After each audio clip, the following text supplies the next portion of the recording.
Sumu was reborn as a locust tree in an era marked by the resurgence of spiritual energy. In this age, formidable beings emerged as unparalleled giants, claiming dominion over vast territories, while fierce beasts roared across mountains and rivers.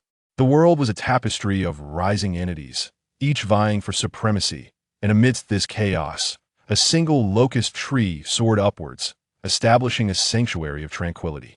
A century ago, I was a legend. A millennium hence, I shall be a myth. Some refer to me as the world tree, a guardian of this realm, receiving prayers day and night. Others call me the celestial tree, sheltering all living beings beneath my vast canopy. There are those who name me the Kabbalah tree of life, a symbol of truth and wisdom. Yet, I am also known as the source of demons, a harbinger of calamity across myriad worlds, a forbidden zone for all life. Chapter 1. I can live without dying. Buzzing. Snap. A crackling arc of electricity dispatched the bothersome bee, its body swaying gently to the ground, evidently departing in peace. Kill the bee. Gained 0.1 evolution points. At last, I have gathered 100 evolution points. I can live. If tears were still a possibility, Sumu would have wept uncontrollably. Overwhelmed with joy, even the charred branches of Sumu rustled with excitement. System, he whispered inwardly. A transparent panel, visible only to Sumu, appeared in his consciousness, elegantly designed. The left side displayed various data, while the right showcased a vivid three-dimensional animation of his form. Name, Sumu. Species, unknown tree species, dying. Level, mortal stage, level 1. Lifespan, 3 days. Talent, regeneration, 100 out of 100. Ability to absorb energy to heal wounds. Life essence, inactive. Skill, control of thunder, LV0100/1000. You can manipulate a weak force of thunder. Evolution points, 100. The figures displayed on the attribute panel nearly brought Sumu to tears. Heaven had shown him mercy. He awoke as a tree, devoid of knowledge of his own species, and before he could grasp the situation, a bolt of purple lightning struck him, plunging him into a dying state, with a mere 2 months of life remaining. During this time, each day was fraught with trepidation, fearing he might awaken to find his lifespan reduced to 0. Without the system, his soul would dissipate entirely in 3 days. But fortunate are those who traverse realms, for they enjoy certain benefits.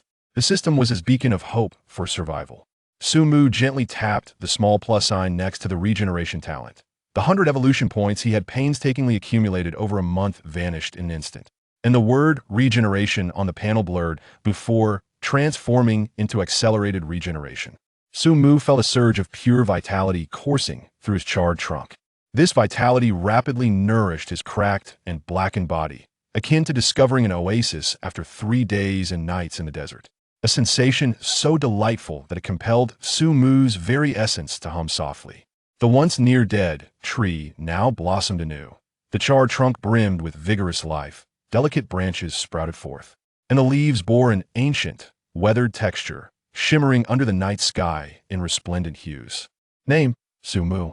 Species, unknown tree species, lightly injured. Level, mortal stage, level 1. Lifespan, 3 years and 11 days. Talent, accelerated regeneration, 0/400, can absorb energy to rapidly heal wounds. Life essence, inactive. Skill, control of thunder, LV00/1000. Evolvable abilities, can consume evolution points to develop new abilities. None. Evolution points, 0. Sumu gazed upon the lifespan displayed on the panel, finally able to release the tension that had gripped his heart. Next, I must consider how to acquire more evolution points.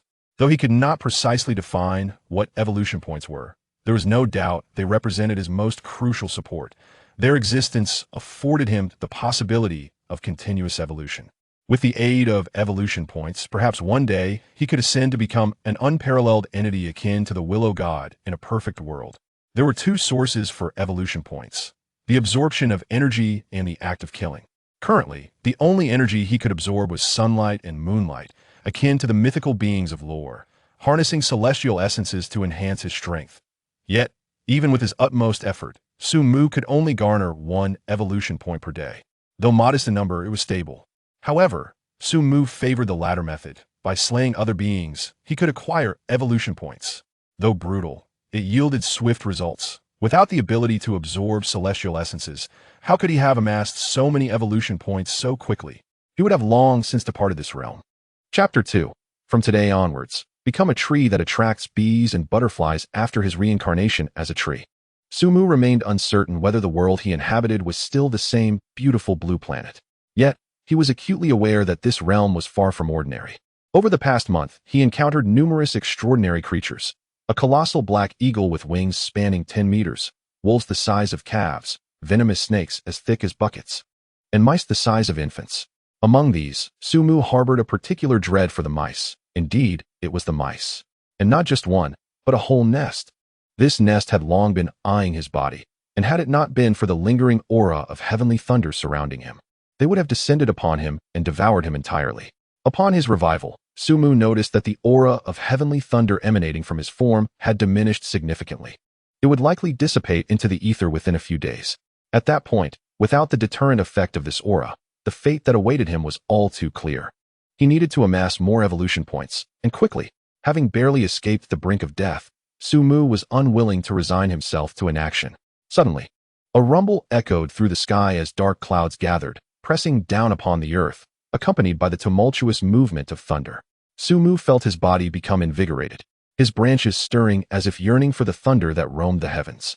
Could it be that he had just recalled the skill of controlling thunder, which was rated LV0? The sound of torrential rain mixed with the mighty thunder created a magnificent symphony. Beneath the thick shroud of night, amidst the tempest, a tree radiating a faint luminescence extended its tender green branches towards the sky. Sumu sensed a wild energy surging through his branches into the trunk, ultimately transforming into evolution points. He acquired 0.4 evolution points, and then another 0.4. The evolution points steadily increased, and when the downpour ceased, Sumu was astonished to discover he had amassed a total of 20 points. It turned out that the mastery of thunder brought such unexpected fortune. If the storm continued throughout the night, accumulating 100 evolution points would not seem insurmountable. Sumu's ambition grew within him. With an abundance of evolution points at his disposal, he pondered what abilities he should evolve. Reflecting on his recent explorations, he realized that the application of evolution points was not confined to the talents and skills displayed on his panel. He could evolve every aspect of this tree. While evolving his own trunk might enhance his hunting capabilities, he was, after all, an immobile tree. Such an action would be akin to waiting for a hare to bump into him. Instead of passively waiting for prey to approach, it would be far more effective to actively attract them. Sumu was confident in his allure, for he was no ordinary tree, in many respects. He was a coveted treasure from the realms of fantasy. The innate life essence he possessed was a miraculous boon capable of aiding biological evolution. However, after being struck by lightning into a state of near demise, this innate ability had become dormant, leading to a significant decline in Sumu's charm and leaving him overlooked. Suddenly, Sumu noticed rhythmic fluctuations emanating from the panel, prompting him to promptly access the system. However, the evolution capability displayed indistinct characters. A flicker of curiosity ignited within Sumu, compelling him to invest evolution points for further analysis. After a few minutes, 10 evolution points vanished, and the text became clearer. Life attraction. Upon evolution, a peculiar aroma will be emitted, possessing a formidable allure to insect species, requiring 10 evolution points. With a mere thought, Sumu activated life attraction, and a unique wave surged within him, rapidly altering his structure. Skill, life attraction, LV0040, exudes an aroma with a powerful allure for insect species. An hour later, the old locust tree, sprouting new branches, released a subtle fragrance, nearly imperceptible yet irresistibly enticing to the tiny creatures. Before long, Sumu observed hundreds of bees buzzing from afar. A faint smile graced his lips. He knew the evolution points had delivered their bounty. Chapter 3. The simple, unpretentious farmer's smile buzzing. Buzzing, the industrious honeybees, adorned in stripes of black and yellow, flitted around Sumu's branches and leaves, utterly oblivious to the lethal peril concealed within. The enchanting scent surrounding Sumu intensified, intoxicating these diligent little beings. Unbeknownst to them, the frequency of their wing beats gradually slowed. At that moment, Sumu tore away the veil of disguise, revealing his menacing claws. Without hesitation, Sumu unleashed the power of thunder, arcs of electricity dancing among the treetops. The 100 bees convulsed, emitting plumes of black smoke before collapsing lifelessly to the ground. Killing bees granted 0.1 evolution points. In an instant, Sumu amassed 20 evolution points. Fear not. I shall ensure your descendants reunite with you soon. In the afterlife, you may become one family once more. System, evolve branches. Sumu eagerly accessed the system, gently tapping the three-dimensional dynamic chart on the right side of the attribute panel, preparing to evolve his branches. Ding. Evolving one branch requires 10 evolution points. Do you wish to proceed? Only 10 points? I shall evolve 2 branches. Upon saying this, the familiar mystical wave surged once more, and Sumu distinctly sensed remarkable transformations occurring in his 2 branches. They lengthened dramatically, nearly reaching the ground, becoming more resilient and powerful than before. New branchlets sprouted on either side, resembling sharp little blades. A single strike could rend flesh from bone. Skill, mutated branch, LV0, resilient and sharp, capable of piercing the flesh of ordinary beings with full force. A line of small text appeared below. Upgrade condition, requires the completion of the first overall evolution of the main body. I had hoped for another upgrade, but it seems I must wait a while longer. Sumu closed the attribute panel, contentedly wielding the 2 mutated branches, the air crackling with each lash. Now, the diminutive bees can no longer satiate Sumu's insatiable desire for evolution points. He yearns to hunt larger creatures. For instance, the adorable Tuzi or the flitting Xiao. However, rabbits do not gnaw on trees, and sparrows do not linger on a charred locust tree. So Sumu must evolve once more to enhance his skill of life attraction to allure them. Alas, all these musings hinge upon the acquisition of evolution points. With insufficient points, Sumu must restrain his restless heart and devote himself to becoming a resplendent, fragrant locust tree, enticing more delightful little insects to their demise. This process is rather tedious, yet fortunately, as a reborn tree, Sumu possesses an abundance of patience. As the night passed, countless insects flocked to their doom, drawn like moths to a flame. Sumu, cognizant of the need to keep pace with the times even as a great tree, adopted the most advanced electric therapy of Professor Yang from his previous life. This method not only honed his skill utilization, but also proved far more efficient in dispatching these insects than the laborious motion of shaking branches. Fortunately, following a recent thunderstorm, the elements of lightning surged with vigor. Otherwise, even the most diligent effort would not sustain continuous discharges. As dawn broke, Sumu felt his essence drained, his branches swaying feebly in the breeze. Yet, the accrued evolution points validated his tireless efforts throughout the night. Gazing at the evolution points column, the number 53 elicited a smile of satisfaction akin to that of an old farmer. Chapter 4. This rabbit looks delicious in the warm embrace of the morning sun. With a gentle breeze carrying a hint of coolness, Sumu's branches swayed as he drifted into a deep slumber on this splendid day. Awakening in the afternoon, he energetically accessed the system panel. With a grand gesture, he invested 40 evolution points into the life attraction skill, which underwent a remarkable transformation under the might of these points. Life attraction, LV113100. The scent you emit possesses a powerful allure for small creatures. With its upgrade, the life attraction skill evolved beyond mere insects to encompass small creatures, perfectly aligning with Sumu's current aspirations. Having completed his evolution, he danced his branches in the wind, as a unique fragrance wafted far and wide. Hundreds of meters away, a plump rabbit, rarely venturing beyond its burrow, with a length exceeding half a meter, twitched its nostrils. Suddenly, its ruby-like eyes sparkled, captivated by the alluring aroma that permeated the air, filling its gaze with a dreamy glimmer. As the scent faded, the great rabbit found everything it consumed bland and flavorless, its restlessness compelling it to roam within its burrow, rife with hesitation. Ultimately, unable to resist the allure of the fragrance, it embarked upon an irrevocable journey. The great rabbit was but one among many, as numerous creatures, similarly drawn by the enchanting scent, emerged from their hidden lairs in search of the alluring aroma. These creatures, guided by their keen sense of smell, finally discovered the source of the enchanting fragrance. It was a large Sephora tree, its exterior somewhat charred, with 2 elongated branches nearly grazing the ground, adorned with tender green leaves. As a gentle breeze stirred, the aroma intensified, driving the animals into a frenzy as they rushed towards the Sephora tree. The large rabbit hopped eagerly to the base of the tree, nuzzling the trunk with its head, nostrils flaring in bliss. A mutated branch drooped down, caressing the soft body of the rabbit, its eyes gleaming with a verdant light. This plump, white rabbit appeared exceedingly delectable. Oh no, how utterly charming. It must possess a wealth of evolution points. However, Sumu refrained from striking immediately, for more animals were arriving in droves.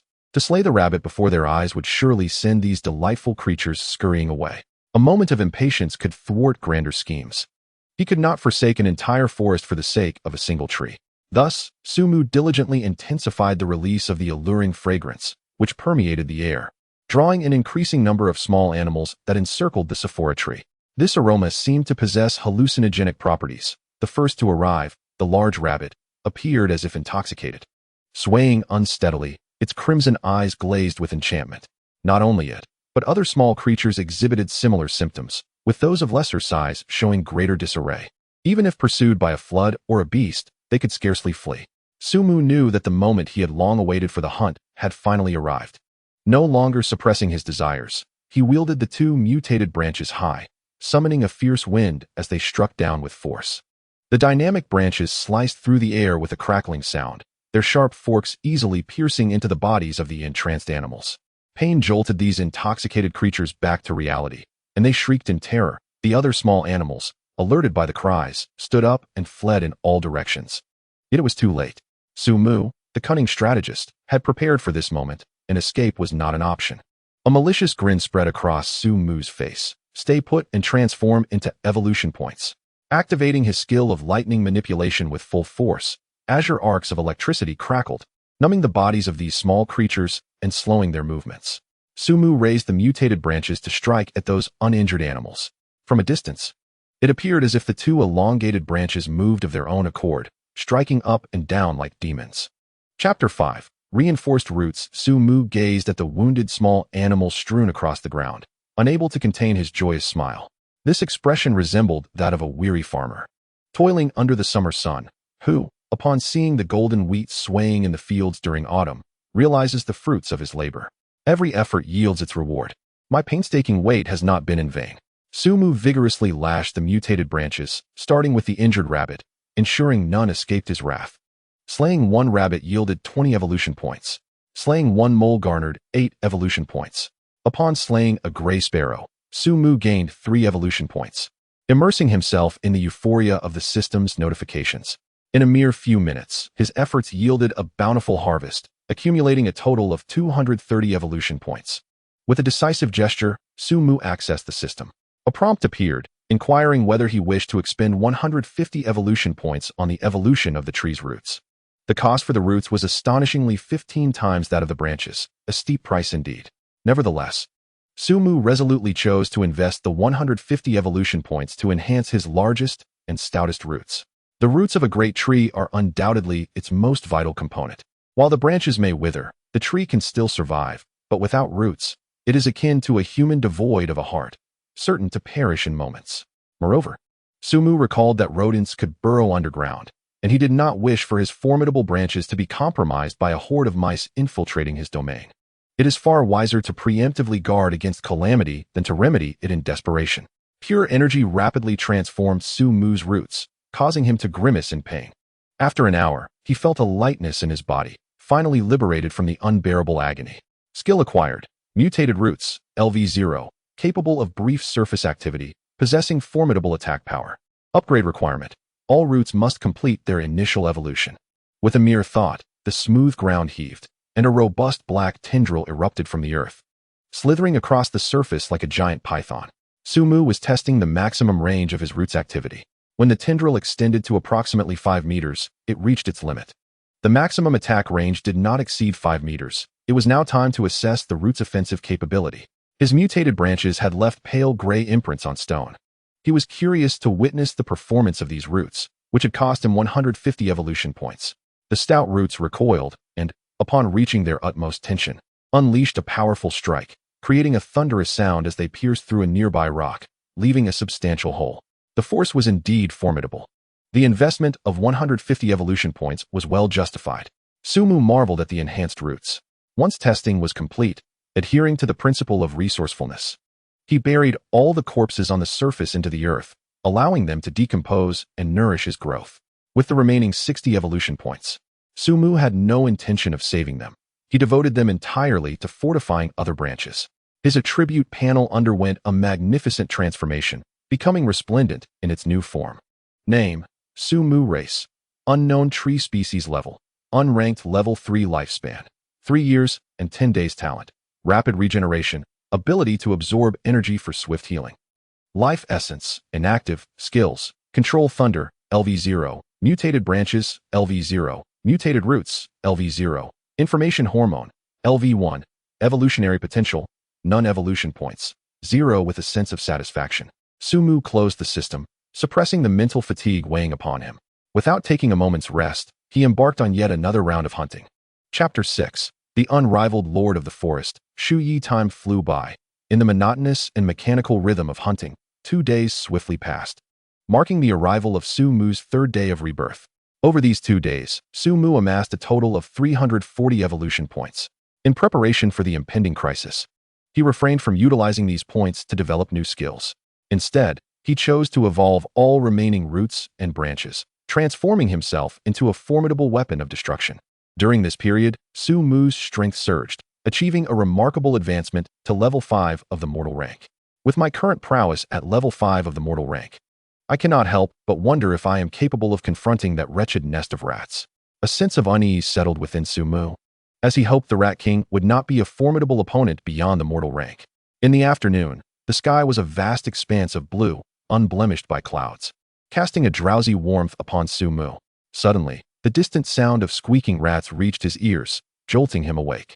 He immediately retracted his overwhelming aura, transforming once again into the frail tree he had been 3 days prior. A Rat King, adorned with lightning-patterned fur and gleaming coat, approached with swagger, its eyes glimmering like obsidian and its stature reminiscent of a 3-year-old child. This creature, embodying the essence of a tyrant within the rodent realm, was flanked by over 30 smaller rats, each varying in size from that of an infant's head to nearly that of a newborn. This gang of rats was notorious as the bullies of the region, feared even by top predators like cheetahs. Perhaps it was merely Su Mu's imagination, but he sensed that the Rat King had grown more cunning during their time apart. The Rat King, as if sensing something amiss, halted 10 meters away, raising its sturdy forelimb to point forward.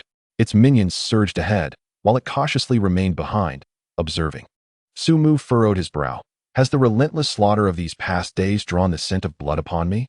How astute. Yet, I have little faith that you can resist the temptation of evolution. A surge of vitality erupted from Su Mu, provoking a glimmer of greed and curiosity in the Rat King's eyes. With its limited intellect, it could not fathom why a dying tree would suddenly emanate such vibrant life force. Yet this did not deter its scrutiny of Su Mu's form. To understand, other beings lack the extraordinary advantages of Su Mu, who can rapidly ascend in strength through evolution points. For them, evolution is a slow process of absorbing the essence of heaven and earth, or consuming rare spiritual treasures. Su Mu's body is regarded as a precious spiritual treasure by these entities. However, most spiritual treasures are aware of their divine nature and conceal it, revealing their extraordinary aura only during their initial emergence. After a while, they instinctively hide their uniqueness, making them difficult to detect unless by chance. Interestingly, the Mouse King harbors great fortune. Had Su Mu not traversed into this realm, it would have swiftly risen to dominance after consuming the Grand Tree.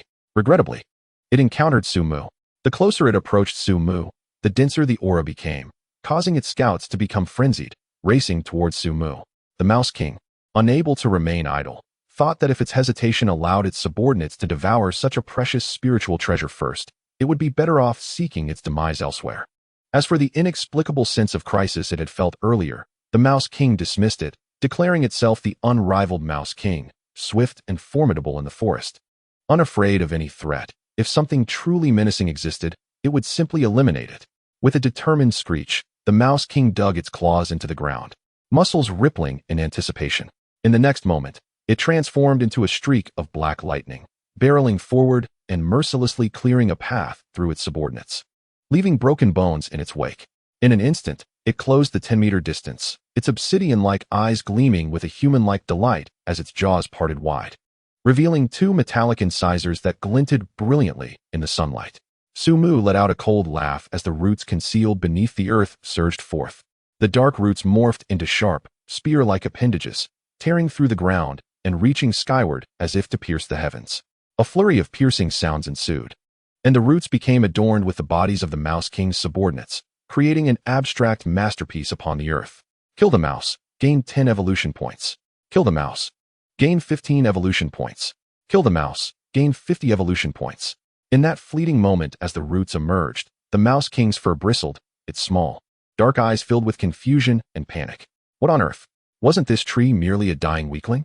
How could it suddenly become this formidable? A thick root grazed past the Mouse King, its immense force tearing away a significant portion of flesh, causing the Mouse King's features to contort in agony. Flailing its limbs in desperation, it endured the searing pain from its wounds, arching its body as it hastily retreated, yearning to return to its domain. For it was no ordinary mouse. It was a heartless, evolution-driven entity, a mutated rodent awakened with the powers of lightning. Under the exhilarating influence of lightning, the Rat King exhibited agility rivaling that of a feline, its innate strength comparable to that of top-tier predators like cheetahs. To it, ordinary hunters were merely oversized toys. Today, however, this peculiar tree was no exception. Regardless of its size, it posed no threat to the esteemed Rat King. Upon landing, the Rat King immediately arched its back and swayed its hips, attempting to evade the piercing strikes of the roots with its nimble and flamboyant movements. Yet, it was evident that it had miscalculated its opponent. The mutated roots and branches wove together into an impenetrable net, leaving the Rat King no opportunity to breathe. While there were indeed creatures even more agile than the Rat King, their swiftness proved futile against the relentless assault of Su Mu's mutated roots and branches. Not even the mightiest deity could save them. Ultimately, they succumbed, transforming into Su Mu's precious evolution points. Su Mu disdainfully remarked, a typical display of foolish antics. Suddenly, the Rat King's body flipped sideways, convulsing on the ground. A root had inadvertently grazed its abdomen, crushing its pitiful male emblem into a mere pancake. The Rat King rolled its eyes, convulsing and frothing at the mouth, experiencing a profound agony that resonated deep within its soul. Su Mu's lips twitched in response. Uncertain of what to say, ultimately, driven by humanitarian instincts, he raised a branch and pierced its skull, bringing an end to its brief and torturous existence. With the demise of the mutated Rat King, Su Mu earned 430 evolution points. The Rat King's departure was surprisingly serene, devoid of any suffering, its eyes reflecting the bliss of liberation. Su Mu shuddered at the sight of the twitching Rat King, pondering ominously whether he might one day become a creator of eunuchs. Embracing a tinge of melancholy, the verdant leaves gathered the scattered corpses and returned them to the earth. With the weight of worry lifted, Su Mu opened the system panel to initiate a new round of evolution. The Rat King and its minions had generously contributed a total of 930 evolution points, surpassing the cumulative points acquired in recent days. This clearly illustrated that the yield of evolution points was directly proportional to the strength of the slain creatures. The mightier the beast, the greater the reward. Chapter 8. A fortuitous connection with this little fellow Ding.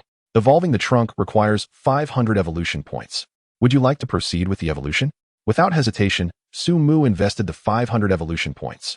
He harbored a peculiar premonition that upon completion of the trunk's evolution, a monumental transformation would unfold. As he allocated the evolution points, an overwhelming fatigue enveloped his soul, intensifying with the passage of time, until he could no longer resist and fell into a deep slumber. During Su Mu's deep sleep, a pure and powerful energy surged within him, silently nourishing every cell. As his body began to undergo revolutionary changes, if a botanist were to witness this scene, they would undoubtedly be astounded.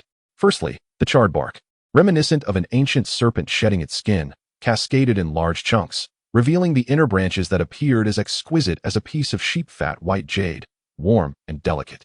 The transformation did not cease there. Su Mu's form ascended at a visible pace, reaching heights of 4 meters, 5 meters, and 6 meters, eventually halting at an impressive 15 meters.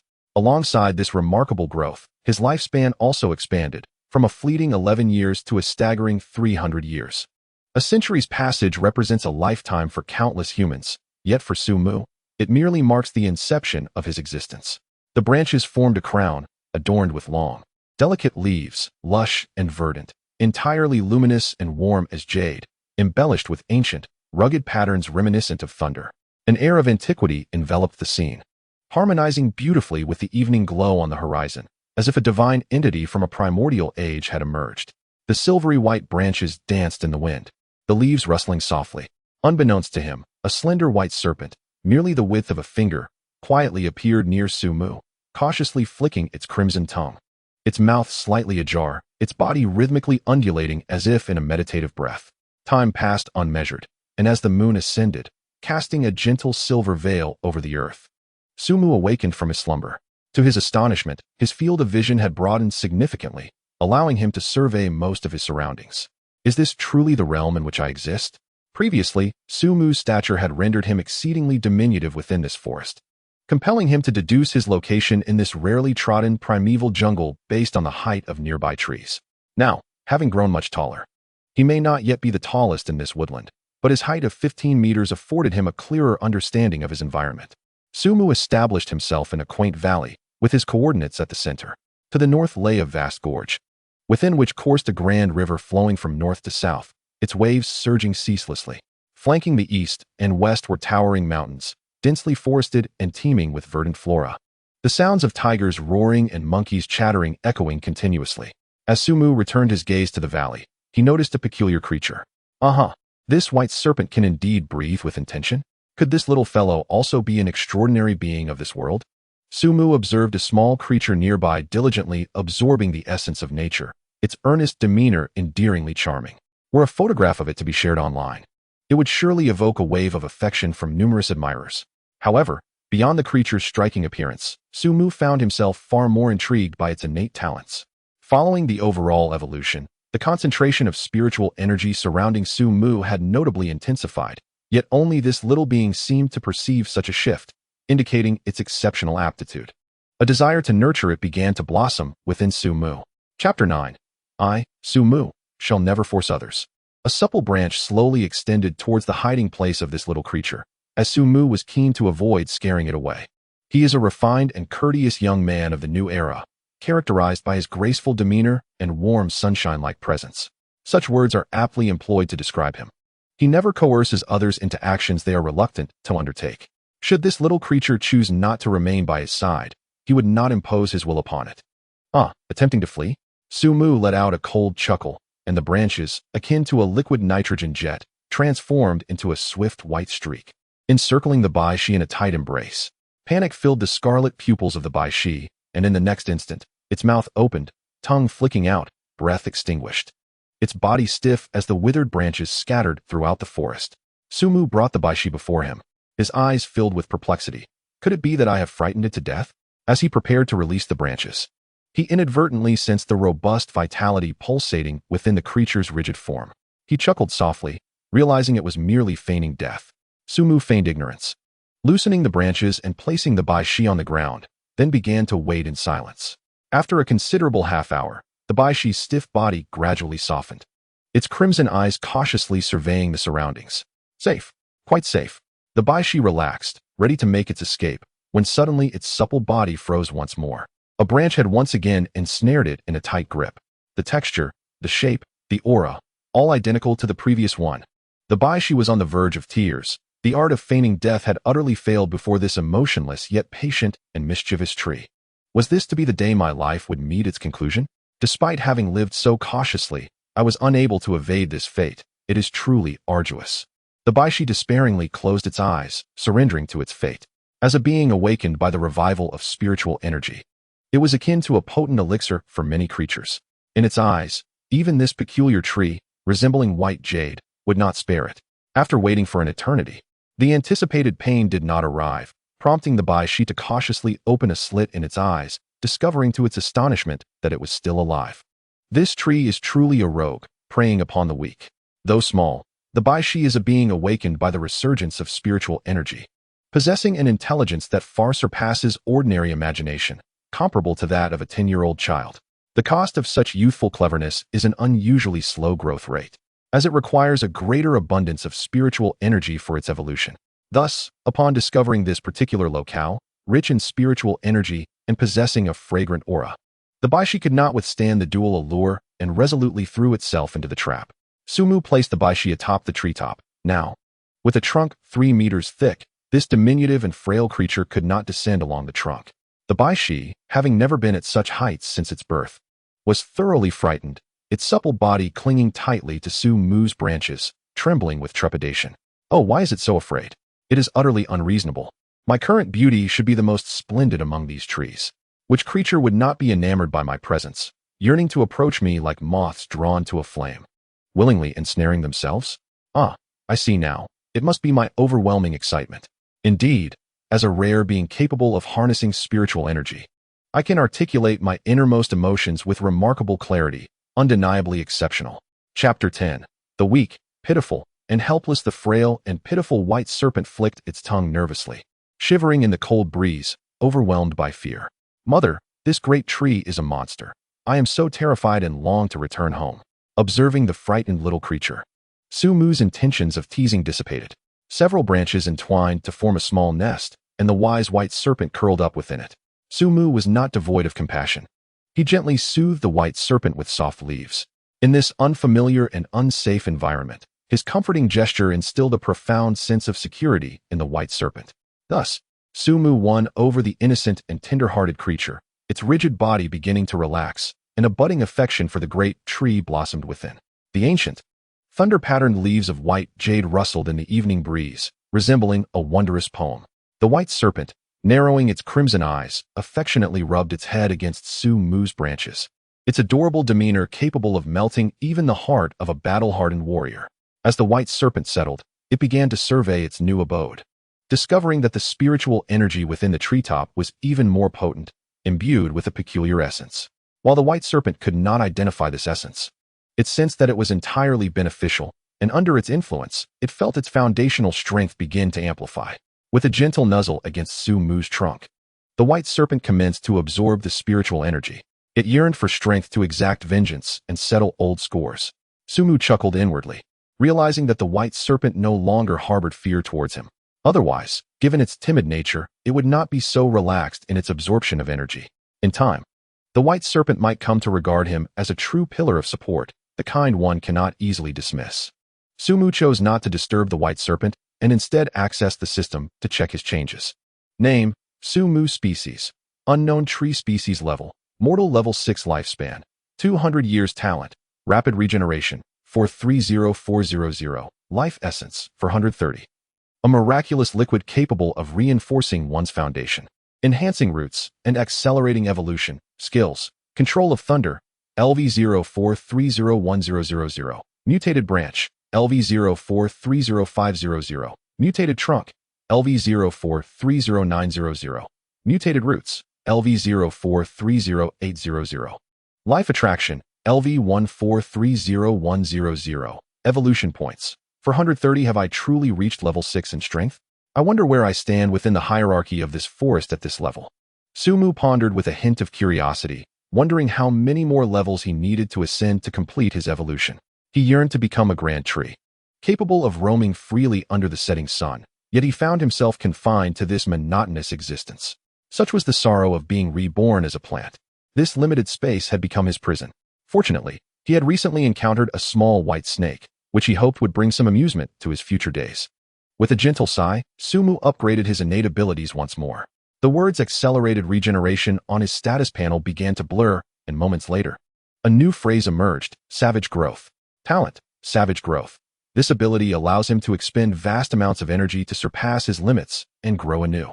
A gleam of joy sparkled in Sumu's eyes. This talent was indeed a timely boon, for with it, his range of movement was no longer confined to a mere few meters. He had long desired to encompass the entire valley within his grasp, and now the opportunity had arrived. Chapter 11. The time for reception approaches again. Sumu relentlessly expended the energy he had amassed within, as his roots delved deeper into the earth, stopping at approximately 30 meters. Sumu's expression soured. His original intention had been to extend his branches, making them thicker, longer, and reaching farther. Alas, it felt peculiar to have branches extending far beyond his trunk. Nevertheless, the growth of roots was equally commendable. Now, within a 30-meter radius, everything lay within the attack range of Sumu's roots. Numerous secondary roots had sprouted from his main root, and should any creature dare to trespass, Sumu could command these roots to burst forth from the ground in unison. The mere thought of such a scene filled him with an exhilarating sense of violence. Sumu felt as though he had transformed into a prodigious protagonist capable of defeating foes beyond his level, akin to a character from a novel. Regrettably, his role as a protagonist was rather tragic. While others actively sought confrontation, he could only passively await their arrival to endure their blows. Oh, it seems I must have chosen an improper position during my rebirth. Otherwise, how could I have ended up as a tree? Nevertheless, the gift of another life is a tremendous blessing. Instead of lamenting, It would be wiser to explore my abilities and contemplate how to evolve swiftly. Su Mu cast away the negative energy that had clouded his mind, now filled with positivity and a fervent desire to strive upward. This talent of mine, known as Life Essence Liquid, is indeed remarkable, possessing the ability to strengthen the foundation and accelerate the evolution of living beings. I wonder, is its effectiveness profound? If I could evolve a pig into a celestial being, I would surely be awe-inspiring. However, every matter has its duality, even without profound effects. The mere abilities of strengthening and accelerating evolution would attract countless beings. Innocent bystanders may suffer for possessing treasures. Though Su Mu now resided as a tree, his heart remained human, endowed with the intellect and reasoning of a sentient being. The avarice of the human race is such that even Su Mu would be astonished by it during his lifetime. For mere trifles, they can mercilessly turn against their own kin. Should anyone discover his extraordinary gift, it would not be long before he finds himself dissected upon an experimental table. Even if he remains undetected by humans, the creatures dwelling within this great mountain would surely covet his essence, which could hasten their evolution. And they would gaze upon his body with the same insatiable hunger as the king of mice, eager to devour him. Contemplating this, Su Mu's previously relaxed demeanor tightened with apprehension. In this life, I yearn for transcendence and harbor no desire to inflict harm upon anyone. Yet, let it be known that no one shall inflict even the slightest injury upon me. With no intention of resting, Su Mu, having undergone comprehensive enhancement, felt his soul fortified as well. Now, even if he were to remain awake for an entire day and night, he would merely experience a slight weariness. Slumber had merely become a habit acquired during his humanity. As the time for receiving guests approached, he grinned mischievously. My dear patrons, are you prepared? To entice more customers, Su Mu deliberately released a hint of the essence of life, which, combined with his skill of life attraction, amplified its allure manifold.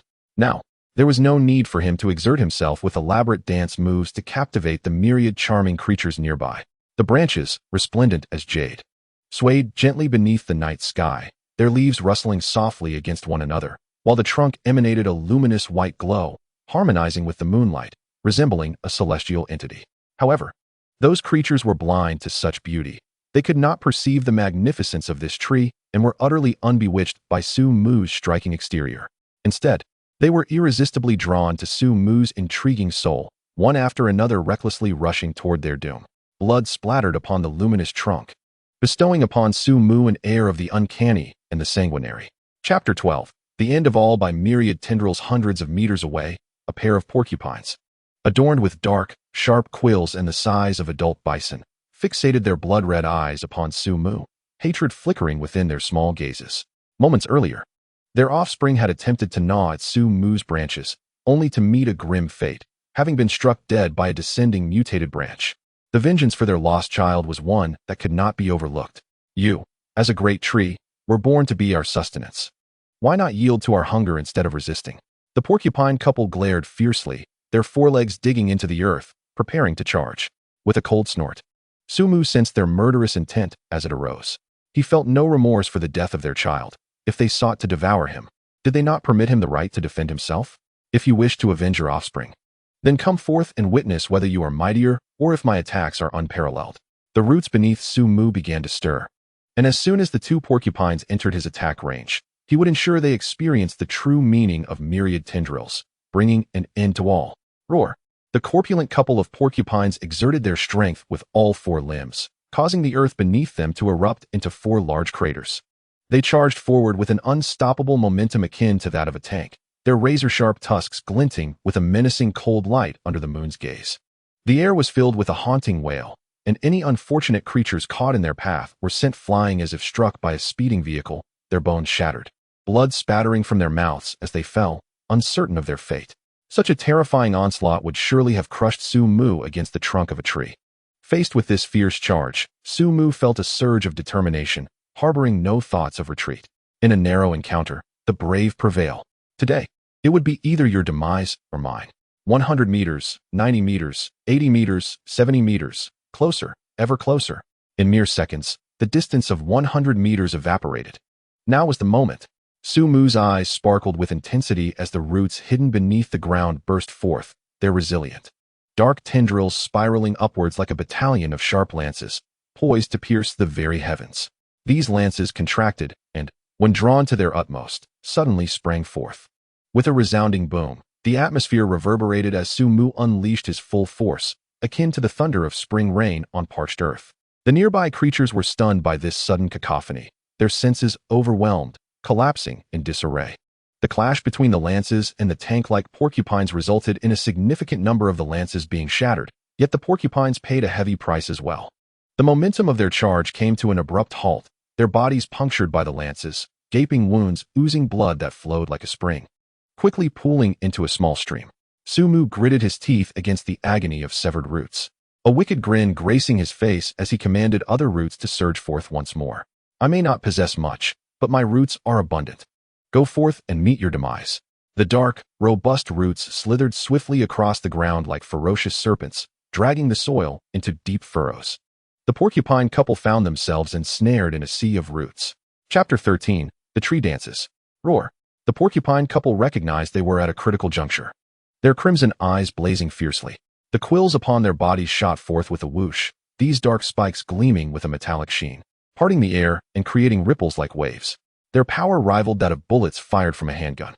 The roots entangled around the porcupines were riddled with holes from the barrage of spikes, through which the twinkling stars and the luminous moonlight could be glimpsed. The pain caused Su Mu to gasp sharply. However, rather than deterring him, it ignited his ferocity even further. Your attack is indeed formidable. Had it been directed at any other creature, it would surely have been fatal. Alas, you have encountered me, reborn as a grand tree. Although I can no longer run about freely, the weaknesses of those creatures are no longer vulnerabilities. Even if the trunk of Su Mu is pierced by a wasp nest. What of it? Aside from a twinge of pain, he remains vibrant, indulging in the pleasures of eating, sleeping, and hunting rabbits. Die. The roots of the tree surge forth in rebellion, rising 10 meters above the ground, casting a vast shadow over the earth. The porcupine couple, devoid of their spines, desperately gnaws and thrusts with their fangs. Yet Su Mu seems impervious to pain as he masterfully binds them in layers with his roots. These roots coil around their prey like a giant python, tightening relentlessly. The porcupine couple's limbs stiffen, muscles bulging, their skulls bobbing helplessly, yet to no avail. The bones within them creak under the pressure, and with a sudden crack, their legs collapse, exposing raw, white bone to the air as they emit pitiful cries. It is said that dying beasts are the most fearsome. However, in Su Mu's eyes, these two exhausted porcupines are hardly a cause for concern. Their futile struggles are in vain, let them perish. The roots momentarily pause before exerting a sudden force, shattering the porcupine's bones into fragments, their foul tongues lolling out, blood seeping from the corners of their mouths. Killing the mutated porcupine grants 500 evolution points. Killing the mutated porcupine grants 700 evolution points. As Su Mu gradually loosens the roots, a wave of excruciating pain washes over him again, causing him to tremble, his trunk quaking. Should anyone stand beside Su Mu at this moment, they would witness what it means for a great tree to convulse. It hurts so much, he cries. Yet a smile of delight inexplicably graces his face. This expression, juxtaposed against his contorted features, appears oddly peculiar. Due to Su Mu's earlier protective efforts, the small white snake, engaged in focused meditation, is startled awake by the sudden tremors. With crimson eyes half opened, it glances at the quaking trunk and wonders, what has happened to this great tree? Oh, I see, it must be joyfully dancing. With narrowed eyes, the small creature stretches its slender form, swaying in rhythm with Su Mu. Observing the white snake's erratic movements in its nook brings a mix of amusement and exasperation to Su Mu. In an effort to maintain his dignity, he suppresses the pain, calmly directing the roots to eliminate any remaining small creatures, resulting in another surge of evolution points. After leaving one rabbit as sustenance for the white snake, Su Mu drags all the corpses underground, where the roots penetrate the remains, absorbing their energy to swiftly mend the wounds inflicted during the battle with the porcupine couple. Upon inadvertently noticing the wounds on Su Mu, the white snake hisses in sympathy, its frail body rubbing affectionately against Su Mu's branches. Feeling the emotion radiating from the white snake, Su Mu finds the pain diminishing considerably. The warmth of compassion and concern is truly delightful. Chapter 14. Quite ordinary yet acceptable. Su Mu gently brushed a slender branch against the frail body of the little white snake, which quieted down, relishing the soothing touch of Su Mu's hand. In the tranquil silence, warmth flowed between them, and Su Mu's heart was enveloped in serenity. He summoned the system, ready to embark on a new enhancement. The previous bouts had bestowed upon him a substantial amount of evolution points, totaling a remarkable 1,500. Casting a glance at the various abilities displayed on the panel, Sumu decisively expended 1,000 evolution points to elevate the skill of Thunder Manipulation to LV1. Skill: Thunder Manipulation, LV1 1,500 3,000. You can manipulate the rather ordinary power of lightning. Ordinary? Sumu felt a pang of concern. He wondered if his investment of 1,000 evolution points would go in vain.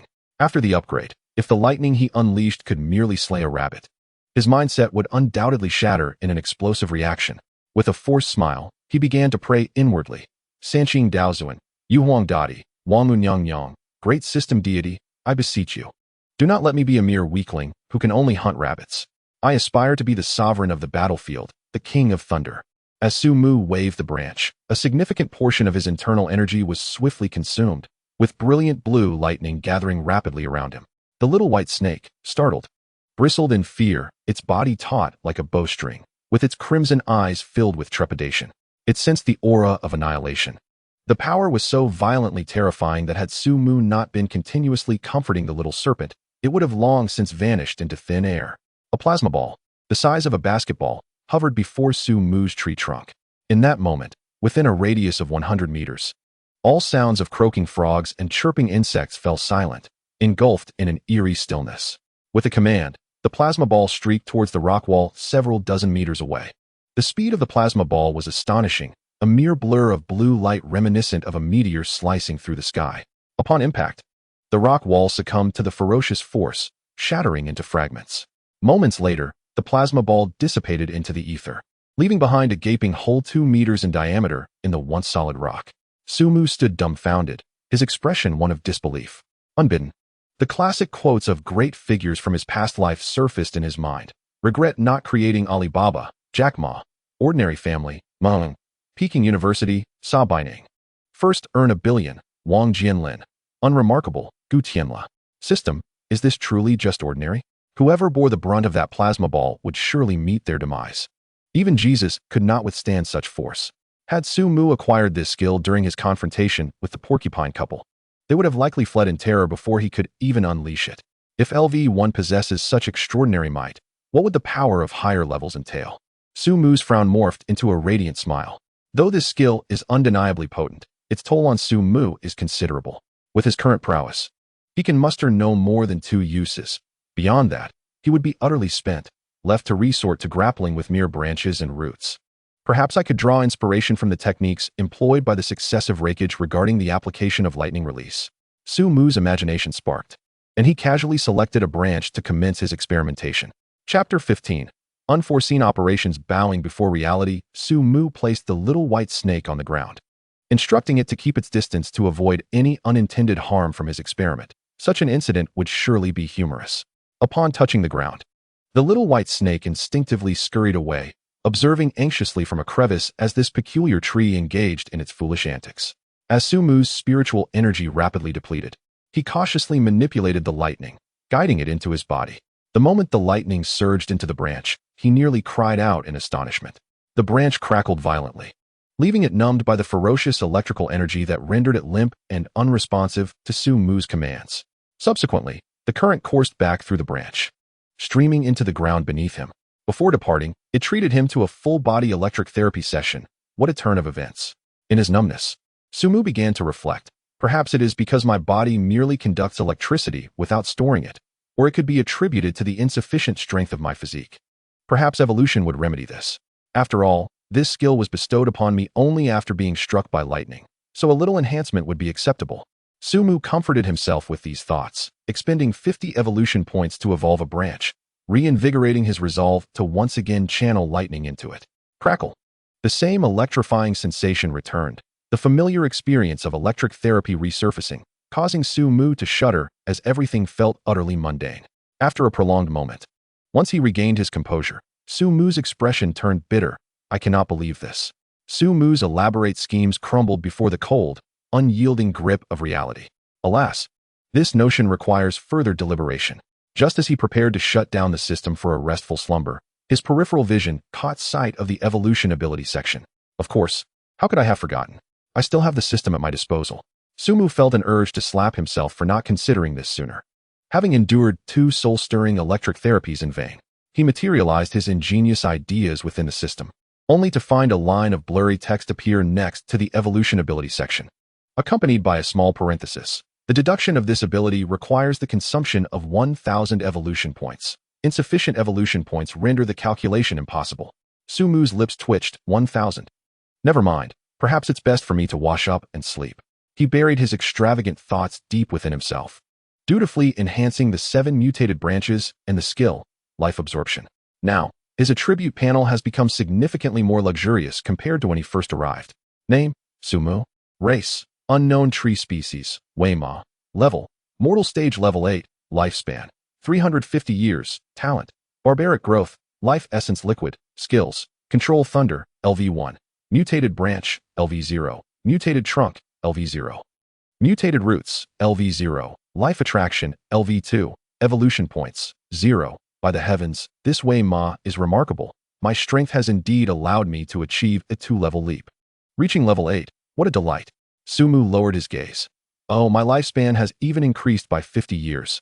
This benefit is quite substantial. However, I wonder where I stand in comparison to others in this mountain range with my current strength. Sumu closed the system, beckoned with a branch, and the little white snake scurried over, skillfully coiling around Sumu's branch, requesting to be taken back to its nest. Thus, 1 tree and 1 snake peacefully succumbed to slumber under the night breeze and starlight. Chapter 16. The dangerous hunters before dawn had even begun to break. Sumu was already awake, diligently toiling away. A fragrant aroma mingled with a hint of life essence wafted into the air, soon attracting the nocturnal predators that roamed the wilderness. Gugugugu. Eerie sounds echoed from the end of the valley, mournful and haunting, sending shivers down the spine in this desolate land. A group of cautious hunters entered the valley, their green eyes gleaming with a disturbing greed, remnants of dark, dried blood still clinging to their faces from their previous meals. Their foul mouths gaped open, revealing dagger-like teeth, jagged and stained with bits of flesh. Sumu furrowed his brow. This group of greedy predators was none other than hyenas, when they roamed in packs. Even the mightiest predators like lions and cheetahs dared not provoke them lightly. The hyenas, with their eerie green eyes, fixated intently on Sumu's form, eager to pounce, as they sensed the scent of evolution emanating from him. Gugugugu. The hyenas emitted strange cries, swiftly communicating among themselves. One hyena, significantly larger than the others and marked by an unsightly scar at the corner of its eye, growled lowly, seemingly issuing commands. Instantly, the cacophony of howls ceased, and the pack dispersed, encircling Sumu from various directions with remarkable coordination. The little white snake quickly coiled itself, its body intertwined, flicking its scarlet tongue nervously. Its crimson eyes fixated on the approaching hyenas, ready to defend Sumu with its life. Upon witnessing the little snake's actions, Sumu felt warmth in his heart. Realizing it had come to see him as its protector, he promptly withdrew a branch to soothe its top body. Indeed, you are formidable in collective action. Even lions dare not provoke you. However, it is evident that you have chosen the wrong target. Sumu relaxed his brow, though they are a fearsome pack of hyenas. In his presence, all are equal. Each and every one serves as the foundation for his evolution. Sumu began to quietly await the approach of the ravenous hyenas, eager for them to venture within his striking range. Suddenly, a melodious and resonant cry echoed from the heavens above. Sumu looked up and noticed a dark cloud swirling ominously above him. Upon closer inspection, he realized this was no mere cloud, but rather a majestic black eagle with a wingspan of nearly 10 meters. From this formidable creature, he sensed a long-forgotten aura of danger, reminiscent of the time several months prior when he had been struck by lightning and left in a perilous state, teetering on the brink of death, only to be scrutinized by a horde of rats. Now, once again, this magnificent eagle evoked similar sentiments within him, casting a shadow of unease over his heart. Being targeted by such an extraordinary predator was far from a fortuitous circumstance. Upon hearing the eagle-esque clarion call, the little white snake's demeanor shifted abruptly. Its crimson eyes fixated fiercely upon the aerial sovereign, brimming with an unquenchable hatred. What had befallen the little one? Sumu pondered, perplexed. Could it be that the white snake harbored some past grievance against this grand eagle? Yet, this seemed implausible. The diminutive and youthful creature was hardly a match for the eagle, barely enough to serve as a morsel. Might it be that the white snake's mother had perished at the talons of this very beast? Recalling the first time he encountered the white snake, it had already been alone. Reflecting on this, Sumu recognized the anomaly in nature. A serpent of such tender age ought to be nestled close to its mother. Although snakes are cold-blooded creatures, newborn hatchlings possess little ability to survive independently in the wild, typically relying on their mothers for sustenance and protection until they are capable of fending for themselves. Regardless of the circumstances, the little white snake was under his protection now. Any attempt to harm it would first have to contend with him. Chapter 17. The terror of the aerial sovereign with little time for contemplation.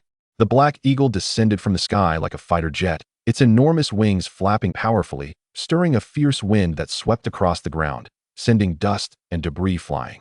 As it drew nearer, Sumu beheld the full splendor of this magnificent bird. Its feathers glistened with a glossy sheen, subtly revealing a metallic luster. Most disconcerting were its wings, where the feathers tapered from broad to narrow, resembling lethal weapons meticulously forged from high-grade steel, their edges honed to perfection. Exuding a chilling aura, the remnants of countless lives extinguished in its wake. Sumu had no doubt that these metallic wings could effortlessly sever flesh and bone. In a flash, a sudden gust struck, and a hyena, caught unawares, was swept aside by the eagle's right wing. The creature was cleaved in two, its body falling to the ground. The wound smooth and gruesome, with colorful innards mingling with blood, saturating the air with a pungent scent of carnage. With a ferocious roar, the alpha hyena surged forward, muscles rippling as it propelled itself toward the eagle, the earth churning beneath its feet, moving so swiftly that it appeared as but a fleeting shadow to the naked eye. Yet, who was this black eagle? In the realm of the skies, it reigned supreme. The black eagle, a majestic ruler, eluded the clutches of the lioness. Its wings unfurled in a display of power, vanishing into thin air as the fierce winds howled around it. The lioness, bewildered and covered in dust, struck at nothing but empty space. With a swift motion, two hyenas met their demise, severed in twain by the eagle's wingtip, falling lifeless to the ground. The black eagle, a harbinger of dread, toyed with the pack of hyenas, which had once roamed the forest with audacity, now reduced to frightened, tail-tucking creatures scurrying for safety.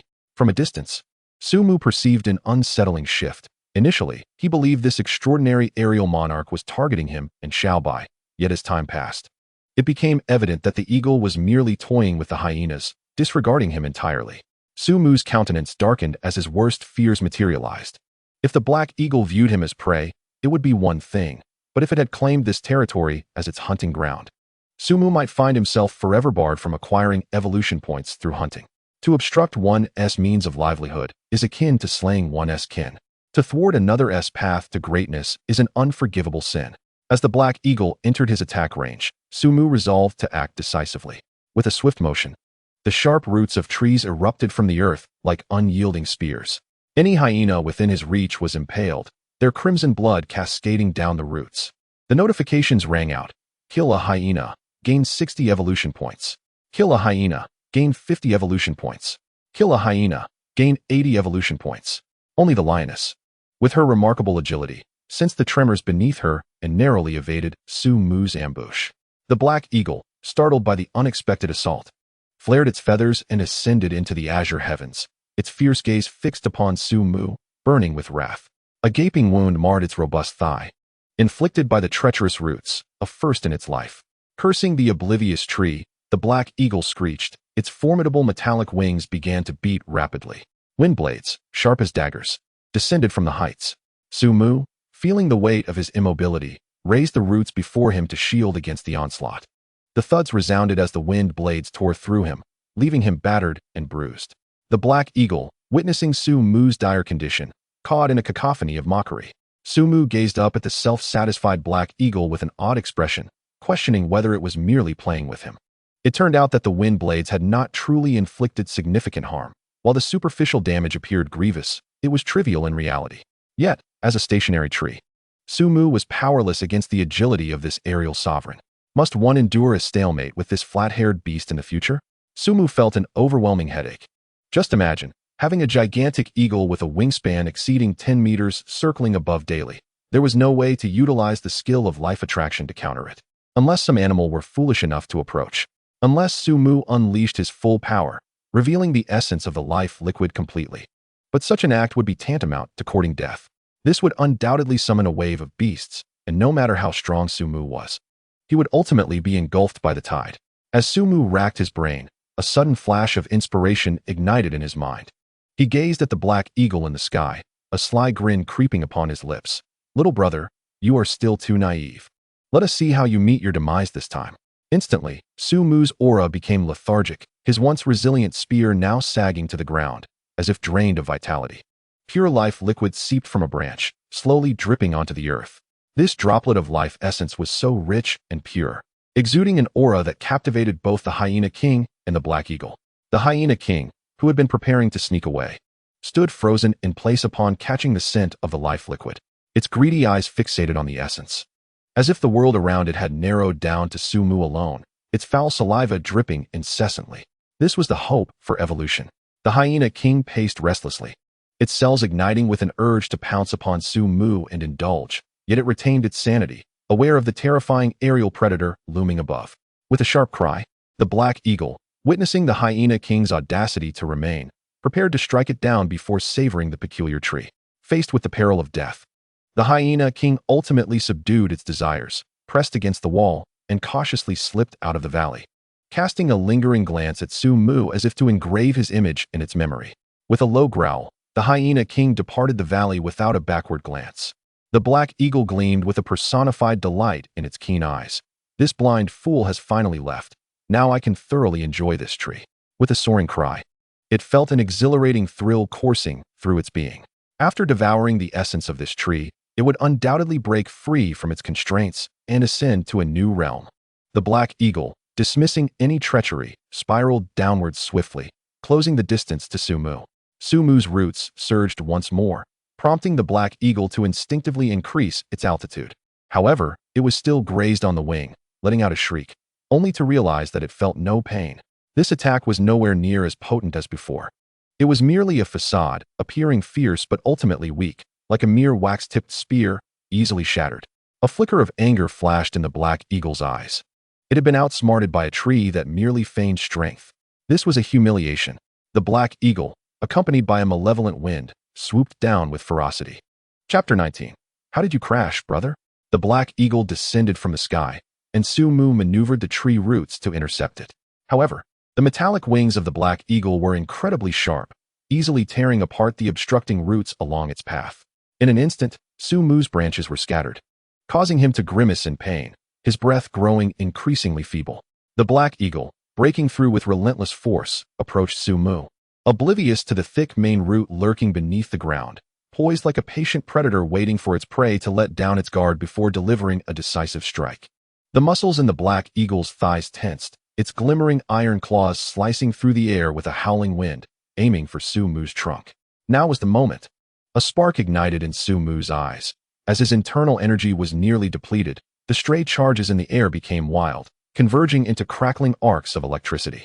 These arcs coalesced into a highly compressed plasma sphere, brimming with terrifying energy that sent the Black Eagle into a state of panic. What? How could this tree, seemingly on its last legs, unleash such terrifying electricity? At that moment, the Black Eagle had no time to ponder the tree's condition. Its sole thought was to flee. Yet Su Mu would not allow it to escape.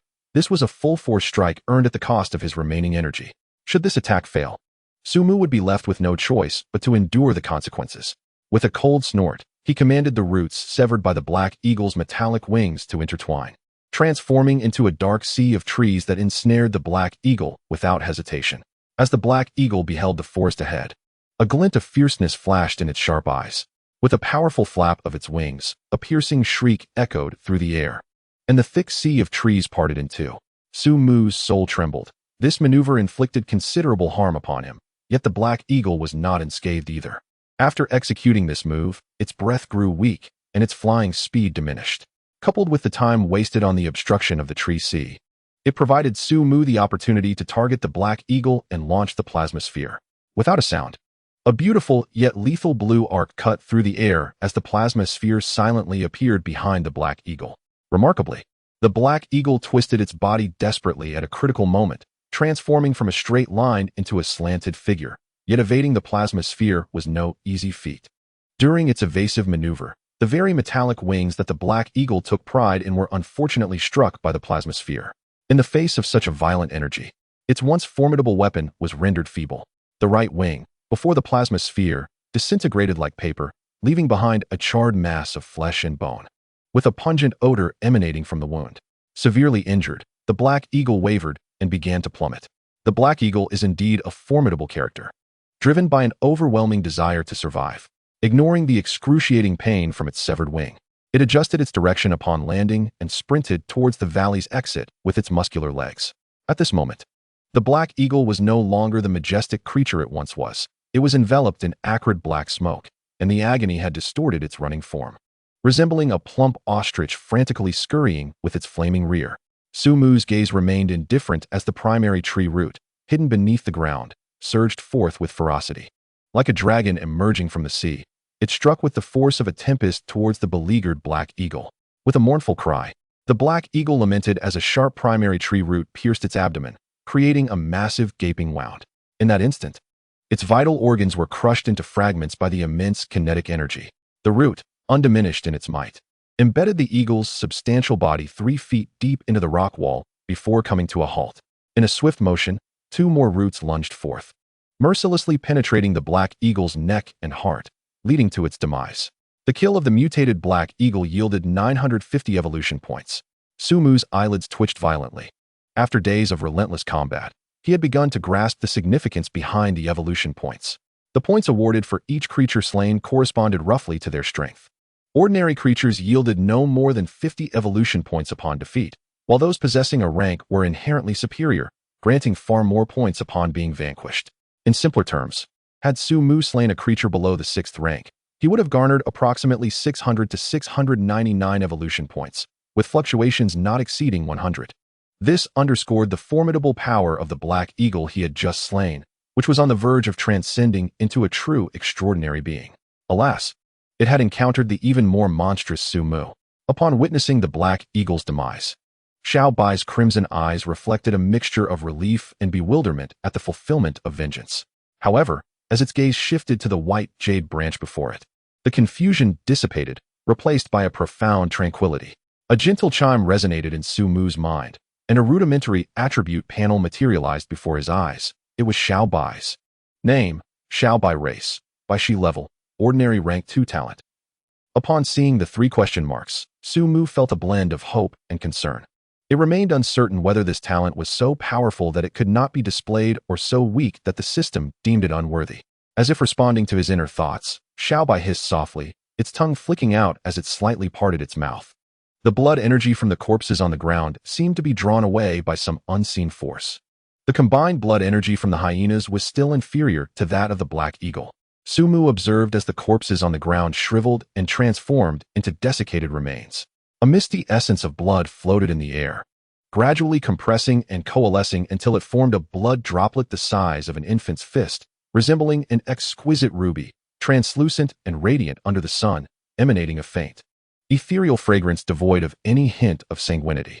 Xiao Bai directed this gem-like blood droplet to hover near Su Mu's trunk, where it burst apart, reconstituting into a mist of blood. Although this process appeared repetitive, it was far from it. Initially, the blood essence extracted by Xiao Bai was rife with impurities, but after meticulous compression and purification, only the purest life energy remained. Despite the seemingly meager amount of refined blood essence, its effects were remarkable. Organisms below level 3 could ascend a level upon consumption, with absolutely no adverse effects. While it could not rival Su Mu's life essence liquid, it was still quite formidable. Should Xiao Bai wish, this unknown talent could facilitate rapid growth. However, in its juvenile stage, Xiao Bai was no match for creatures abundant in blood essence. Had it not encountered Su Mu, the opportunity to utilize this latent ability might have been a distant prospect. Although Su Mu could sense the pure life energy within this blood essence, he was merely a great tree, capable only of absorbing nutrients. Xiao Bai's well-meaning efforts might ultimately yield no results. Chapter 21. On the comfort of L-shaped sleeping postures, just as Su Mu was about to dissuade Xiao Bai, he noticed the blood essence continuously flowing into his trunk under Xiao Bai's control. I can actually absorb this. Su Mu was astonished. Once the blood essence melded with his tree body, the severed wounds tingled pleasantly, and new, pale roots sprouted rapidly at the site of injury. Yet, for his colossal form, the amount of blood essence was but a drop in the bucket, consumed within moments. Xiao Bai gazed in confusion at the halted growth of the pale roots, struggling to comprehend why Su Mu's healing had ceased. Sumu lowered a branch to gently caress Xiao Bai's delicate head, opening the system to allocate all his evolution points into the main roots. This served two purposes: to mend his wounds and simultaneously fortify the primary roots. Compared to the narrow range of movement of his branches, the roots offered a much broader expanse, making the enhancement of the roots more beneficial than that of the branches. With limited evolution points available, each one needed to be spent judiciously. Through days of research, he had uncovered another remarkable use for evolution points. In addition to facilitating continuous evolution, they could also be employed to heal injuries. Under the nourishment of the evolution points, the previously stagnant roots began to grow anew, becoming even sturdier than before. Xiao Bai flicked its tongue joyfully, as if proclaiming, "Wonderful! This mischievous tree won't perish after all."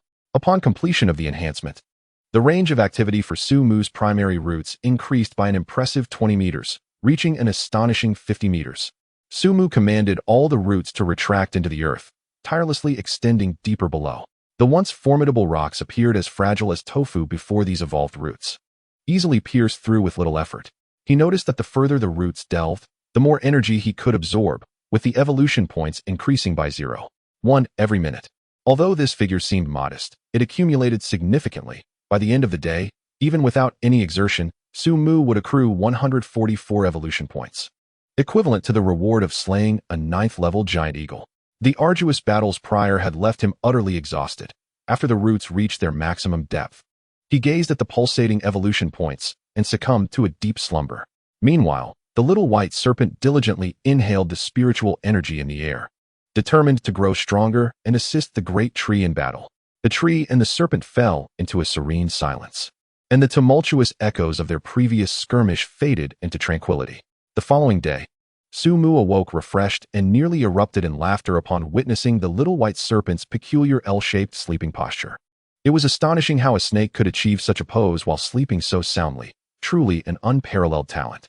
As Sumu fully utilized the skill of life attraction, he was not idle. The roots hidden underground surged above the surface, entwining the surrounding trees. The presence of these trees hindered his growth, and previously, he lacked the strength to eradicate them all. Today, he resolved to ensure that no other trees existed within a 50-meter radius.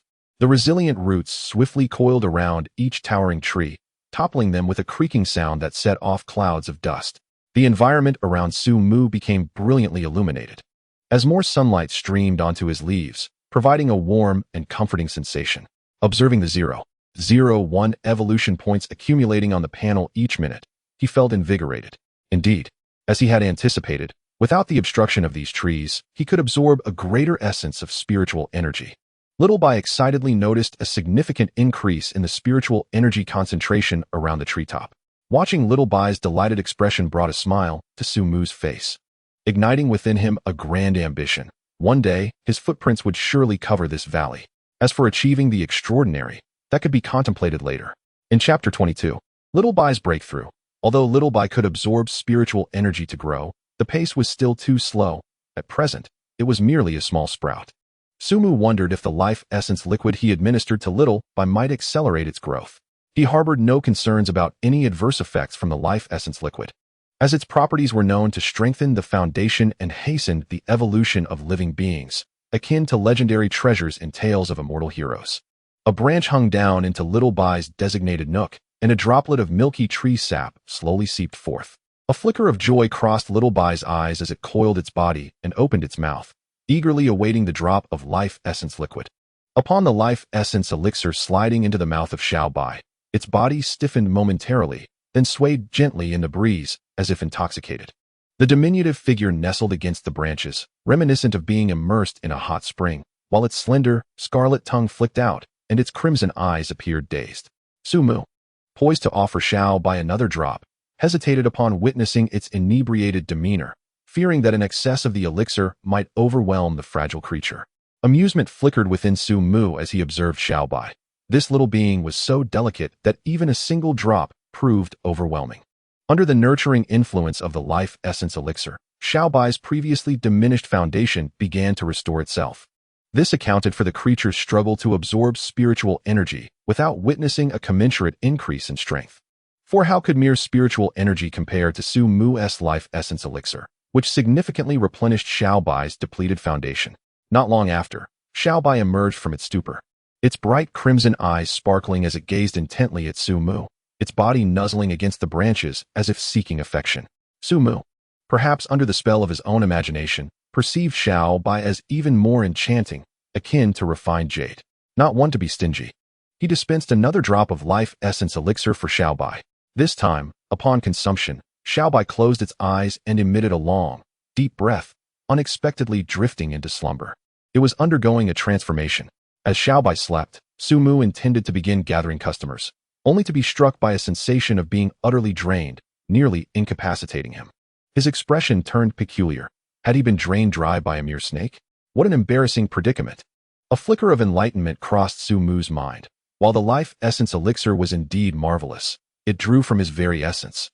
Thus, he could only afford to consume 3 drops a week. Any more would jeopardize his foundation. As drowsiness enveloped him, Su Mu succumbed to a deep sleep. Xiao Bai remained in slumber for 3 days and nights, without a single drop to drink. This may sound implausible. Yet the reality is that animals consume food merely to replenish energy expenditure, while the essence of spiritual energy is a far superior form of energy. Other beings consuming Su Mu's life essence elixir could similarly endure without sustenance. During these 3 days, Xiao Bai's physique transformed as if inflated, growing from an initial length of a finger to approximately 2 meters, boasting a girth comparable to a calf. Had Su Mu not expanded the space of the tree nest several times, Xiao Bai would have surely plummeted to the ground. A fall from a height of 15 meters is no trifling matter. Even a level 6 creature would be reduced to a pulp. In these 3 days, Xiao Bai's previously diminished foundation was rejuvenated by the life essence elixir, resulting in a remarkable leap in strength, advancing from level 2 to level 4. Chapter 23. The strange stone. Simultaneously with Xiao Bai's breakthrough, Su Mu had not been idle. Through tireless effort day and night, he finally amassed 1,600 evolution points, enabling him to strengthen the remaining 2 primary roots. In the instant when all primary roots were fortified, the panel finally ascended to level 1. At present, Su Mu's attributes are as follows. Name, Su Mu. Race, unknown tree species. Level, mortal stage 9. Lifespan, 300 years. Talent, wild growth, life essence liquid. Skills, control thunder, LV1. Mutated branch, LV0. Mutated trunk, LV0. Mutated roots, LV1. Life attraction, LV2. Somewhere in the depths of his being, Su Mu harbors an instinctive premonition that when he enhances all of his attributes to LV1, it will mark the moment of his ascension beyond the mortal stage. This day is not far off. A spark of brilliance ignites in Su Mu's eyes. What might the world beyond the mortal stage entail? His curiosity is piqued. Hiss. The familiar hissing sound of Xiao Bai resonates in Su Mu's ears. He hurriedly turns to see Xiao Bai affectionately nudging against him with its body, resembling white jade. Its crimson eyes glimmering with a lively sparkle, truly extraordinary. Su Mu feels a sense of relief and gently places Xiao Bai on the ground. For the earth is its rightful domain. Once on the ground, Xiao Bai joyfully glides about, its body reflecting a mesmerizing radiance under the sun's rays, appearing like a finely crafted piece of art from a distance. Xiao Bai circles around Su Mu's trunk and then swims towards the exit of the valley. What is Xiao Bai up to? Su Mu wonders, yet he refrains from intervening, trusting that Xiao Bai will not stray too far. However, upon reaching the valley's exit, Xiao Bai does not look back. Perhaps it is hungry and seeks to hunt. Watching Xiao Bai's receding figure, Su Mu's heart sinks. He opens his mouth several times, but ultimately refrains from calling it back, forcing a bitter smile as he silently watches Xiao Bai depart from the tranquil valley. Once again, he finds himself alone. So be it, trees are inherently solitary beings. Su Mu chuckles at his own self-mockery, staring blankly at the valley for the first time, a sense of anticipation stirring within him, an expectation that even he cannot articulate. 1 hour passes, then 2, then 3. Su Mu sighs inwardly, retracting his gaze. He desires to absorb the essence of the sun and moon, yet feels an inexplicable lethargy. Suddenly, a peculiar white snake, resembling white jade, swiftly swims towards Su Mu from the entrance of the valley, illuminated by the remaining sunlight. Su Mu notices the world before him springing to life. Huh. I knew Xiao Bai would not abandon me. How curious. In just a few hours, its head seems to have grown plumper. As Xiao Bai reaches him, it opens its mouth and surprisingly spits out an irregular stone. In a playful manner, Xiao Bai nudges the stone towards the exposed roots of the tree, affectionately rubbing against them and lightly tapping the stone with its head, as if conveying a message. The stone, only the size of a fist, appears rather unremarkable. Yet Su Mu feels an overwhelming allure emanating from it, as if the roots themselves are yearning to consume it immediately. This is quite bizarre. I am actually drawn to a mere stone. Swallowing hard, Su Mu gazes at the stone, his impulse intensifying. Unable to endure any longer, Su Mu thrust out a root. Yet it met the strange stone as if striking an iron plate, proving utterly ineffective. What could this stone possibly be? Chapter 24. The essence of the spirit stone is truly sublime. Catching sight of Xiao Bai's hopeful gaze, Su Mu scoffed inwardly, resolute in his belief that he could conquer it. Shatter. With a thunderous roar, a spiraled root erupted from the ground, blasting through the soft earth and creating a large crater. A shockwave radiated outward, sending Xiao Bai several meters away, though fortunately, his robust physique left him merely dazed. Su Mu deftly directed the root to pierce the peculiar stone. Crack! Crack! Fine fissures appeared across the stone's surface, and soon, fragments began to shed, revealing the true form of this marvelous stone. Su Mu's spirit surged. Perhaps this is the legendary spirit stone. The stone seemed to embody the very essence of nature, captivating all who beheld it with an insatiable desire to possess it. The spirit energy within surged forth like a tide, rapidly escaping its rocky confines. The richness of this energy even intoxicated Xiao Bai. Su Mu, overwhelmed by desire, felt his mouth water. Without hesitation, he sent forth numerous roots to ensnare the spirit stone, wrapping it in a verdant embrace. The evolution points surged at a rapid rate of 0.1 per second. After a brief interval, the essence of the earth itself was reduced to mere rubble. Su Mu gazed at the number 8,600, nearly compelled to let out a triumphant howl.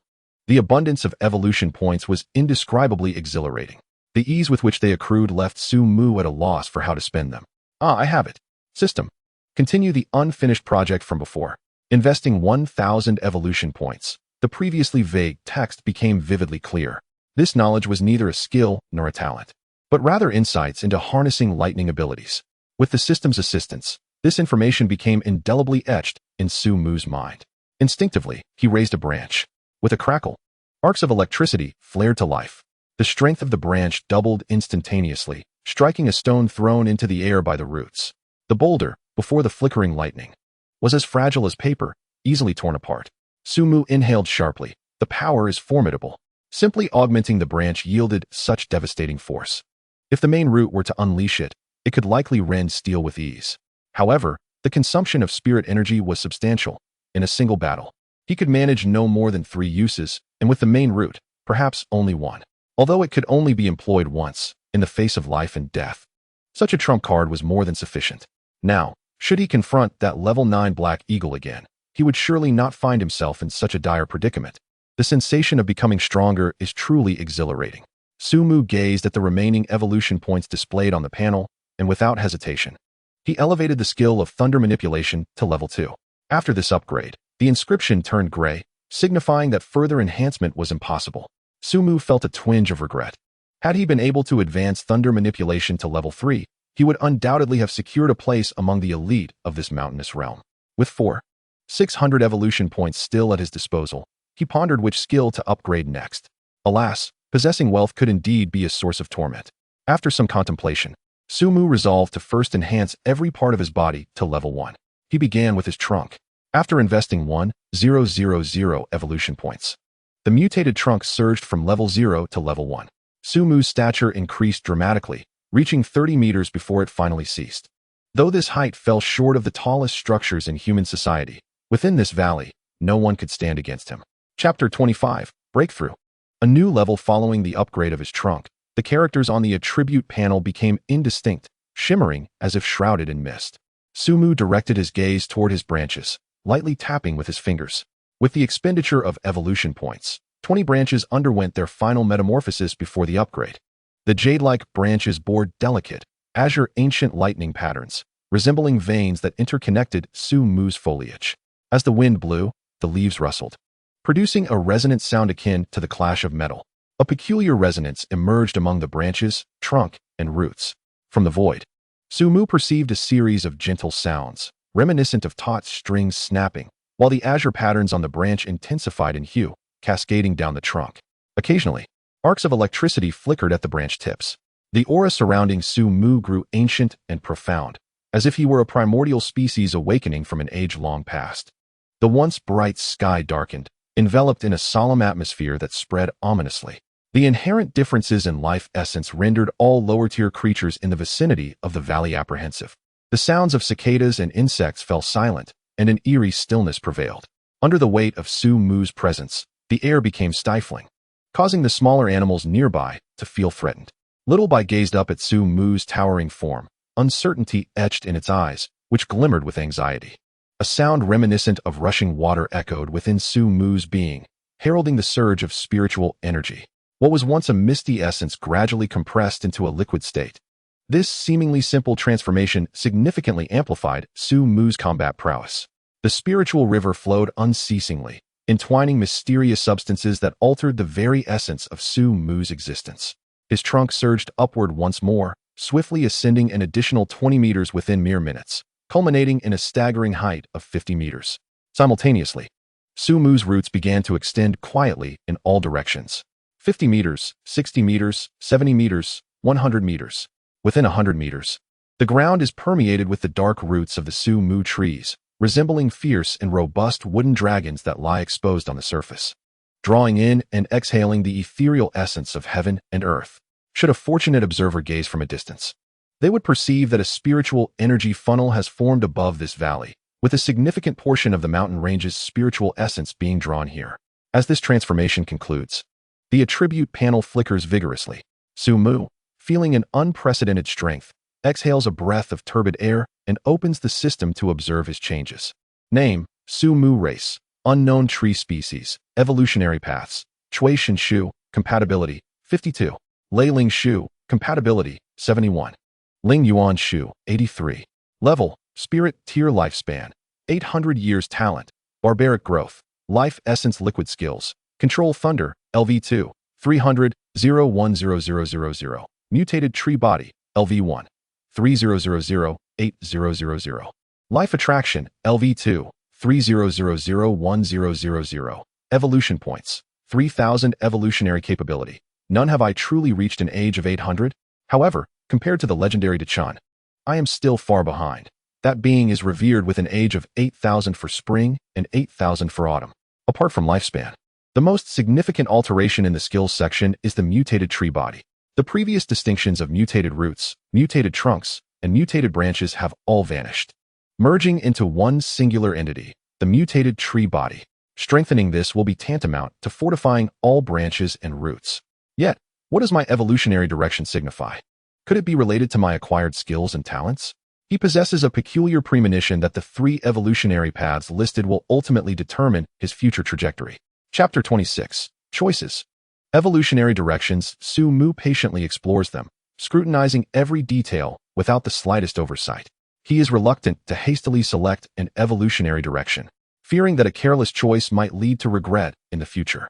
Chui Shin Shu, compatibility, 52. After evolution, it can accelerate the growth rate of plants, induce mutations, and allow for effortless manipulation of them. In the later stages of evolution, wherever the mind reaches, all vegetation will become your eyes and ears. Within the forest, you shall be the god of 10,000 plants. The god of 10,000 plants. Accelerating plant growth and controlling them sounds rather appealing. However, Su Mu refrains from making an immediate decision, as Chui Shin Shu is the one with the lowest compatibility among the 3 evolutionary paths. While a high compatibility does not necessarily guarantee superiority, there is no need to rush into a decision. He decides to examine the remaining 2 options first. Lei Ling Shu. Compatibility, 72. After evolution, it grants mastery over the power of thunder. In the later stages of evolution, when branches extend, lightning will traverse the heavens and the earth, annihilating all malevolence. Su Mu's heart is greatly stirred. Does this not echo the legendary thunder god? The ability to traverse the heavens and earth while vanquishing all evil seems even more formidable than Chui Shin Shu. A massive tree assumes the role of the thunder god, which strikes one as somewhat peculiar.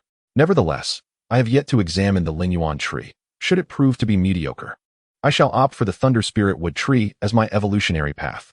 The Lingyuan tree boasts a compatibility rating of 82, with a certain probability of evolving into the origin tree, world tree, in the later stages.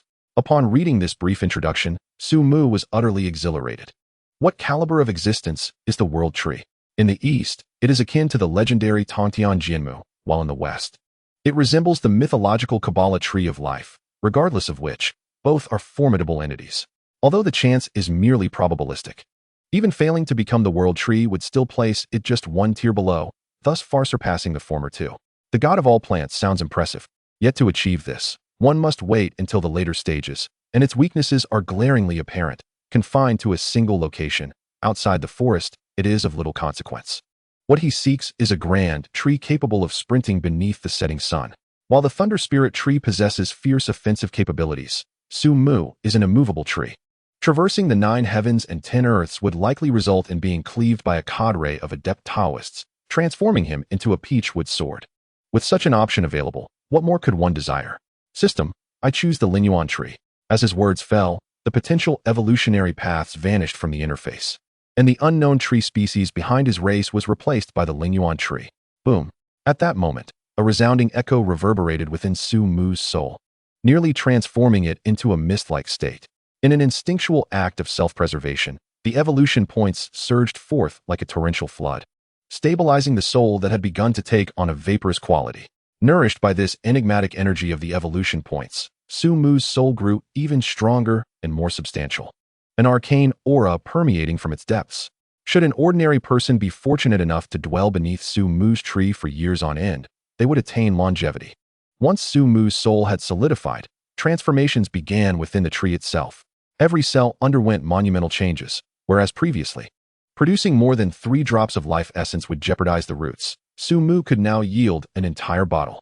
In that moment, the essence of life could not be contained, drifting with the gentle breeze and swiftly spreading across much of the mountain range. Chapter 27, Beast Tide. Human Presence.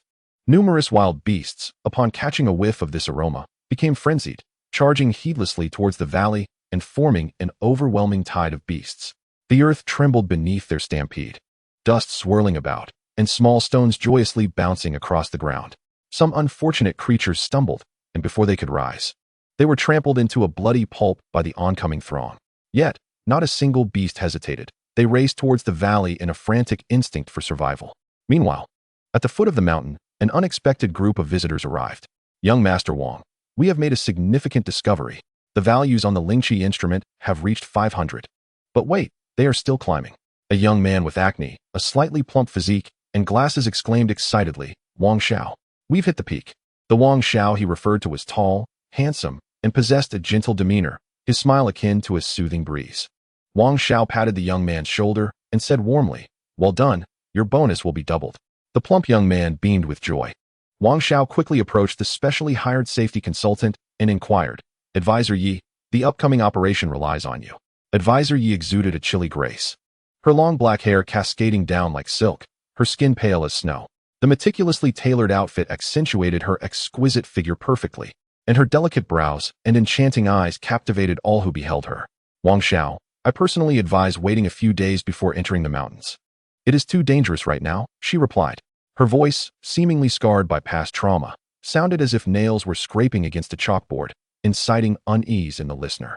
Why? Wang Xiao asked. Advisor Yi replied calmly, that is my ability.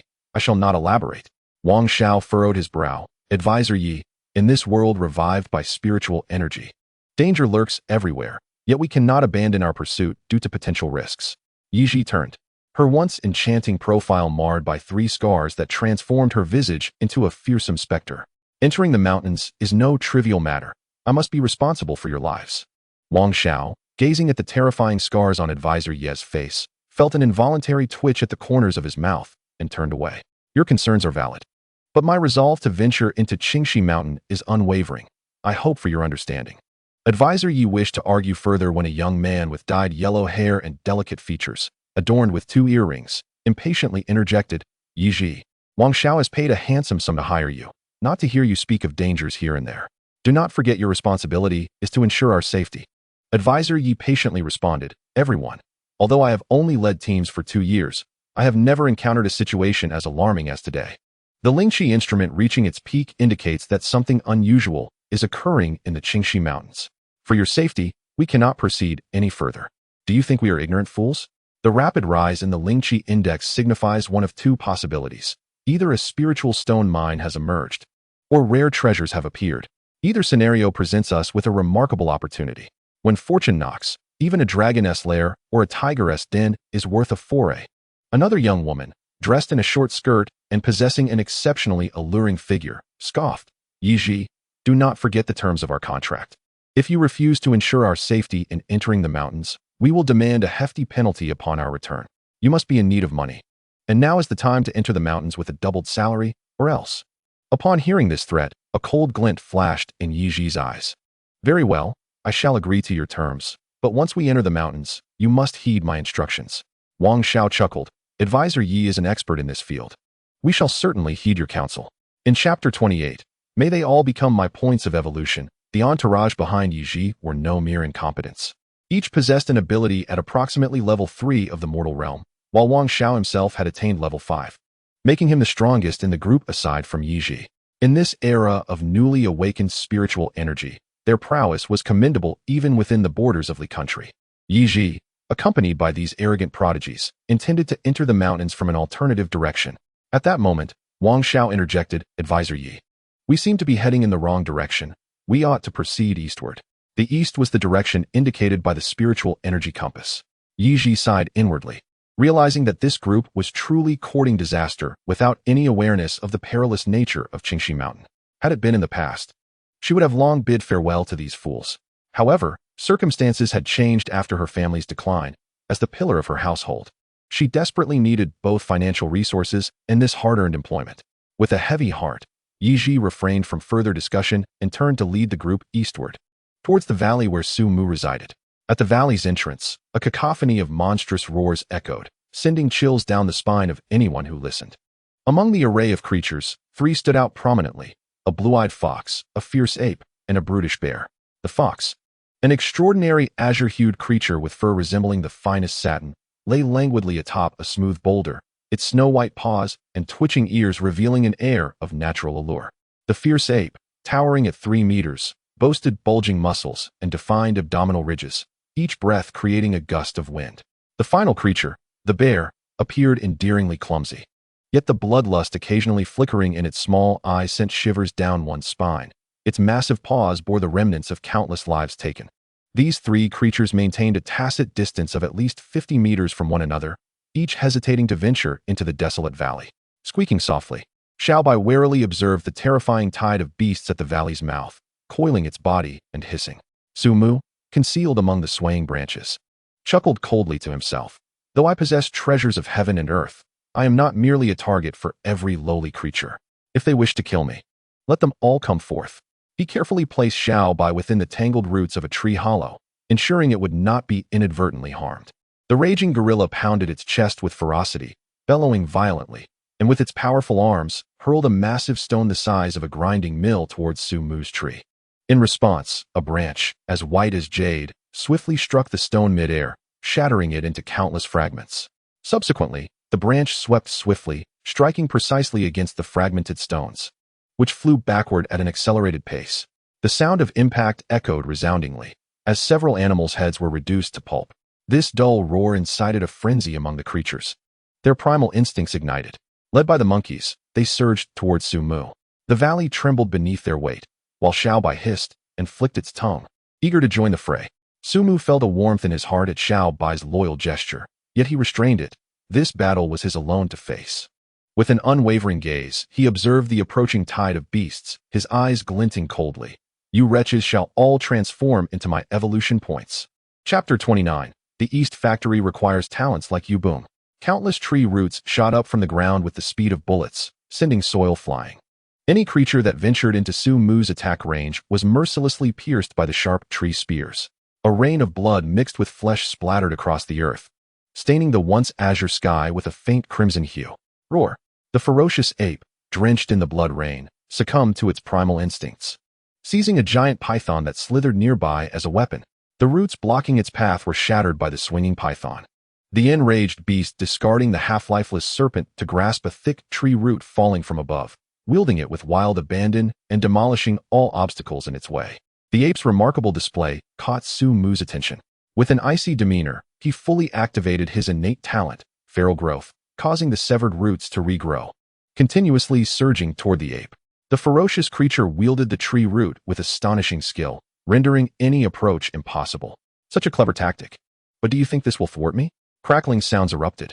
Brilliant arcs of blue electricity danced, coalescing into a spear of lightning before Su Mu, emanating an aura of ancient divinity. As he concentrated, the spear shot forth with explosive force. Sizzle! The air thundered with a roar as the lightning spear traversed dozens of meters in an instant. The nearby Jiawei who saw a blue phantom streak through the air. Its beautiful, satin-like fur singed where it had brushed against the spear. The ferocious ape felt a chilling terror wash over it, the scent of death palpable in the air. It let out an uneasy roar, its heart racing, blood coursing through its veins like mercury, its 3-meter frame swelling to 5, muscles glistening like dark iron. This was its innate ability, Berserk Battle Body, which drastically enhanced its power in a short span. Thus, even though the ape was only at level 8, it was formidable enough to deter even level 9 creatures when utilizing this terrifying talent. With a thunderous roar, the ferocious ape unleashed a brutal aura that swept across the land. Her powerful legs swelled with muscle, and with a vigorous push, the earth beneath her seemed to explode like a bomb, creating a colossal pit. The fierce ape leaped into the sky, attempting to flee. In that moment, a flash of blue light surged past, and the fierce ape, in a stroke of ill fate, collided with the lightning spear hurled by Su Mu. Its robust masculine symbol was instantaneously vaporized, the muscles on either side of its thighs charred black. The residual might of the lightning spear continued unabated, stringing together the beasts that followed behind the fierce ape. The creature's entire body convulsed, its eyes rolling back as it emitted a series of ghastly cries before collapsing to the ground, curling into a ball, convulsing violently as if afflicted by epilepsy. Its combat capability was entirely obliterated, marking the loss of one of the 3 primary combat forces. In the distance, the barbaric bear gazed upon the desolate scene of the fierce ape, feeling an inexplicable chill, causing its thoughts of evolution to wane. Su Mu's expression darkened. He harbored no desire for such outcomes. He had aimed directly at the creature's head, yet it had inexplicably swollen in size and leapt to collide with him. It was not his fault. Infuriated, Su Mu manipulated the other tendrils to ruthlessly slaughter the ensuing tide of beasts. Those with a power level below 5 were strung up like candied hawthorn, swaying in the air before they could even reach him. Within 100 meters, it was a realm of death. The tumultuous tide of beasts was cleaved into 2 segments, with the majority left to be slaughtered within the tree sea, while only the strongest and most agile beasts managed to approach Su Mu. In the sky, numerous birds, taking advantage of their ability to fly, evaded the massacre of the tree sea, yet they were oblivious to the terrifying branches poised ahead. Su Mu's branches unfurled, then erupted in a deluge of strikes. With a series of thuds, numerous birds were pierced through, gaping wounds the size of bowls appearing, their carcasses plummeting like rain. He slew the gray sparrow, earning 12 evolution points. He vanquished the crow, gaining 15 evolution points. He dispatched the swift swallow, acquiring 17 evolution points. After a round of slaughter, only a handful of birds survived, now transformed into terrified creatures, most choosing to flee into the obscurity of the sky, with but a few lingering above Su Mu, waiting for the opportune moment. The eyes of the surviving beasts sparkled with hatred, bloodlust, and madness. They required no commands, driven by instinct. They rushed eagerly towards Su Mu's trunk. The azure fox, with eyes like autumn waters, radiated brilliance, and Su Mu heard a myriad of affectionate whispers around him. Before him unfolded a surreal world, where maidens clad in gossamer danced in a resplendent display. In an instant, the delicate fabric soared, their movements languid, as exquisite curves danced lightly, captivating the soul. The enchantment did not solely affect Su Mu. Several beasts surrounding the azure fox were similarly entranced by this beguiling talent, standing dazed and oblivious to the visions that unfolded within their minds, their lower halves twitching aimlessly towards the air. Even a small flower drooped lifelessly to the ground. The innate talent of the Qinghu is truly remarkable, as it can directly target the weaknesses of the soul to create a mesmerizing illusion that captivates all beings. A glimmer of satisfaction flashed in the eyes of the Qinghu. Since awakening this gift, it has faced no defeat whenever it has been employed, ensnaring even plants that fall prey to its enchanting abilities. Great tree, you now belong to me. The Qinghu, confident in its victory, approached Su Mu with a graceful stride, reminiscent of an arrogant noblewoman, appearing out of place amid the chaotic and bloody battlefield. Unfortunately, the Qinghu had chosen the wrong target. Su Mu was now the soul of a human, residing within the body of the great tree. This peculiar union transformed Su Mu into an emotionless, bald elder, nay, an emotionless Lingyuan tree. Sumu remained utterly unperturbed by the illusions he beheld, even finding it somewhat amusing. In my previous life, I was an exceptional student who had seen countless sights. What makes you think your meager skills can enchant me? How dull. With a clear gaze, Sumu waved his right hand, causing the enchanting illusion to collapse. At that moment, as Sumu shattered the illusion, Xiaobai could no longer restrain itself, charging forth from the tree hollow to confront the approaching beasts. Unaware of the reason for Sumu's delay, it knew only that it must protect him, even at the cost of its own life. Hiss! Xiaobai's furious roar caused the blood within the nearby beasts to boil violently, as if ignited by flames. Remarkably, Xiaobai now possessed the ability to manipulate the blood within living creatures from a distance. The tumult of blood left the beasts in torment, desperately attempting to quell the chaos within their bodies. Yet they could only watch helplessly as their blood was gathered and compressed under Xiaobai's control. In Xiaobai's crimson eyes lay indifference. In its simple world, anything that sought to harm Sumu must perish. Hiss! Another hiss echoed, signaling the death knell for the three beasts, as their blood was compressed into small beads, transforming them into three emaciated corpses, their eyes still filled with lingering terror. The three corpses crumpled to the ground. After dispatching the three beasts, Xiaobai set its sights on the most formidable threat nearby, the man Xiong. Xiaobai recalled witnessing the savage hunting prowess of this bear before encountering Sumu. After enraging the man Xiong, a golden lion had its skull shattered by a single blow from the bear. Xiaobai could not allow the man Xiong to approach Sumu even by a fraction. Infuriated by Xiaobai's gaze, the man Xiong seethed with rage. How dare a mere creature target my master? You shall perish. Chapter 31. Urgent and awaiting. Roar. The man Xiong bellowed, its massive physique displaying an unexpected agility and speed. Like a formidable tank, the man Xiong charged forward, sending the beasts in its path flying several meters, crashing to the ground with bones shattered and blood foaming from their mouths, their once vibrant eyes now dimmed, breaths barely clinging to life. In the blink of an eye, a colossal shadow surged before Xiaobai. With a powerful and broad paw, it struck down, creating a thunderous explosion in the air, rendering the space around Xiaobai as motionless as gelatin. This earth-shattering blow could easily shatter stone and fracture boulders. Before the paw even descended, the fierce gust generated by its approach sliced through Xiaobai's body, leaving behind numerous bloodied gashes. Staring unflinchingly at the descending paw, an astonishing force erupted from within its diminutive frame. It arched its body like a bowstring drawn taut, ready to unleash itself with ferocity. Even in the face of death, it resolved to make the ferocious bear pay dearly. The battle-hardened bear, seemingly foreseeing this moment, suddenly stood upright, its other paw striking out towards Xiaobai with alarming speed. A predatory grin twisted across the bear's visage, as it anticipated the demise of this oblivious little creature, envisioning it reduced to a mere puddle of flesh beneath its might. After that, it would turn its attention to the extraordinary tree nearby. Sumu, having just emerged from a trance, was met with this perilous scene, his heart racing with fury. Are you courting death? During their time together, Xiaobai had grown from a mere afterthought to a cherished presence in his heart. A tendril from the tree swiftly whisked Xiaobai to safety. Sumu breathed a sigh of relief, his gaze turning icy as he surveyed the frenzy of wild beasts. A chilling aura of murderous intent spread forth, causing the beasts to freeze in place, a visceral dread washing over them, as if calamity were imminent. The ancient, intricate patterns on the branches illuminated in succession, crackling with lightning energy as arcs danced along the limbs. With a resounding crack, Sumu unleashed a barrage of sound waves that tore through the air, producing a shrill and piercing wail. In the face of such devastating power, the once unrestrained beasts crumbled like parchment, their bodies disintegrating into a mushy pulp, while the earth erupted in blinding splashes of crimson. The bear, under Sumu's focused wrath, suffered the most grievous fate. Branch after branch descended with the ferocity of a tempest. The bear's small, bead-like eyes narrowed, and it decisively abandoned its pursuit of Xiaobai, dropping to all fours, its dark, lustrous fur reflecting a faint yellowish hue.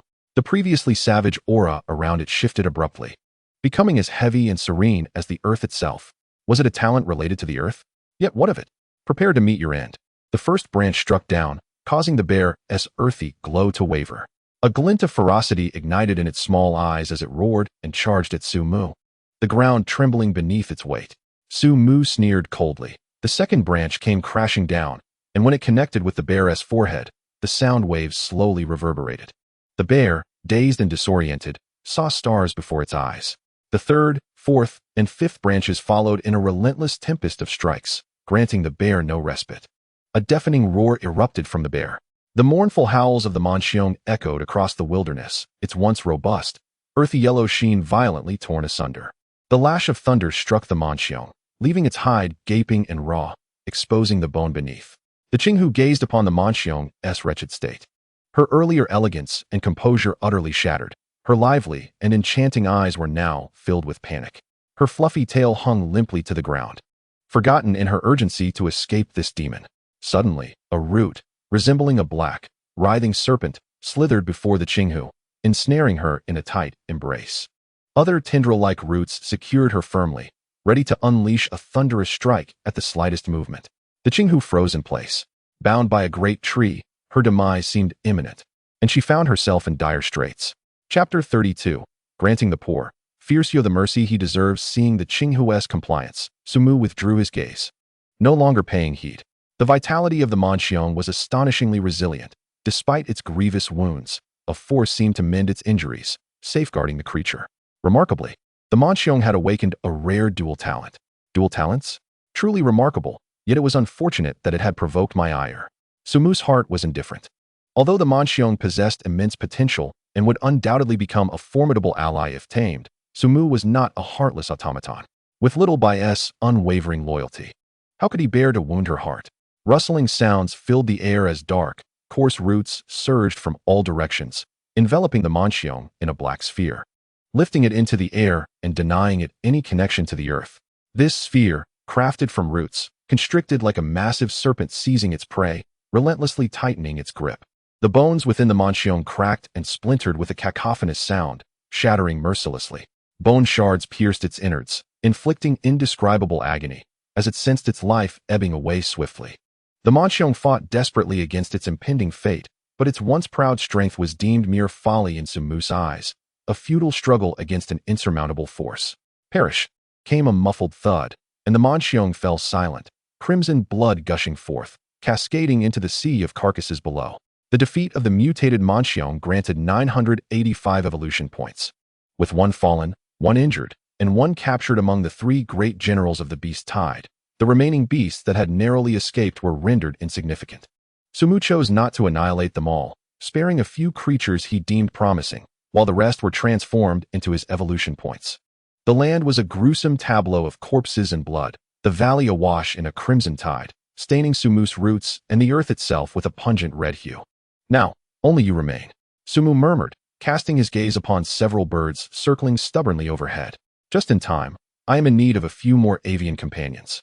The innate talent for wild growth surged forth, and Sumu's branches grew at an astonishing pace, piercing the sky within mere seconds, reaching heights of over 100 meters. Crackle! The tips of the branches shimmered with electric light, as bolts of lightning, as thick as a thumb, erupted with a thunderous roar. The avian creatures soaring high in the sky were utterly unprepared for the turn of events orchestrated by Sumu. Without a moment's hesitation, they attempted to take flight. Yet the speed of the lightning was astonishingly swift. In the blink of an eye, these birds in the azure sky were struck by lightning. 3 unfortunate souls were hit in critical areas, perishing instantly, their wounds carbonized upon impact. The demise of the mutated wild goose yielded 350 evolution points. The mountain eagle's downfall granted 230 evolution points. The elimination of the mutated gray sparrow resulted in 320 evolution points.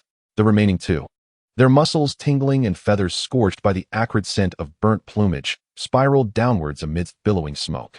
Sumu skillfully caught them with a branch. Among the survivors was a clever crow and a fierce falcon. Sumu's roots intertwined, crafting 5 enclosures to imprison the captives, which included the crow, the falcon, a blue fox, a lynx, and a white wolf. As for the ferocious ape, despite Sumu's desire to tame it, the creature had been rendered a eunuch by his hands. Sumu surmised that when the ape regained consciousness, it would certainly be a relentless confrontation. Better to end its suffering swiftly. Observing the twitching form of the ape, Sumu felt a pang of sympathy and pierced its being with his roots, thus concluding its tormented existence. Chapter 33. We have spent our resources. The defeat of the ferocious ape yielded 827 evolution points. Sumu gazed upon the valley, stained with blood and littered with corpses, and sighed softly. This was the brutal reality of the war of evolution. It was a matter of survival, a stark dichotomy of life and death. They needed to consume Su Mu to ascend, while he, in turn, required their demise to accrue evolution points. There was no morality in this cycle. However, Su Mu could not neglect the bodies left behind. If not handled promptly and appropriately, they would inevitably lead to a plague. Though as a grand tree he could withstand the horrors of disease, the mountain was home to many living beings. For the sake of sustainable existence, or rather, for the preservation of the environment, Su Mu could not simply disregard the dead. More industrious than Su Mu was Xiaobai, who proved to be an exemplary worker. Unfazed by the fierce bear, Xiaobai tirelessly extracted the essence of blood from the corpses of the bear and the ape, condensing it into blood pearls, each the size of a bowl, resembling glistening red diamonds under the sun's radiant light. Hissing softly, Xiaobai eagerly divided the blood pearl, wishing to share this exquisite delicacy with Su Mu. Amused, Su Mu gently entangled the branch around the blood pearl, presenting it to Xiaobai to signify that he had no need for it. The other creatures confined by Su Mu were nearly brought to tears. "If you don't want it, you could give it to us. We desire it," they lamented. Xiaobai, with its crimson eyes wide in innocent wonder, nudged Su Mu with its pearly white head, bringing the blood pearl back to Su Mu. Unable to resist Xiaobai's persistence, Su Mu ultimately accepted the offering. Xiaobai joyfully squinted his eyes, curled up beside Su Mu's roots, occasionally licking the blood droplets and then rubbing against Su Mu's trunk, a visage of utter contentment. It seemed as if he were engaged in the happiest and most blissful activity in the entire world. Trapped within their arboreal prison, the Qinghu could only watch in helpless despair as Su Mu ruthlessly pierced the blood droplets before them, consuming every last drop. The pure life energy within surged into Su Mu's being, dispelling much of his fatigue with a warm sensation. The Qinghu gazed vacantly, feeling as though their future held nothing but darkness. "We are battle-hardened elites, having faced countless adversities without shedding a tear, unless we truly could not bear it. Yet, for reasons unknown, a bitter sensation welled in their hearts, and crystalline tears silently slipped from the corners of their eyes. We too wish to partake. Why must you be so cruel?" Su Mu paid no heed to these theatrics of the ethereal beasts, as the serpentine roots coiled around the carcass and withdrew into the earth. As Su Mu was tidying the battlefield, on the slopes of the valley, a bespectacled, slightly plump young man cautiously retracted his head, taking cheerful steps akin to a waddling turtle, his little belly bouncing joyfully. As exuberant as a child weighing 180 pounds. The excitement in the young man's lowered voice was palpable. "Wang Xiao, we've struck gold. This time we truly have." Speak slowly, Wang Xiao replied nonchalantly. As the scion of the Shangjiang Wang family, he had witnessed countless spectacles. Wang Xiao internally scoffed, finding the young man's lack of experience rather amusing. "Exotic species, they are all exotic species. Exotic species." The individuals behind Wang Xiao perked up, their ears twitching with excitement. What exactly are exotic species?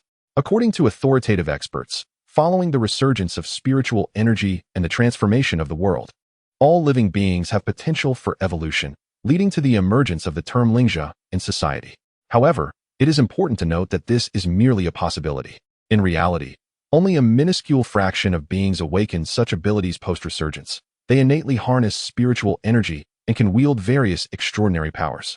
Humans refer to those with such special talents as Tianjuans, meaning the favored ones by heaven, while those unique beasts possessing such talents are collectively termed exotic species.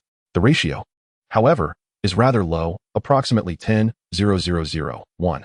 In other words, one exceptional individual may arise from every 10,000 people. Although authoritative estimates suggest that other beings may strengthen through acquired training, the specific methods of cultivation remain under exploration. Chapter 34. The Fourth Great Illusion of Life. I am the protagonist. Each exotic species holds immense value. Wang Xiao recalled a tale of a seemingly useless person from Shangjiang who inadvertently formed a blood pact with a powerful exotic species, completely altering his destiny, leading to his exceptional admission into the highest institution of the departing nation. In the eyes of humanity, exotic species symbolize fortune. How many? 66. The bespectacled young man's voice trembled with excitement, his teeth chattering in anticipation. Boom. Upon the utterance of these words, the entire assembly was taken aback, their breaths quickening in alarm. "What did you say?" "6 heads." Wang Xiao could no longer maintain his suave demeanor, his voice turning sharp and piercing. 6 heads of Yizhong. This was indeed an extraordinary revelation. The group seemed to envision wealth, power, status, and women beckoning them from the shadows. Even the composed Yi Ji was not immune to the allure. If she could secure even one Yizhong through a blood pact, perhaps her sister could be saved. And what else? Wang Xiao felt an overwhelming urge to throttle the bespectacled young man for his drawn-out delivery of information, teasing their curiosity and leaving them in suspense. Did he not realize how exasperating this was? There is also a rare insight, debak. The bespectacled young man, under the fierce gazes of the others, hastily completed his sentence. Wang Xiao was euphoric, reaching a state of uncontainable excitement. A fortuitous encounter on his very first expedition into the mountains. Could it be that he was the fabled child of destiny favored by the heavens? I am the protagonist. Ha ha ha. Cackling with delight. No one noticed Wang Xiao's lapse in composure. They were even more overwhelmed than he. Where is it? Hurry, lead the way. The bespectacled young man discreetly rubbed his thumb and forefinger together. Wang Xiao patted the young man's shoulder with reassurance. Rest assured, as long as what you say is true, the benefits will certainly be shared among us all. Despite his fervent desire for the Yizhong and Ebak, the bespectacled young man was acutely aware of his own limitations.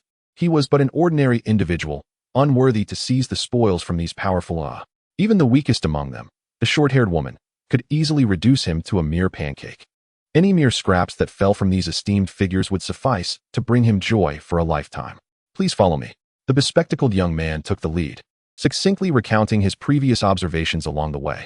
Yi Ji wrestled with her thoughts, ultimately exhaling softly and stating, Wang Xiao, that large tree is quite sinister. I have never heard of a tree actively hunting beasts. I believe it would be wiser for us to deliberate further.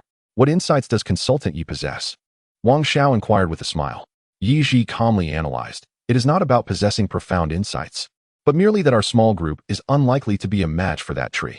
It would be prudent to return and enlist the help of more specialized individuals for the capture. The bespectacled young man grew anxious. His opportunity for wealth was tantalizingly close. If Wang Xiao chose to heed Consultant Yi's advice and turn back to recruit more qualified personnel, he would be left with nothing. Wang Xiao, while the tree may be sinister, it has just dealt with a wave of beasts. It must be utterly exhausted now. To proceed without tangible evidence, relying solely on conjecture, is perilous. According to your assessment, the tree's capabilities may very well be at the legendary ninja.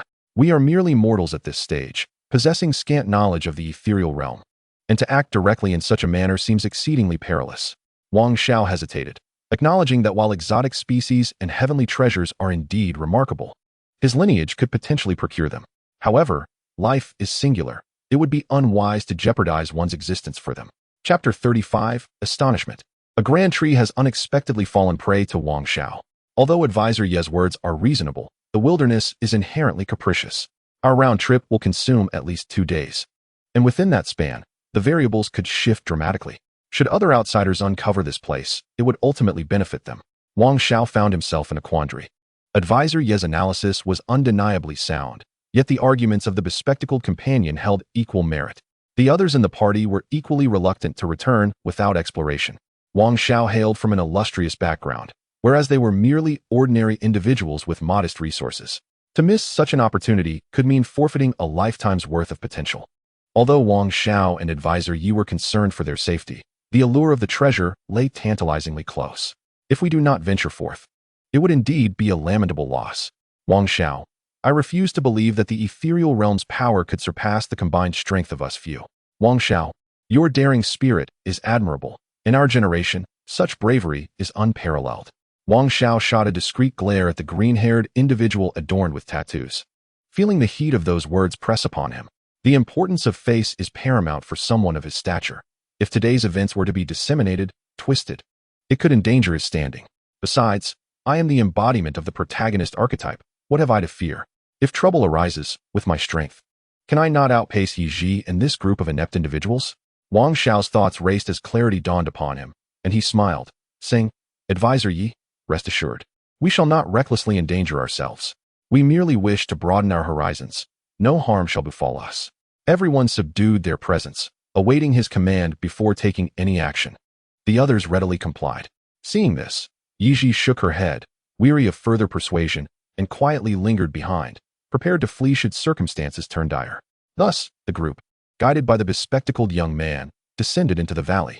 Upon nearing their destination, Wang Xiao and the others felt an exhilarating rush through their bodies, the density of spiritual energy rivaling that of esteemed academies. They began to converse in hushed tones.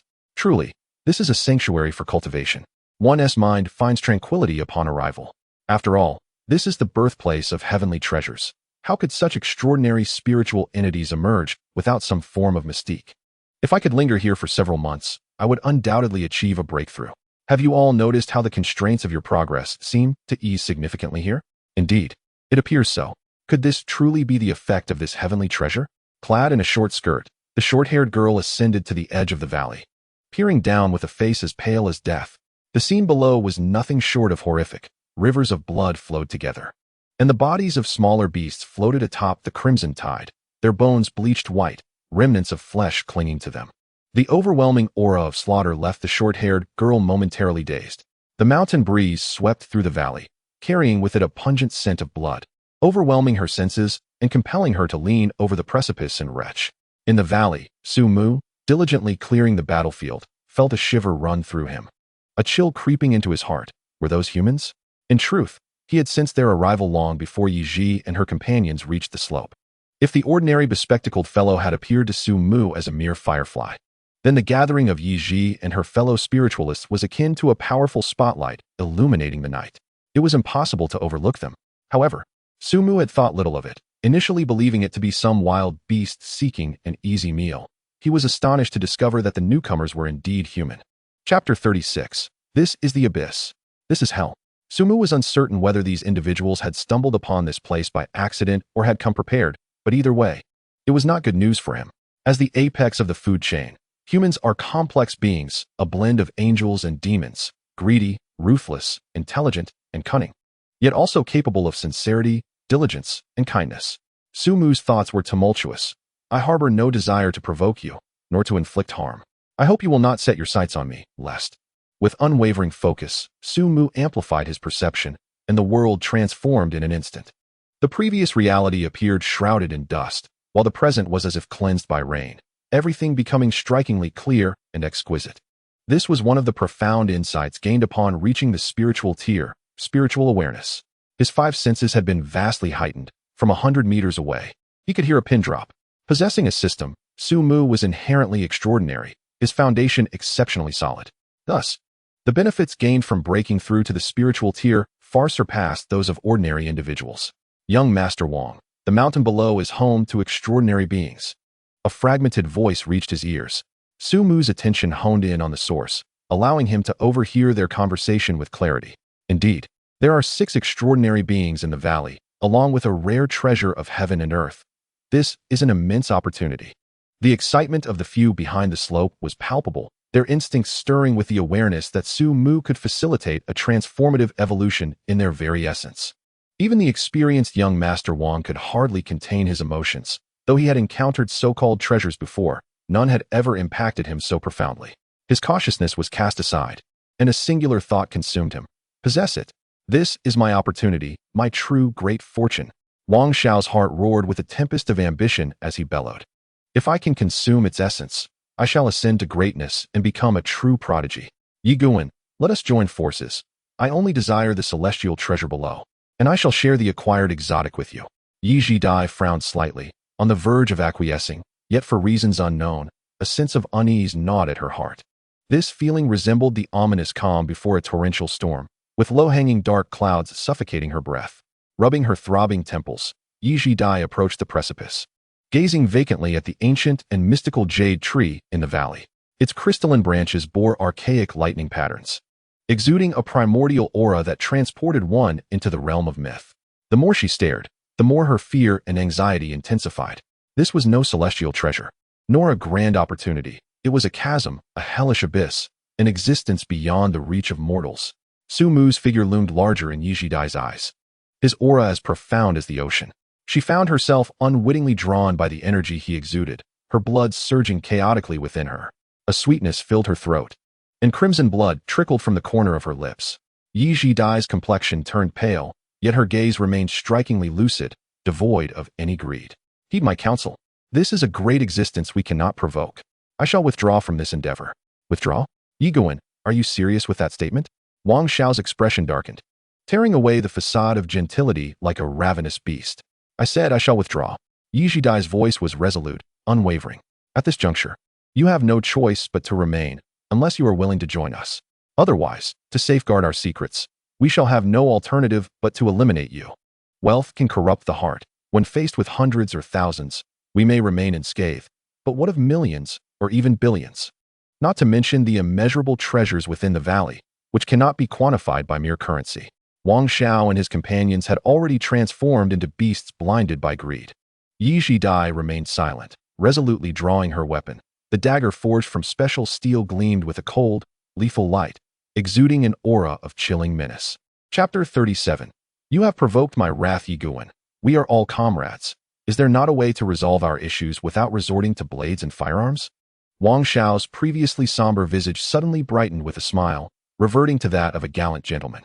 He delicately retrieved a sleek, silver metal box from his backpack, exuding a sense of advanced technology.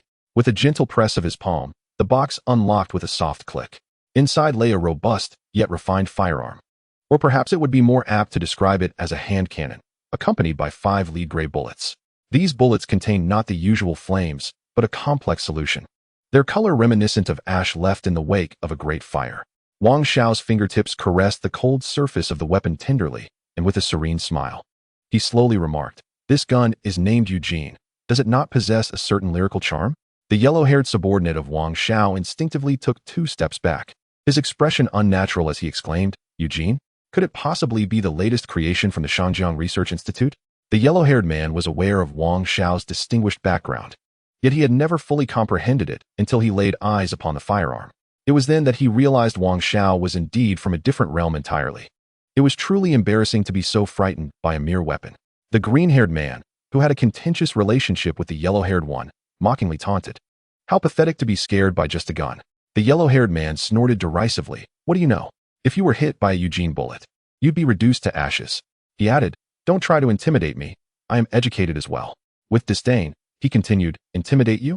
Do you have any idea how much this Eugene costs? Even if you sold off all your family's assets, you could only afford a single bullet." Wang Xiao cleared his throat, and immediately the yellow-haired man fell silent, akin to Pavlov's dog responding to the sound of a bell. He stepped forward, ingratiating himself. "With you here, Wang Xiao, I believe even a spirit-level being would meet their demise." Wang Xiao regarded the yellow-haired man with approval, thinking to himself that he was indeed a commendable sycophant who would be rewarded handsomely. "Now, do you still wish to withdraw?" Wang Xiao turned to Yi Zhi and inquired calmly. Yi Zhi sheathed her dagger, crossed her arms, leaned against a tree, and closed her eyes in contemplation. "I will not participate in or interfere with your subsequent actions." Wang Xiao, losing patience, scoffed inwardly, short-sighted. His earlier attempts to win over Yi Zhi had merely been a strategy to secure his position against any potential disputes over Su Mu, the rare treasure. However, after showcasing the Eugene, Wang Xiao noted that, thanks to the yellow-haired man's explanation, everyone else was left in awe, rendering Yi Zhi unnecessary. With both hands gripping the firearm, Wang Xiao aimed at the roots of Su Mu, preparing to pull the trigger. At that moment, Su Mu felt a chilling sense of dread as he was targeted by the robust Eugene. "If they sought to kill me, then I shall ensure their demise first." Su Mu resolved fiercely, summoning all the roots to exert their strength, hurling the remnants of the fallen towards Wang Xiao and his cohort. Bang, bang, bang. The corpses emitted a rapid whistling sound, akin to cannonballs being launched. Startled by the sudden onslaught, Wang Xiao's hand trembled, and he inadvertently pulled the trigger. A lead gray bullet shot forth from the chamber, slicing through the air and narrowly missing Su Mu, embedding itself into the rock wall. Despite the 100-meter distance robbing the bullet of significant kinetic energy, its lethality did not stem from mere force. Instead, it relied on the peculiar solution coursing through its core. Upon impact with the rock wall, the solution within the bullet boiled violently. Boom! The bullet exploded, scattering the solution, which reacted fiercely upon contact with the air, igniting a scorching inferno that surged upwards, causing the temperature to rise dramatically. The terrifying heat left the few salted fish within the treetop cage restless and agitated. A murderous glint radiated from Su Mu's eyes. "You have angered me." Chapter 38. Struck and seeking escape. Is there no justice left? Crack. The air crackled with a frenzied arc of electricity. Under Su Mu's command, a bolt of lightning, thick as an arm, morphed into the shape of an arrow, firmly targeting Wang Xiao. A sharp pain shot through the area locked by the lightning arrow, and in a moment of desperation, Wang Xiao, driven by fear, frantically pulled the trigger, his face contorted with tension. "Die? Just die?" Two lead-gray bullets erupted from the chamber in swift succession, the gun's muzzle glowing a fierce red. The tremendous recoil leaving Wang Xiao's arms numb. Yet, in Su Mu's eyes, the trajectory of the supersonic bullets unfolded in slow motion. He could distinctly perceive the waves of pressure created as the bullets tore through the air. With an expression of indifference, Su Mu forcefully swung the roots, casting forth two corpses that had long been prepared, which collided precisely with the lead-gray bullets. The bullets embedded themselves within the bodies, resulting in a thunderous explosion. Fiery flames surged from the corpses, which transformed into two blazing torches, reduced to mere charred skeletons before they even touched the ground. A chill gripped Su Mu's heart as he beheld the destructive force of the bullets. Had he been struck, the outcome would have been dire. Uncertain of how many bullets remained in the gun, he had no desire to test fate. Die! With a sharp crack, the arm-thick lightning arrow shot forth, transforming into a brilliant arc of blue light, racing ahead with such speed that it was imperceptible to the naked eye. A chilling sensation surged from the ground, rushing towards Wang Xiao's crown, akin to being doused with a bucket of ice water in the dead of winter, freezing his very soul in place. Wang Xiao, overwhelmed by terror, let out a shriek, abandoning all pretense and instinctively rolling away on the ground. However, the hapless Wang Mao, who trailed half a step behind Wang Xiao, lacked his strength.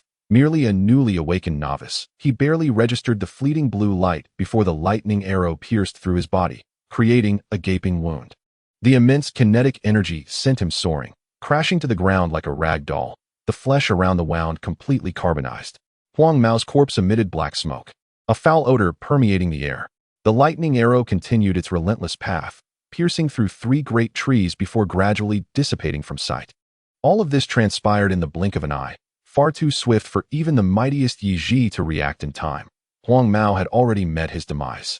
Wang Xiao lay on the ground, stunned and motionless, his meticulously tailored outfit now marred by dust and fallen leaves, a pitiful sight. Yet, he remained oblivious to his disarray, utterly paralyzed by fear. Observing that no one had escaped unscathed, Su Mu felt a twinge of regret. One may evade the initial strike, but not the final blow. This time, all of Su Mu's branches shot out toward the cliff, the crystalline twigs forming a dense canopy, obscuring the sky above.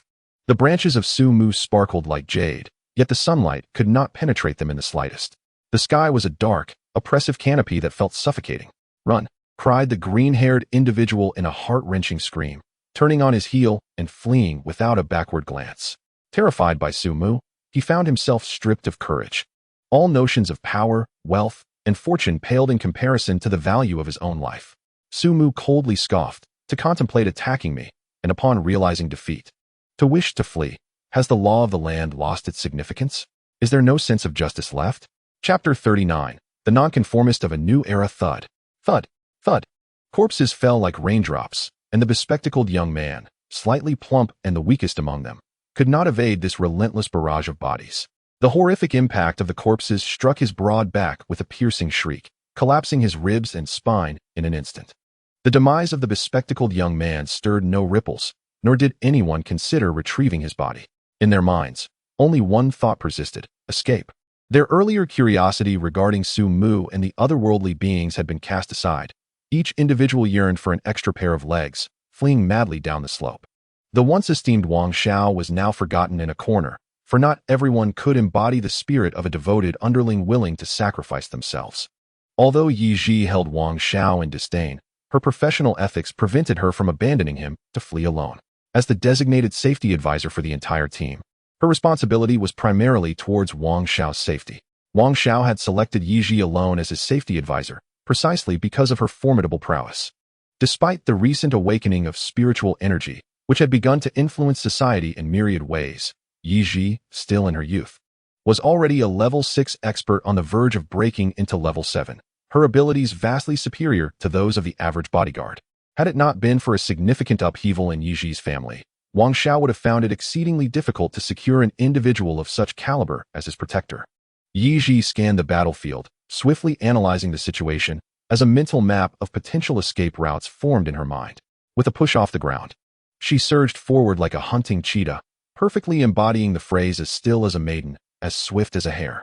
As she ran, the gusts of wind she created sent fallen leaves and grass swirling in her wake, drawing a straight white line behind her. Though her strength was commendable, it still fell short. Su Mu's eyes brightened at the sight of Yi Ji, not drawn by her physique, but rather intrigued by the remarkable prowess displayed by a human, particularly a woman with such an exquisite form. This piqued his curiosity about whether there existed in this world some form of arcane practice or scripture that enabled individuals to strengthen themselves through learning. If such a miraculous method truly existed, would it be possible for him to master these techniques? Moreover, Yi Ji was the sole individual among this group who harbored a sense of reverence towards him. Although Su Mu was an emotionless assassin, he would not indiscriminately take innocent lives. This principle was a line he refused to cross, a boundary that prevented him from descending into a mere killing machine. A person devoid of self-restraint and discipline is scarcely different from a beast. Suddenly, a crackle echoed as lightning erupted from the branches, with torrential rain cascading down upon the group behind the slope. Yi Ji's expression shifted dramatically. She had not anticipated Su Mu's mastery over lightning to be so nuanced. A truly astonishing feat, it was likely that even the most gifted individuals could not achieve such control. A drop of rain struck her fair skin, causing her to freeze momentarily. The energy within the rain was feeble, yet potent enough to momentarily paralyze her muscles.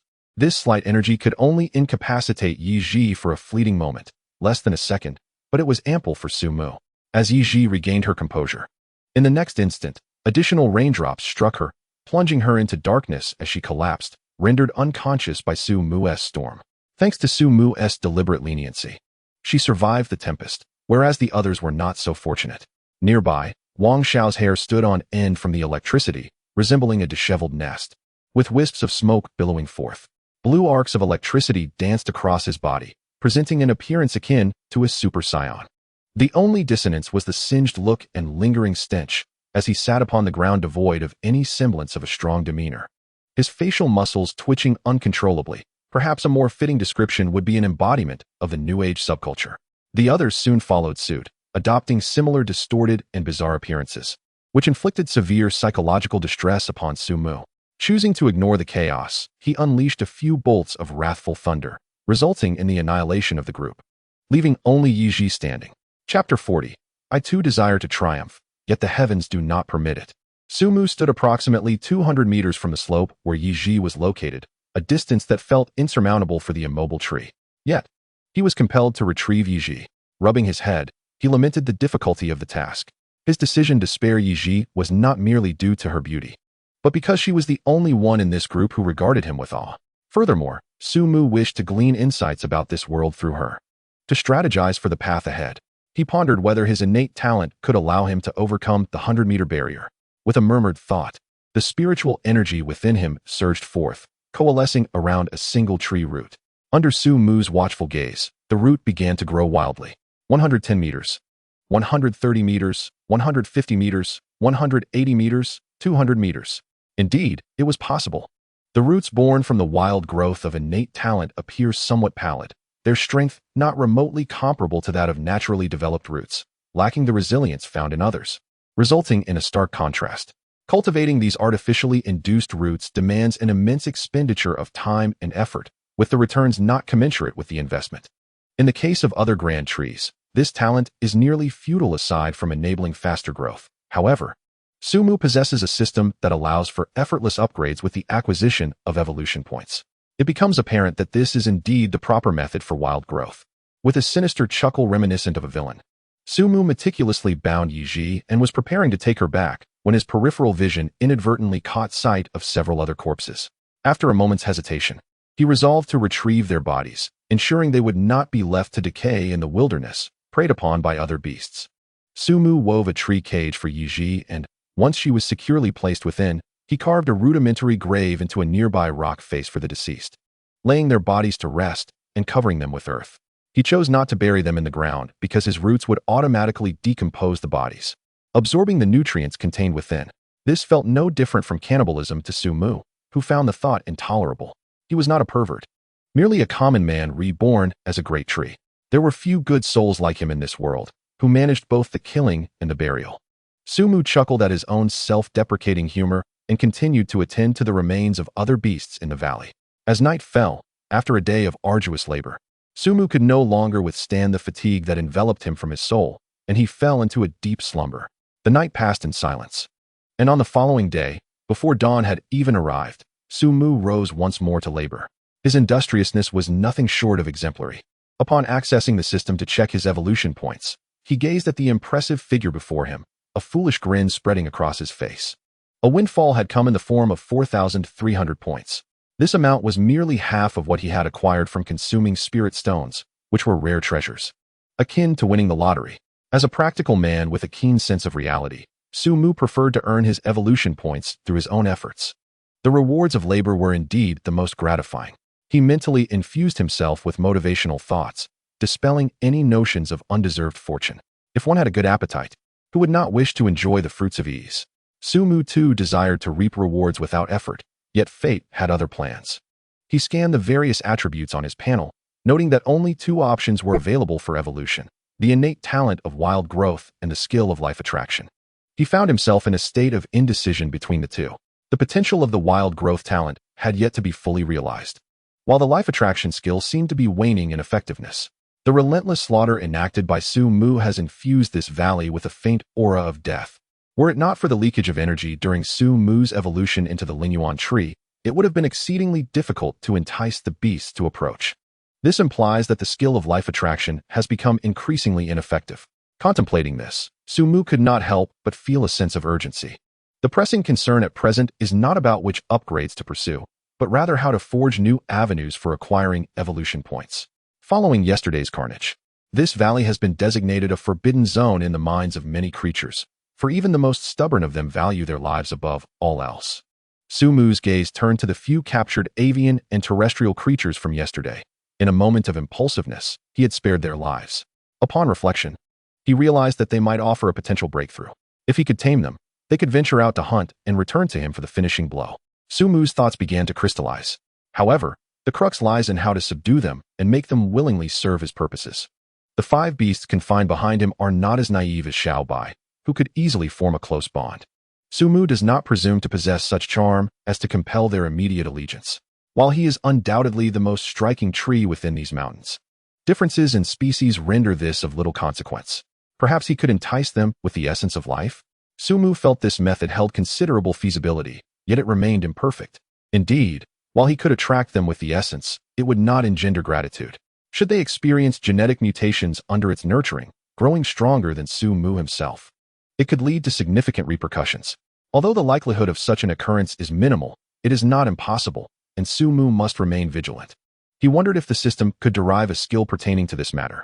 Upon accessing the system, Su Mu's thoughts prompted a series of blurred inscriptions to materialize behind the evolution capabilities. A surge of joy filled Su Mu's heart. It seemed promising. He was unreserved in investing evolution points, and as he did so, the information became increasingly lucid. Su Mu murmured to himself in excitement. Who would have thought that the skill of life attraction could possess such remarkable utility? The first step required upgrading life attraction to LV3, its maximum level. Reaching this pinnacle does not signify the end of the journey. On the contrary, upon attaining full mastery, this skill will undergo significant transformation, unveiling new evolutionary directions. One of these paths could assist Su Mu in overcoming his current dilemma. Without hesitation, he decisively expended 1,000 evolution points to elevate life attraction to LV3. The description of this skill revealed a new development. Life attraction, LV max. The scent emanating from you possesses a formidable allure for ordinary creatures. There is also a small parenthetical note following this. Evolution options, life attraction, consuming 2,000 evolution points, can be evolved into life affinity.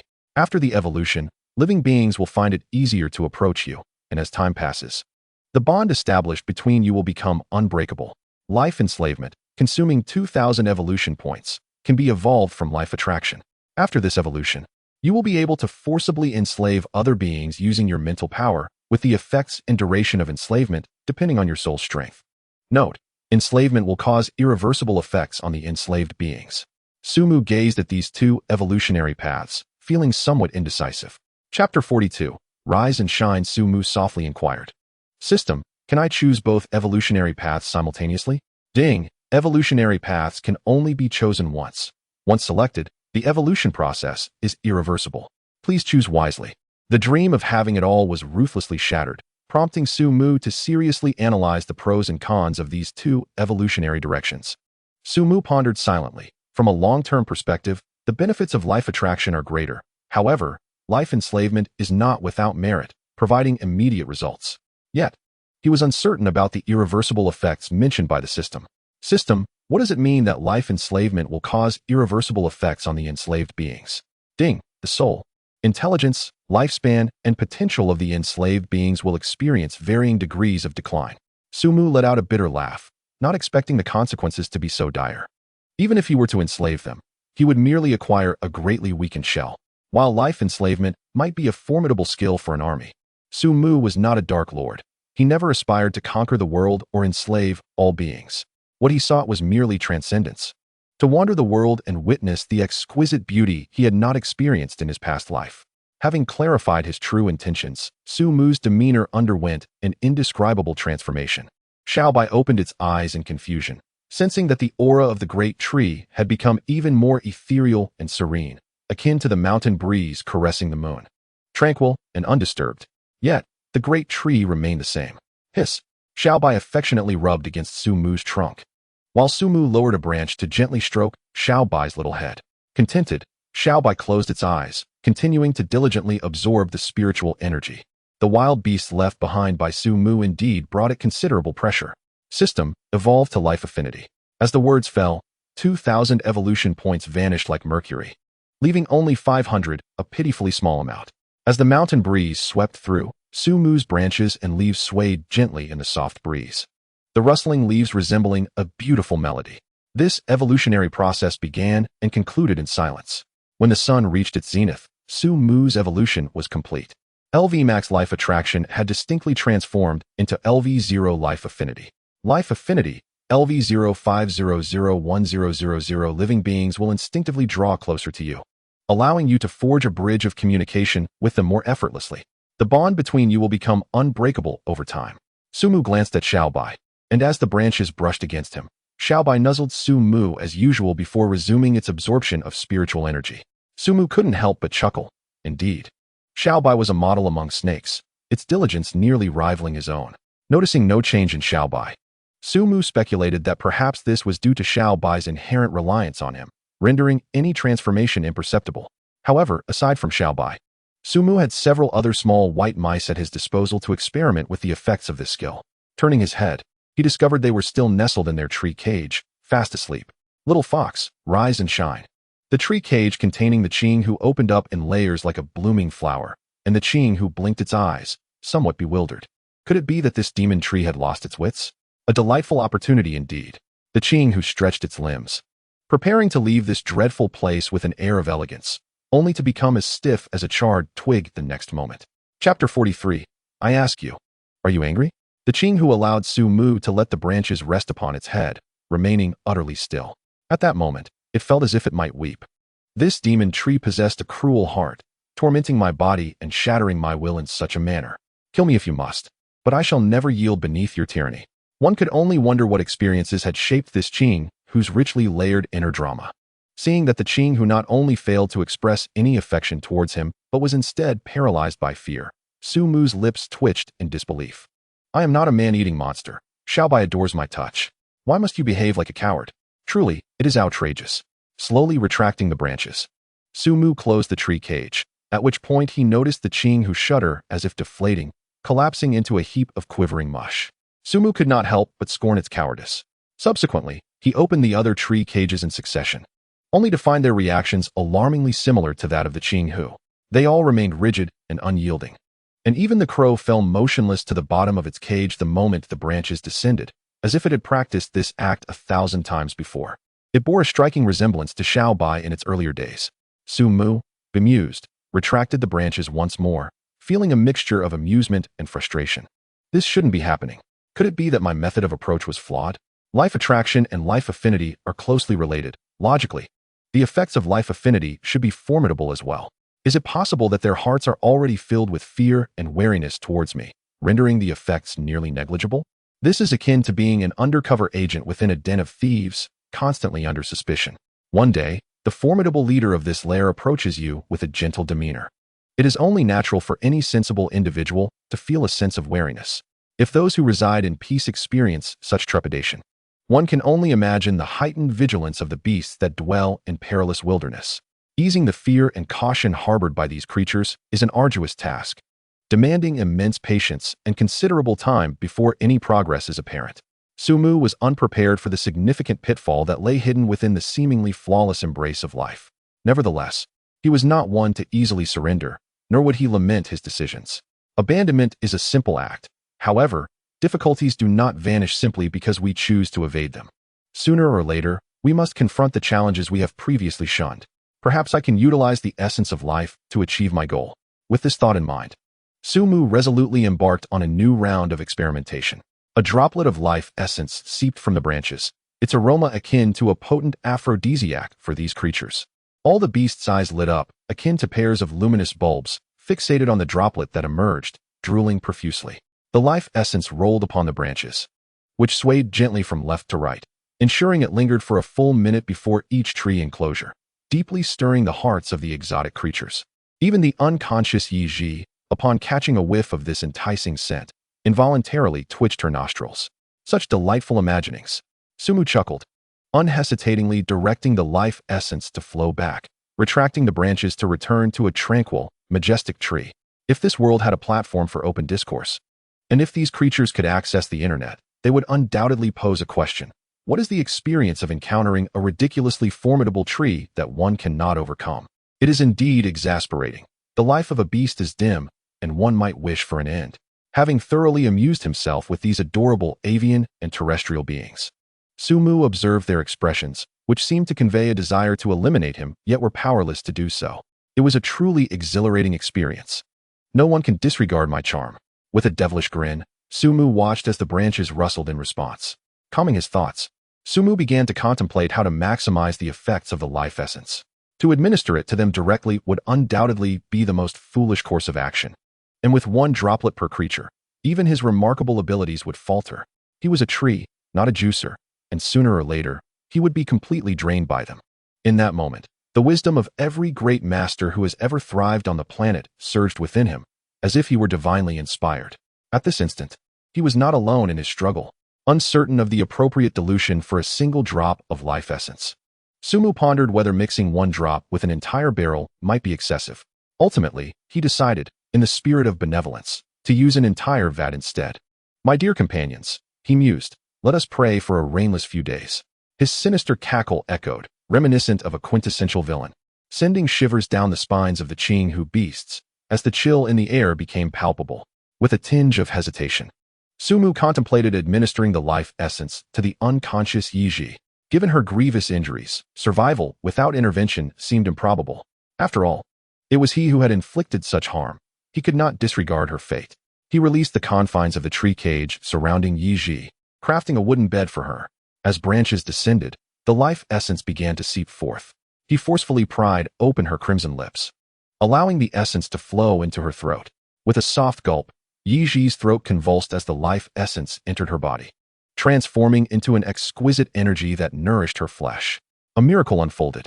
The unconscious Yi Ji opened her eyes, her gaze wandering in a daze across her surroundings. A majestic tree, ethereal and serene, stood proudly as if it had emerged from the annals of ancient mythology.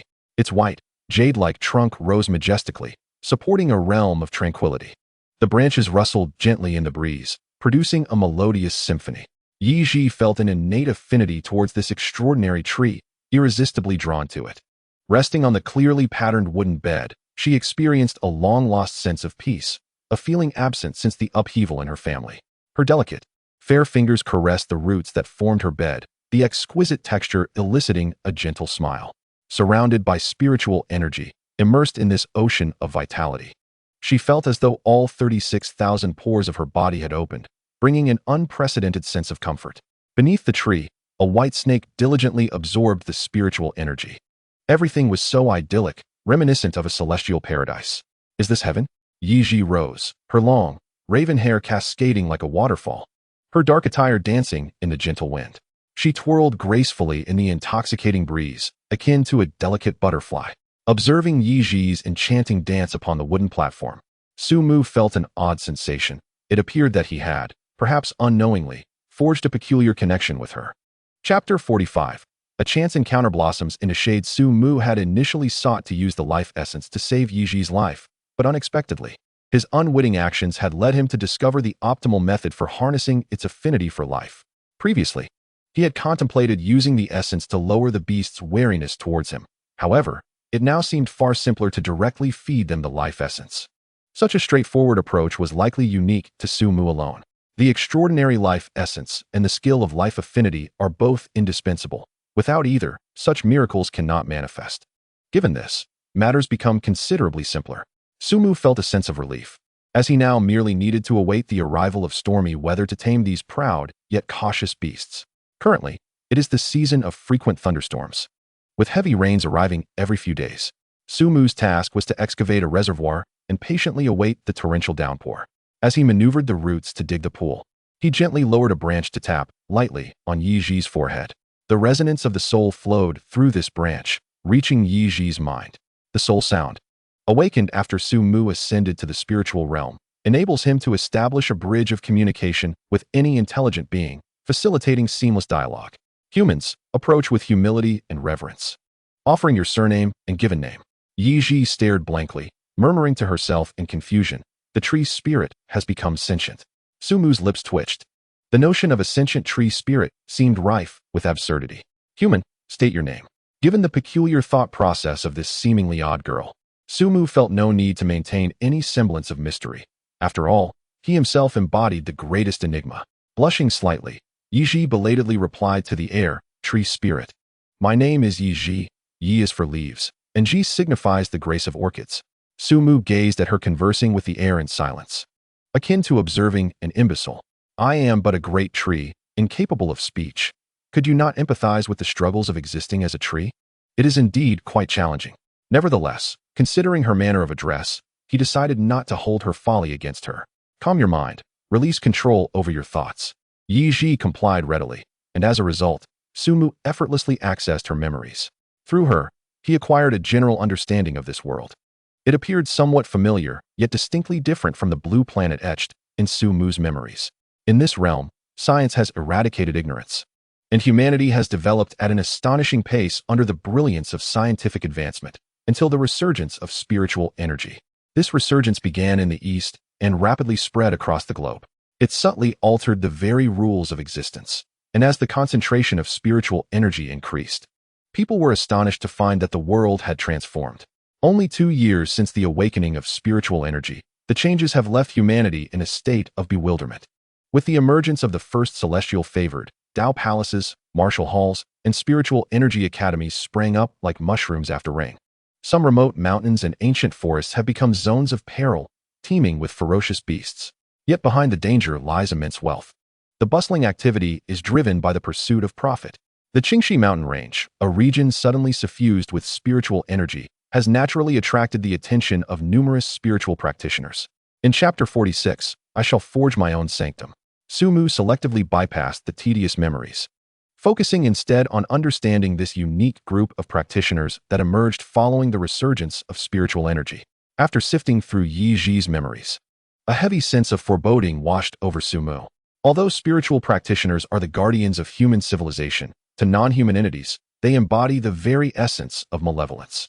Unlike Sumu, who possesses a system that allows him to transcend any barriers with mere evolution points, these practitioners must amass substantial resources at every step along their evolutionary path, resources that cannot materialize from thin air. When heavenly materials and earthly treasures are discovered, fierce conflicts erupt over their ownership. They resemble the pirates of the 18th century, ravenously plundering all resources for cultivation. Once fortified by these resources, they turn their gaze toward uncharted territories, initiating yet another cycle of plunder and extraction.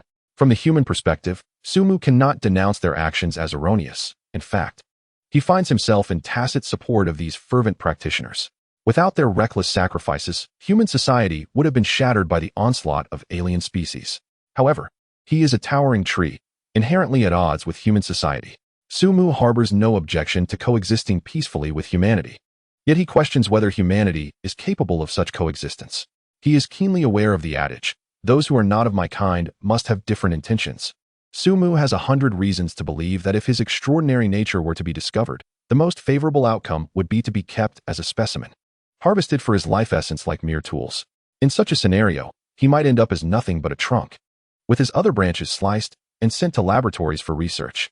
The worst fate would be to be meticulously prepared and consumed as a rare treasure. Neither outcome aligns with Su Mu's desires. Frustrated, Su Mu does not wish to stir up trouble, yet he refuses to remain passive. He withdrew his branches as Yi Ji, having exhausted her spirit, drifted into a deep slumber on the wooden bed. Observing her serene sleeping posture, Su Mu's expression shifted between light and shadow. Had he not been a tree, but rather a mobile being, he would not be so ensnared in passivity. At this juncture, lamenting one's fate is a futile endeavor. Such complaints serve no purpose but to complicate matters further. To be granted a second chance at life is an immense fortune. And Su Mu's imperative is to live earnestly and diligently. Taking a deep breath, he began to contemplate how to address this weighty dilemma. The foremost task is to enhance his own strength, for power is the foundation of all. If he could attain the might of Lu Shan, what fear would he have even in a world that stands opposed to him? However, this is a protracted process. During this time, I can utilize the life affinity and life essence liquid as a powerful combination to establish my own influence. A single tree cannot form a forest at present. Su Mu is incapable of standing alone. To thwart the prying eyes of the spiritual beings, it is essential to harness the strength of a collective. Once I have my own faction, the cost for the spiritual beings to invade will significantly increase. After all, compared to the inconspicuous and gentle tree, a multitude of perilous anomalies clearly presents a visible and formidable threat. When the price paid far exceeds the potential gains, no one would recklessly gamble everything on an uncertain treasure unless utterly desperate. Chapter 47. We, the Orc tribe, shall never be slaves. Ula. Am I not creating a forbidden zone? However, with only 6 anomalies, I am yet to warrant the title of a forbidden zone. I require additional means. Su Mu recalled the anime and novels he had encountered in his previous life, and his thoughts suddenly expanded. Fog is indeed a highly effective strategy. In various horror films and panic novels, mist serves as a quintessential element. This is due to the fact that within the fog, human perception is considerably restricted, effectively creating an unknown environment. The greatest fear stems from the unknown. However, as a benevolent and divine tree, how could Su Mu inherently possess such an essential element of horror? Su Mu turned his attention to the system's evolution capabilities. As expected, the system was as reliable as ever. Behind the evolutionary ability, a line of indistinct text appeared. Once Su Mu expended all his stored evolution points, the text became clear. The name of the skill was quite simple, Mist. However, evolving this skill required 3,000 evolution points. This exorbitant cost left Su Mu momentarily stunned. He opened the skill description for Mist. Consumes a certain amount of spiritual energy to create a dense fog with a diameter of 1 kilometer. Su Mu thought he had misread, rubbed his eyes, and read it again word by word, only to confirm that this was indeed the effect. This seems rather weak. As the ancients say, if you do not understand, you should inquire. System, why does evolving this skill require so many evolution points? Su Mu asked, perplexed. Because the host lacks the relevant genes. A moment of clarity flashed through Su Mu's mind. No wonder the evolution points expended when I evolved abilities like life attraction were not substantial. This was because I could awaken these abilities through prolonged honing, and using the system merely expedited the emergence of my inherent capabilities. However, if the evolved ability is one I do not possess, a significant number of evolution points are indeed required. Although the cost is steep, this skill is essential for me, for it is a crucial component in creating a forbidden zone. As evening approached, the sky became overcast, casting a gloomy shroud over the valley.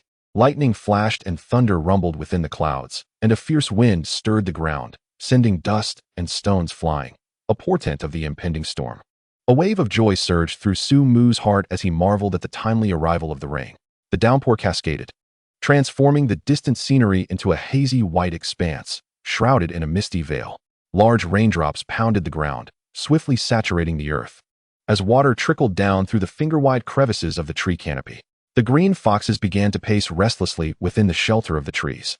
Su Mu cast a glance at the relentless curtain of rain and sighed, observing the dark roots of the trees piercing through the soil, intertwining to weave a protective canopy for them. This gesture struck a chord deep within the hearts of the green foxes, complicating their feelings towards Su Mu. Particularly the most intelligent among them, though filled with resentment for Su Mu's heartless teasing, found that the intensity of their hatred had lessened in this moment. However, the hawk and the lynx brothers remained proudly erect, displaying their noble spirit. To make me submit, perhaps in another life. I, the lynx, vow never to be a servant in this lifetime. I, The hawk pledged to never be a servant in this life. Yura. Chapter 48. How did I fly? The gentle patter of rain coalesced into a small stream, flowing from all directions into the pool Su Mu had excavated. Su Mu gazed serenely at the distant haze, while Xiaobai remained still, watching him intently. The exotic beings within the tree shelter quietly peered into the distance, seemingly waiting, or perhaps watching vigilantly. The torrential rain arrived swiftly and departed just as quickly, leaving the world refreshed in its wake. A splendid rainbow arched across the valley sky, seemingly bridging the past and the future. Su Mu sensed the coolness of the air through the branches, which swayed gently without wind as water droplets fell into the pond, creating rippling waves. It had begun. Su Mu extended a branch over the surface of the pool. Drip. 1 drop, 2 drops, 3 drops. He let 3 drops of life essence fall into the water, and as the azure liquid mingled with the murky pool, it transformed into a crystal-clear spring, vibrant with the essence of life. The sediment settled to the bottom as if compressed by an invisible force, leaving behind a tranquil, verdant oasis. Mountains need not be high. They are renowned if deities dwell there. Waters need not be deep. They are sacred if dragons reside within. What was once ordinary pool water became a mystical spirit pool after Su Mu infused it with 3 drops of life essence. Surrounding the pool, numerous small grasses and flowers sprang forth from the soil like bamboo shoots after rain, transforming the area into a vibrant scene of flourishing greenery. The lynx, with its coal-black fur devoid of any impurities, rolled its throat as it shamelessly licked the air with its pink tongue, its emerald vertical pupils filled with intoxication. As it indulged in the air, the lynx staggered gracefully towards the spirit pool, appearing as if it had drunk too much, almost leading Su Mu to believe he had become a catnip enticing the feline. The lynx collided with the tree cage, shaking its slightly dazed head nonchalantly before lying down within the enclosure. It fixated intently on the waters of the Ling Qi, as if its very essence had become enmeshed in the depths, unable to extricate itself. Not only the lynx, but even the proud falcon, momentarily ceased its wing flapping, its beak opening and closing in a mindless rhythm, emitting peculiar, plaintive sounds. The white wolf's eyes widened, its brows furrowed in apparent seriousness, yet the corners of its mouth, adorned with sharp teeth, curled upwards, its long tongue lolling outside its lips, exuding an air of regal arrogance. The azure fox elegantly swallowed, then boldly approached the edge of the tree cage, pressing its fox-like face against the roots and playfully mewling, producing soft, rumbling sounds from its throat. The raven, in a state of agitation, flapped its wings restlessly, occasionally banging its head against the tree cage with reckless abandon, embodying a foolish tenacity. In contrast, Little Bai remained remarkably composed, twisting its serpentine body, its crimson eyes gleaming with pride. With a soft hiss, it turned towards the Ling Qi. The 5 exotic creatures within the tree cage halted simultaneously, their attention drawn to the advancing Little Bai, collectively releasing a mournful sound that resonated with profound sorrow, causing Su Mu, the emotionless assassin, to shudder involuntarily. Swiftly, Su Mu lowered another branch, ensnaring the flailing Little Bai, lifting it into the air. Little Bai, as if grasped by the fabled fate, stiffened for a moment before weakly thrashing about, its jade-like body suspended above, confusion clouding its crimson gaze. Who am I? Where am I? What has happened? Why am I flying? Chapter 49. Clearly, I was first. Su Mu extended a branch to gently stroke Little Bai while simultaneously using soul resonance to comfort the distressed creature on the verge of tears. Although he was uncertain if it could comprehend his words, it was evident that the highly intelligent Little Bai understood. It nuzzled Su Mu affectionately, hissing softly. And despite Su Mu's inadequate proficiency in serpent language, he discerned the emotions conveyed through Little Bai's sounds. Was I being consoled by Little Bai? Su Mu found himself in a mix of amusement and exasperation as he set Little Bai down. The obedient serpent glided back to Su Mu's trunk, entering a meditative state, determined to demonstrate through action that it was indeed the most well-behaved, utterly unfazed by the allure of the Ling Qi hiss. If only its crimson gaze didn't occasionally dart towards the Ling Qi, it would be all the more convincing.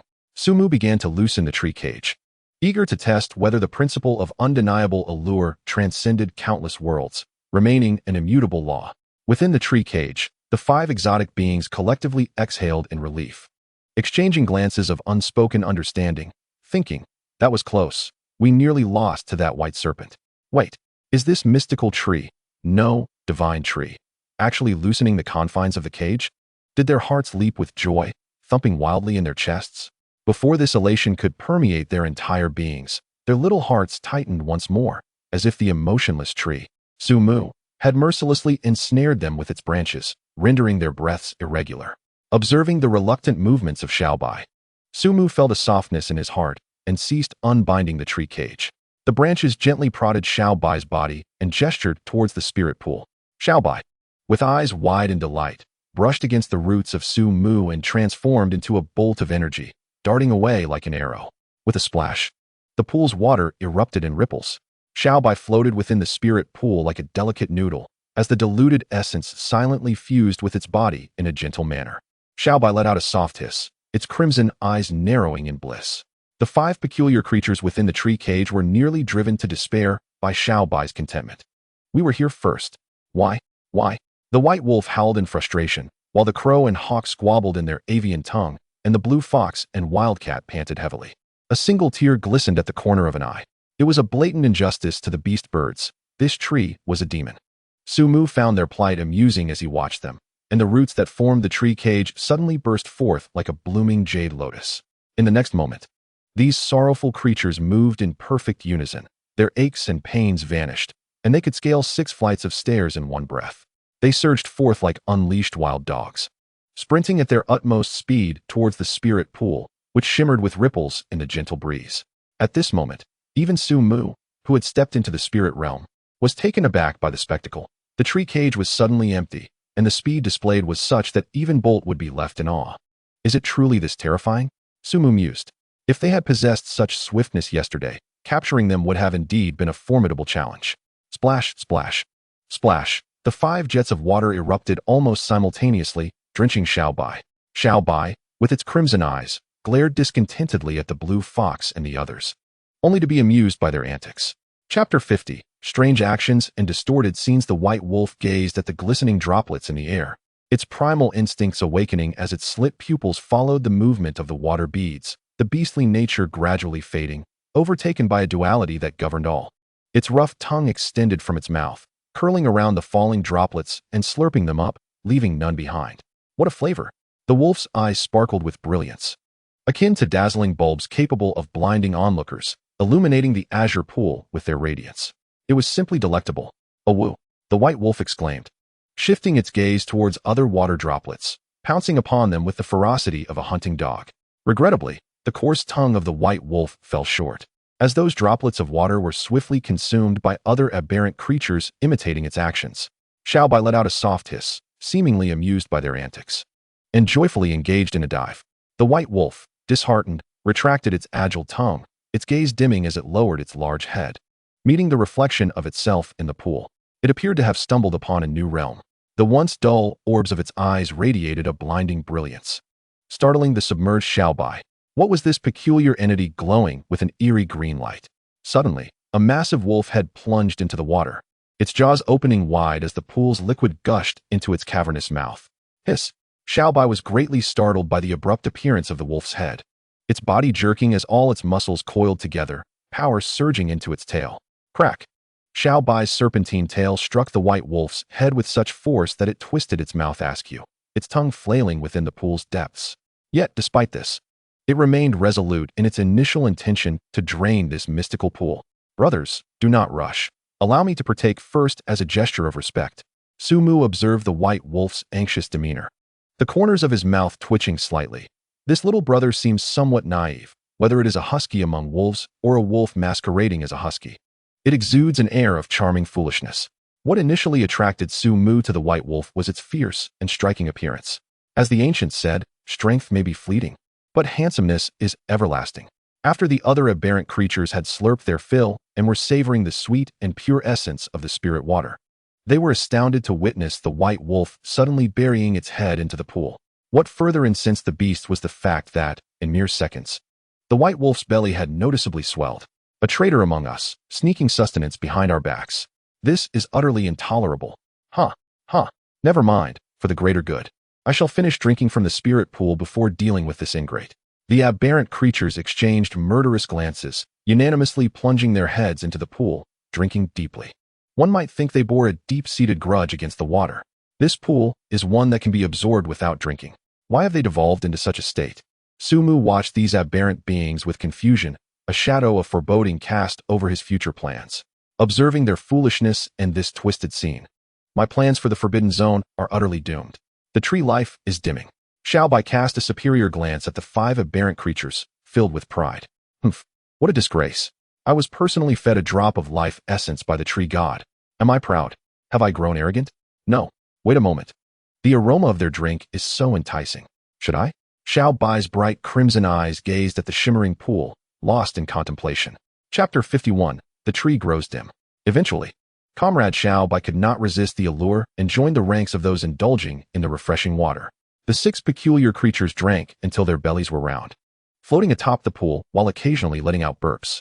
The most excessive was the white wolf, whose coarse tongue continued to ensure ample contact with the water, even when it could no longer drink. Sumu, seizing the white wolf, lifted it into the air and gave it a shake, only to hear the waves crashing against the shore. Sumu was at a loss for words. It seemed he had raised 6 pigs.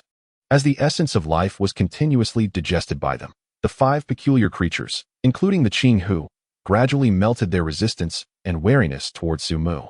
The beginning is always the hardest, yet Sumu finally succeeded in dissolving their distrust and establishing a peculiar bond with them. Although this connection was still fragile, far less robust than that between Xiaobai and Yiji, Sumu believed that with the passage of time, it would grow increasingly strong and ultimately unbreakable. A smile graced Sumu's lips as he manipulated the roots to carve out 5 caverns in the nearby rock face. He then retrieved the Qing Hu and placed them into the hollows he had prepared. However, the Qing Hu appeared quite dissatisfied with the accommodations. Desiring to be close to Sumu like Xiaobai, the crow and hawk flapped their wings, struggling to lift their noticeably plump bellies as they made their way to Sumu's branch. The bobcat clung tenaciously to Sumu's roots, fervently rubbing its head against them. Sumu sneered. Do you think I would fall for your antics? Dream on. The roots, seemingly possessed, reached towards the bobcat's neck, rhythmically brushing against it. The bobcat tilted its head back in pleasure, emitting a contented purring sound, clearly relishing Sumu's gentle caress.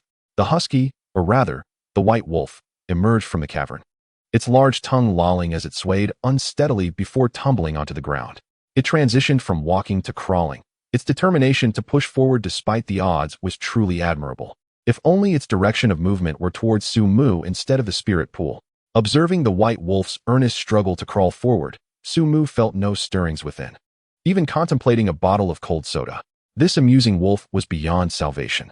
Turning his gaze to the Qing Hu, he noticed it approaching him with an elegant demeanor, each movement exuding grace. Alas, its severely distended belly utterly undermined the spectacle. Each step produced a jingling sound from the water sloshing within. Xiaobai lay lazily by the spirit pool like a languid fish, pressing the grass into curved patterns while burping and striving to digest the essence of life within. Sumu sighed. Why did I choose such a motley crew? The tree grows dim. Gently, Sumu placed Yiji into the spirit pool, where the essence of life would tenderly nurture her body. He is not a person who shows favoritism. In his eyes, all beings are equal. Sumu gazed at the grotesque scars marring Yiji's face. After a moment's hesitation, he resolved to mend the injuries upon her visage. Yiji is remarkably resilient, having grown accustomed to the emotional wounds inflicted by these 3 unsightly scars. Yet, no girl is devoid of a longing for beauty, especially one in the prime of her youth. These 3 hideous scars have cast the once ethereal Yiji into a metaphorical abyss. If she had never witnessed the light of day, perhaps she could endure the darkness. However, having basked in the sun, how could she willingly succumb to shadows? Branches dipped into the pool, manipulating the remaining essence of life to fall evenly upon Yiji's scars. The essence began to disperse the lingering energies within her wounds, and all that remained was to wait in silence. As twilight descended, Sumu lifted Yiji and placed her upon a wooden bed. He then fashioned 2 nests from branches for the falcon and the crow, and constructed 3 shelters from roots for the Qing Hu. Xiaobai, as ever, nestled against Sumu's trunk for the night. While all beings, human and beast alike, succumbed to slumber, Sumu found no peace in sleep, fervently urging his innate talents to burgeon and striving to expand his dominion. The night passed without incident. On the following day, Yiji awoke according to her biological clock, ready to commence her morning exercises. Approaching the water's edge, she cupped her hands to gather a pool of clear water. As she gazed down at her reflection, believing herself devoid of tears, her eyes suddenly brimmed with crimson. I must not cry. I ought to smile. Indeed, I should smile. As she spoke, tears cascaded silently down her cheeks, the weight of the past 2 years' burdens and grievances flowing forth with the crystalline droplets. Sumu hesitated briefly before extending a branch to gently rest upon Yiji's shoulder. He refrained from offering her a flood of comforting words. Sometimes, silence serves as the most profound companionship. Yiji did not burst into tears, but instead took a deep breath, quietly wiping away the tears at the corners of her eyes, transforming once more into the serene and steadfast spirit she is. Thank you, tree god. A drop of kindness deserves a fountain of gratitude. This is Yiji's guiding principle. Turning to kneel before Sumu, she spoke in her cool, ethereal tone devoid of earthly warmth. Tree god, among the group I traveled with, one held a position of considerable significance. Should his family learn that he perished at your hands, they would likely go to great lengths to annihilate you. Yiji was uncertain whether Sumu understood her meaning. But it mattered not. She would handle the matter in her own way, striving to keep the Wang family unaware of Sumu's existence. Sumu, of course, understood whom Yiji referred to. After accessing her memories, he gained a rough understanding of the Wang family's power. If the Wang family were to discover that their direct heir had met his end at his hands, they would undoubtedly pursue retribution. At that time, professional individuals would undoubtedly be dispatched to investigate the Qingxi mountain range. Although vast, who can assure that this place will remain undiscovered? Sumu would never entrust his life to the capriciousness of fortune. My time for growth has been all too brief. If granted another 3 months, I would surely transcend to the spirit level. When that time comes, even if the Wang family were to mobilize their entire clan, what fear would I hold? Sumu's gaze was profound, as if he could glimpse the future through the mists. He gently tapped his fingertip on Yiji's smooth forehead, uttering in soul tones, "Just strive to secure me 3 months. There is no need for further efforts. I shall manage the rest." Yiji nodded softly. "I shall not fail the trust of the tree god." She pressed her face against Sumu's branch, and after a moment, she whispered, "Tree god, I must take my leave." Sumu did not try to detain her. He merely entangled a small porcelain vial with a branch and placed it in Yiji's hand. This vial contained the diluted spirit pool water of the life essence liquid. "This elixir would effectively alleviate your sister's pain. Go forth."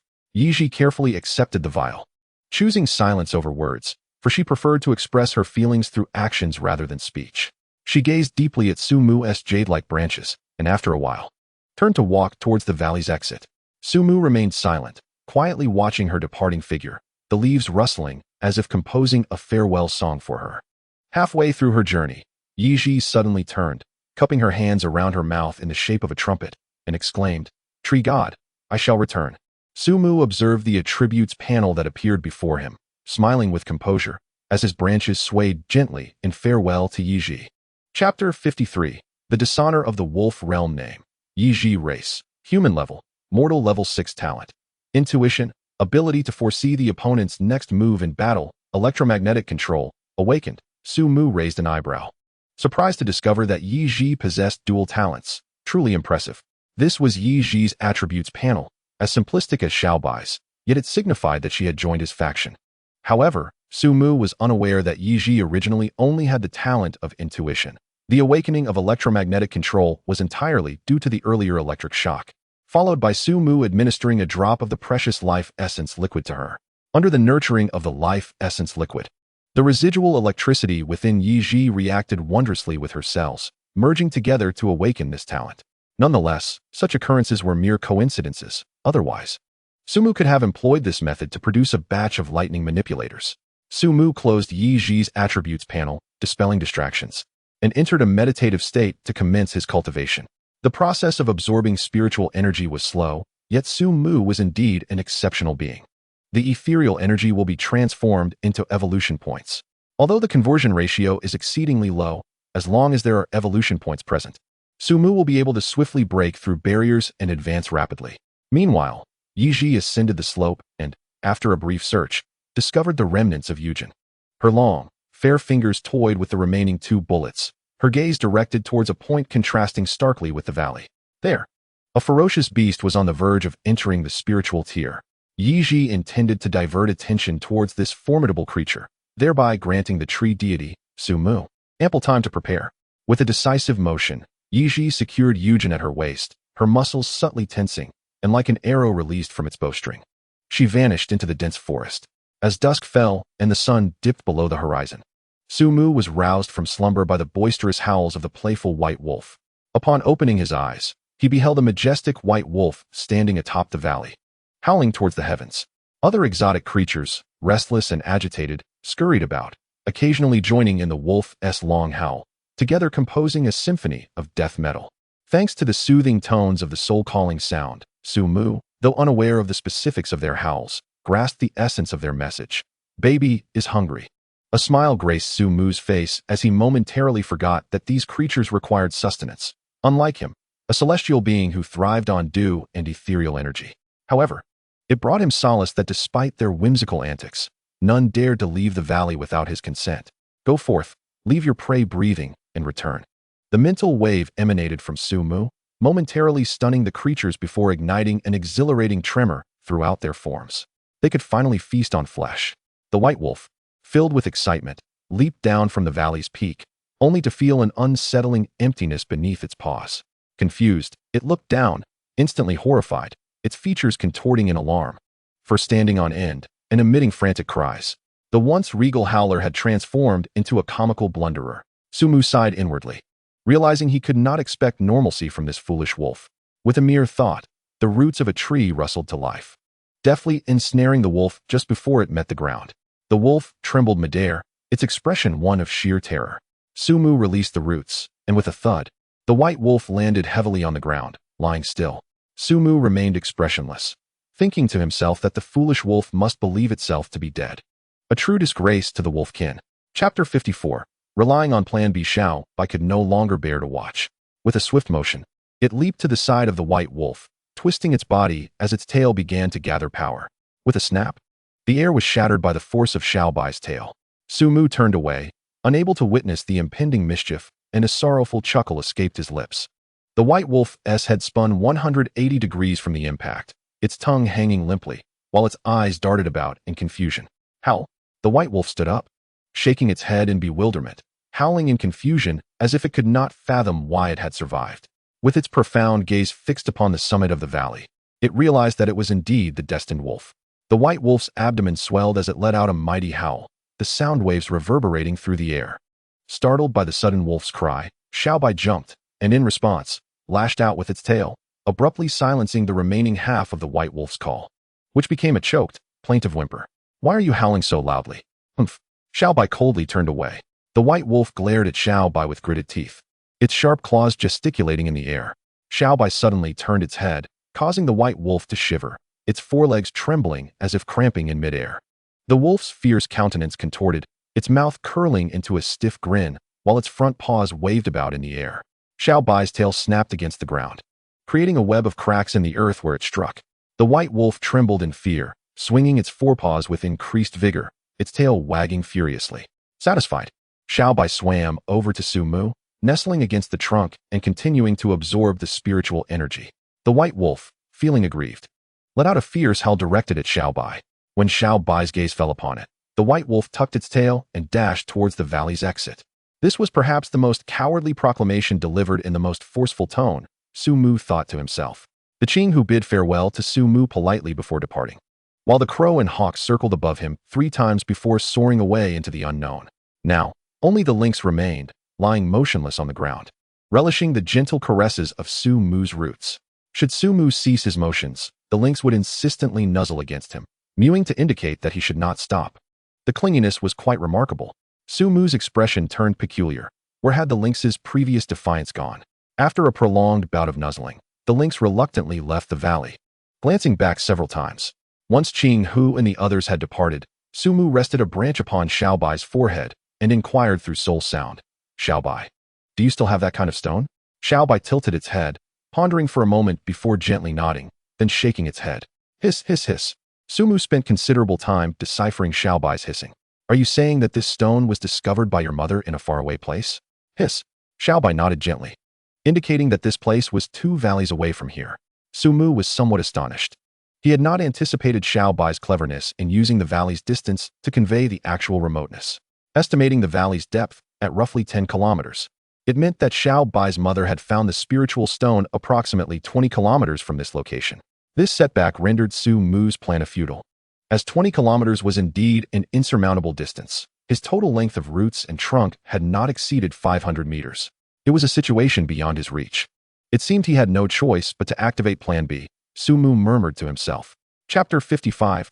I do not wish to be your neighbor.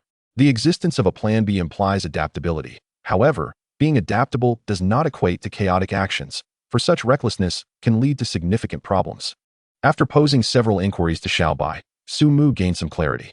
According to Xiao Bai's intelligence, a wild boar of comparable strength to Sumu was lurking nearby, and the estimated abundance of spiritual stones was quite promising. Unlike Sumu, who could directly absorb the spiritual energy from a spiritual stone, other creatures could not perform such feats. Attempting to do so without a proper system of conversion would result in their bodies being overwhelmed by the energy contained within. The spiritual stone provided to Sumu by Xiao Bai was a remnant of 2 stones that its mother had taken, the absorbed stone being merely 1/3 the size of this one. Even so, it had taken several months for its mother to assimilate that stone. Sumu did not expect all the spiritual stones from the wild boar to be as potent as the one he had previously acquired. But even 1/10 of that potency would grant him a substantial leap in strength. However, the wild boar was not to be underestimated. Its strength was estimated to be around the spirit rank, and Sumu did not believe that his current companions could confront it in a one-on-one encounter. The disparity between the spirit rank and the pre-spirit rank was indeed vast. Sumu's thoughts raced as the threat from the Wang family loomed ominously. He was determined to seize those spiritual stones at any cost. After deep contemplation, he devised a plan, though he was uncertain of the wild boar's speed. If the wild boar was relatively slow, Sumu could employ the cunning tactics of the Qing Hu and others to lure it away from its lair, allowing his other companions to openly claim the spiritual stones. Yet, he refrained from hastily initiating action, as everything depended on the appearance of Qing Hu and their attribute panels. Only then could they be considered true allies. Sumu organized his thoughts, setting this plan aside, while silently urging the growth of his roots. Through his tireless efforts, Sumu's roots had now reached a length of 200 meters. These newly sprouted roots appeared somewhat tender, their strength modest. However, the primary purpose of these roots was not for combat, but rather for territorial expansion. The deeper the roots extended, the greater the energy they could absorb. Initially, Sumu believed this to be the case in all directions until one day, when he began exploring another area. He discovered that the energy concentration there was significantly lower than that directly beneath him. Sumu tried various other directions, only to find the same result. This peculiar situation puzzled him. Despite the mere 100 meters separating them, the concentration of energy exhibited a stark disparity, which further diminished significantly with the increasing distance. Such an occurrence was undeniably extraordinary. On the surface, although the aura concentration in his vicinity surpassed that of other locations, it did not present such an obvious difference as observed beneath the ground. Sumu harbored suspicions that an unknown entity might lie beneath him, thus giving rise to this bizarre phenomenon. This thought troubled him deeply. He was akin to a grand tree, with roots embedded in the soil, having recently ascended to the spirit stage without escaping the confines of his physiological limitations. His roots could only temporarily operate on the surface and were unable to fully detach. Should the roots completely sever from the earth, his demise would be imminent. The prospect of an enigmatic presence lurking beneath his very foundation was unsettling. If it were indeed some legendary sealed malevolent being, the ramifications would be significant. While he could accept the resurgence of spiritual energy, he certainly did not wish to coexist with such a neighbor. Chapter 56. Is your name Kuan Kuan or Luo Luo? After a spell, the Qing Hu returned, laden with their spoils, gradually making their way back to the valley. The foolish wolf approached Sumu with an air of bravado, as if accompanied by its own theme music, prancing forward with exaggerated steps to flaunt its accomplishments. Its blood-stained maw rubbed against Sumu's roots, leaving a foul stench that made Sumu's eyes twitch in irritation. Bai, with her cold crimson gaze, fixated on the foolish wolf, and the atmosphere grew tense. The wolf's wagging tail unwittingly slowed to a halt, a chilling sensation creeping into its heart, and it felt an inexplicable pain in its cheek. Before Bai could withdraw her tail, the foolish wolf let out a soft whimper, retreating with a forced smile, clearly aware of its precarious situation. Bai emitted a low hiss, her body twisting, and with a swift and powerful motion, her tail struck the foolish wolf's face.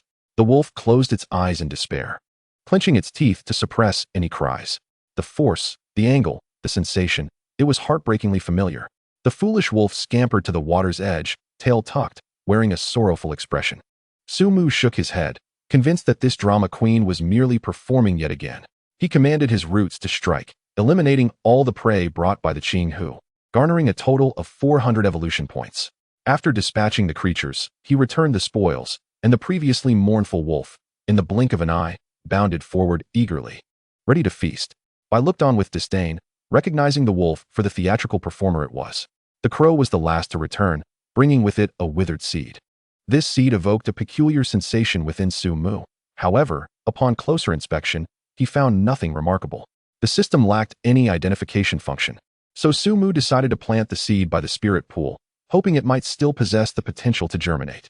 After accomplishing all of this, Su Mu let the 5 branches gently droop down and lightly caress their tips as a gesture of encouragement. Thus, 3 days swiftly passed in this monotonous rhythm. Su Mu finally established a unique connection with these 5 extraordinary beings, and their attribute panels materialized before his eyes. Name: Qingyi race, Qinghu level, mortal stage level 7 talent, enchantment, captivating with a single glance, it can control creatures weaker than itself. Name: Yin Air Sha, race, Yin Lang level, mortal stage level 6 talent, moonlight, the moon serves as its protector, accelerating recovery speed under its illumination. When activated, its power is significantly enhanced. This talent only functions at night.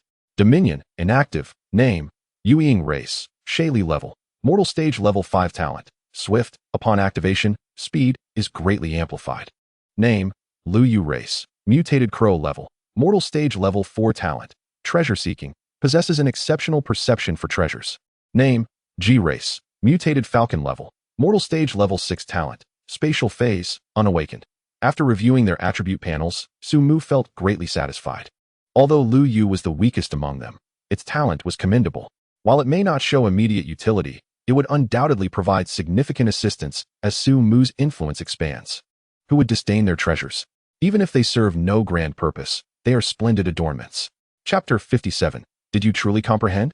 Aside from Lu Yu, the talents of the other 4 were predominantly combat-oriented. Yin, or rather, affectionately referred to as Air Sha in private, possessed a talent reminiscent of a werewolf transformation under a full moon. Su Mu had Air Sha demonstrate this talent, and indeed witnessed a substantial enhancement, allowing it to leap 2 levels, surpassing even Qingyi, though the duration was fleeting, only 1 minute. Yet, in the throes of life and death, a minute can be ample. However, what intrigued Su Mu most was its second talent, Dominion. He found it hard to envision a goofy wolf like Air Sha commanding a pack. Yet the spectacle must be grand. Perhaps, Qingyi's talent aligned perfectly with its racial essence. It was bewildering how a fox could evoke such an enchanting impression upon Su Mu. Indeed terrifying. Yu Ying's talent caught Su Mu's attention. He was in dire need of a swift runner, and unexpectedly, the clingy Yu Ying presented itself. Upon testing, Su Mu discovered that Yu Ying's speed was astonishingly rapid when its swift talent was activated, making it a challenge for him to keep pace. However, such speed was unattainable for heavily armored creatures. Truly, it was the optimal candidate for executing Plan B. Su Mu found himself increasingly delighted as he observed the branches reaching toward Yu Ying's chin, gently stroking the cat. Upon witnessing this, Xiaobai emitted a hissing sound out of jealousy, incessantly nudging Su Mu with its head until he lowered the branch onto its jade-like little head. Nevertheless, Su Mu felt that among his talents, the most formidable one should be the extreme spatial phase. Any ability associated with the concept of space is inherently complex. Regrettably, this talent had yet to be activated, leaving Su Mu uncertain about the nature of the spatial phase. However, it was reasonable to presume that it would not be lacking in merit, and it should harmoniously complement the dominance of the extreme. Closing their attribute panels, Su Mu began to articulate his Plan B to the others. Fortunately, following the establishment of this unique connection, his intentions could be comprehended without hindrance. Yet, when he saw Air Sha, nodding vigorously, a wave of self-doubt washed over him. Had they truly understood? Air Sha, perhaps sensing Su Mu's skepticism, let out a distressed whine, while Xiaobai silently raised its tail, causing the former to behave obediently. Qing Yi's eyes curved into crescent moons, brimming with joy. After detailing his plan, Su Mu instructed Xiaobai to lead Qing Yi and the others on a reconnaissance mission. As Su Mu watched the branches sway, he observed Xiaobai and the others embark on their journey. A vast cave lay 20 kilometers from Su Mu, grotesquely filthy, with the ground smeared in excrement and bleached bones protruding haphazardly from the earth. Flies and mosquitoes buzzed about, seemingly content in this squalid environment. A wild boar, resembling a small mountain, lounged lazily outside the cave, basking in the sun. Its tiny eyes gleamed with malice, its stout hooves sturdy, and two elongated tusks gleamed like daggers piercing the sky, all while a thick coat of brown fur swarmed with flies. A row of hardened bone spikes ran from its forehead to its tail, stained a dark crimson, the remnants of countless lives lost beneath their sharpness. The immense snout of the pig emitted a gust of air that sent dust swirling around. Just as the wild boar, bored and contemplating a flatulent display for amusement, a sharp and melodious cry resonated from above. The wild boar abruptly sprang to its feet, its small eyes flashing with a savage gleam. This bird was truly oblivious to the danger it faced. However, feasting upon it might provide some entertainment. The extreme dove from the sky, covering the 100-meter distance in an instant, its sharp claws slicing through the air as they aimed for the wild boar's head. With a grunt, the wild boar exhaled, and an invisible force field emerged around it. The flies and mosquitoes on its body seemed to be glued in place, rendered immobile, and subsequently perished. This invisible force field had an effective range of 10 meters. The extreme, having barely approached, was already affected, its speed inevitably diminishing. The wild boar's small eyes glinted with ferocity as it forcefully propelled its massive body skyward. Although its strength did not rival that of the fierce black eagle, it was nonetheless a seasoned warrior, unfazed as it executed a graceful aerial maneuver, transforming from a linear form into a more compact shape, narrowly evading the boar's brutish charge. With its formidable claws poised to strike, it aimed for the boar's ribcage. Suddenly, the eagle's gaze sharpened, realizing that its talons, capable of effortlessly rending steel, could not pierce the flesh of the boar. The sensation was akin to scraping against a steel plate. As the eagle attempted to withdraw after its failed strike, it was horrified to discover it had become immobilized, as if frozen in time. A fleeting glimmer of triumph flickered in the boar's eyes. Having absorbed spiritual stones for years, it had awakened two innate abilities, steel skin and gravitational field. The steel skin rendered its hide as tough as iron, easily withstanding attacks below level 6. While the gravitational field created a 10-meter diameter zone where only the boar remained unaffected. Any creature entering this field would experience a crushing increase in weight, potentially leading to their demise under the immense pressure. With a snort, the wild boar began to contract its gravitational field, causing the eagle to feel an immediate surge in weight. Its bones creaked under the unbearable strain, and blood trickled from the corners of its beak, emitting a mournful cry reminiscent of a cuckoo's lament. Witnessing this, the boar's eyes sparkled with a cruel delight, reveling in the demise of yet another fool succumbing to its powers. Suddenly, the boar's eyes widened in fury as its bristles bristled. It had spotted something alarming. A white wolf had emerged from its den, clutching a precious treasure in its mouth. Infuriatingly, the wolf boldly marked its territory right in front of the boar, raising its hind leg and urinating brazenly. The air was thick with the stench of the wolf's urine, causing the boar to tremble in rage. How long had it been since any beast dared to act so brazenly before it? This was an intolerable affront. With a snort, the boar released its gravitational field and descended like a cannonball, yet before it could land, the white wolf had already vanished, leaving behind only a distant black speck. Without a second thought, the boar dug its hooves into the ground, sending clods of earth flying and clouds of dust swirling. With a powerful surge, it charged forth like a heavily armored tank, causing the very ground to quake and rumble. Trees along its path were mercilessly uprooted, leaving a trail of destruction in its wake. The foolish wolf, growing more exhilarated with each stride, occasionally slowed to let a few drops of urine fall, all the while running with its tongue lolling in unrestrained joy. Chapter 59. Theft is not theft. While the wild boar and Ursha were engaged in their spirited chase, they remained oblivious to the arrival of several uninvited guests in their lair. A clever crow, a charming green fox, and a pristine black bobcat had entered the scene. These were Lu Yu, Qing Yi, and Yu Ying. The trio, in a display of agility, darted into the cave, each clutching a large mountaineering backpack in their beaks. Before long, they emerged from the fetid cave, exchanging glances that conveyed mutual relief at having survived the ordeal. The stench was unbearable, prompting even the fastidious Qing Yi and Yu Ying to retch. They set down their burdens, gasping for fresh air before swiftly transforming into streaks of light, heading towards their predetermined rendezvous where Xiao Bai awaited their return. Lu Yu seized two bulging backpacks filled with spirit stones and soared towards the valley, intent on delivering these treasures without delay to avoid any unforeseen complications, while also notifying his boss, Su Mu, to prepare for their arrival. Meanwhile, Ji took a sip of the spiritual liquid brought by Yu Ying and grasped a smaller backpack containing only a few spirit stones. racing along the path carved by the wild boar. Could the act of pilfering from other species truly be deemed theft? It was more aptly described as retrieval. With their mission accomplished, the plan could now advance to its second phase. Although the wild boar resembled a heavily armored tank, it was merely a step away from breaking through the mortal realm. The distance between it and Ursha was rapidly diminishing, and Ursha, in a fit of desperation, seemed to be exhausting its stamina. Despite the wolf tribe's exceptional endurance, even they could not withstand a continuous sprint.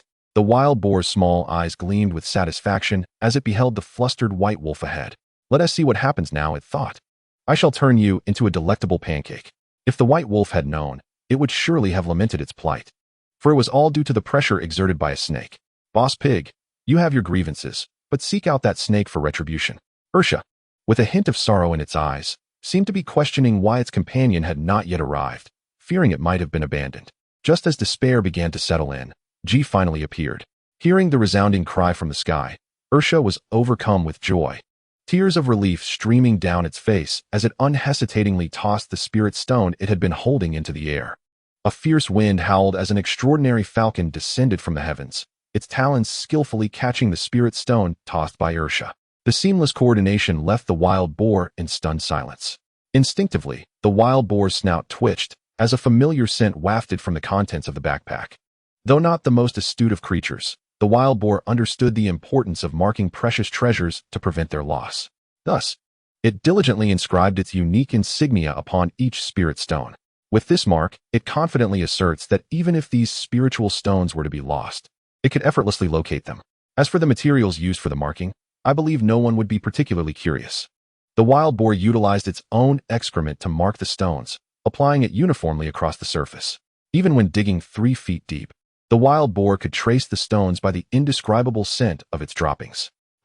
Its not-so-bright mind has finally recalled what the aroma emanating from the backpack was. It's my treasure. Curse those thieving scoundrels who repeatedly provoke me. Do they think I am foolish? In the presence of its cherished possession, the wild boar selectively forgets about the incessant urination of the white wolf. However, although I am a creature of great ambition, I cannot simply let this go unpunished. Chapter 60. Why does this scent seem so familiar? The wild boar lifted its rear, and a large splash of excrement accurately landed on the white wolf. Then, with a flurry of hooves, this heavily armored tank set off once more. The bewildered Airshah looked down at the droppings on itself, its nostrils twitching as a familiar scent arose. This aroma seemed oddly recognizable, as if it had been encountered or even tasted not long ago. Instinctively, Airshah began to smack its lips, only to feel a tumult in its stomach. Wild boar, I will not rest until I have my revenge. A solitary wolf wept under the blazing sun, staggering towards a water source to cleanse itself of the filth. Meanwhile, the wild boar charged forward. But after suffering from its innate disadvantages, it remained hovering at a height of 100 meters, providing no opportunity to close the distance. If looks could kill, the beast would be riddled with wounds. Clearly, the wild boar, having awakened only its steel skin and gravitational field, still lacked any talent in the realm of vision. The wild boar could only glare helplessly while desperately pursuing. Such is the advantage of the aerial forces. I can fly. What can you do about it? However, the not-so-bright wild boar possessed immense patience and determination, resolutely intent on reclaiming its treasure. Methodically, the wild boar was led to the location of Xiao Bai and the others. Within the dense forest, a languid azure fox reclined against a tree trunk, its forelimbs elegantly crossed. Its enchanting eyes shimmered with an intoxicating glow, while its fluffy azure tail gently swayed. Below the azure fox lay a pure black bobcat, its sleek musculature exuding a sense of aesthetic beauty and explosive power. Coiled around the bobcat's back was a white serpent, smooth and lustrous as jade, holding a small porcelain vial in its mouth. With its crimson eyes partially closed, it appeared both indifferent and dismissive, as if it possessed an effortless mastery over all things. Both the azure fox and the bobcat implicitly regarded this white serpent with reverence, leaving a lasting impression. Such a peculiar assembly is unparalleled within the Qingxi mountain range, consisting naturally of Xiaobai, Qingyi, and Yuing. Suddenly, Xiaobai emitted a soft chirp, and the brilliance in her scarlet eyes sparkled with vitality. Yu Ying's muscles tensed instantaneously, akin to a bowstring drawn to its utmost limit, ready to unleash a tremendous force at any moment.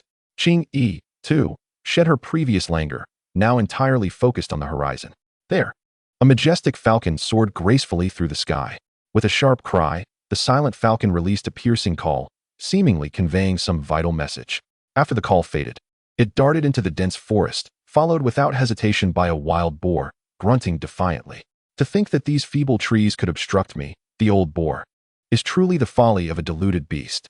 With a thunderous crash, the wild boar collided with the sturdy trees, letting out a mournful groan as a wave of dizziness washed over it. These trees are indeed formidable.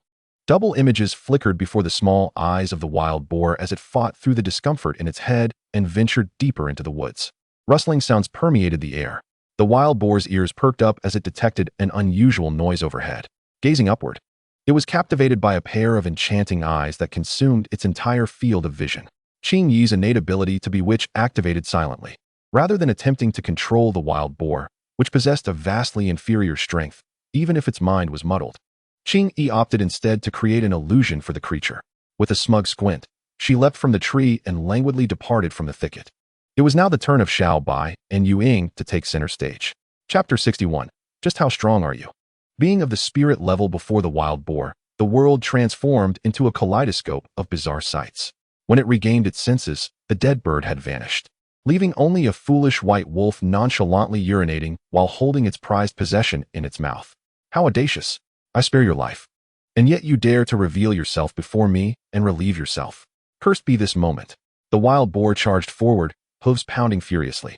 The white wolf cast a cold glance back at the wild boar before vanishing like a flash of light into the depths of the forest. Oddly, how has this wretched wolf become so swift? The wild boar pondered briefly, but this confusion was soon cast aside by its not-so-bright mind, and it resumed its pursuit without further thought. What does it matter? First, I shall catch and slay this detestable wolf. Once it is dead, I shall feast upon it. The aroma is simply irresistible. The wild boar pursued with glee, unaware that it was chasing not a wolf, but a peculiar combination of a mountain cat and a white serpent. Xiao Bai dripped her enticing saliva intermittently, and with Qing Yi's innate talent. Even if the wild boar sensed something amiss, it would not hesitate to fall for the ruse. The spiritual liquid was akin to gold. While the wild boar's own spiritual stones were yet to be appraised antiques, the not-so-sharp-witted wild boar, of course, would choose the shimmering gold. The wild boar, lost in a reverie, failed to notice how far it had wandered from its lair and how close it was to a valley. Meanwhile, in the valley, Sumu joyfully accepted 2 large bags of spirit stones brought by Lu Yu. Just as he was about to absorb them to convert into evolution points, he suddenly realized that only Lu Yu had returned, prompting him to inquire with concern. Regrettably, Lu Yu's intellect did not reach the level of Xiao Bai or Qing Yi, and repeated questions yielded only vague responses. The phrase great enemy echoed in Sumu's mind, causing his heart to race. Could it be that Xiao Bai and the others had encountered a formidable foe, their lives in peril? Yet, the situation did not appear dire. If it were, Lu Yu would surely have shown signs of distress. Sumu was confident of this, ever since forming a unique bond with Qing Yi. Xiao Bai and the others had become a close-knit group, though their relationship was still developing. Lu Yu may have lacked wisdom, but it could still express emotions in this regard. A sudden thought struck Sumu. Could it be that Xiao Bai had lured the boar towards them? Observing Sumu's actions, Xiao Bai must have been determined to bring him a significant double gift. With keen insight, Sumu quickly pieced together the sequence of events, feeling both touched and anxious. Abandoning the idea of absorbing the spirit stones, he dispatched Lu Yu to scout, instructing it to report back at the slightest sign of Xiao Bai's presence. Lu Yu gently nudged Sumu's trunk with its small head before soaring into the azure sky to keep watch. Before long, Lu Yu returned, chirping excitedly. Sumu felt a tightening in his chest as all the roots hidden beneath the ground stirred momentarily before operating with ferocious intensity, ready to unleash devastating power at any moment. The air became charged with energy, and a chilling aura emanated from Sumu, enveloping the entire valley. The once bustling valley fell silent, as if even the slightest sound could be heard. Lu Yu, sensitive to Sumu's unusual state, anxiously pecked at its feathers. Sumu gently lowered a branch to soothe Lu Yu, patiently awaiting the arrival of the wild boar. After all, this was the first opponent he encountered that had transcended the mortal realm, necessitating utmost caution. Sumu did not wish to suffer defeat due to his own carelessness. As a fellow spirit tier being, just how formidable could it be? Chapter 62. Astonishment. The third talent of Ersha is revealed. The wild boar did not keep Sumu waiting long, granting him the courtesy of a timely arrival, charging forth amidst a cloud of dust with a thunderous rumble. Yu Ying and the others panted heavily, tongues lolling, their muscles twitching. Fortunately, during this time, Xiaobai continuously administered spirit liquid to Yu Ying, while Qing, Yi, and Ji provided assistance, allowing Yu Ying to catch its breath. Otherwise, the relentless sprint over more than 10 kilometers would have surely exhausted Yu Ying to the point of collapse. In contrast, Shan Zhuxiong resembled a carefree pig, snorting and grunting, his small eyes flickering with a fierce glint, though his breath was slightly heavier than usual. Sumu observed that Yu Ying and the others had nearly reached their limits, so he hurriedly manipulated the roots of the trees to bring them back, gently placing them behind himself. Shan Zhuxiong gazed at the elongated, tranquil valley, abruptly halting after carving 2 deep ruts with a sudden stop, scrutinizing the surroundings with uncertainty. Unfortunately, despite his youth, Shan Zhuxiong had already become blind, relying solely on his own voice for survival. Although he could not see Sumu, he sensed the palpable danger lurking within this serene valley, a peril so intense that it sent shivers down his spine. In this suffocatingly quiet environment, the narrow, winding valley ahead seemed like a ferocious beast lying in wait, ready to devour any lost wanderer who dared to tread upon its grounds. After much hesitation and devoid of the allure of Qing Yi, reason regained its hold, and he began to reconsider his decision. Never mind. This ominous place is evidently not to be trifled with. I, the old pig, shall return to my cozy den. Losing a few spirit stones is inconsequential. After all, I may not possess much, but I certainly have an abundance of spirit stones. Comforting himself, Shan Zhuxiong turned to leave, leaving Sumu utterly perplexed. How could such a seemingly foolish embodiment of a wild boar simply turn tail and flee? This was truly disappointing. Sumu spat in frustration. Feeling disheartened, today's variants are indeed a far cry from their predecessors, lacking even the slightest bit of courage. Here I stand, resolutely refusing to flee. If you have the guts, come and strike me down. I implore you. Just as Sumu contemplated whether to unleash the life essence, a white wolf, exuding an air of both valor and foolishness, stealthily appeared atop the valley. Awoo, awoo, awoo. Upon hearing such melodic howls, Sumu realized that only that foolish wolf could produce such a sound. Oh, you silly creature, your calls are futile. You lack the taunting skills of a tank. Unless this pig is as dim-witted as you, it surely will not fall for your tricks. Before Sumu could finish his thought, he was taken aback by the scene unfolding before him. What on earth? He exclaimed, for the seemingly foolish wild boar, now with bloodshot eyes, had turned and charged recklessly towards Shah, intent on a lethal assault. Sumu felt a sting in his face. Yet his curiosity about what Shah had done to provoke such a relentless pursuit from a being that had transcended the mortal realm overshadowed his discomfort. Could it be that Shah possessed a hidden third talent even the system had failed to detect? Shah stood frozen, staring at the approaching armored tank. He had merely intended to howl a couple of times, feeling irked by the boar's foolishness, bolstered by the presence of his ally. But why had the creature now set its sights on him? Chapter 63. The fool with max taunt ability. Shah, though somewhat foolish, was not truly dim-witted. As he gazed upon the charging heavy tank, the bravado he had displayed moments earlier faded, and he whimpered, seeking refuge under Sumu's protection. With decisive agility, Shah leaped from the hillside, relishing the thrill of flight, his coarse tongue flapping joyfully in the wind.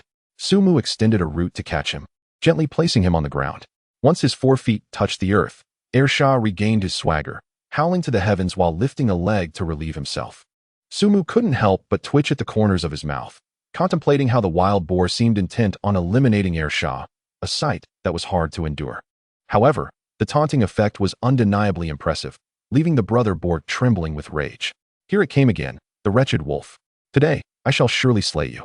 The dignity of the boar king cannot be challenged. With a snort, the wild boar came to a sudden halt on the slope, sending gravel flying, then turned to charge downwards. Utilizing the advantage of the slope, the boar accelerated, causing the ground to tremble slightly beneath its weight. With pebbles lifting a few centimeters off the ground, Sumu narrowed his eyes, without waiting for it to enter his lethal range.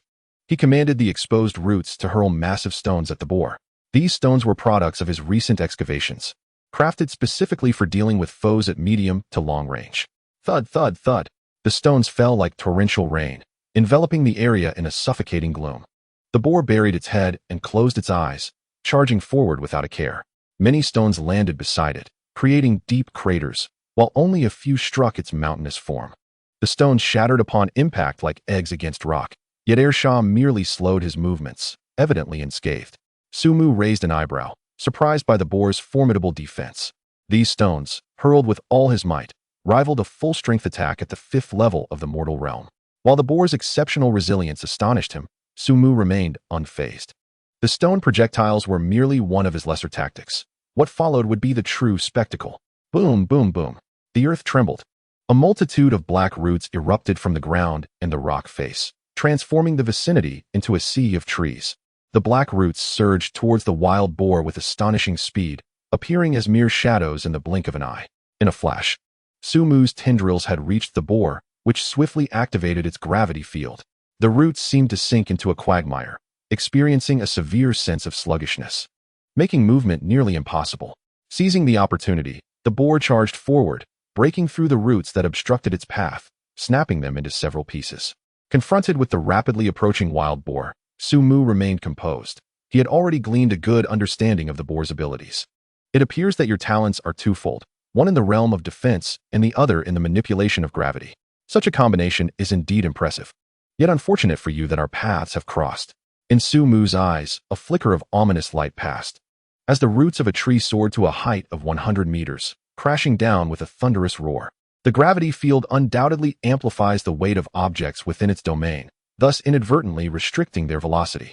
However, this does not imply that the kinetic energy of those objects is diminished. On the contrary, the increase in gravity enhances their destructive potential. Yet, without speed, their assaults become as sluggish as a tortoise, rendering their impact far less formidable. This is akin to the legendary boxer Tyson, who, despite summoning all his strength, delivered punches at a leisurely pace. How devastating could such strikes truly be? Absent the acceleration that augments force, the might becomes negligible. In Chapter 64, titled A Legendary Fright, the gravity field becomes an invincible weapon against beings of lesser power, and while it remains effective among peers, its efficacy wanes against foes of superior strength. The roots, imbued with the force of wind and thunder, unleashed a violent explosion that sent ripples through the clouds, tearing the air with a piercing shriek as they crashed against the gravity field. The wild boar's gravity field instinctively augmented the weight of the roots as they approached. Yet the creature's dim-witted mind suddenly jolted with the desire to withdraw the gravity field, yet it was too late. With the selfless aid of its fellow wild boar, the roots gained even greater destructive power. With a resounding crash, the roots struck the wild boar, the ferocious force surging through its tough hide into its muscles and organs, eliciting a wretched howl of agony. In its pain, the wild boar descended into a frenzied rage, but such fury, in the face of overwhelming might, was akin to the lament of a defeated hound. Sumu's fingers flickered with electric brilliance as a bolt of azure lightning descended like a meteor, crashing upon the wild boar's forelimb. The brutal force effortlessly tore through its tough hide, piercing even the bones beneath. With a severed foreleg, the wild boar was rendered incapable of further resistance. Though we may be of equal rank, my strength far surpasses yours, and with an effortless demeanor, how could you possibly turn the tide? The notion of a desperate animal resorting to desperate measures does not exist before Sumu. Even true steel would be torn asunder before my might, let alone flesh and blood. Indeed, vegetation possesses numerous shortcomings. It fears thunder and fire, cannot relocate, and grows at a sluggish pace. Yet, should a single plant manage to flourish, it could sweep through its peers with ease. Sumu's gaze turned cold as roots relentlessly descended, causing the soil beneath the wild boar to sink, while fine cracks spread out like a spider's web. The wild boar was mercilessly beaten, blood flowing freely, its skin torn and flesh laid bare. In the valley, clouds of dust ascended, obscuring myriad dark shadows that continuously rose and fell, the cacophony of piercing shrieks drowning out the creature's cries of despair. As the smoke settled, everything returned to a state of calm. The position where the wild boar had once stood transformed into a deep pit, within which lay a creature of such considerable size that it could be likened to a small mountain, lifeless and still, with blood pooling beneath it, forming a crimson spring. The defeat of the Mungung mountain boar yielded 500 evolution points. Sumu's lips curled into a grin, astonished that slaying this wild boar could bestow such a substantial sum of evolution points, rivaling the fruits of 2 weeks of diligent training. Indeed, it was commendable. Yet the true bounty lay with the spirit stones brought back by Xiao Bai and the others.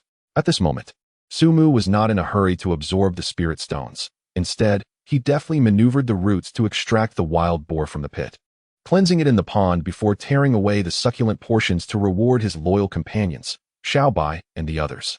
The flesh of a spiritual tier creature held immense value.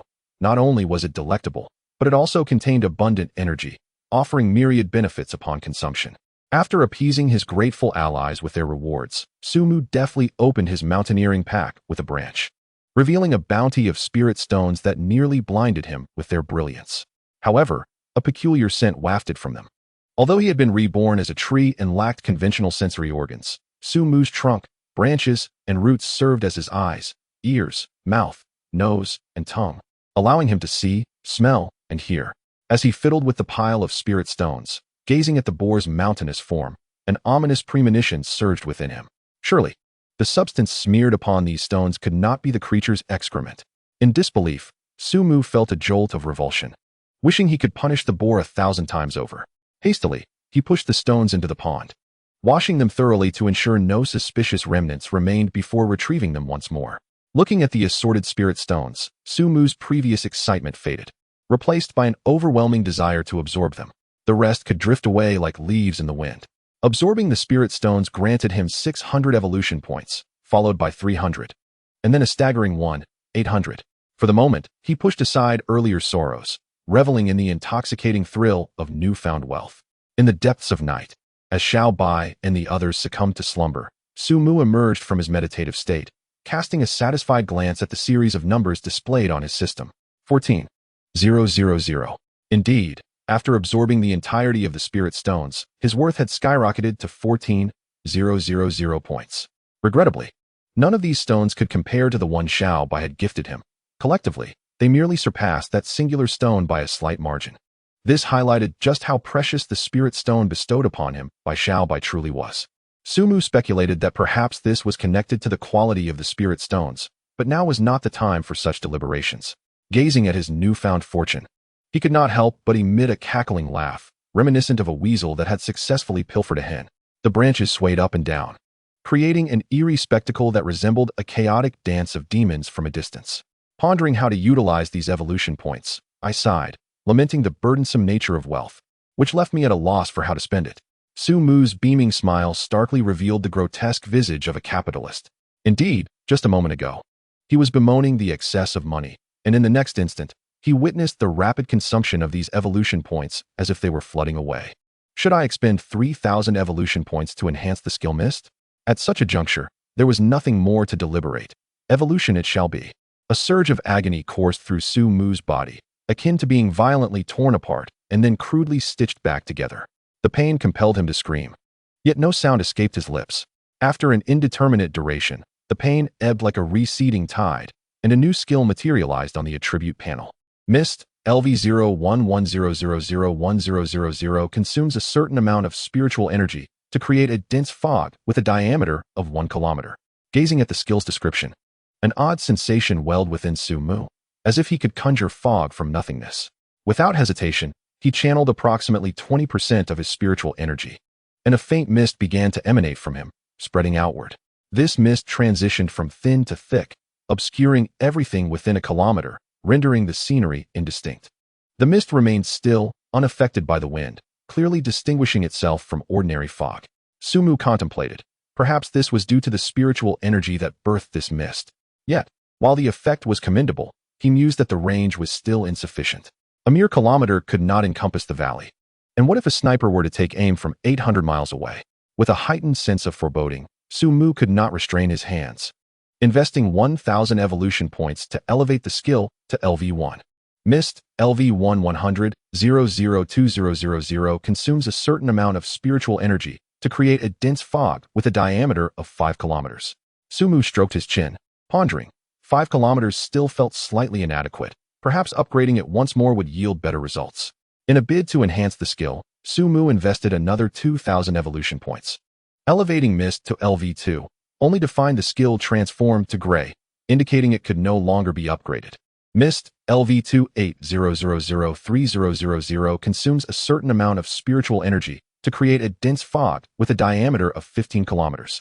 It appeared that LV2 was the current ceiling for this skill, yet a range of 15 kilometers would suffice. With the majority of his spiritual energy depleted, Sumu felt an unsettling weariness descend upon his spirit. Such was the cost of expanding the fog's reach from 1 kilometer to a rapid 15 kilometers. Fortunately, the system imposed a restriction, preventing him from advancing to LV3. As he sensed the meager remnants of his spiritual energy, a wave of apprehension washed over him. Sumu did not anticipate that the skill mist would consume such a considerable amount of spiritual energy upon its upgrade to LV2. Should it evolve to LV3? Forcibly activating it with his current reserves of spiritual energy would be utterly unfeasible, potentially endangering his essence and even his life. This limitation imposed by the system appears to serve as a form of protection for Sumu. After absorbing spiritual energy for a while, he finally recovered from the parched sensation. A glance at his remaining skills revealed that the 8,000 evolution points he possessed were sufficient to upgrade one skill. Without hesitation, he elevated Mutated Tree Body to LV2. Upon upgrading this skill, an astonishing transformation occurred in his trunk. It rapidly ascended to a height of 100 meters. While this stature still paled in comparison to the towering skyscrapers of his past life, it could be regarded as the tallest structure within small cities. Now, the wild boar, resembling a small mountain before him, appeared as nothing more than a rather robust pig, easily crushable with a mere flick of his wrist. In contrast to the trunk, the transformation of Sumu's concealed roots beneath the earth was even more remarkable. They grew wildly, extending from a length of 100 meters to an astounding 1 kilometer before ceasing their frantic expansion. Alongside the changes in height and depth, his strength and hardness also experienced varying degrees of enhancement. He had become stronger, larger, and more formidable. Delightfully, his efficiency in converting spiritual energy into evolution points had significantly improved, increasing from a mere 0.1 points per minute to 0.2. Although this may seem like a modest increase of 0.1, over the course of a week, Sumu would accumulate a total of 2,016 evolution points, a yield comparable to slaying a creature of the same tier. Moreover, he harbored a vague sense that excessive and unrestrained slaughter was not beneficial for him. This further solidified his conviction to prioritize cultivation over indiscriminate killing. He buried all his thoughts deep within and opened the system to appreciate his progress. Name: Sumu Race. Lingyuan Tree Level. Spirit Tier Lifespan. 1,000 years Talent. Barbaric Growth. Life Essence Liquid Skills. Control Thunder. LV2. Mutated Tree Body. LV2. Life Affinity. LV0.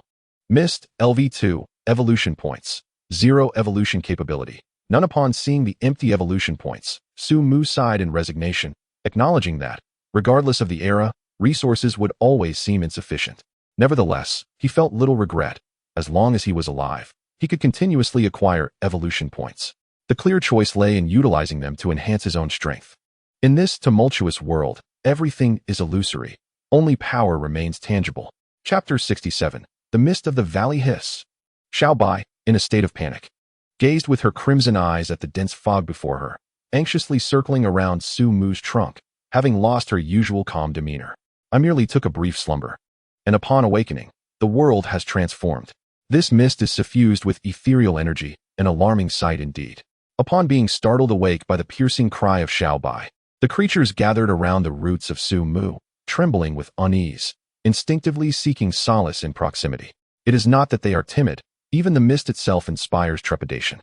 Within this fog, the spiritual energy ebbs and flows like a relentless tide, making them feel akin to fragile reefs, easily shattered by the oncoming waves. Sumu was pleasantly surprised to discover this fog possessed such a function. This was indeed a beneficial mist. Observing the quaking beings, he lowered his branches and employed his soul voice to offer comfort, yet he did not disperse the dense fog. This mist had required immense effort and a significant expenditure of evolution points to establish as a barrier. It could not simply be banished.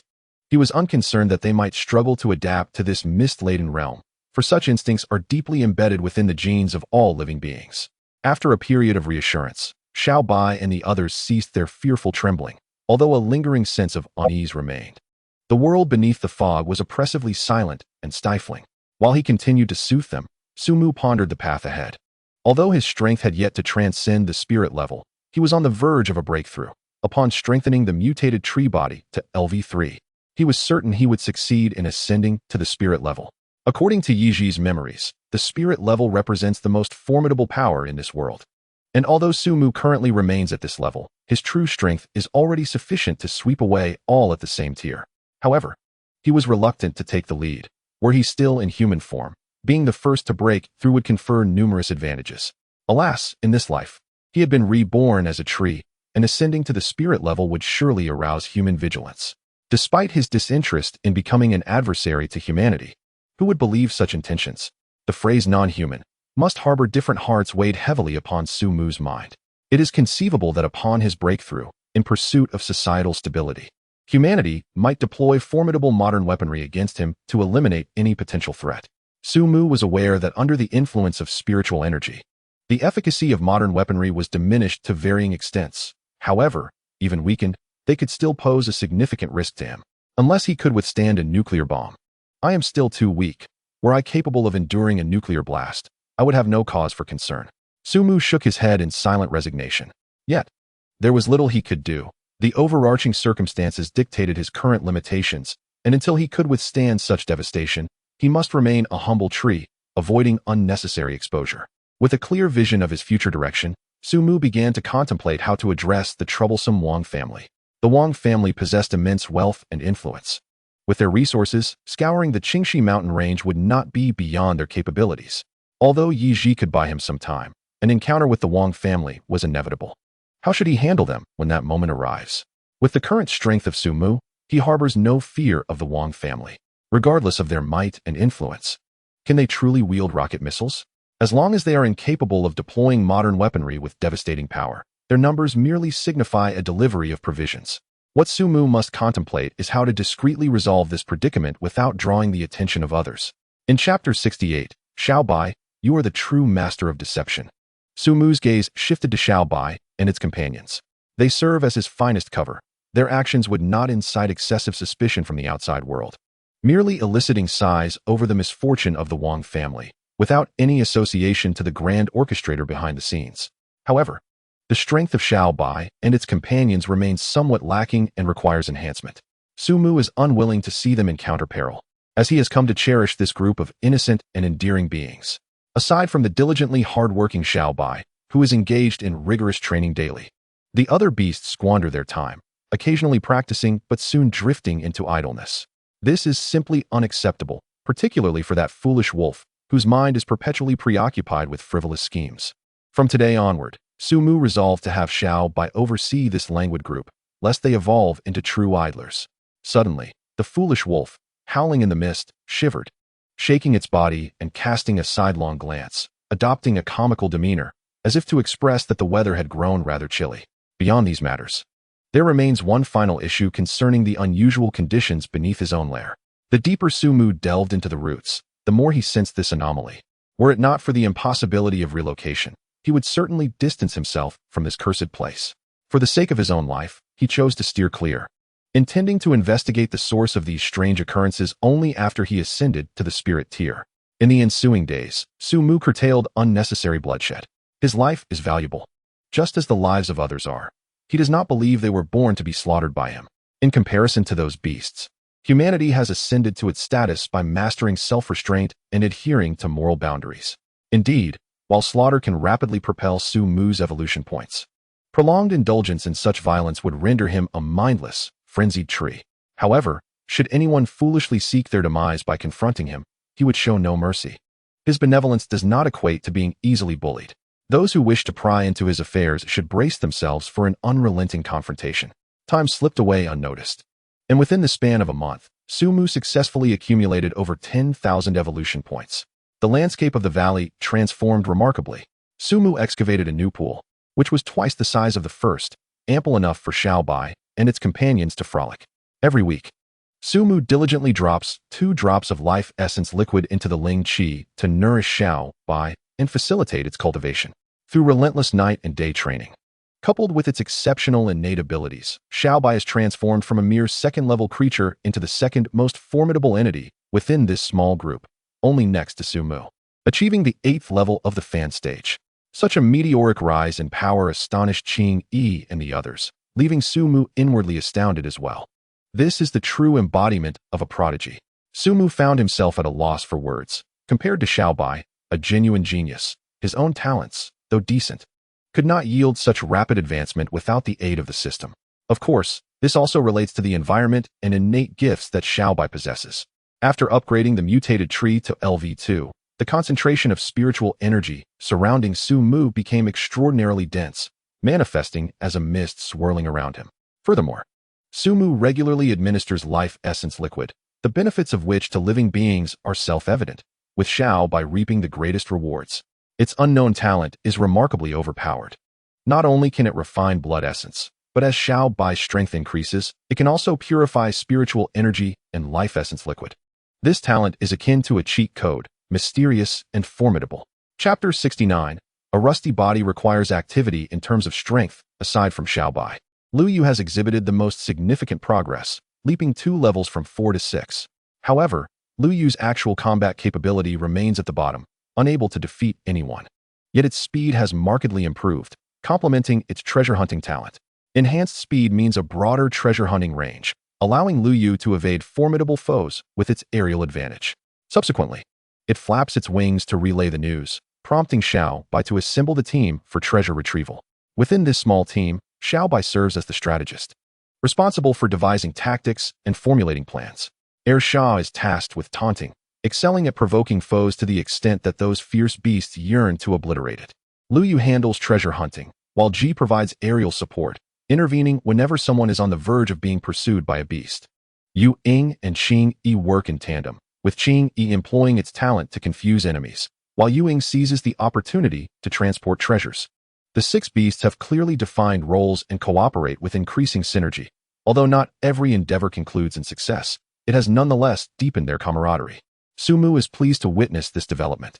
Over the past month, Shah has aimlessly roamed the mountains. Fortune favors the diligent. And Shah has finally encountered a wolf pack. After defeating the alpha female wolf, it ascended to the position of new wolf king, obtaining both wealth and power, thus becoming a winner in its wolf life. Upon becoming the wolf king, Shah's leadership talent successfully activated. This talent lives up to its name, serving as a genuine team skill. Leadership automatically activates when 5 or more of your kind gather around you. Upon activation, the wolf pack acquires the moonlight halo, which enhances their strength under the moonlight, with the degree of augmentation contingent upon the number of wolves present. With this talent, Xiao, accompanied by the pack, has risen to dominance in the southern expanse of Qingxi Mountain. However, despite his ascension to the role of Wolf King, he remains unchanged in the duality embedded within his genes, consistently engaging in antics that leave Su Mu both amused and exasperated. His lofty ambitions still correspond to a mere 6th-level prowess, yet an inexplicable aura emanates from him, likely signaling the awakening of his talent's spatial phase. Su Mu expresses keen anticipation regarding this development, having significantly increased the allocation of spiritual liquid bestowed upon him, hoping for a swift activation of this talent. Aside from the more mature application of her innate abilities, Mei Ruo Tiancheng's demeanor remains largely unaltered. Yu Ying has grown increasingly attached to Su Mu. Initially, Xiao Bai felt jealousy and resorted to daily skirmishes with her. As a feline, Yu Ying consistently emerged from these encounters with a swollen face, much to the dismay of her kind. Regardless of the severity of her defeats, she stubbornly persisted in her attachment. Eventually, Xiao Bai grew weary of the feudal battles, opting instead for a more peaceful coexistence, choosing to ignore her presence entirely. Su Mu presumed that this tranquil cadence would endure until the arrival of the Wang family. Unexpectedly, he did not anticipate their visit, but rather encountered another group of unfamiliar intruders. These presences belonged to humans. Su Mu's countenance remained serene, devoid of joy or sorrow. As he fully extended his senses, if they were merely lost travelers, he would discreetly instruct Qingyi to use her talents to guide them away. However, should they harbor intentions directed at him, a glint of cold light flickered in Su Mu's eyes as the roots beneath the earth began to stir restlessly. After more than a month of inactivity, his body had grown somewhat rusty. Chapter 70. Rest assured, this valley is quite safe. Mr. J, once we cross this mountain range, we will be completely safe, declared a young man with fair skin, dazzling golden hair, and emerald green eyes, his handsome visage adorned with a charming smile. Safe? No. The pack of mad dogs from the country is not so easily dealt with. Until we depart with this treasure, we should remain vigilant, cautioned the man referred to as Mr. J, whose appearance was unremarkable, yet exuded a mature and steady demeanor. Rest assured, Mr. J, with my presence, there is nothing to worry about. I have made ample preparations for this day. This mountain range shall become their grave. As he spoke, a malevolent glint flashed in the young man's eyes, twisting his handsome exterior into something grotesque. With the conclusion of their conversation, Su Mu furrowed his brow. Although these individuals were not directly targeting him, the content of their dialogue piqued his concern. Wali country was a name unfamiliar to him.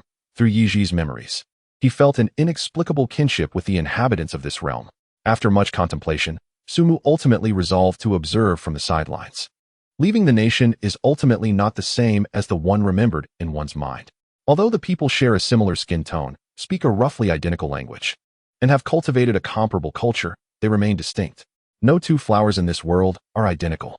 Matters of humanity ought to be handled by humans themselves. One need only tend to their own patch of land. Yet, to his surprise, Su Mu had resolved to remain an observer.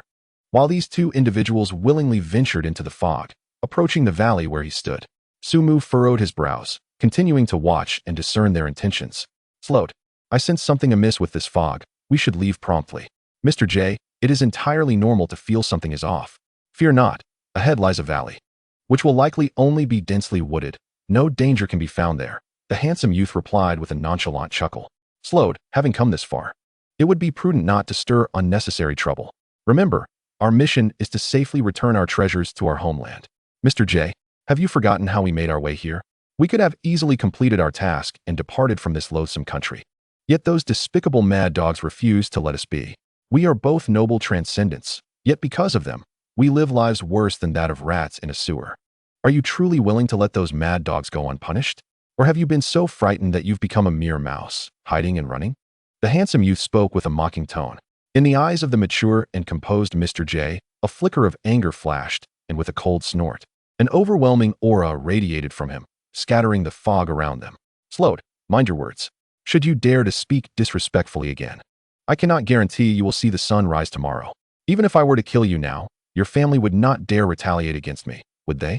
The handsome youth's expression stiffened, his facial muscles twitching as he forced a strained smile. Mr. J, please forgive my previous recklessness.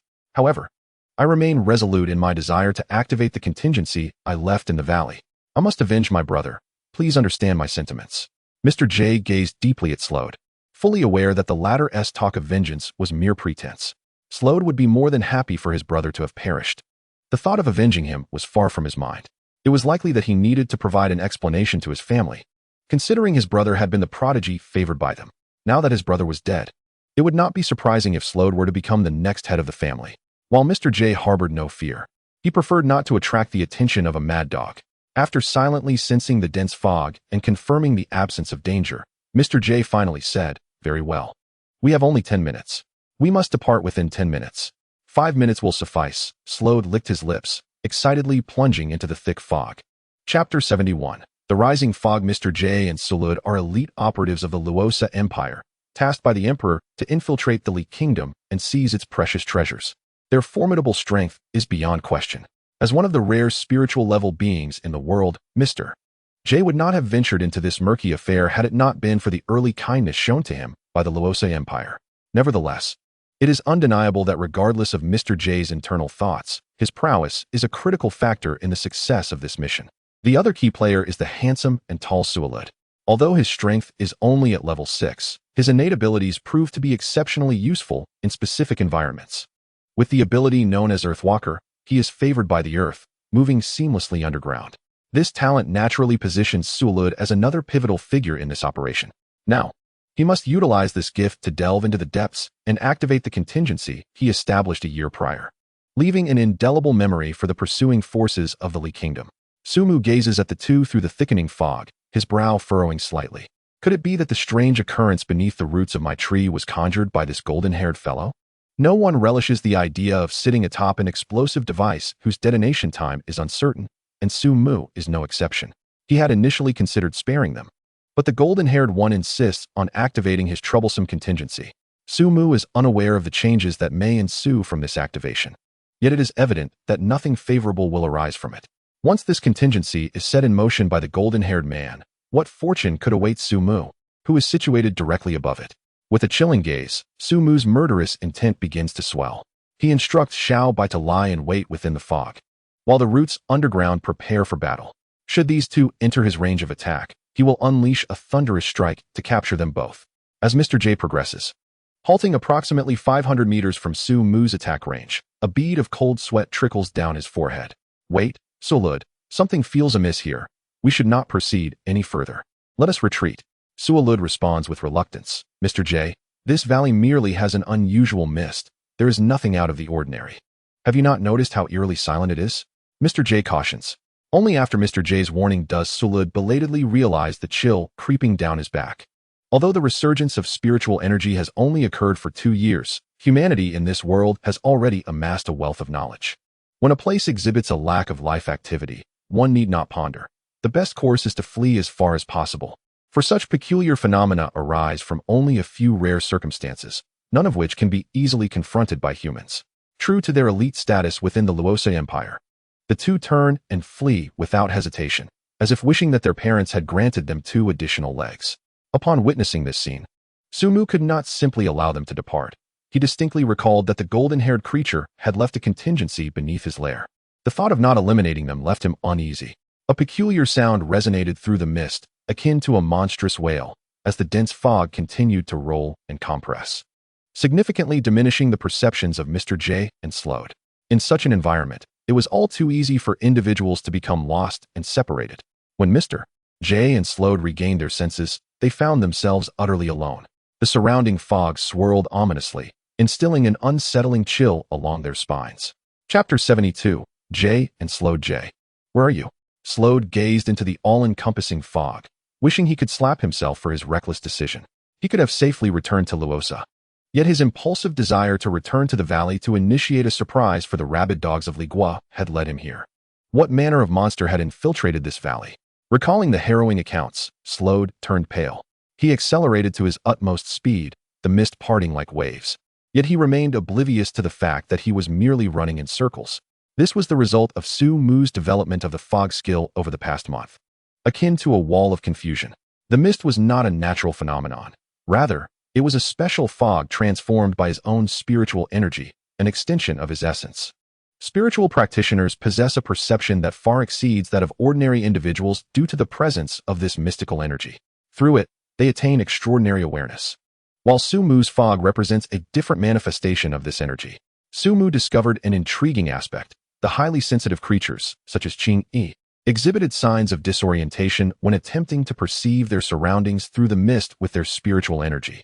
This indicated that when there was a significant disparity in spiritual energy, one could easily suppress and even deceive the perception of the opponent. However, achieving this required not only abundant spiritual energy, but also a formidable mastery over it. Fortunately, Su Mu lacked neither, standing out among his peers. Thus, when Slode and the others instinctively employed their spiritual energy for perception, they unwittingly fell into Su Mu's calculations. Regardless of Mr. J's spiritual rank or Slode's average strength, they were equally vulnerable before Su Mu's overwhelming sea of spiritual energy. Although Slode's abilities were modest, his intellect was sharp, and he quickly recognized the anomaly. Given his speed, he should have already exited the valley, yet he remained ensnared within the fog. Slode began to leave markers. Have you come to your senses? It seems you are not entirely foolish. Su Mu retracted his gaze, instructing Xiao Bai and Qing Yi to take action against Slode. Whoosh, whoosh, whoosh. Upon hearing the sounds of slicing air ahead, Slode's heart raced, and without a moment's hesitation, he activated his talent to delve underground. At the final moment before he plunged into the depths below, he caught a fleeting glimpse of the white tendrils tearing through the air, and a sense of triumph surged within him. My innate talent for evasion is unparalleled. Even those rabid dogs from Ligua cannot lay a finger on me. What good is your strength? Ha ha ha. As Si Luo De prepared to flee the valley, he was surrounded by a dense mass of roots, his face turning a shade of green. Su Mu, too, did not anticipate that Si Luo De would once again fall into his own trap. Since his opponent was so eager, it was only fitting for him, as the host, to extend the courtesy of hospitality. The roots encircling Si Luo De lashed out like frenzied dragons, leaving him gasping for breath before binding him tightly like a zongzi. He found himself utterly immobilized, with only a single nostril exposed, ensuring that no melodramatic scenes akin to television dramas would unfold. Su Mu cast Si Luo De back to the ground, instructing Xiao Bai and Qing Yi to escort him away. After resolving the matter with Si Luo De, Su Mu turned his attention to Mr. J. In comparison to the frantic Si Luo De, Mr. J appeared remarkably composed, until he encountered Air Shah, the one tasked with restraining him. With a sudden splatter, a foul stream of aged urine landed squarely on Mr. J's face. The liquid dripped down his cheek, thoroughly soaking a significant portion of his attire. Chapter 73. The true strong one is me, Mr. J. Mr. J, with a numb expression, wiped the urine from his face. A torrent of murderous intent surging within him. When had he ever endured such humiliation since his birth? Yet, as he glanced back at the tranquil valley, he sensed a terrifying presence watching him, one that defied description. His murderous rage dissipated like mist, replaced by a chilling dread that enveloped him like a bucket of ice water poured over him on a frigid winter's day. Flee! Flee! Flee! Every cell in Mr. J's body screamed in terror, trembling with fear. It had been a long time since he, as a spirit realm powerhouse, had experienced such suffocating anxiety. Even in the face of pursuers from Ligua, he had managed to remain composed. Yet, deep within this valley, confronted by that unknown entity, he felt like a solitary boat adrift in a stormy sea, knowing that a single wave could drown him in the abyss. Mr. J could not muster an ounce of fighting spirit nor concern himself with humiliation. His sole desire was to escape this terrifying valley. Shah, observing Mr. J's retreat, began to doubt his own prowess in mockery. Was my urine not yellow enough? Or perhaps it was so sweet that it lulled him into complacency instead of awakening him. Deeply disheartened, Shah resolved to prove himself. He secretly gathered his strength, seeking the right angle, and leaped into the air, his right leg lifted, unleashing another stream of yellow urine. This time, it cascaded from the top of Mr. J's head to the ground below. Veins throbbed on Mr. J's forehead, his eyes ablaze with fury. I must endure. I must endure. What is a mere stream of yellow urine compared to the preciousness of life? Once I escape, I shall spare no effort to level this valley. Before the might of modern explosives, all that exists shall be reduced to ashes. Ha ha ha.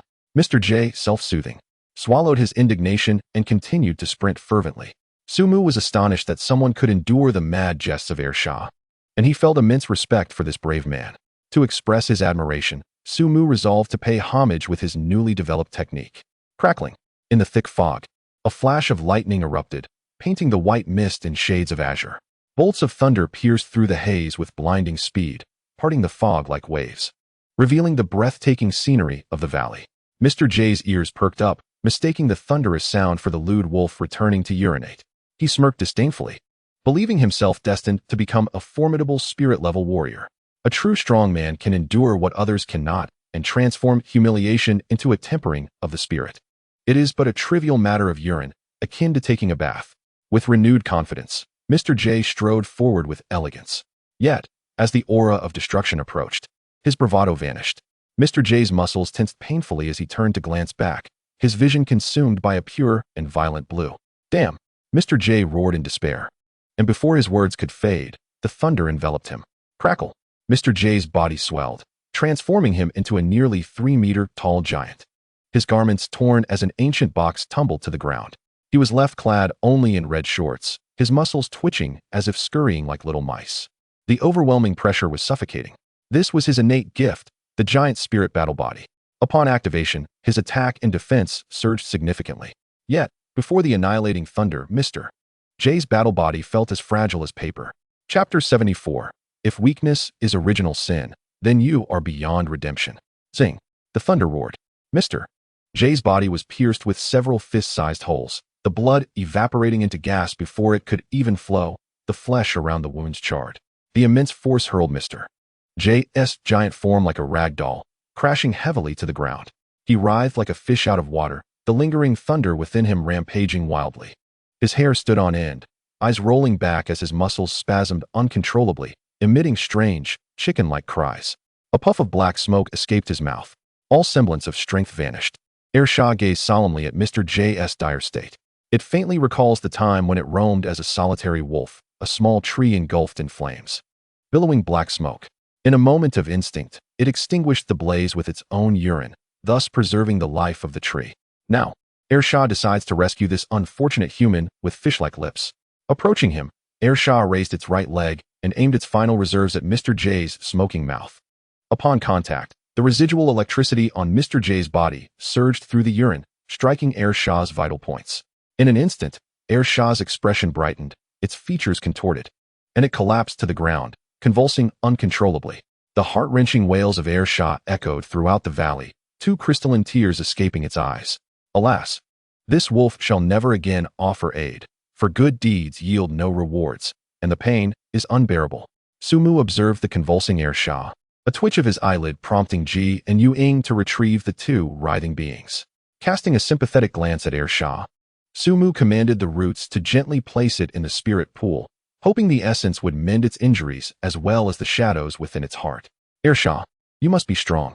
Sumu then turned his attention back to Mr. J and slowed, his eyelids gently closing as he pondered deeply, ultimately arriving at a decision. The branches, resonating with the sound of thunder, were unhesitatingly driven into their foreheads. The memories of Mr. J and slowed unfolded before Sumu without reservation. After viewing their recollections, Sumu's expression turned indifferent, yet his murderous intent surged within him.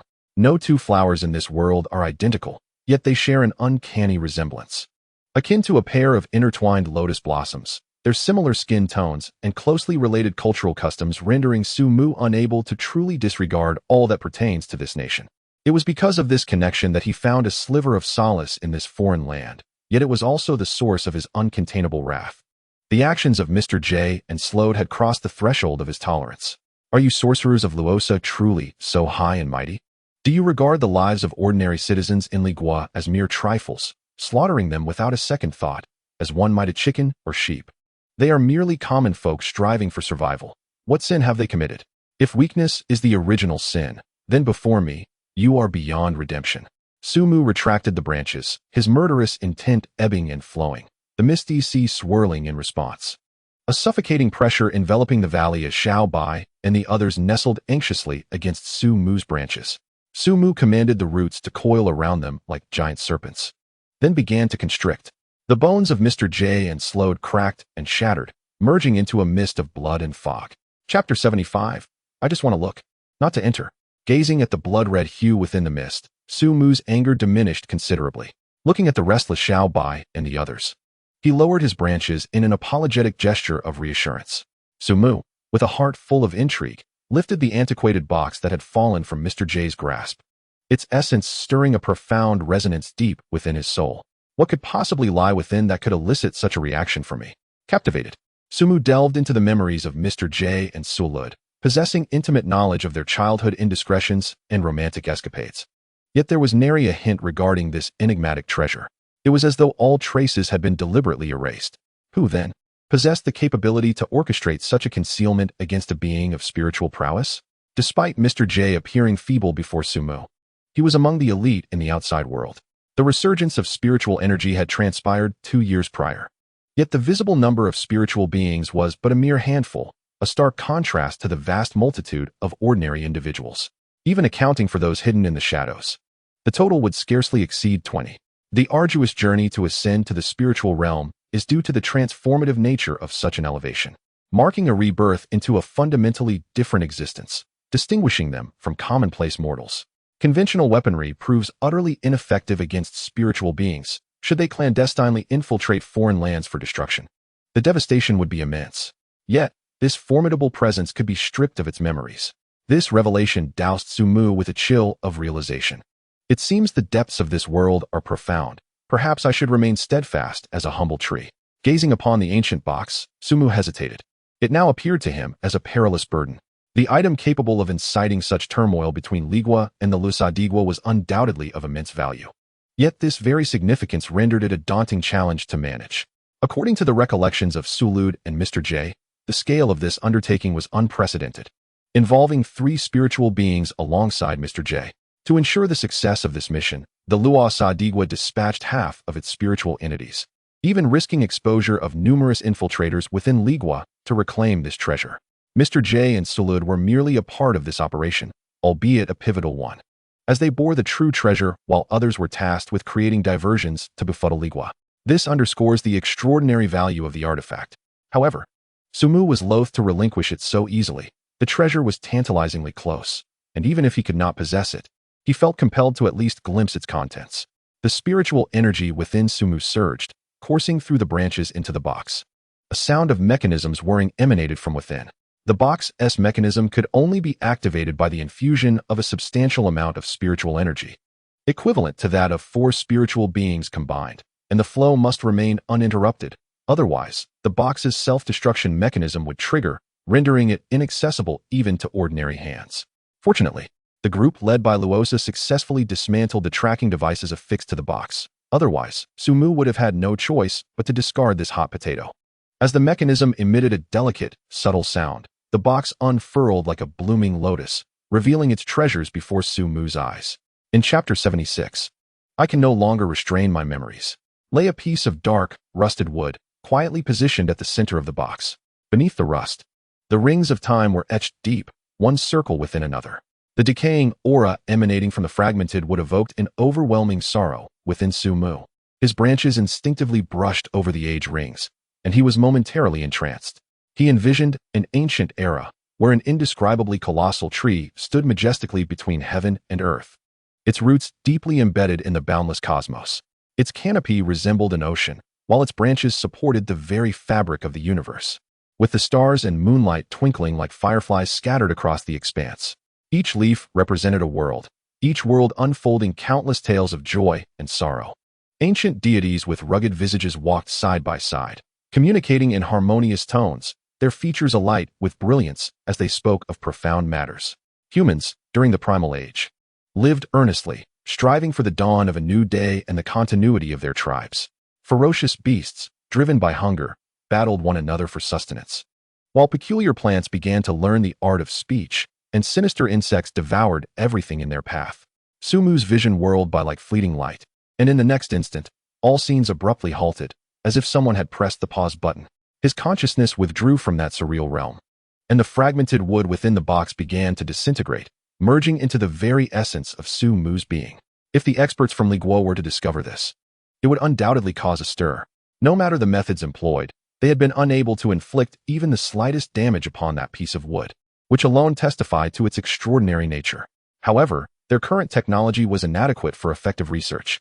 It wasn't until a bald researcher who interacted with the wood daily stumbled upon the fact that all experimental subjects in the laboratory exhibited beneficial mutations. Remarkably, even the researchers themselves experienced similar transformations. The researcher, now even balder, with a head as smooth as a dazzling light bulb, found himself strengthened. His once pot-bellied figure transformed into a chiseled physique adorned with eight-pack abs. His once tired eyes behind thick glasses now gleamed sharply, deterring others from meeting his gaze. His prowess skyrocketed, propelling him from an ordinary weakling to a formidable ninth-level master in an instant. Amidst his astonishment, the bald researcher did not contemplate using his authority to claim the wood for himself. Instead, he reported the findings truthfully to his superiors. Liguo promptly dispatched a beleaguered volunteer who had been stuck at the 9th level to conduct experiments. The results left everyone astounded as the 9th level volunteer, seemingly aided by divine intervention, effortlessly shattered the barriers of the spiritual realm. All present were acutely aware that as long as this fragment of wood remained, their nation's spiritual practitioners would experience a rapid enhancement in overall strength, rendering them a formidable force on the international stage, akin to a mobile nuclear weapon that could instill fear worldwide. The fragment's significance transformed from an odd piece of debris into a national treasure, and thus it caught the attention of Luo Sa's clandestine agents. Consequently, a conspiracy emerged surrounding this extraordinary fragment. Then, the two bumbling fools, Sluid and Mr. J, collided headlong into the situation, voluntarily presenting the treasure they had arduously acquired to Sumu. If the Emperor of Luo Sa were to discover that the coveted treasure he yearned for had fallen into the hands of a mere tree, leaving not a trace behind, he would surely be bloodied by rage. Gazing at the empty wooden box, Sumu steeled himself, a wave of mischief bubbling within him. I do not wish for this to be the case, yet I cannot control my desires. Chapter 77. My smile is nearly crooked originally. Sumu intended to destroy the wooden box, only to find it remarkably resilient, impervious even to his efforts.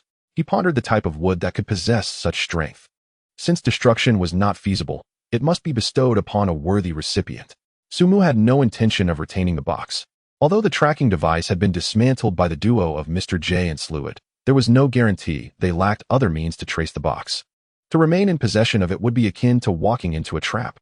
Besides, the treasure within had already been consumed by Sumu. What need had he for the box? To store lucky money? Sumu let a drop of life essence fall, enveloped in spiritual energy, pressing it firmly within the box. He instructed Xiao Bai and the others to transport the box to the Tsangjiang River, to be offered to a sufficiently fierce and valiant fish. The Tsangjiang flows eastward for another 100 miles before merging with the sea, teeming with countless aquatic creatures, among which Su Mu was certain to find a suitable selection. With caution, Xiao Bai carried the box, guiding his little team toward the Zhangjiang, patiently positioning the box upon the river's surface while meticulously selecting a fish that met Su Mu's criteria. After absorbing the fragment of wood, Su Mu felt an unsettling change within his body, his soul ablaze with fervor and an inexhaustible reservoir of energy. He sensed a literal expansion within himself. This expansion was as literal as it could be. His height remained unchanged, still just over 100 meters, yet his depth transformed, evolving him into a being of greater substance and sophistication. His roots swelled as if inflated, rapidly expanding to several meters in diameter, reminiscent of the tentacles of a legendary malevolent deity, burrowing through the earth, extending from 1 kilometer to 2, 3, 4, and 5 kilometers. Su Mu's roots nearly dominated half of the valley, restlessly emerging from beneath the ground and rocky cliffs, effortlessly grinding these once mighty walls to dust as if they were mere paper. The earth trembled, soil flew, and within a 5-kilometer radius, a veritable ocean of trees emerged. The dark surface of these roots shimmered with specks of starlight, intertwining like a resplendent river of stars, a sight to behold. The roots of these trees are not merely aesthetically pleasing. Having been enhanced by this enigmatic fragment of wood, Su Mu, who could previously summon lightning only through branches, can now do so through these roots as well. The starlight signifies energy nodes. By infusing them with spiritual energy, these roots can transform into whips of thunder, capable of inflicting death upon contact and injury upon mere brush. Beyond direct confrontation, Su Mu can also adopt the ambush tactics of the insectoid race, striking from beneath the ground. With the speed of his lightning attacks, even a spirit tier opponent would meet their demise instantaneously under Su Mu's calculated ambush. While others might achieve a headshot from 800 miles away, Su Mu can now claim lives within a range of 55 kilometers. Alongside this remarkable enhancement of the roots, significant changes have also manifested on Su Mu's attribute panel. His original talent, barbaric growth, has evolved into absorption. Absorption, the ability to draw upon the essence of all things to nourish oneself. This revelation fills Su Mu with exhilaration, as he momentarily envisions himself like the predecessors depicted in the images, cultivating the vast expanse of the starry sky and harnessing the power of the Milky Way. However, he soon realizes that he has overestimated himself. It merely signifies a faster rate of spiritual energy inhalation and exhalation, perhaps only marginally quicker than before. Although the corners of his mouth threaten to curl into a smile, he maintains a facade of composure as he gazes upon the second talent. Chapter 78, Evolution. Life Essence. Supplement 3. Life Essence, a liquid that can solidify the foundation and accelerate biological evolution. Despite the slight difference in nomenclature, the distinction between spiritual essence and elemental essence is profound. What is spiritual essence? It is a concoction based on spiritual energy, supplemented by Su Mu's own essence, blended with the heavenly materials and earthly treasures post-transformation. What, then, is elemental essence? It is primarily constituted of Su Mu's essence, with spiritual energy serving only as an auxiliary component in this advanced version of heavenly materials and earthly treasures. In terms of efficacy, spiritual essence cannot compete with elemental essence. It can be viewed as a diluted version of elemental essence, or more vividly, spiritual essence equates to Su Mu's elemental essence diluted with water. However, its practicality has significantly improved. Elemental essence can be consumed no more than 3 drops per week. Exceeding this limit would jeopardize Su Mu's foundation, greatly impacting his future endeavors. Despite the potency of elemental essence, its limited availability renders it less effective. In the early days, this was manageable, but after acquiring Qing Yi and others, Su Mu found his supply of elemental essence to be quite insufficient. The dilution of elemental essence was a compromise born of this predicament. The vast expanse of the Qingxi Mountains necessitates that while Su Mu is determined to pursue an elite troop strategy, his team cannot remain so small indefinitely. After Air Shah conquered the She-Wolf King, the entourage swelled to over a dozen individuals, making Su Mu's current stock inadequate. The newly acquired spiritual essence perfectly satisfies his requirements. However, Su Mu does not intend to allow spiritual essence to become commonplace. Regardless of its value, once it becomes widespread, it loses its significance. He envisions gathering rare materials to construct a genuine spiritual pool, bestowing it upon those who have proven their worth. Su Mu's ambitions lead him to ponder whether greater benefits might arise if this fragment of wood were larger. However, at present, Sumu remains unaware that the advantages presented by his attribute panel are but a mere thread compared to the monumental gains he has truly acquired. This fragment of what originates from the world tree of an alternate universe, having endured cataclysmic destruction, leaving behind only this solitary heart of the tree. After piercing through the barriers of the cosmos and changing hands multiple times, it has finally come into Sumu's possession. The value of a fully matured world tree heart is self-evident. Having absorbed merely 1% of its essence, Sumu has already reaped such astonishing benefits. What magnificent wonders might await him upon fully absorbing the remainder? Glancing at his attribute panel, Sumu chuckled with delight. Name, Sumu race. Lingyuan tree level. Spirit tier lifespan. 1,500 years talent. Absorption, life essence skills. Thunder manipulation. LV21200, 003, 0000. Mutated tree form. LV21200, 003, 0000. Life affinity. LV0120, 000, 1000. Mist, LV2120, 000, 3000. Evolution points. 12,000 evolvable abilities. None. The only skill Sumu can currently upgrade is life affinity. The others necessitate a breakthrough to a new realm beyond the spirit tier for further enhancement. Without hesitation, Sumu invested 2 clicks into life affinity, expending 3,000 evolution points to elevate it to LV2. Although Sumu is not entirely certain of the sheer power that LV2 life affinity entails, he assumes it must be formidable, considering it is a product of the system. Upon gazing at the evolution points required for the skills Mutated Tree Form and Thunder Manipulation, Sumu felt overwhelmed. After transitioning from wild growth to absorption, he now acquires 3,024 evolution points weekly. However, in light of the colossal demands, this amount seems woefully inadequate. He hopes that the golden-haired Sluid's hidden card will bring him unexpected surprises. Chapter 79, Exploration and Discovery. The hidden card of the golden-haired Sluid is a severely defeated semiplane. Following the resurgence of spiritual energy, numerous concealed semiplanes have emerged, significantly expanding the overall area of the Hylon star. Some of these semiplanes remain intact, resembling paradisiacal realms filled with rich spiritual energy, exotic treasures, and rare beasts, foundations upon which to rise. Others, however, are in a state of disrepair, teetering on the brink of dissolution. Semiplanes can generally be categorized into 2 types, embedded and attached. Embedded semiplanes are directly integrated into the Hylon star.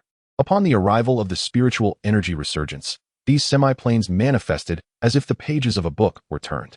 The Qingxi mountain range exemplifies this, as it was merely a small hill on Hylon star until the resurgence, when it connected with hidden mountains to form a new range. Conversely, attached semiplanes are affixed to specific objects, akin to spatial rings. Unlike spatial rings, however, these can accommodate living beings, though the cost is exorbitant, and few would be foolish enough to use them for such purposes. Such a half-dimensional space is equally precious, yet under the relentless erosion of time, these spaces, which cling to objects, have nearly reached the brink of destruction. There have indeed been fortunate souls who once encountered these half-dimensional realms, believing themselves to be blessed with fate, capable of preserving these on the verge of collapsed dimensions. However, without exception, they ultimately perish during the disintegration of these realms. Since the emergence of such living examples, no one has been foolish enough to carry them around. Nevertheless, even trash possesses its utility. These decaying remnants of half-dimensional spaces can serve to deceive others quite effectively. Upon discovering the nature of the entity lurking beneath his lair, Sumu could no longer remain calm.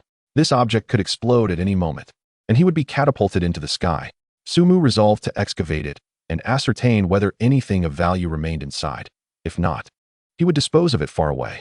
With a resounding rumble, Sumu's robust and resilient roots effortlessly tore through the earth, locating the hidden stash of Jin Mao Si Luo De approximately 2 kilometers away. It was a bronze square-mouthed vase adorned with the intricate patterns of a Taotai, an antique that brother Si Luo De had acquired at a hefty price during an auction.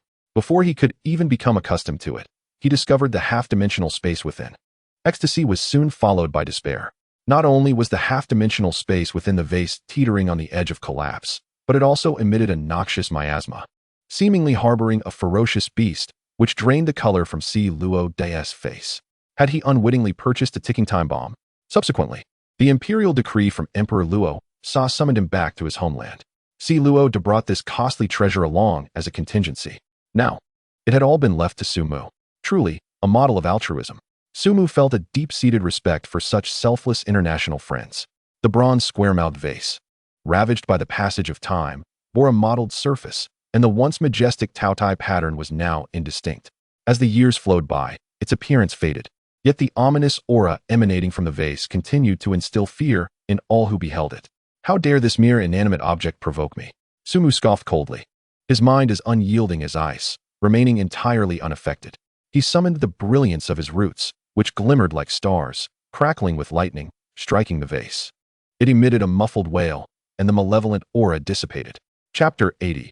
Desolate space as the sinister aura receded. Ripples resembling water patterns appeared at the narrow mouth of the square vase. Without hesitation, Sumu sent his roots, one after another, flowing into the vase. A miraculous scene unfolded. This narrow mouth of the vase, with a mere half-meter height, astonishingly accommodated the majority of Sumu's roots, resembling an abyss. It is worth noting that Sumu's roots had now reached a length of 5 kilometers, with over 3 kilometers entering the vase. Yet they had not yet reached the bottom. This dependent half-dimensional space was indeed impressively vast. In the world within the bottle, the somber sky appeared as though it had been torn asunder, with countless dark tendrils reaching out from the clouds above. The roots of the trees intertwined, creating a scene of apocalyptic horror. As Sumu's consciousness sank into these roots, he finally beheld the true nature of this realm. It was a desolate, lifeless gray world, suffused with an air of decay and destruction. Surrounding him was a pervasive sense of death, the atmosphere heavy with despair. The sky was shrouded in ominous blood-red clouds, while the ground exuded a sickly green miasma, a potent toxin. This was Slod's final gambit. Should this miasma escape into the outside world, it could effortlessly transform the surrounding area into a wasteland. Fortunately, Sumu, being of the trees, was impervious to its effects. No vegetation was visible on the ground. However, traces of human-made structures could be discerned. At the edges of this desolate expanse, black fissures silently devoured everything in their vicinity. A chilling sensation arose within Sumu as he approached one of these crevices. A single root met with it, and was instantly reduced to the most basic particles. He must not come into contact with such a thing. Luckily, these fissures did not appear randomly. After careful observation, Sumu found them only near the periphery. Estimating the distance from the sky to the earth, Sumu was astonished to discover that he needed merely to extend his roots about 1 kilometer further to reach solid ground. This kilometer posed a dilemma for him. The capacity of this space was limited, and if he were to insert the remaining roots, it would hasten the collapse of this realm. A single misstep could lead to his entrapment here, which would be quite the predicament. However, without further insertion, exploration would remain impossible. The limitations of his tree form became evident. Without reaching the bottom, effective exploration of this semi-plane was unattainable. Resolute not to remain idle, he decided to send forth one root to scout the area, with the intention of retreating should circumstances turn dire. Sumu's roots cautiously avoided the fissures as he began to explore this world. Beneath the miasma lay scattered remnants of walls and ruins, composed of grayish-white stone. Yet, upon merely touching these stones, they crumbled into dust and scattered upon the ground. Undeterred, Sumu ventured to touch other remnants, only to find them all similarly disintegrated. Disappointment welled within him. He had hoped to uncover something valuable among the ruins, yet was met with disillusionment. Alas, had he been overly optimistic? Who could say how many years had passed here? Even treasures would have long since eroded into nothingness. Frustrated, Sumu plunged his root into the ground, stirring it violently, causing horrific fissures to crack open, revealing ugly chasms. Just as he prepared to withdraw his root, a sudden thought struck him. Wait, could it be that I am mistaken? In the distance, the dark fissure seemed to have diminished significantly. Sumu raised an eyebrow, withdrawing his root from the earth, and the fissure returned to its original state. Sumu's expression brightened with joy. Could it be that Comrade Siluada is truly a good person? Could it be that I am able to stabilize this realm? Sumu inserted his main root into the earth, and one by one, the other roots followed suit. Remarkably, he felt no signs of abnormality. This space, which teetered on the brink of obliteration, astonishingly stabilized. Filled with both surprise and elation, Sumu drove all his roots deep into the ground. The black fissures marking the boundary of this world began to shrink rapidly. Though still present, they could no longer devour everything around them with the same voracity as before. As a certain energy within Sumu flowed away quickly, the black fissures finally vanished completely. Although this world remained steeped in desolation, it no longer bore the previous sense of ruin and decay. It had, upon encountering Sumu, struggled back to life from the edge of death. Sumu did not believe he possessed the ability to stabilize the space. He recalled the fragmented wood that had merged with his being and the fleeting mysterious energy. Gaining insight, is this your legacy? Sumu sincerely expressed his gratitude to this unknown being, who silently upheld a vast world with its towering presence. It was indeed due to its gift that Sumu could miraculously stabilize the space. Changes, imperceptibly, began to unfold as all of Sumu's roots penetrated the earth of this realm. The floating, ghastly green miasma sank to the ground, entirely absorbed by Sumu, and the evolution points began to pulsate. Absorbing miasma gained 1 evolution point. Absorbing miasma gained 1 evolution point. Absorbing miasma gained 1 evolution point. The notifications regarding the miasma began to flood the screen. Within a mere few minutes, Sumu had absorbed only a fraction of the miasma, yet had amassed dozens of evolution points. There remained a vast quantity of miasma awaiting his indulgence. Once fully absorbed, Sumu estimated he would have enough to upgrade the skill of Mutated Tree Body to LV3. The moment Mutated Tree Body reached LV3 would coincide with his breakthrough to the Spirit stage. Siluata, you are truly a good person. Not only did you bestow upon me such a precious legacy, but you also left me with this expansive demi-plane. Without Siluata, Sumu could not have obtained the legacy of that great being, and thus could not have stabilized this space.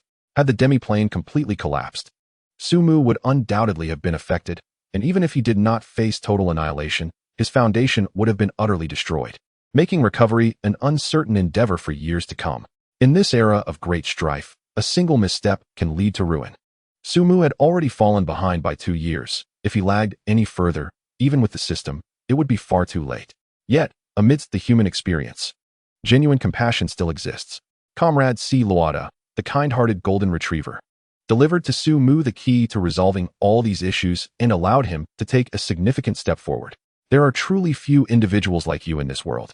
Comrade Siluata, may your journey be smooth. With feigned sorrow, Sumu shed 2 crocodile tears for the selfless comrade Siluata, before comfortably beginning to absorb the miasma of this world. Once the miasma enveloping this world is fully absorbed, it may serve as a retreat for him. However, Sumu does not wish for that day to arrive, for if he is compelled to seek refuge within this bronze vessel, it would signify his dire straits. As Sumu absorbs the miasma, he contemplates how to exploit this demi-plane. This demi-plane is tethered to the bronze square-mouthed bottle, devoid of sunlight, moonlight, wind, and water, rendered desolate and entirely unsuitable for habitation. Perhaps certain formidable individuals could acquire various treasures to transform an attached demi-plane into one suitable for life, akin to an embedded demi-plane. Yet, Sumu is acutely aware of his limitations, lacking the financial prowess of Lord Bat. Such a path is not one he can tread as a mere pauper. Rather than pondering where to procure suitable treasures, it is more pragmatic to consider how to detach this demi-plane. At the very least, the latter option seems more attainable for him. It is certain that the owner of the bottle, like him, is a destitute soul, unable to procure a substitute for the sun. Thus, why would this bottle's owner expend such effort constructing grand edifices within a world inhospitable to life? Sumu scrutinizes the mouth of the bronze bottle, recalling the architectural style observed within the bottled realm, and a sudden realization strikes him. Could it be that the mouth of the bottle serves not only as an entrance to the internal world, but also as a portal for interaction with the outside world? This could elucidate why a military camp, designed for soldiers' respite, exists within the bottle's realm. The presence of this interactive portal allows the originally attached demi-plane to possess some functions of an embedded one, rendering the internal world capable of supporting life. Of course, these are merely Sumu's conjectures. The specifics must be tested upon returning to the surface. Acting decisively, Sumu eradicates the marks left by Slode on the bronze bottle and brings it back to the surface. As the bottle makes contact with the external world, the roots he left behind in the internal realm distinctly sense a change. It is a sensation akin to wind. A gentle breeze sweeps through the valley, and a barely perceptible air stirs within the bottled world. Indeed, it aligns with his thoughts. The mouth of the bottle serves as both an entrance to the internal world and a portal for interaction with the outside. This design allows the internal world to tenuously sustain life for a short duration. Upon grasping these intricacies, Sumu feels a profound admiration for the bottle's owner. Their actions have elevated an ordinary attached demi-plane to a significant strategic level. Imagine, during a conflict between 2 nations, a host of elite soldiers suddenly materializing in the adversary's stronghold to wreak havoc. Even in a dire situation, such a maneuver could turn the tide of battle. Regrettably, this strategic treasure, falling into the hands of Su Mu, is akin to a priceless pearl being cast into obscurity. He is a towering tree, yet he harbors no ambitions of kingship or domination. The utmost potential of such a strategic asset in his possession would merely be to cultivate land. If the original owner of this vessel were aware from beyond the grave, he would undoubtedly rise from the depths to exact vengeance upon Su Mu. How could one so formidable squander a treasure capable of altering the fate of a nation on mere agriculture? It is infuriating. However, Su Mu is unconcerned with such matters. Once the object is in his hands, its utilization is entirely his prerogative.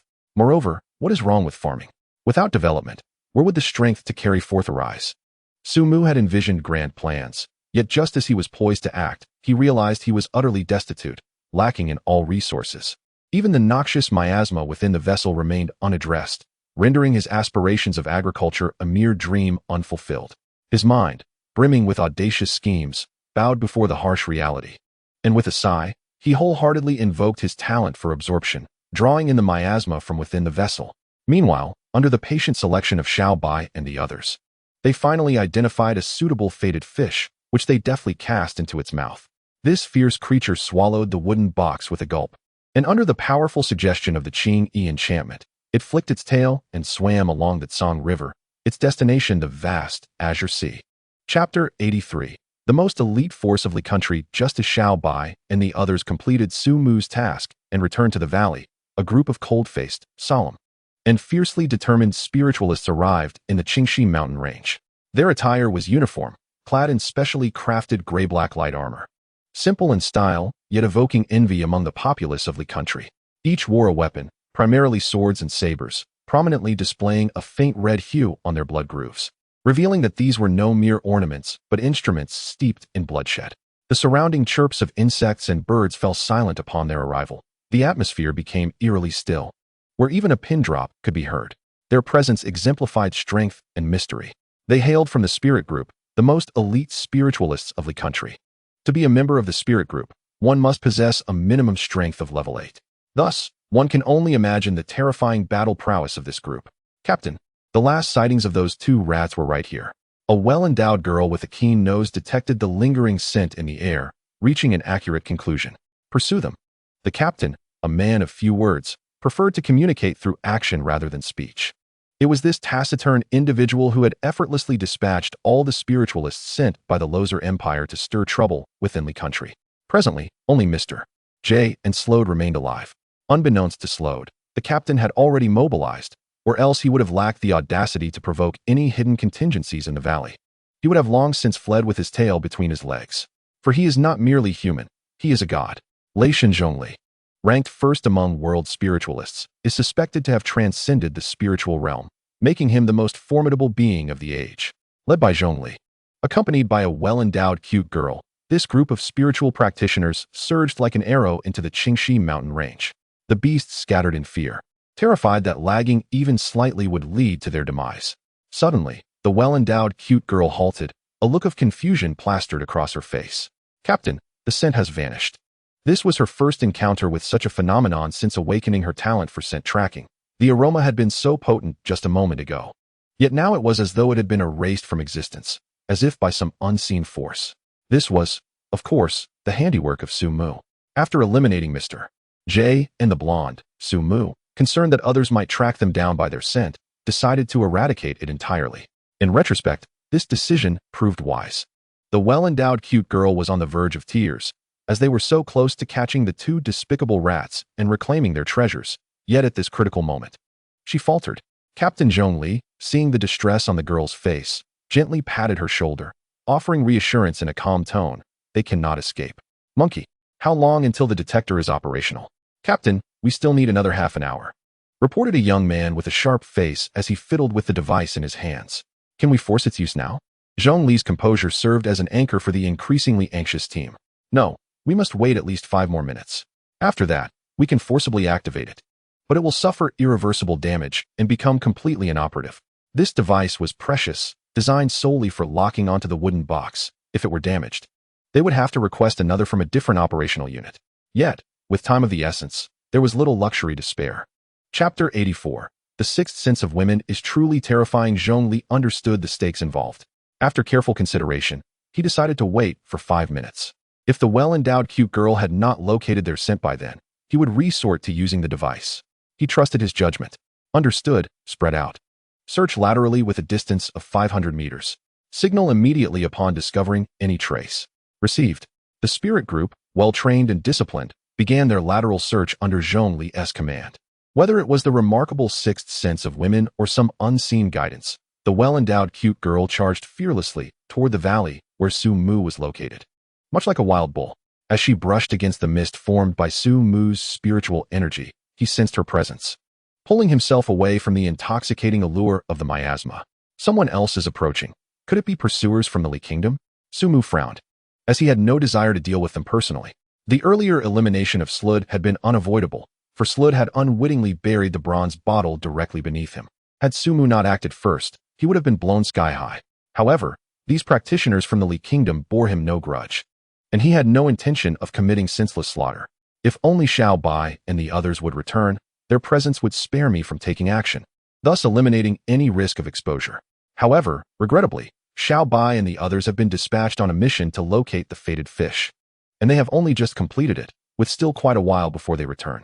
Su Mu was preparing to take action when this soft and adorable girl preemptively produced a remarkable treasure and launched it into the sky with a swift whoosh. Su Mu was taken aback, questioning the necessity of such an exuberant display. It was merely an ordinary fog. He had no intention of causing her harm, only to drive her away. Yet before he could even make a move, she had enthusiastically brandished a signal gun. Was it now customary in this world, following the resurgence of spiritual energy, to greet one another with signal flares? After firing the signal flare, the adorable girl maintained a vigilant distance of over 100 meters from Su Mu's mist, leaving him at a loss for how to proceed. Her wariness was far less endearing compared to that of comrade Si Luoda. Suddenly, a series of sharp whooshing sounds pierced the air as a shadow raced towards them. Propelled by a fierce wind that carved deep grooves into the earth along its path, the speed was astonishing. It had traveled from several kilometers away and came to a steady halt beside the adorable girl. Aside from Zhongli, no one else in the squad could achieve such a feat. Zhongli asked in a low voice, "Have you discovered their trail?" The girl shook her head and then nodded, leaving even Zhongli, with his wealth of experience, perplexed. What could this mean? Sensing her captain's confusion, the girl explained, "Captain, I have not detected the presence of Si Luoda and the others, which is quite abnormal unless there is some entity specifically erasing their presence." Zhongli nodded, signaling her to continue. In this mountain range, only this particular location felt exceedingly strange to me. If that unknown entity truly exists, it must be within this area. The girl's analysis was astute, prompting Su Mu to glance at her with newfound respect. This group was indeed the elite of Li Gua, living up to their reputation. Su Mu steeled himself. If they were to venture into the mist to investigate, he would have no choice but to incapacitate them all. Chapter 85. Who is stronger than the contemporary titans at this moment? The other team members began to arrive one after another. A towering figure with extraordinary perception gazed at the fog as if struck by lightning, his pupils shrinking to pinpricks. Large beads of sweat rolled down his forehead as he retreated, stumbling backward until he plopped down on the ground, his lips trembling in terror, rendered speechless. The towering man was stiff with a fear so profound that it was beyond description. Even the mere act of moving a finger felt like an unattainable luxury. Zhongli looked ahead at the thick fog with a grave expression. He understood the nature of the towering man. He was the type who remained unflinching even when faced with great peril, a true hero unafraid of death. During a previous exploration of a treacherous half-plane, the man had only paled slightly, but now he appeared utterly undone. What could he have possibly seen? This perplexity arose in the hearts of all, regardless of their perceptions. The mist appeared quite ordinary. Zhongli, with swift strides, rushed towards the dense fog, extending his hand to grasp it. "Do not touch it." The Iron Tower man emitted a shrill cry, unlike anything a human could produce, startling everyone. Observing the terrified Iron Tower man, Zhongli, who was cool on the outside yet fervent within, felt a flicker of anger in his brow and spoke in a chilling tone. "Take care of him. I shall return. I am determined to uncover the identity of the miscreant behind this." With a pointed toe, he pressed against the ground, causing the earth to fracture inch by inch. Utilizing this momentum, Zhongli plunged into the mist, leaving several teammates exchanging bewildered glances. Within the fog, a sphere of 3 feet around Zhongli remained untouched by the mist. Su Mu observed Zhongli with keen interest, pondering the title of the strongest in the current era. A competitive spirit arose within him as he yearned to gauge the disparity between himself and the mightiest. Lacking a point of reference, Su Mu often felt insecure about his own strength, and this insecurity bred anxiety. Such a psychological state made him susceptible to fright. When startled, he would uncontrollably resort to extreme measures, often resulting in the demise of those who frightened him. Yet, he could not shake the feeling that Zhongli seemed somewhat weak. Suddenly, a realization struck him. Ah, I see. It must be an act of feigned weakness. I never expected the renowned strongest to indulge in such a ruse. Recalling the tragic fates of overconfident bosses who ultimately faltered, Su Mu steeled himself. I will not be deceived by your deliberate display of frailty. To demonstrate his utmost seriousness towards Zhongli, Su Mu resolved to exert his full strength. The roots entwined, forming the shape of a cannon. Energy nodes upon the roots glimmering in succession. His internal spiritual energy surged forth, and a tempestuous plasma gathered within the cannon's chamber, poised for release. Target locked. Plasma cannon ready, fire. Su Mu murmured. With a resounding boom, a plasma cannon, several feet in diameter, shot forth, slicing through the mist like a brilliant comet. Dividing the fog in two, the sound barrier shattered, and the sonic boom reverberated, echoing in layers that were deafening. Mid-flight, Zhongli's body came to an abrupt halt as if defying gravity, his complexion paling, a chill rising from his feet straight to his mind. It felt as though he were doused with a bucket of ice water in the dead of winter, freezing his very soul. Damn it! Zhongli, who remained composed in the face of calamity, uttered a rare curse. In Chapter 86, a solitary tear cascaded down. This was not the first time Zhongli faced death. Since becoming a spiritual practitioner, the battles between life and death had been countless. Yet, he had never felt as helpless as he did today. He felt as though he were an ant confronting a colossal dragon, having once believed the creature to be merely a figment of imagination until he faced it. When even his soul quivered in trepidation, Zhongli bit down hard on his tongue, the metallic taste of rust flooding his mouth. He struggled to shake off the mute terror that gripped him, his body electrified with a surge of vitality. With a heavy stomp, he crashed down, leaving a deep pit in the earth, and like a cannonball, he launched himself sideways. Just as he leaped, a thunder dragon roared past him with a deafening rush. The wind pressure generated by the dragon tore his garments to shreds, leaving half his body marred with gory wounds that exposed bone. The immense shockwave, imbued with unrestrained power, sent Zhongli tumbling through the air, his robust form akin to a rag doll crashing into a nearby tree. The tree's trunk caved in upon impact, emitting a creaking sound that sent shivers down the spine. Zhongli spat out a mist of blood, his breath faltering. In the distance, a thunderous roar echoed, scattering the fog with a shockwave that left him bleeding from 7 orifices, resembling a malevolent specter. He stared vacantly in the direction the thunder dragon had vanished. Where the ground lay scarred with a deep gash, trees snapped in half, and rock faces crumbled. Time passed unnoticed until Zhongli regained his senses, his expression tinged with bitterness. He had intended to discover the divine presence within the valley, yet he had sustained grievous injuries without even laying eyes on it. Moreover, he sensed that the being in the valley bore no intent to kill. Indeed, there was no murderous intent, for had there been, he would have been reduced to mere ashes. The prior strike seemed merely a warning, an arbitrary display of power. Yet, that seemingly casual blow shattered his pride. What of being the strongest in the world, or the thunder god? Such notions were utterly absurd. Zhongli let out a hollow, self-deprecating laugh. It was only today that he realized there were realms beyond the heavens and people beyond the strongest. With trembling hands, he extracted a vial and injected it into his vein, managing to regain a semblance of mobility. He gritted his teeth against the excruciating pain and hastily bandaged his wounds. Staggering toward the valley's exit, battered and bruised, Su Mu observed the pitiful sight of Zhongli and clicked his tongue. So he truly was weak. No, it was not that he was weak, but that I had grown stronger. A pang of guilt washed over Su Mu. Had he known his strength, he would not have exerted himself to such an extent, nearly crushing this mightiest of the Ligua. There remained over 10 kilometers to traverse, and Su Mu worried that Zhongli might collapse before reaching safety. After a moment's contemplation, he resolved to extend his assistance. I am finding this quite difficult. Su Mu shook his head, channeling his spiritual energy, the mist swirling around him.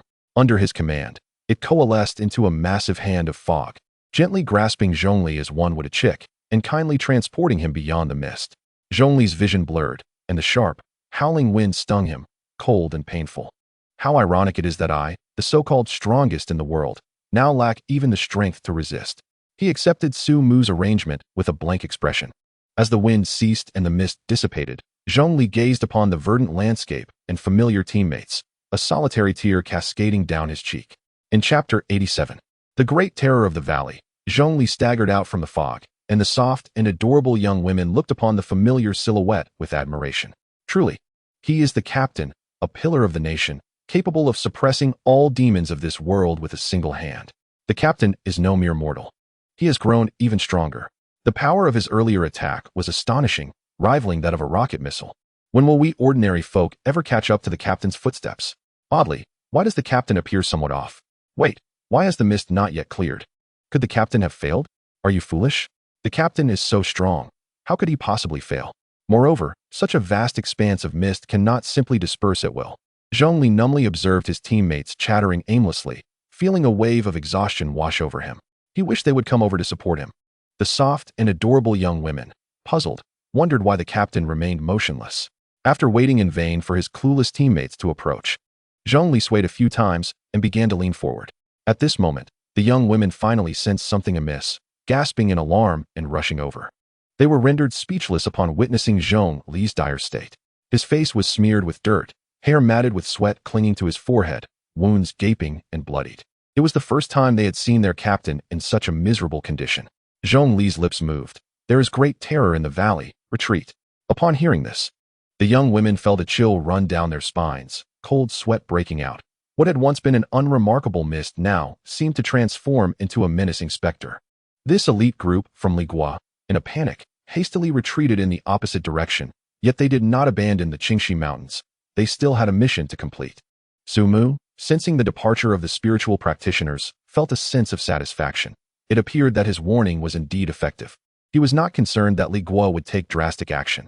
He believed Zhongli to be a wise individual capable of discerning the implications of his hinted message. Even if Zhongli were not astute, the higher-ups of Li Guo were not foolish either and could derive many conclusions from Zhongli's plight.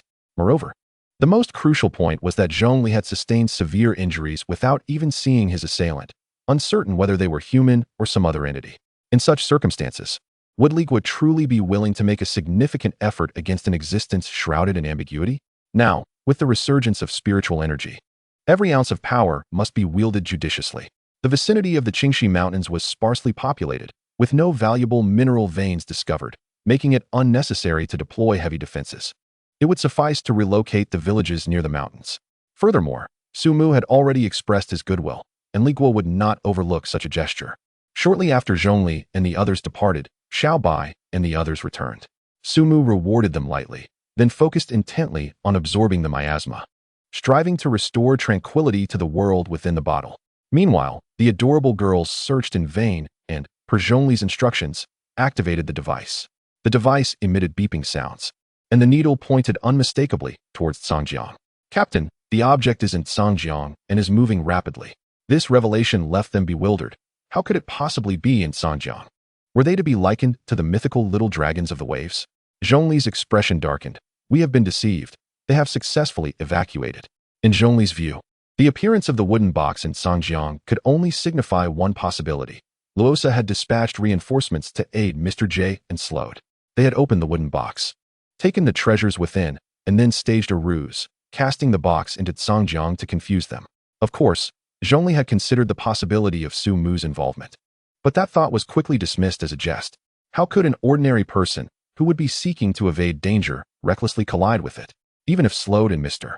J were unconventional enough to venture into the valley, given the nature of that existence, they would merely issue a warning without resorting to violence. Unbeknownst to Zhongli, the very event he deemed least likely was unfolding. Slode was indeed that stubborn. His initial perception of Su Mu clouded his judgment, causing him to drift further from the correct conclusion. Not only had Luosa failed to secure the treasures, but he had also drawn fire towards Su Mu, inadvertently placing a heavy burden upon him. Truly, it was a case of being at home while the pot fell from the sky. Yet they found themselves unable to refute the claims. Who would believe that the object was not in their possession? What thief would openly admit to being a thief? Luosa had successfully shifted the blame onto Su Mu, diverting the attention of the Ligua. Meanwhile, Su Mu smiled quietly from the sidelines, reaping substantial rewards. Weeks later, Sumu finally finished absorbing the miasma from the world within the bottle. The evolution points amassed reached a staggering 45,000, enough to upgrade the mutated tree body. Yet Sumu had no intention of upgrading just yet. Currently, the pinnacle of global combat power resided at the spirit level, with specialized instruments measuring fluctuations in spiritual energy. A breakthrough to the spirit level would undoubtedly attract the attention of Ligua, and Sumu was not eager to draw the eyes of the world upon him prematurely. He would wait for the first bird to stick its head out before making his move. Sumu was in no rush, as long as he held sufficient evolution points. It mattered not if he were the last to break through to the spirit level. He would confront any challenges that arose. In the afternoon, with the sun shining brightly, Sumu, feeling leisurely, began to play with Xiao Bai and the others. His branch hung over Xiao Bai's head, and as Xiao Bai opened its crimson eyes, it let out a soft hiss, nudged Sumu's branch, and then resumed its meditative practice. Observing Xiao Bai's seriousness, Sumu refrained from interrupting its diligent cultivation. Qingyi remains as languid as ever, reclining against the roots of the tree, basking in the sun. Her alluring eyes narrow slightly, and her fluffy tail sways gently, exuding an aura of leisure. Yuying is engaged in a standoff with Ursha over the ownership of a flower, their large eyes locked in a fierce gaze. Neither willing to relent. Yuying, embodying the ferocity of a dragon, unsheathes her sharp claws with a swift motion, while Ursha, undeterred, lets out a howl, summoning the might of 1,000 troops. Her little minions, with their sinister emerald eyes, watch Yuying intently, their rough tongues occasionally licking their noses. Yuying emits a soft mew, her fur bristling. With a graceful leap, she transforms into a streak of black light, delivering a swift slap to Ursha's face. Before Ursha and her minions can react, Yuying scurries to Sumu's side, mewing affectionately, seeking his protection. Sumu rolls his eyes, as the roots of the tree entwine a larger flower to adorn Yuying's ear. Finally pacified, Yuying strolls contentedly to the pond's edge, gazing at her reflection in the tranquil waters, savoring her own beauty. In Chapter 89, titled Crying Over Being Hit, Ursha casts a disdainful glance at Yuying, shaking his head dismissively, proclaiming her weak. Lacking even half the strength of Xiao Bai, she dares to challenge him. He chuckles inwardly. With a proud demeanor akin to a victorious general, Ursha picks up a small flower in his mouth and presents it to his queen, eager to please. The queen, slightly bashful, nuzzles against Ursha, and with a gentle wolf kiss, she playfully bites his ear, seemingly exchanging sweet nothings in the language of wolves. The two wolves bask in their affection, inciting envy in onlookers. Sumu never anticipated that even as a great tree, he would be privy to such canine romance. A thought of exasperation crossing his mind. The world truly has strayed from its noble roots, he reflects.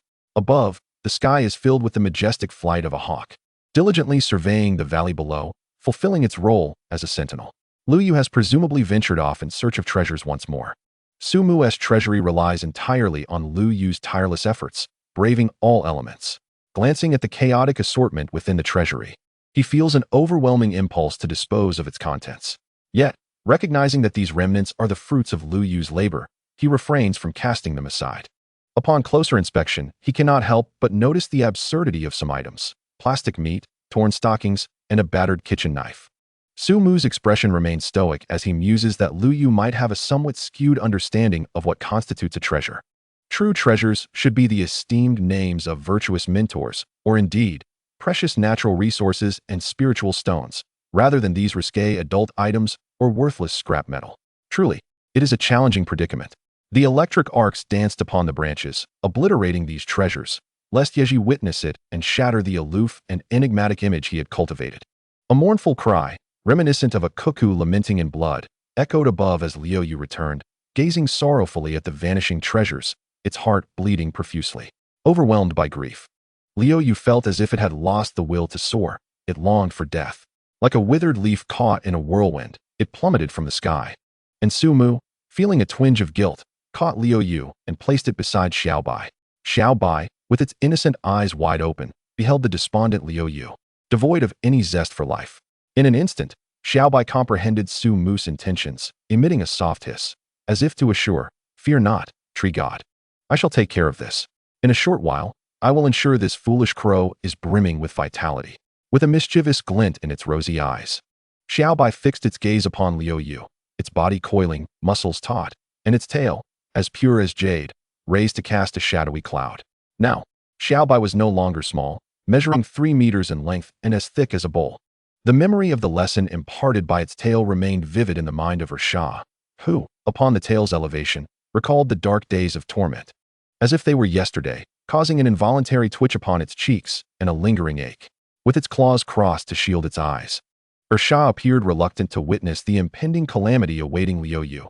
Yet those mischievous eyes gleamed with anticipation, peering through the gaps of its claws, eager for the spectacle of impending discipline, both sympathetic and twistedly delighted. Kik. This foolish bird had finally fallen into the clutches of the great demon king. It was not only the wolf that faced punishment. It lamented while watching another suffer. A cruel irony indeed. Perhaps this encapsulated the current psyche of Rasha. As Chapter 90 unfolded, a gathering of illiterates emerged. Before Xiaobai's tail had even descended, the mere shadow cast by its raised tail caused Liu Yu to feel a twinge of pain throughout its body. In the past, when witnessing Rasha receive lessons from Xiaobai, Liu Yu had laughed mercilessly, but now, facing the same fate, its heart twisted painfully, making even breathing a challenge. Gaga. Remembering the might of Xiaobai's tail, Liu Yu succumbed, rising from the ground with renewed vigor, cawing joyfully, as if the previous despair had never been its own. Sumu, rubbing his forehead, mused that indeed, the old adage held true: when a child falls ill, a good beating suffices to remedy the situation. Through the resonance of his soul, Sumu summoned all the exotic beings wandering the valley to gather beneath the tree, for he had an important announcement to make. After careful consideration, he declared the first martial arts tournament, where the victor would receive an exclusive prize personally awarded by him. Sumu rambled on, but aside from Xiaobai, who seemed to grasp a fraction of it, the other creatures wore expressions of utter bewilderment. Who am I? Where am I? What did the tree god just say? The confusion was palpable. It struck Sumu then that despite their remarkable intelligence, they had never received systematic education, rendering them capable only of understanding simple commands. Next time, we could have Yi Ji bring some teaching materials, and it would be even better if a kind-hearted individual were willing to come and offer their guidance. At this moment, Sumu felt an overwhelming longing for the Wang family, eagerly anticipating their arrival to impart knowledge to them. Gazing at the group of illiterates before him, Sumu succinctly conveyed his earlier ramblings in a more straightforward manner. They would engage in one-on-one battles, with rewards for the victors. This time, even the most simple-minded among them understood the implication. So it was a fight. This was my forte. Shah, with a sidelong glance, scanned from left to right, a surge of ambition rising within him. This time, the reward from the tree god was as good as his. You foolish cat, just wait, for I, Wolf Yi, shall soon come to deal with you and bring you to tears. Ing, the cat, let out a defiant meow, unwilling to back down, responding with a fierce roar akin to that of a dragon, challenging the foolish wolf. Before the formal duel had even commenced, the wolf and the cat had already locked horns. Jing fixed his gaze on Xiaobai, eager to participate. He was confident that he would claim first place in this competition. Do not inquire why. The Air Force is simply that formidable. Qing Yi and Liu Yu displayed a rather laid-back demeanor. The former was disinterested in fighting, while the latter felt he could not compete. Xiaobai, the diligent and hard-working child, set aside his training to enthusiastically respond to Su Mu's call. He held two unwavering beliefs. Firstly, whatever the tree god stated was undoubtedly correct. If there were any issues, they must stem from not following Su Mu's instructions. Secondly, anyone daring to oppose the tree god must face dire consequences.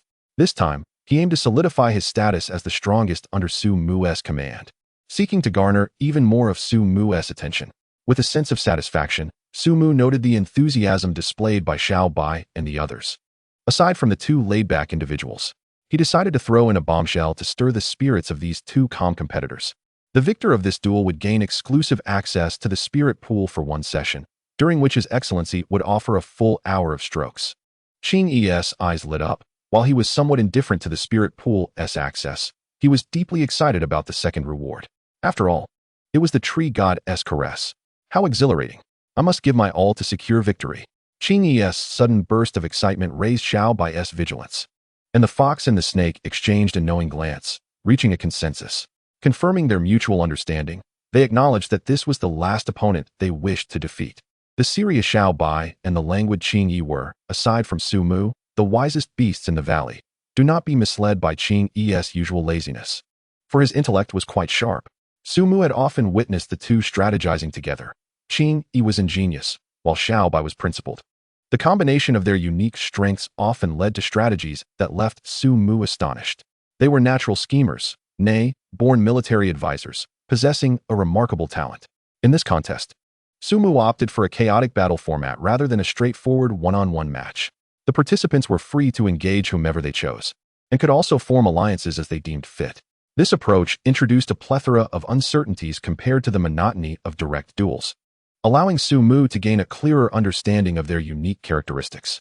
The battleground was confined to this valley, and the only rule was the absence of rules. The victor would claim everything. Now, let the battle commence.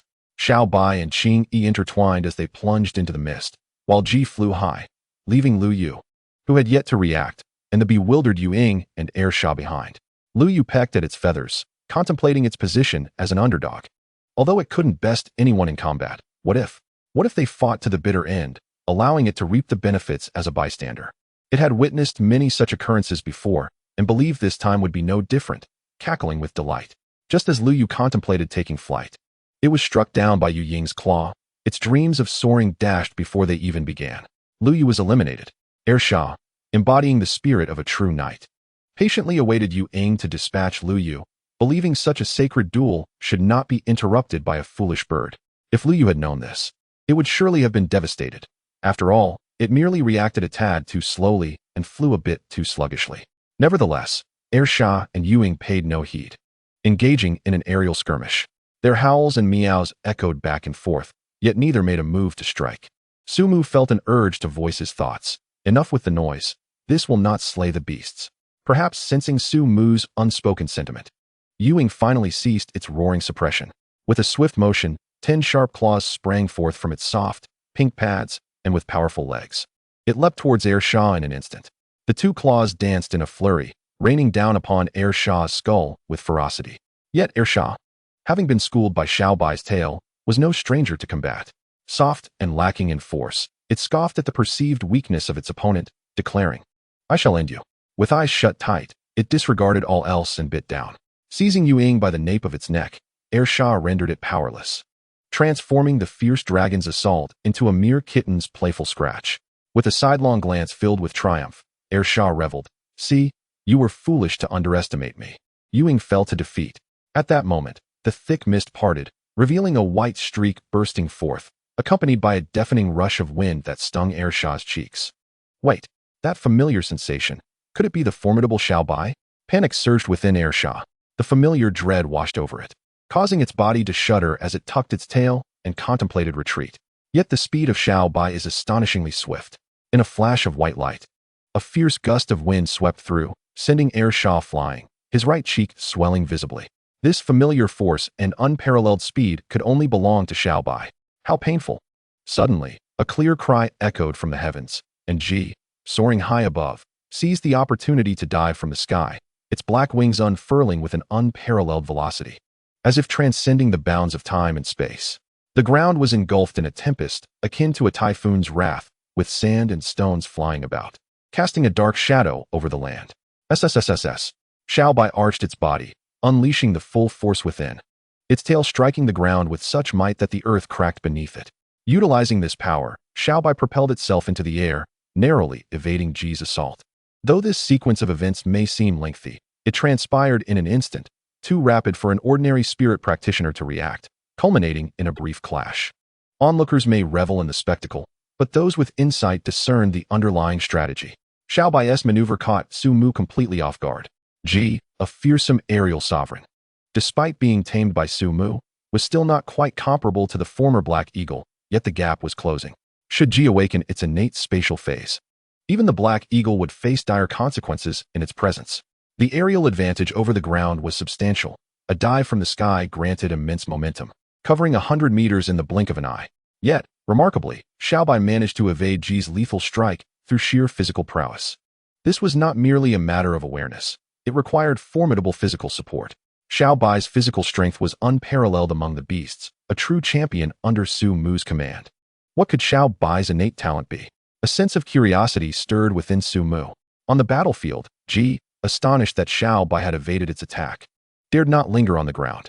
Its advantage lay in being an aerial entity. Once it ascended, It could rest while waiting for Xiao Bai and Qing Yi to reveal any vulnerabilities, ready to deliver a fatal blow. However, without this advantage on the ground, Ji stood no chance against Xiao Bai. Ji sought to flee, but Xiao Bai was unwilling to let such a prime opportunity slip away. If Ji was not defeated now, it would pose a greater challenge later. Xiao Bai arched its body once more, its tail striking the surrounding stones with a resounding crack, creating an unending barrage that blocked Ji's escape route, effectively thwarting its desire to ascend. Ji was destined to lose. Sumu glanced at the scene, foreseeing Ji's impending defeat. As the absolute master of this valley, he perceived the intentions of Xiao Bai and Qing Yi clearly. Xiao Bai operated in the light, while Qing Yi remained concealed in the shadows. Xiao Bai's earlier attack on Sha was a deliberate ploy to draw Ji into the fray, while Qing Yi lay in wait for the perfect moment to strike. Once Xiao Bai ensnared Ji, Qing Yi would capitalize on this opportunity, employing its innate charm to create a decisive chance for victory. As anticipated by Su Mu, under the deliberate control of Xiao Bai, Ji drew closer to the concealed location of Qing Yi. Suddenly, Xiao Bai ceased the bombardment of stones, and a fierce glint flashed in Ji's eyes. It seemed there were no more stones to hurl. Now it was Ji's turn. Just as Ji was about to take flight, it caught a glimpse of a resplendent azure hue. Chapter 93. Qing Yi versus Xiao Bai. It was Qing Yi. The enchanting gaze of Qing Yi shimmered like rippling water, reflecting the myriad wonders of the world in all their bizarre glory. Ji stood transfixed, envisioning itself awakened with talents, battling for the tree god across the lands. This was the dream that resided in its heart. True allure is not merely the superficial charm of exquisite vehicles and beautiful maidens. Instead, it lies in evoking the darkest desires buried deep within the soul, magnifying them infinitely until one succumbs, becoming a mere servant to Qing Yi. A single glance could mesmerize the multitudes, bringing the world to its knees. Though Qing Yi had yet to master this profound skill, it had already grasped a measure of its potential, and Ji found itself unable to pierce through the illusions spun by Qing Yi. Observing Ji's dazed state, Xiao Bai recognized its opportunity. With a hiss, like a startled swan or a graceful dragon, Xiao Bai's body, as pure as jade, darted forward, reaching Ji in the blink of an eye. With a swift twist, it leaped into the air, its tail striking with a resounding crack, the air reverberating from the force of the blow. Immersed in the illusion, Ji was suddenly jolted by a deafening thunderclap at its ear, snapping it out of the trance. But it was too late. Ji was sent flying by Xiao Bai's tail, crashing to the ground. Ji had been defeated. Now, only Xiao Bai and Qing Yi remained for the final climactic showdown. A glint of brilliance flashed in Su Mu's eyes as he understood that if Qing Yi wished to triumph, it must seize the moment while Xiao Bai was momentarily weakened and yet to regain its strength. A second's delay could mean that once Xiao Bai stabilized, Qing Yi would stand no chance. Despite the thick mist shrouding the valley, which severely hindered perception, Xiao Bai could rely on its innate thermal sensing ability to locate Qing Yi's position. Victory or defeat hung in the balance at that very instant. Su Mu eagerly anticipated how Qing Yi and Xiao Bai would respond next. With several agile leaps, Qing Yi burst forth from the fog, its eyes shimmering momentarily like a breathtaking kaleidoscope, intoxicating all who beheld it. As Xiao Bai descended from the air, it locked eyes with Qing Yi, momentarily bewildered. Qing Yi's alluring eyes narrowed with satisfaction, reminiscent of a weasel that had stolen a hen. Once again, Qing Yi had fallen for Xiao Bai's ruse. Qing Yi's combat experience was not particularly extensive, and compared to Xiao Bai, it was significantly lacking. Typically, the activation of its enchanting abilities signaled the conclusion of combat. Had it been more seasoned in battle, it would have discerned that Xiao Bai's body was taut as a bowstring, secretly gathering strength and poised to strike. There was no sign of enchantment. Xiao Bai was merely playing into its own trap. Unaware of this, Qing Yi, true to form, was easily deceived. Just as it drew near, Xiao Bai sprang into action. Silent as a maiden, swift as a hare, the tail of Xiao Bai struck the ribs of Qing Yi with the swiftness of lightning, causing crimson blood to seep from the corner of Qing Yi's mouth, who then let out a woeful cry and collapsed to the ground. Xiao Bai gazed at Qing Yi, who lay on the ground, spitting blood, with sorrow and guilt reflected in its scarlet eyes. The force exerted was no different from when it playfully struck Sha. So why did this blow leave Qing Yi wounded? Xiao Bai had forgotten that Qing Yi's physical strength was inherently inferior to that of Sha. Although Qing Yi's prowess was second only to Xiao Bai's, its true combat strength fell behind that of Sha, rendering it incapable of withstanding such a blow from Xiao Bai. Overwhelmed with self-reproach, Xiao Bai had inherited Su Mu's ruthless style when facing enemies. akin to autumn winds sweeping away fallen leaves. Yet when confronted with its companions, it would rather endure pain than witness Qing Yi and the others bleed. Having achieved victory, Xiaobai did not rejoice but instead appeared dejected, like a child who had committed a wrongdoing, standing dazed in place. In Chapter 94, I give you a jiao. Sumu reassured, it is all right, Xiaobai. This is a battle. Injuries are inevitable, and Qing Yi will not hold this against you or distance itself from you. He gently tapped Xiaobai's forehead with a branch, using his soul voice to comfort the quietly remorseful creature. Tree God, may I share this reward with Qing Yi and the others? Xiaobai's tender voice inquired. Sumu responded, of course, but are you certain you wish to do so? Even if you do not share the spirit pool with them, I will still heal their wounds. Without hesitation, Xiaobai nodded affirmatively. Tree God, I have made up my mind. Sumu's gaze softened further toward Xiaobai. He felt pleased that it could act in such a manner. He preferred this atmosphere of unity and camaraderie over the treachery and intrigue that often characterized their world. Of course, as long as such kindness was not extended to foes, who were best eradicated. With gentle care, Sumu used roots to lift Qing Yi and the others, placing them into the spirit pool. The spiritual energy within Sumu flowed like a torrent, filling the pool with life essence. Remarkably, this time, Sumu did not dilute the life essence excessively, maintaining a water-to-essence ratio of approximately 10:1, a significant improvement from previous ratios of hundreds to 1. Xiaobai and its companions were deserving of such an investment from Sumu. Even this 10:1 dilution was a considerable burden for Sumu, whose strength, though formidable, nearly left him depleted. My body feels utterly drained. This sensation is quite uncomfortable, he remarked, his complexion pale and his branches appearing weak. Although the expenditure was immense, the effects were immediate. The air around the spirit pool became exceptionally fresh. As Xiaobai inhaled, it felt its pores open, experiencing a profound sense of relief. The already lush vegetation began to grow wildly, breaking the bounds of natural development, and Sumu had no doubt that these plants, nourished by the spirit pool, could evolve into spirit plants. Among them, he had the highest hopes for a single straw that Lu Yu had discovered while treasure hunting in the Qingxi mountain range. This straw is the most promising candidate among the vegetation to grow into a spiritual plant. All spiritual plants share a common trait. They cannot awaken independent consciousness when their strength is feeble. Only upon reaching a certain level of power is there a glimmer of possibility for such awakening. Sumu, too, was born out of sheer coincidence. Being the sole sapling in the realm of heaven and earth, and finding a second one is utterly impossible.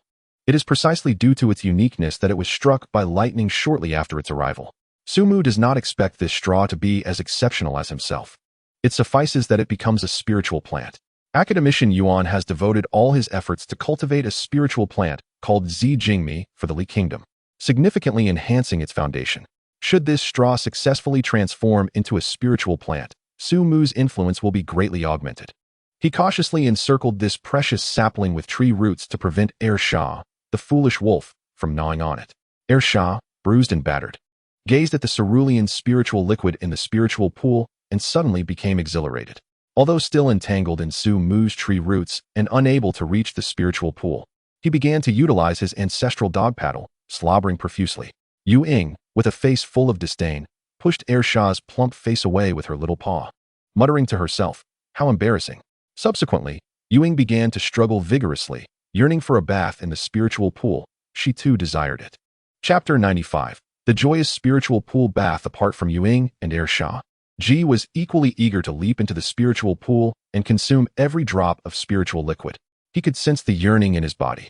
A flicker of longing passed through Ji's keen eagle eyes. If I could drink up this entire pool of spiritual liquid, perhaps my talent would awaken, allowing me to assist the tree god even more.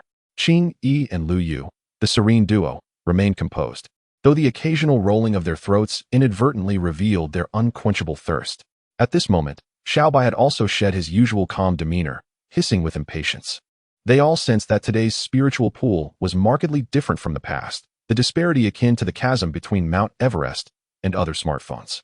Even from a distance, Shah's companions exhibited signs of restlessness.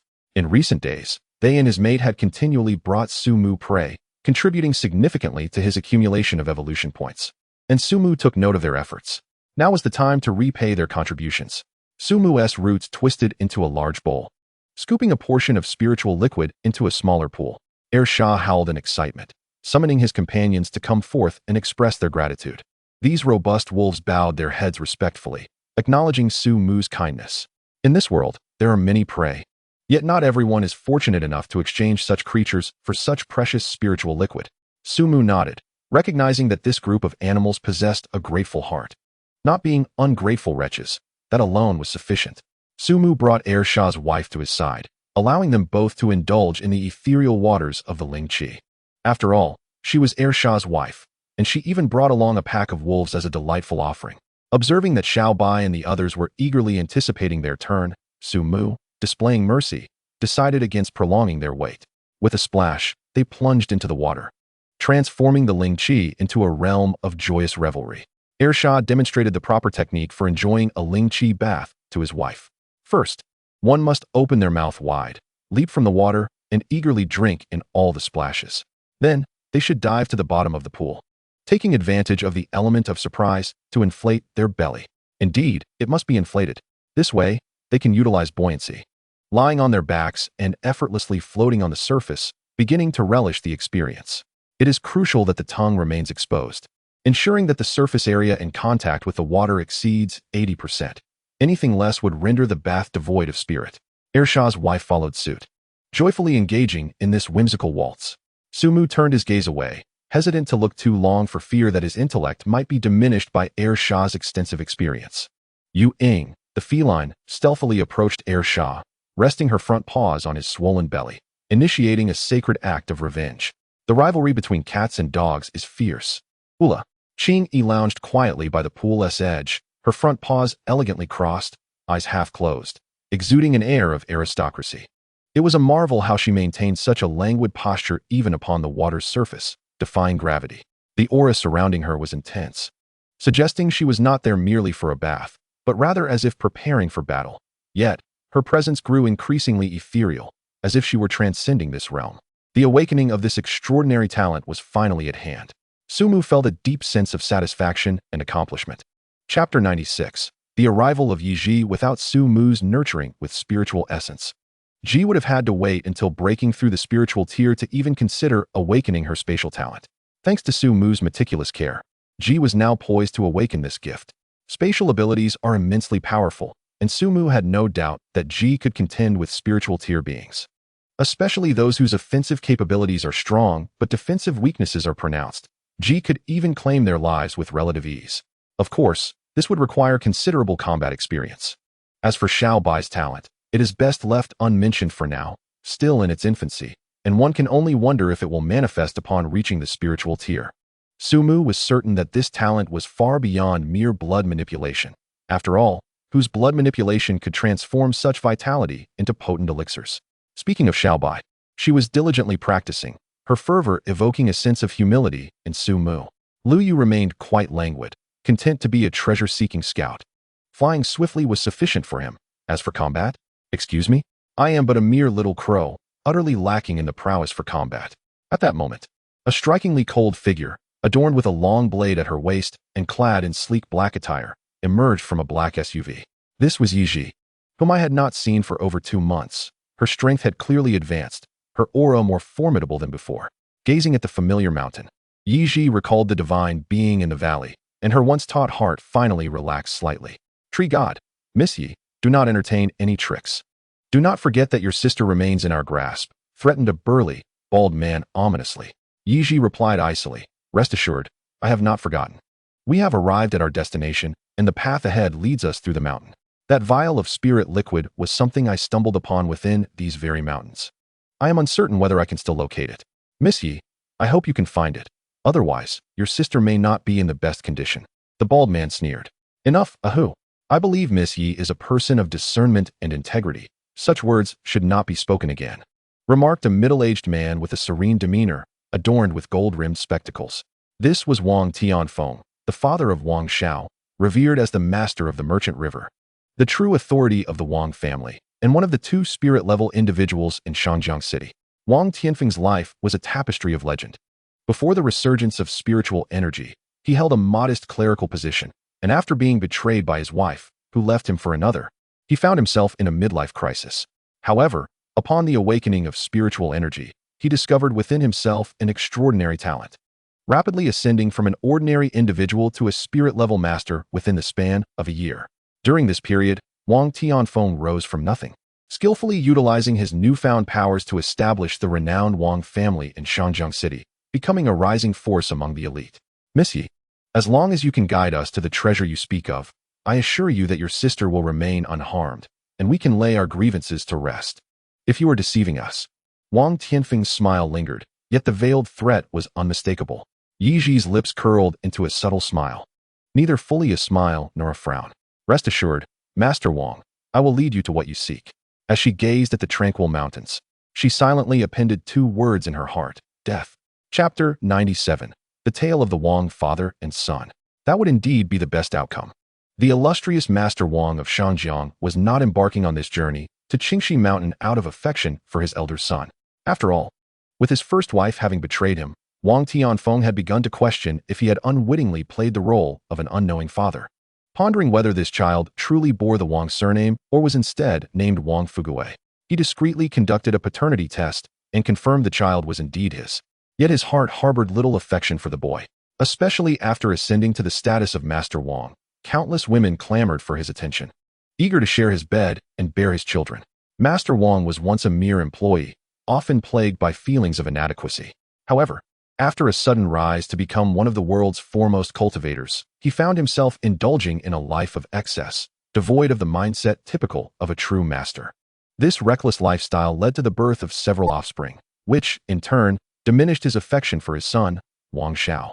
Consequently, Wang Xiao's status began to plummet. While outsiders envied him for being the son of the illustrious Wang family, with a powerful father of the spirit rank, they were oblivious to the turmoil within his heart. Wang Xiao was a thoughtful young man, contemplating his diminishing resources as his father's attention shifted to his newborn brothers. Realizing that his situation was untenable, yet feeling powerless against his father, he found himself at a crossroads, pondering his future. By chance, he discovered that a distant relative of a friend had struck it rich in the Qingxi mountain range, unearthing several exquisite spirit stones. After conducting a discreet investigation, Wang Xiao confirmed the veracity of these claims. Inspired by the insights of relevant experts, he resolved to venture into the Qingxi mountain range himself to seek his fortune, hoping to uncover precious spirit stone mines and establish his own legacy. Although the official stance of the Li nation deemed the mountains of little worth, Wang Xiao believed himself to be a person of great fortune. The absence of value did not equate to its reality. He was convinced that it merely awaited his discovery. Subsequently, Wang Xiao gathered his companions to form a collective venture.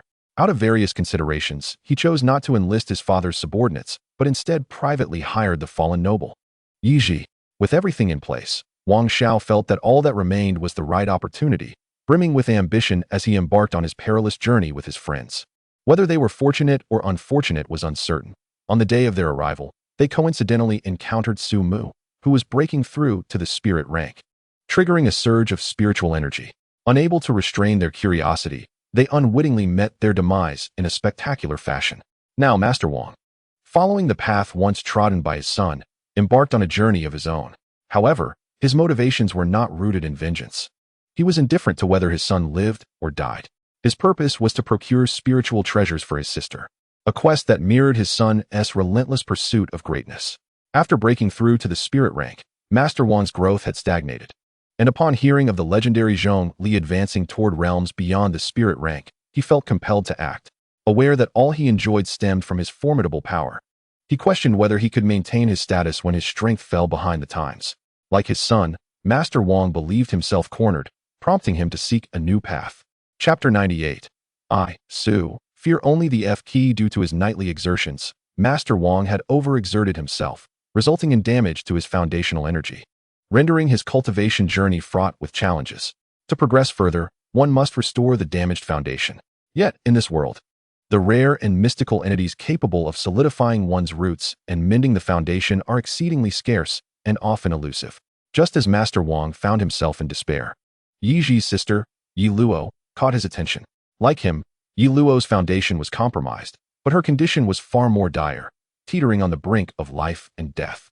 However, shortly after Yi Ji's return, her sister astonishingly showed signs of improvement, which brought immense joy to Master Wang. Through some dubious means, Master Wang captured Yi Luo and threatened Yi Ji with her sister's life to extract information about her fortunes in Qingxi mountain range.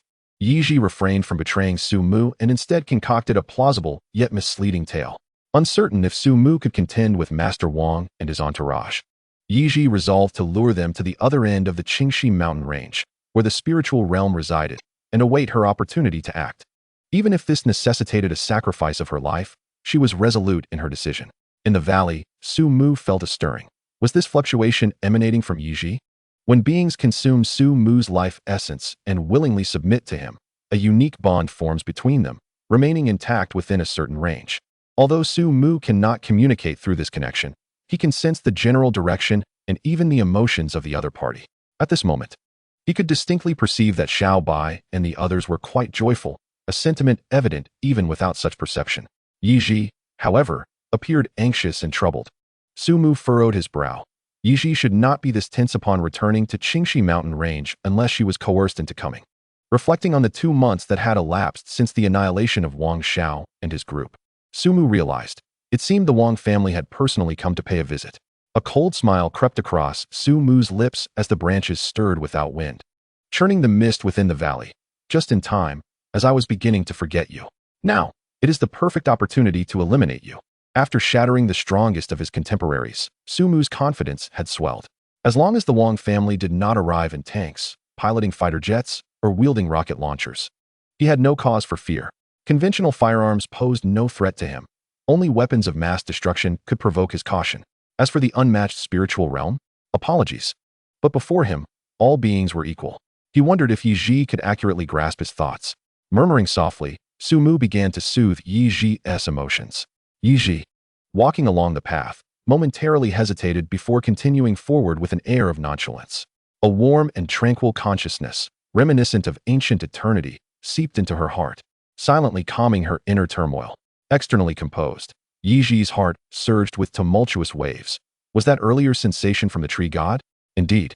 It seems that the tree god has already discerned my arrival. Yi Ji's previously restless heart steadied itself, akin to a stabilizing force. As her mind began to whirl at full speed, contemplating the implications of Su Mu's actions, she firmly believed that Su Mu's intentions were not without purpose. For he is the tree god. Chapter 99. The tree god is not to be offended. The enhancement of spiritual energy upon living beings is comprehensive. It not only fortifies the physical form, but also bolsters the mind. While a fortified mind may not transform everyone into an Einstein, it certainly prevents one from being so oblivious as to misunderstand even the simplest of concepts. By merely exercising one's intellect, many questions can be elucidated. Yi Ji, naturally more astute than the average person, quickly surmised Su Mu's intent. Was the tree god implying that I should lead Wang Tianfeng and the others to the valley? A glimmer of insight flickered in Yi Ji's eyes as she altered her course, guiding Wang Tianfeng and his party towards the valley where Su Mu resided. The practitioners possessed remarkable stamina, and in less than half an hour, they reached the vicinity of the valley. Wang Tianfeng gazed at the heavy fog enveloping the earth, an inexplicable sense of trepidation washing over him. Miss Yi, this place feels rather unusual, doesn't it? At this moment, Yi Ji's expression was one of calm assurance, her acting prowess shining through as the corners of her lips curled in disdain. A place where spiritual flora thrives is naturally extraordinary. Master Wang, as a prominent figure in the Shangjiang region, I would hope you are not so uninformed. Wang Tianfeng's face twitched. He indeed lacked such knowledge. Having spent his time focused on matters of romance rather than on scholarly pursuits like Yi Ji, the brilliant prodigy, he chuckled awkwardly, attempting to mask his embarrassment. I've brought you to the location as promised. May I take my leave now? Yi Ji replied coldly. Wang Tianfeng retorted. We are not entirely familiar with the path ahead. I believe it would be wise for Miss Yi to continue leading the way.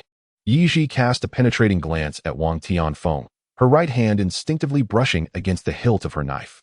Then, as if recalling something, her expression fluctuated before she ultimately released the grip.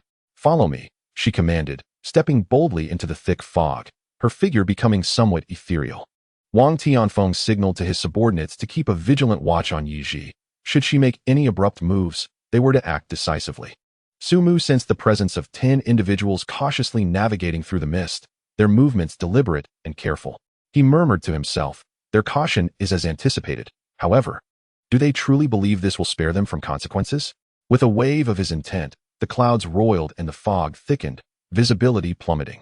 Everything became indistinct beyond a mere 30 centimeters. Xiaobai seemed to have sensed something, emitting a soft hiss. The extraordinary beings submerged in the spirit pool rose. Their sharp gazes directed towards the valley's entrance, their murderous intent surging within. They roared in unison, seeking to challenge Su Mu. Though these creatures may lack human-like intellect, their hearts are pure, filled with gratitude and loyalty. They must tear apart these audacious intruders for the sake of the tree deity, safeguarding the sacred ground and protecting the sanctity within their hearts. The sacred ground must not be taken lightly, nor should the tree deity be trifled with. Su Mu gazed down at the valiant animals rallying together, branches drooping in a display of gratitude. Very well, let me witness the fruits of your labor thus far. What of the spirit realm? This is, after all, my domain. Even a dragon must lie down obediently here. Upon receiving Su Mu's command, Shah raised his head and let out a resounding howl, the sound waves dispersing the mist around them. In that moment, he was no longer the foolish wolf before Su Mu, but the king of the wolf clan. The pack responded in unison, their emerald eyes fixed intently on the valley entrance, poised for action. They awaited Shah's command, ready to repay Su Mu's kindness with the demise of their foes. Chapter 100. Xiaobai's bottom line. Xing Yi twisted her neck, her delicate pink tongue gently licking her lips, her enchanting eyes now filled with coldness. Lu Yu and Ji Yi soared into the sky, circling above the azure expanse, their sharp gazes scanning the earth for traces of the enemy. Yuing shook off the spiritual liquid from his body, his muscles taut as if pulled to the utmost limit, ready to unleash a powerful and lethal force.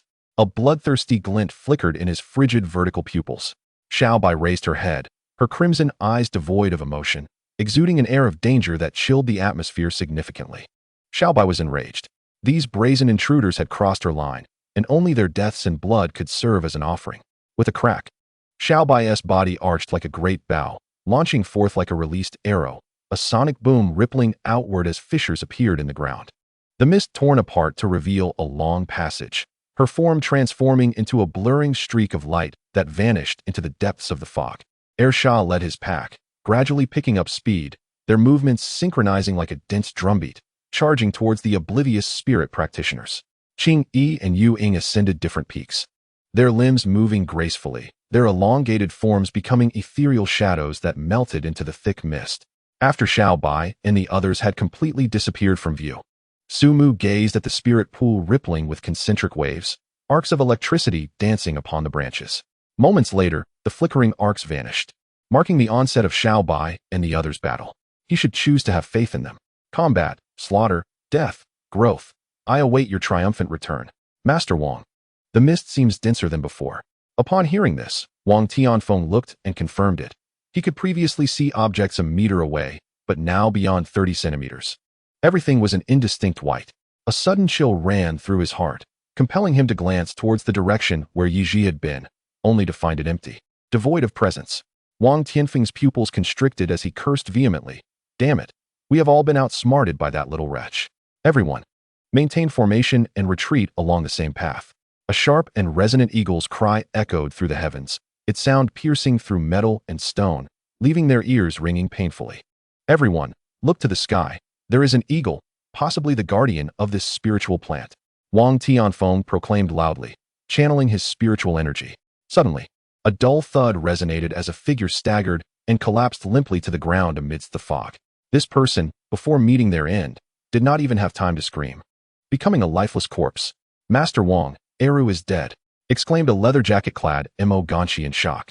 Wang Tianfeng's expression turned cold as he hurried over to Mo Ganshi. Discovering indeed that another body lay nearby, its head grotesquely tilted to the right at a 90-degree angle, the bones inside shattered into countless fragments. This sight sent a chill not only through his skin, but also deep into his heart.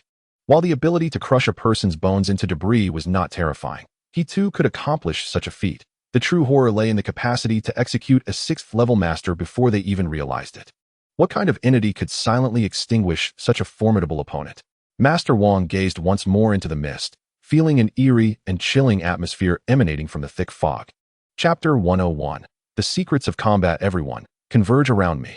Wang Tianfeng suppressed his rising fear and issued commands.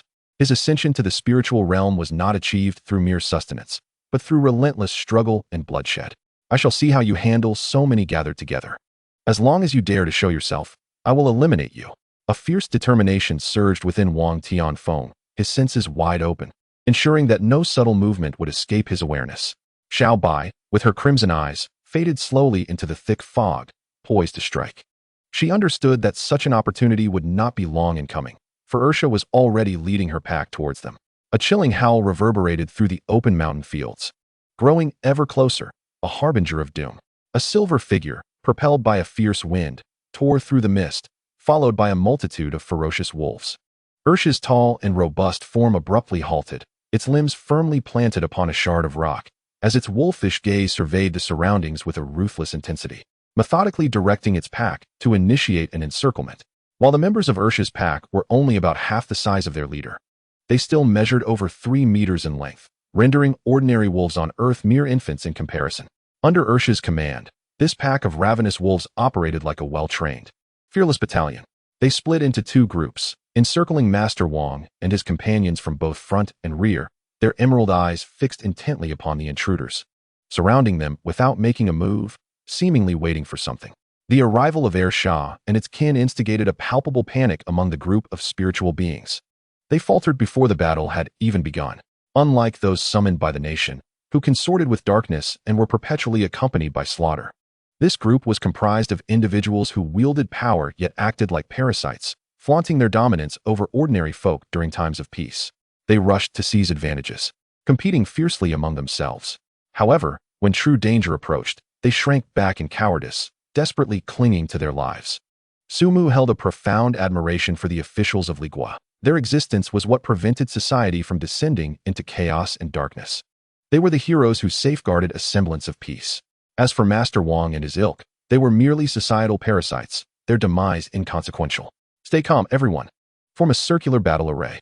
These beasts possess only third-tier strength, merely outnumbered us. With my presence, victory is assured, Master Wang declared, rallying the spirits of those around him. These creatures are wary of our numbers. As long as we maintain our composure, they cannot harm us. Now, listen to my orders and retreat slowly. But do not turn your backs on these beasts. Shah regarded the boisterous human with a glimmer of wisdom in its eyes. Fool. We are merely waiting for our brethren to gather. Your arrogance is misplaced. I truly wish to douse you with reality. As the Wolf King, Shah was no fool. It simply appeared a bit dim-witted at times. However, at this moment, standing upon the rubble and feeling the cold breeze, its intelligence returned to normal. It and Xiao Bai awaited the arrival of Qing Yi and Yuing. This was the result of their repeated collaborations and the fruits of Su Mu's deliberate teachings. The secret to combat lay in using numbers to overpower a single foe. Engaging in one-on-one confrontations was the folly of a fool. Shah and its companions clearly understood this principle. Suddenly, Shah's eyes brightened, and with a long howl, the wolf pack surged silently into action under its command. Chapter 102. Xiao Bai's decapitating strike. A fearsome one-eyed wolf, muscles taut, lunged at the bald brute who had previously threatened Yi Ji, its jaws agape, revealing a terrifying array of sharp teeth. The bald man let out a sinister laugh, his body dark as coal and as unyielding as steel. You think you can harm me, you fool? Die. With a twist of his waist, he brought his hands together, resembling a massive iron hammer that descended upon the wolf's skull. The one-eyed wolf stumbled and fell to the ground, and the bald man, reveling in his triumph, stomped down hard on the wolf's head, creating a deep dent in the earth below. He intended to shout, "Is there anyone else?" But he had clearly forgotten that he was not facing merely one wolf. Nearby, other vicious wolves seized the opportunity to pounce. The bald man was soon swarmed by them, their teeth sinking into his arms and thighs, producing a sound that would make one's teeth ache. Yet, these creatures, who could gnaw on bones as if they were mere lollipops, were utterly powerless against the bald man. In the distance, Su Mu raised his brow in surprise, for he had not anticipated the remarkable defensive prowess of this bald, muscular man, who could withstand the fierce bites of several wolves without sustaining any harm. This was indeed unexpected. However, it was merely a testament to the limits of even the strongest defenses. He had faith that Xiao Bai would not disappoint him, believing that with a physique comparable to the spirit level, Xiao Bai would tear through the bald man's ironclad defenses. With a hiss, Xiao Bai's crimson eyes reflected the figure of the bald man. Coiling like a great bow, Xiao Bai suddenly sprang forth, striking the ground with its tail in a resounding thud, akin to thunder on dry land. Dust erupted beneath, and a shockwave accompanied by fine cracks spread outward. In an instant, Xiaobai vanished from sight, its body cutting through the air in waves, rushing towards the bald man with blinding speed. The chilling aura of death rendered the bald man momentarily paralyzed, frozen in place. Seizing this fleeting opportunity, Xiaobai's muscles coordinated in a split second, unleashing an astonishing force concentrated in its tail, which struck heavily against the bald man's forehead. With a resounding bang, the bald man's vision blurred as his head was violently obliterated by Xiaobai's strike, erupting into a cloud of blood that splattered his companions. The bald man, or rather, the now headless corpse, never caught a glimpse of Xiaobai, succumbing to death in an instant. From the moment Xiaobai launched its attack until its conclusion, not even a second had passed, and Master Wang had already lost a formidable warrior. This was the true power of Xiaobai unleashed. It was absolute and brutal. This single strike heralded the onset of death, following a piercing cry that could shatter gold and split stone. A figure descended from the sky at a staggering speed of 200 kilometers per hour, bringing forth a tempest that stirred up dust and debris. With razor-sharp talons, it snatched at the head of a spiritual practitioner, crushing it instantly. Master Wang reacted with unparalleled swiftness, executing a bridge of iron to evade the lethal assault. He unleashed an air cannon from his mouth. However, upon contact with the figure, the air cannon failed to produce the anticipated effect, passing through the figure's form as though it were non-existent in this realm. A glimmer of mockery flickered in the sharp eyes of the figure. This was its innate spatial phase, finally activated after being nourished by Su Mu's spiritual liquid. Spatial phase, traversing the realms, not bound by this world. Once activated, it allows temporary entry into a rift of another dimension, disregarding all attacks. This was the confidence that emboldened it to confront Master Wang. Emerging from the rift, the figure, with its keen beak, lunged at Master Wang's head. Again, Master Wang expelled another air cannon. Should the figure not evade, it would meet its demise at the hands of the air cannon before it could pierce through Master Wang's skull. The figure, fearless but aware it had yet to repay Su Mu's kindness, reluctantly took flight to escape its fate. Ji Yingmu flashed with a hint of reluctance. Had it not been for its newly awakened talent, still unrefined in execution, Master Wang would have already met the King of Hell. Wang Tianfeng was unwilling to let Ji depart so easily. In his heart, Ji posed a far greater threat than any of the exotic beasts present. Lu Yu and Yu Ying, as if possessing foresight, encircled him, compelling Master Wang to abandon his previous intentions. Master Wang sprang up, the wind biting cold against his skin. And only then did he realize he was drenched in a cold sweat. He could no longer afford to be encumbered by such trivial matters. This valley was far too sinister. If I survive, I can summon as many cannon fodder as I desire. A glint of ruthlessness flickered in Master Wang's eyes as he bellowed, "Cover me. I am about to unleash that move." His subordinates were bewildered. What was that move? Though somewhat dazed, they instinctively formed a protective circle around Master Wang. He drew upon his inner energy, and an overwhelming aura enveloped him. His subordinates felt a spark of hope, but in the next moment, Master Wang's actions plunged them from the pinnacle of hope into the abyss of despair, cursing him and wishing for his ancestors' demise. With Master Wang as the epicenter, the air compressed and exploded outward, sending his loyal subordinates tumbling. Unfazed, he stomped heavily with his right foot and charged forward. It was unclear how many times he had practiced this maneuver in private. It flowed seamlessly, perfectly embodying the demeanor of a master. Despair washed over his subordinates as a torrent of vile curses and invectives escaped their lips. Wang Tianfeng, you wretched son of a dog, may you die a miserable death. Wang Tianfeng, you heartless bastard born without an anus. I curse you to become the king of green hats. Wang Tianfeng, may your mother suffer. Your wife's taste is delightful. Hearing these curses, Wang Tianfeng couldn't help but smirk internally. A pack of worthless curs. Your lives are insignificant compared to a formidable spirit-level being. To die for me would be the greatest honor of your lives. Rest assured, go to your demise. In Wang Master's mind, once these exotic beasts had those subordinates, they would forsake him, a target of immense power. Regardless of whether they were spirit users or exotic beasts, they would always act according to their nature, choosing the path of least resistance. Yet, the world is filled with unforeseen events. A black-haired girl clad in tight attire, wielding a knife, rushed toward Master Wang. Her long blade slicing through the air with a piercing arc. Master Wang glared coldly. You wretched creature, do you dare to obstruct me? Die. He unleashed a punch, the air thunderously exploding, layering upon itself. Yi Ji remained unfazed, flipping her long knife, grasping the blade with her left hand, positioning it before her to block Master Wang's onslaught. The tremendous force surged through the knife into Yi Ji's body, her arms trembling in pain, bones cracking violently, and her left hand, gripping the blade, was left bloodied and mangled, exposing the bone beneath. Yet, Yi Ji remained steadfast, her legs seemingly rooted to the ground. Her calves half submerged in the earth, blood flowing profusely. "Old dog, today this place shall be your grave." With a painful cough, Yi Ji forced a smile, her crimson teeth piercing Master Wang's heart. "Wretched woman, die?" Master Wang, masking his fear with fury, struck down once more. Chapter 104. Calm and composed, exuding elegance hiss. Xiaobai launched forward at lightning speed towards Wang Tianfeng, the air on either side parting like waves, trailing a white ribbon behind. Xiaobai's body twisted, channeling all its strength into its tail, which it whipped down in midair, producing a cacophony of explosive sounds. The wind pressure from the tail causing sharp stings to those nearby. Wang Tianfeng felt a jolt of pain at his brow. Every cell in his body screaming in unison, "Flee! Escape swiftly!" This strike from Xiaobai was evidently a tactical diversion, and a man like Wang Tianfeng, who valued his life dearly, would never risk it recklessly. As expected, he decisively withdrew. Xiaobai's tail met only empty air, carving a long trench into the earth.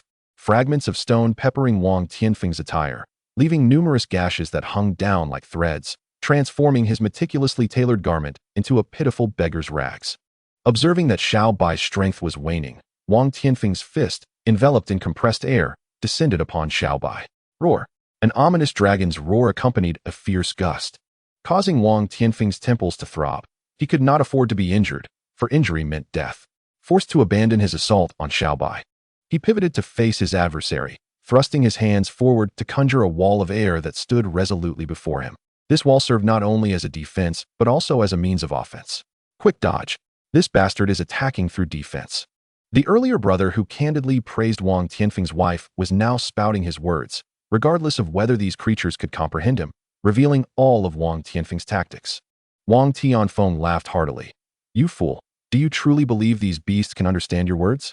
Undeterred, he continued to wield his trump card, his palms flipping to meet in the center, causing the wall of air to undergo a transformation. It morphed from a rectangular shape into a U shape, rapidly encircling from both sides, sealing off all routes of escape for the shadowy figure in an instant. This wall of air was thick and layered. Unless one was an anomaly like Xiaobai, who, though not at the spirit level, possessed strength comparable to it, others would be severely injured or crushed into a mere pile of flesh. Although the shadowy figure could not decipher the chatter of the human with the fish-like lips, it sensed the encroaching danger with keen awareness. Its fur bristled, spine arched, and with a leap, the 3-meter-long body soared, narrowly avoiding Wang Tianfeng's lethal strike. Reaching a height of over 5 meters, Wang Tianfeng snorted coldly, preparing to unleash another deadly move. Two figures, one silver and one white, charged towards him like lightning. They were Ershah and his wife. Ershah's wolfish jaws were wide open, revealing sharp teeth that glimmered like daggers, exuding a chilling aura. Should he be bitten, it would result in a fate worse than death. His wife unleashed a crescent-shaped wind blade, 3 meters long and half a meter wide, hurtling towards Wang Tianfeng.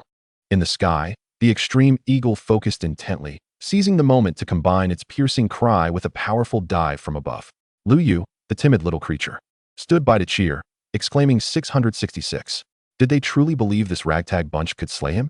Such ignorance was laughable.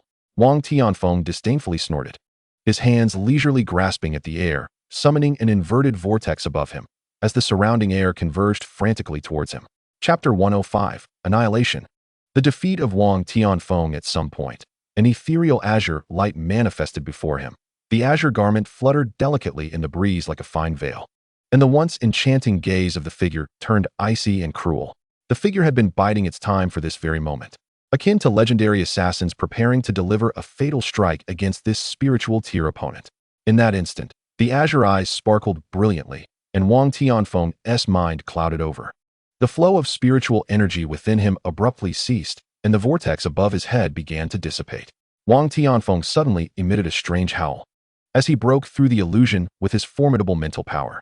However, such a direct confrontation on the mental plane, unless overwhelmingly dominant, would result in mutual devastation.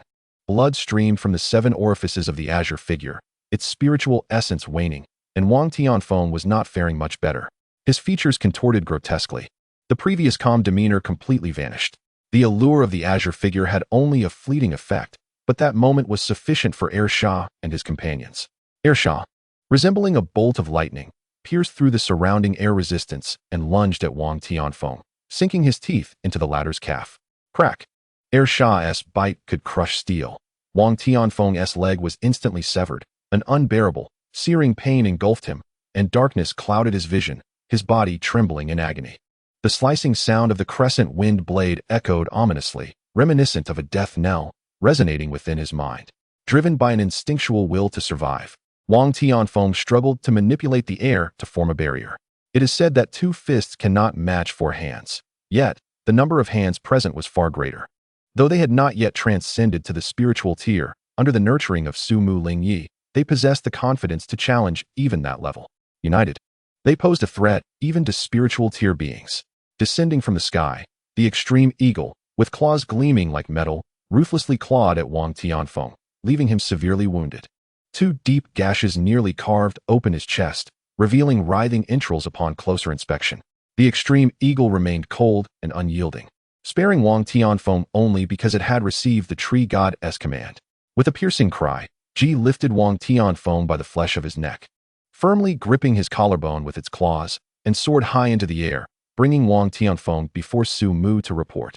Xiaobai let out a soft hiss, signaling Shah's wife to carry the gravely injured Yiji back home. Yuing anxiously stretched its limbs, lowering its body, and with Xiaobai's assistance, struggled to drag the larger Qing Yi back to the Ling Qi in haste. Although I would relish the demise of this seductive vixen, I shall spare your life this time, considering how you saved me before. But mark my words, next time, even if I were to leap off a cliff, I shall not come to your aid. Meow?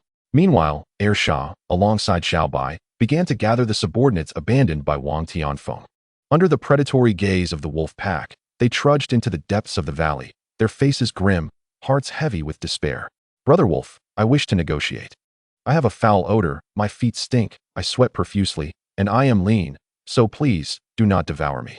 This is a small token of goodwill from a humble brother. I hope you will graciously accept it. The gentleman who previously praised Wang Tianfeng's wife now felt uneasy. Attempting to befriend Shah cast a disdainful glance, thinking, what nonsense is this fool rambling about? Wait a moment, what does he hold in his hands? A glimpse revealed it to be a photograph of a naked woman. This imbecile does not realize I am a wolf.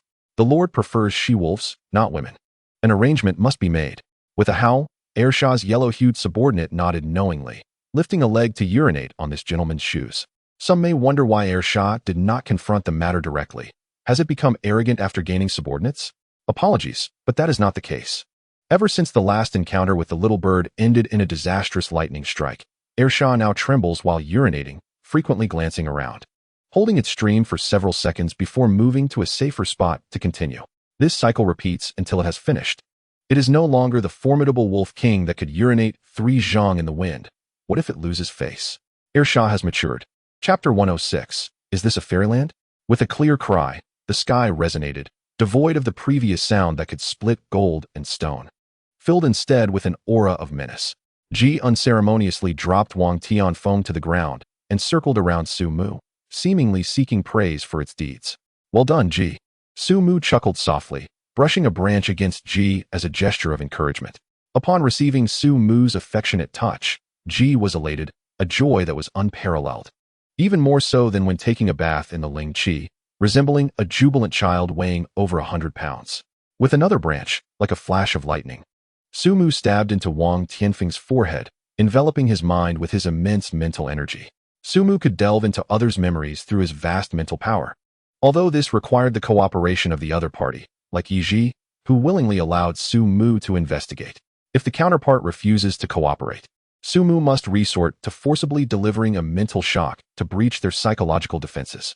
This approach can easily render others into a state of idiocy, resulting in significant gaps in the memories acquired. However, if the opposing party is already on the brink of death, they naturally cannot mount any effective resistance. Such was the case with the ill-fated Mr. J and Comrade Slud. It was indeed fortunate that Wang Tianfeng, severely injured, had not succumbed in his weakened state. He could hardly establish a viable mental barrier, allowing his memories to be laid bare before Su Mu. The Wang family certainly possesses astonishing wealth, but soon it will belong to me. Sumu administered a diluted version of the spirit liquid to Wang Tianfeng to prevent his imminent demise. Sumu chose not to eliminate Wang Tianfeng on the spot, as he intended to harvest all the riches behind him. This wealth was not intended for Sumu's personal use. After all, what need does a towering tree have for money? To him, it is merely a worthless piece of paper. Instead, this fortune was reserved for Yi Ji, as he wished for her to utilize this remarkable wealth to establish her own influence in the Li nation, serving as his eyes and ears. Sumu's motives for this endeavor were purely self-preservation, while also collecting rare treasures to adorn the barren valley. As Sumu contemplated the feasibility of this plan, his simple-minded wife and Yuying hurriedly arrived at the spirit pool, carrying Yi Ji and Qing Yi in a frantic rush. Upon seeing them, Sumu realized that both Yi Ji and Qing Yi were gravely injured, prompting him to deftly manipulate tree roots into a wooden bed. Gently lowering it into the spirit pool, he carefully placed Qing Yi and Yi Ji upon the bed, immersed in the spirit liquid. Their injuries were swiftly controlled and began to improve. Before long, Ersha and Xiaobai returned to the valley, escorting Wang Tianfeng's lackeys. As this group entered the valley, they were struck by its breathtaking beauty, reminiscent of Tao Yuanming stumbling upon the peach blossom spring, left utterly speechless. The expansive valley was enveloped in ethereal mist, rich with spiritual energy. The setting sun cast a golden hue, creating an otherworldly ambience. Occasionally, powerful and melodious calls echoed from the sky. While a magnificent celestial tree stood proudly within the valley, a solitary giant among a forest of its own. Its branches formed a canopy over the valley, while its trunk, smooth and refined like jade, was adorned with silver star-like patterns, with dark roots protruding from the ground like ancient wooden dragons resting. The atmosphere was tranquil, mysterious, and eternal. Not far away lay a shimmering azure spirit pool, surrounded by lush flowers and grasses. At the center of the pool rested a vast wooden bed, upon which a Qing Hu and a maiden lay peacefully. As the gentle breeze caressed the pool, it sent ripples dancing across the surface. The wild essence enveloped them, as if they had dreamt their way back to an ancient era, witnessing the sanctity of this place. Is this truly a realm of immortals? Chapter 107. I truly am a magnificent tree with a rustling sound. The roots of the tree moved, binding the 5 individuals together like dumplings, transporting them in an instant across hundreds of meters to stand before Sumu. As they drew nearer to Sumu, the intensity of their astonishment grew ever stronger. Before the towering figure of Sumu, they appeared as insignificant ants, their minds rendered blank, their thoughts paralyzed and unable to act independently. The crystalline, jade-like branches gently tapped against their foreheads, and a grand, resonant voice echoed within their hearts. Do you understand your sins? This voice struck them like a thunderclap, resounding in their ears and shattering their capacity for rational thought, laying bare all their emotions before Sumu. He could perceive their remorse, with the exception of one individual. This man, a hulking figure with bulging muscles, bore an inescapable aura of menace, his hands stained with the blood of countless victims. Deep down, he believed that all his actions were justified. As a spirit user, he was entitled to seize and plunder. How could beings of a different nature, like Sumu and his companions, dare to resist? Should they not simply cleanse themselves and await their fate? Sumu scoffed. What a misguided path to death. Why do you believe that all your actions are just? Why should I submit and allow you to butcher me? Does strength grant you the right to infringe upon all? With a deliberate motion, Sumu commanded the roots to constrict slowly, tightening like a python in the midst of a hunt, employing the technique known as death's embrace. The roots coldly squeezed the muscles, bones, and organs of the hulking man, causing his face to flush crimson, his eyes to bulge with blood, and veins to protrude as he let out a tortured scream. Accompanied by the resounding cracks of his bones, the massive man spat forth blood and fell into unconsciousness. Sumu harbored no sadistic interest in slaughtering others. The roots suddenly contracted to their utmost, transforming the hulking figure into a mist of blood that mingled with the spiritual fog, indistinguishable from one another. Gulping, the remaining 4 individuals struggled to swallow, a chill rising from their feet and racing up their spines to their heads. Though it was the height of summer, they felt as though they had plunged into an ice cave, drenched in cold sweat. All their schemes and calculations dissipated in that moment, leaving only profound awe for Sumu. He was an inviolable deity, a decisive figure of judgment. Sumu cast a glance at the 4, then withdrew his gaze. He had no intention of slaying them. They were mere accomplices who had shown remorse. While they could be spared the death penalty, they could not escape the consequences of their actions. Sumu wove 4 arboreal cages to temporarily confine them, awaiting the moment they would come to understand their errors. What was there for them to comprehend? Naturally, it was to serve him dutifully and engage in the labor of atonement for their misdeeds. I truly am a benevolent tree, Su Mu shamelessly mused, as he coiled the roots and crushed Wang Tianfeng into a cloud of blood mist. With a whimper, Ersha stepped quickly to Su Mu's side. Softly sobbing, his spirits somewhat diminished. In the previous slaughter, its kin had sustained injuries, and the one-eyed beast was killed on the spot. Su Mu understood this well. He gently tapped the branch against Ersha's forehead and spoke softly. Do not worry, it will exist in another form. Su Mu's branch slowly coiled around the lifeless body of the one-eyed creature, and a wisp of ethereal essence detached from the corpse, swirling around Ersha before ascending gently, merging into Su Mu's being through the branches. It was not a mere absorption, but rather a protection, a nurturing embrace. The trees possessed the ability to nourish souls, and Su Mu would not forget the animals that perished for him. He could guide their spirits into his body, tending to them with great care. Chapter 108. The Elegy of Your Prelude to Dawn. Ersha nudged the cold corpse gently with its head, feeling no more sorrow. For it sensed that warmth had not vanished, but rather resided in another form beside the tree god, watching over them. Ersha slowly raised its head, its gaze devoid of despondency and loss. It looked skyward and released a long, resonant howl, not a lament of grief, but a farewell devoid of regret. Its kin joined in the chorus, their voices intertwining, resonating far across the expansive and narrow valley. Xiao Bai and the others wore solemn expressions, bidding farewell to their comrade in their own way. Who says there are no garments? We share the same cloak. Su Mu's branches moved of their own accord, the myriad leaves rustling softly. The setting sun pierced through the thin veil of ethereal mist, casting a mottled sheen upon the earth. As the clouds parted and the mist dissipated, the sun rose, embodying both the elegy of the past and the prelude to the dawn of a new day. Su Mu carved into the rock face and carefully placed the one-eyed body within. After a moment's contemplation, the roots stirred, forming a sharp wind pressure that coalesced into a blade. The wind's edge sliced through the rocky wall of the valley effortlessly, cleaving a substantial portion of stone as if it were butter. This piece was elongated, its cut surface smooth as jade, while the other side remained rugged and uneven. Following suit, Su Mu polished the other side as well, and then the roots twisted under his command, transforming the massive rock into an obelisk with the finesse of the world's most skilled sculptor. With a thunderous sound, Su Mu's roots secured the obelisk, driving it straight into the earth, where several roots bound its base firmly. As long as Su Mu stood, this obelisk would endure. At the apex, two powerful characters of Ligua were inscribed, one-eyed. Ersha and its companions gazed solemnly at the obelisk, seemingly lost in contemplation. The four individuals within the tree's embrace bore complex emotions, their expressions intricate as they regarded Su Mu and the other beings, pondering their thoughts. Nightfall arrived quietly. Ersha and its companions fell into a deep slumber within the dwelling that Su Mu had painstakingly repaired.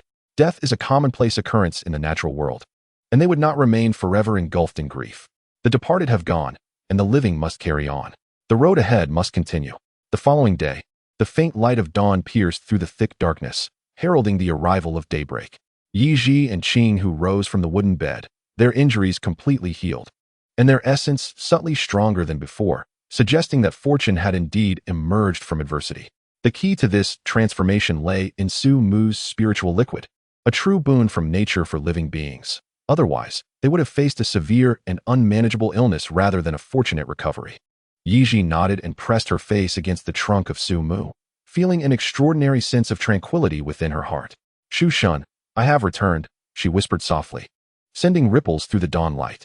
Su Mu remained silent, merely allowing a branch to dangle down gently, tapping Yi Ji's shoulder. Sometimes, silence possesses greater power than words. Wu Qingyi gracefully extended her lithe body, leaping effortlessly across a 3-meter span, her azure fur dancing in the gentle breeze, as if adorned with a splendid garment. Twirling in the morning light, with a few strides, Qingyi approached Su Mu and nuzzled against him. Then, with a mischievous squint, she darted into the dwelling of Xiao Bai and the others. Moments later, Qingyi burst forth, pursued in a frenzy by a sleek, black lynx, its agility unmatched. While a fierce dragon roared and a meow echoed, a new day commenced amidst their jubilant clamor. Chapter 109. I do not wish to be the side character of the protagonist Shu Shun. I apologize for not being able to delay for 3 full months. Please punish me, Yi Ji pleaded with remorse. The young girl, clad in black attire soaked by the spiritual liquid, displayed her exquisite and perfectly proportioned figure. Sumu cast a glance, then another, his mind tranquil as a still pond. He was merely admiring the beauty of the world without any ulterior motives. Thus, he hoped none would misconstrue his intentions. With a faint smile, Sumu replied nonchalantly with his sole voice, "No harm done. You have performed admirably." Indeed, it was no small feat for Yiji to engage in a charade with the cunning old fox, Wang Tianfeng, for over 2 months. Sumu could hardly expect more. Without Yiji's involvement in keeping Wang Tianfeng occupied, Sumu could not have developed with such peace of mind for 2 months. Moreover, it was crucial to consider that if the Wang family were to launch a thorough search of the Qingxi mountain range, whether Mr. J and Comrade Slode would opt to leave the country from there remained uncertain. Should they choose to remain? How could Sumu attain such a precious treasure as the World Tree Fragment, along with serendipitously acquiring a half-plane?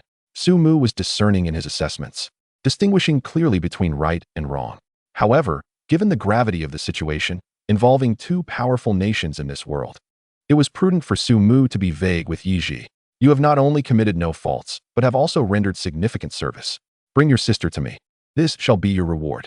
Yiji stood in a daze upon hearing this, finally reacting after a moment, tears of joy streaming down her face. Her sister, after the mysterious death of their parents, had inexplicably fallen victim to a strange affliction, her vitality continuously depleting, her condition deteriorating day by day, transforming from an exceptionally gifted young prodigy into a pitiful soul confined to her bed, awaiting death. Yiji strived diligently to earn money, dedicating all her earnings to her sister Yi Luo in a desperate bid to save her life. While investigating the truth behind their parents' deaths, she sought medical help tirelessly to rescue her dying sister. With her frail body, she bore burdens that most adults would find unbearable. This girl is truly remarkable. Thank you, Tree God. Sumu was willing to lend a hand. Her sister's recovery was within reach. Yiji wiped away her tears, etching Sumu's kindness deeply in her heart. As Sumu waited for the girl to compose herself, he revealed all of Wang Tianfeng's secrets to Yiji, including the location where her sister Yi Luo was imprisoned and all the assets and resources under his name. The tree god seemed to think Yiji was astute, as she intuitively grasped Sumu's thoughts without him needing to elaborate. Sumu smiled faintly. Conversing with intelligent individuals was always effortless, a mere hint sufficing.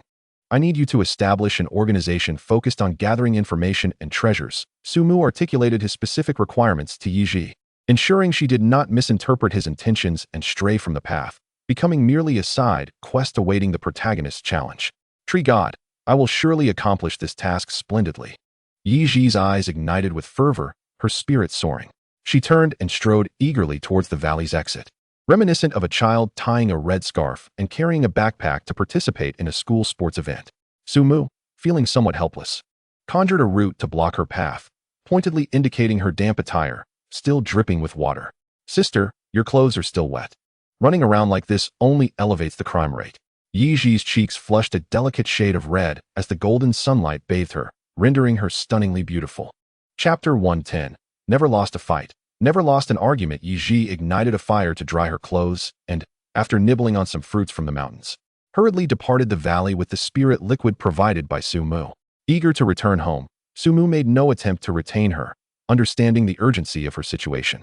The vast fortune under Wang Tianfeng was a tempting prize. Previously, his presence had deterred anyone from harboring ill intentions towards his wealth.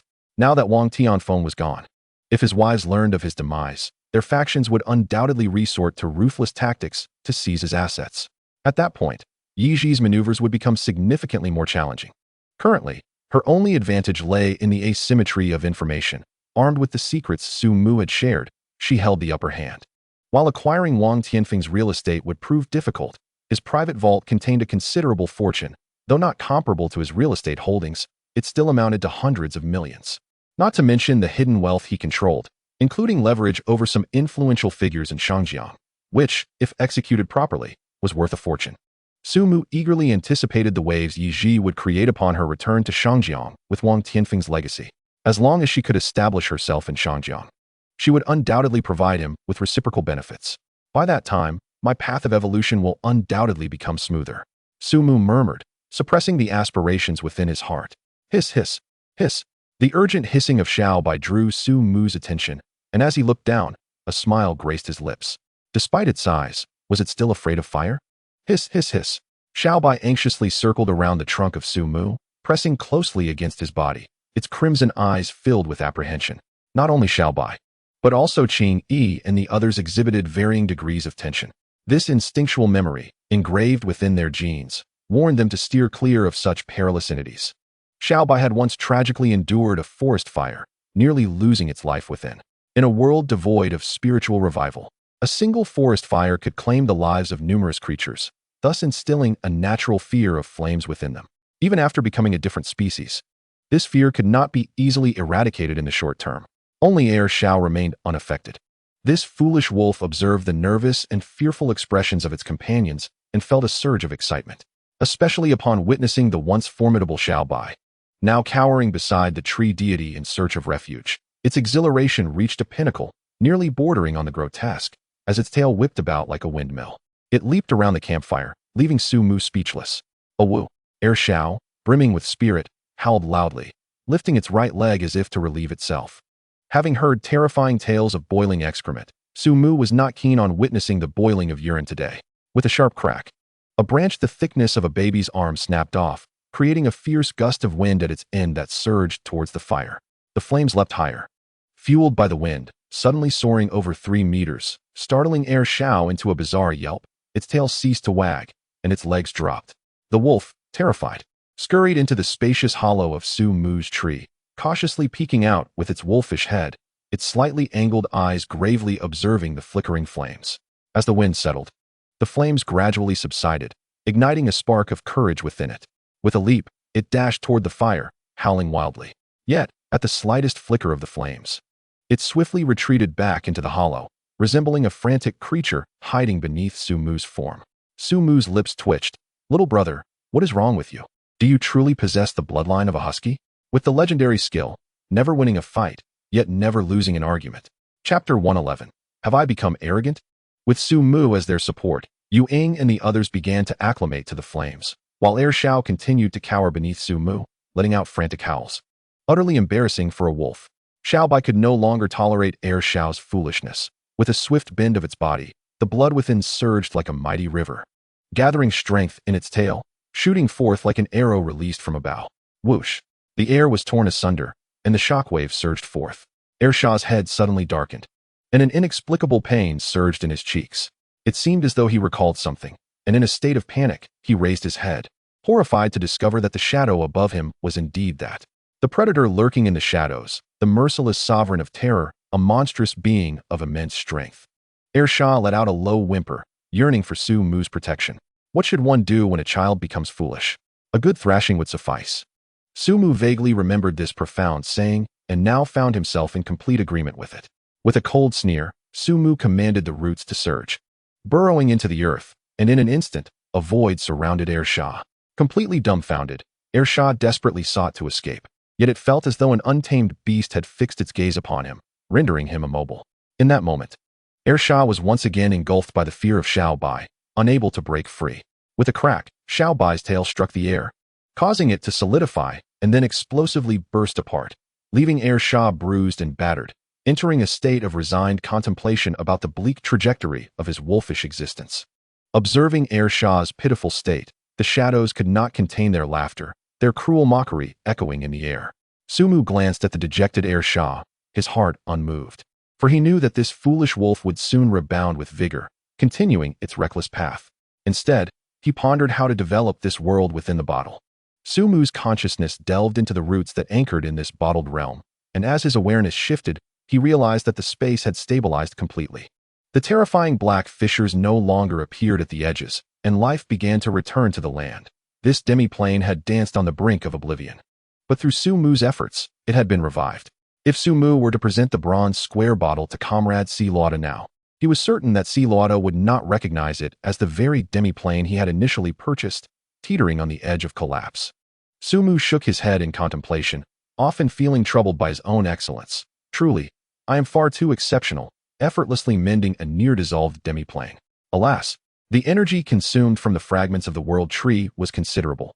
Being a person is difficult, but being a tree is even harder. How immensely challenging it is for me. Su Mu sighed in lament, a faint smile gracing his lips, revealing a sorrowful curve, transforming his sorrow into motivation. Sumu began to explore this rejuvenated demiplane. His branches descended continuously, merging seamlessly with the essence of the space, devoid of any sense of obstruction. For the first time, Sumu grasped the meaning of a silk-like experience. Soon, the roots within this space touched the bottom, and an odd sensation arose within him. Curious. Why do I feel as though I can control this space? Did I drink counterfeit wine? Sumu immediately cleared his mind, meticulously examining himself to confirm that he had not been ensnared by some unknown entity into an illusion. His roots wriggled slowly beneath the ground, and that strange feeling intensified. This space seemed to yearn desperately for his arrival. Could it be that Sumu's heart stirred, leading him to contemplate a certain possibility? Chapter 112. I, Sumu. Persuade with reason. Perhaps this is related to the fragment of the world tree within my being. In my memories, the world tree stands as a magnificent entity. Its roots are anchored in the boundless cosmos, while its crown sparkles with the sun, moon, and stars, resembling pearls scattered throughout. It supports the entire universe, where countless beings experience the joys and sorrows of existence under its branches, from deities seated in the azure heavens to humble vendors in the earthly markets. Stabilizing space and repairing it is, for this entity, merely a task done with ease. Once these spaces are solidified, they automatically merge into its branches, augmenting their volume. This illustrates the formidable control this grand existence possesses over space. After inheriting its legacy, Sumu naturally acquired such traits, yet he remains an ordinary tree, far from reaching the heights of that being. Nevertheless, he can gradually gain mastery over this space by harnessing the residual energy left by that existence as he repairs it. Thus, Sumu attained absolute dominion over this realm. Amidst his elation, a tinge of apprehension arose within him. If such a being retained even a fragment of consciousness, he might no longer be himself, but rather a second incarnation of that entity. Fortunately, the old adage rings true: good people do not live long, while calamities endure for a millennium. Wait, what does it mean that good people do not live long, while calamities endure for a millennium? Sumu felt an inkling that something was amiss. I am a tree, not a human. Good trees achieve immortality, while bad trees bequeath misfortune for eons. Sumu chuckled, asserting that the ultimate interpretation of this statement rests with him. Should anyone dare to dispute this, Sumu would undoubtedly persuade them with reason. He has always been a tree that values logic and decorum. If discussions fail, then the fault must lie with the other party, and correction is needed. If they stubbornly refuse to acknowledge their mistakes and choose a path of darkness, Sumu would reluctantly resort to physical means of transcendence. I, Sumu, a well-rounded tree excelling in virtue, wisdom, and physicality, advocate for reason. With this thought, enlightenment dawned upon him, invigorating his spirit and clarifying many ideas. Indeed, whether as a human or a tree, one must embody the unity of knowledge and action, maintaining a heart of innocence. Sumu surveyed his surroundings, and a bold idea surged within his mind. I have a daring notion. I wonder if it is feasible. Sumu repeatedly envisioned this idea in his mind, and after a while, a spark of brilliance ignited in his eyes. This concept is undoubtedly viable. If he can create a world from a single leaf, and the world is as countless as grains of sand, then why can't Sumu achieve this after inheriting his legacy? Sumu was unaware if any trees had ventured down this path before, but he felt no fear, for the path is shaped by the roots of trees. Boldly seek verification, yet proceed with caution. The sacred mantra of the 8 characters lingered in Sumu's heart as he embarked on the path of seeking truth. With a crackling sound, Sumu successfully severed a small fragment of space from the marginal zone. This fragment, no larger than a thumb, shimmered with a beautiful yet perilous luminescence. Invisible to the naked eye, it revealed a three-dimensional nature within Sumu's perception, allowing observation from 3 distinct dimensions. Gazing intently at this fragment, Sumu inhaled deeply, aware that the most perilous moment was upon him. In Chapter 113, the tree's difficult growth, Sumu took a deep breath and exhaled slowly, releasing a substantial amount of oxygen that rendered the valley's air refreshingly pleasant. The pressure was immense. The tree struggled to thrive. Should his thoughts prove erroneous, he would sacrifice a root. Though this root was merely one among countless others, seemingly insignificant. The accumulation of small grains leads to towering structures, and the accumulation of water forms vast abysses. A quantitative change could trigger a qualitative transformation, and he would feel its repercussions, necessitating a significant investment of evolution points to recuperate. These evolution points were hard-earned, born from his blood and sweat. If possible, it was prudent to continue gathering them. With an inexplicable heaviness, Su Mu commenced his first fusion.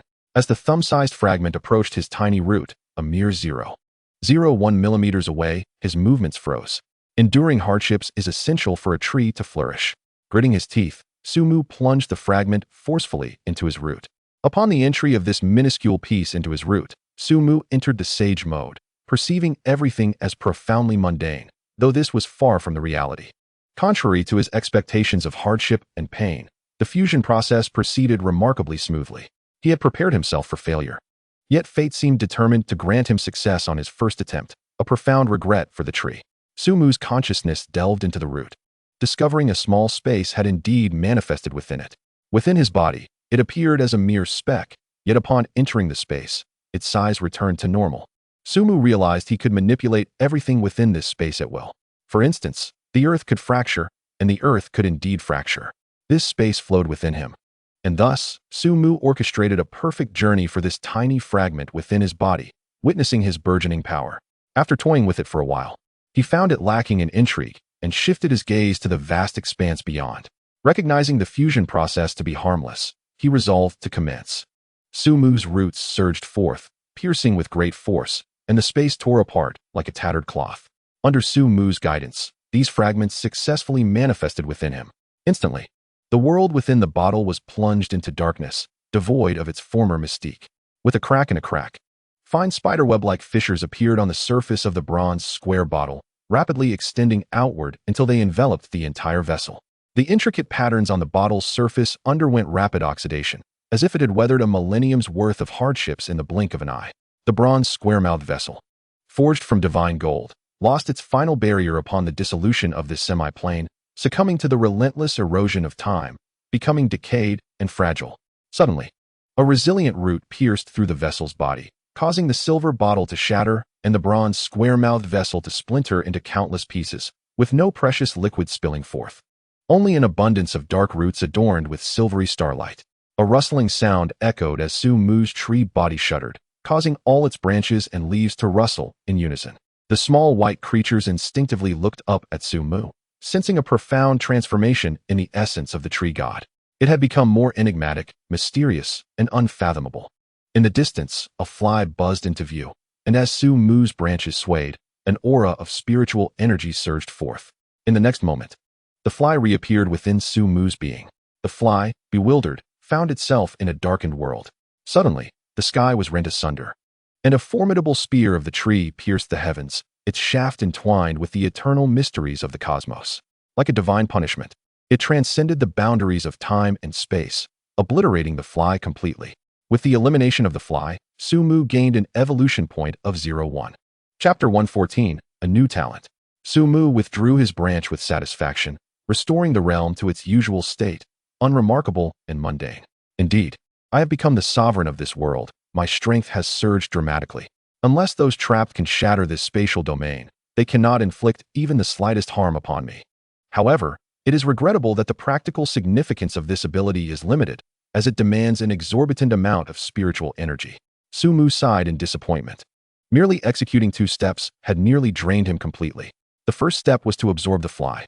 The second step was to eliminate it. According to the information that surfaced automatically in his mind, Su Mu realized that the greater the mass of the absorbed entity, the stronger his power would become. But the consumption of spiritual energy would also increase correspondingly. If the entity were willing, it would be manageable. If not, even an ordinary creature could drain Su Mu to the point of desiccation. That would indeed become a true form of self-destruction. It seems that in the future, it shall only serve as my private garden. After Su Mu absorbed this attached semi-plane, its nature transformed. It was no longer merely an attachment, nor was it an embedded type, but rather something in between. The sunlight and rain from the outside world could freely penetrate this realm, maintaining a state of resonance with the external environment.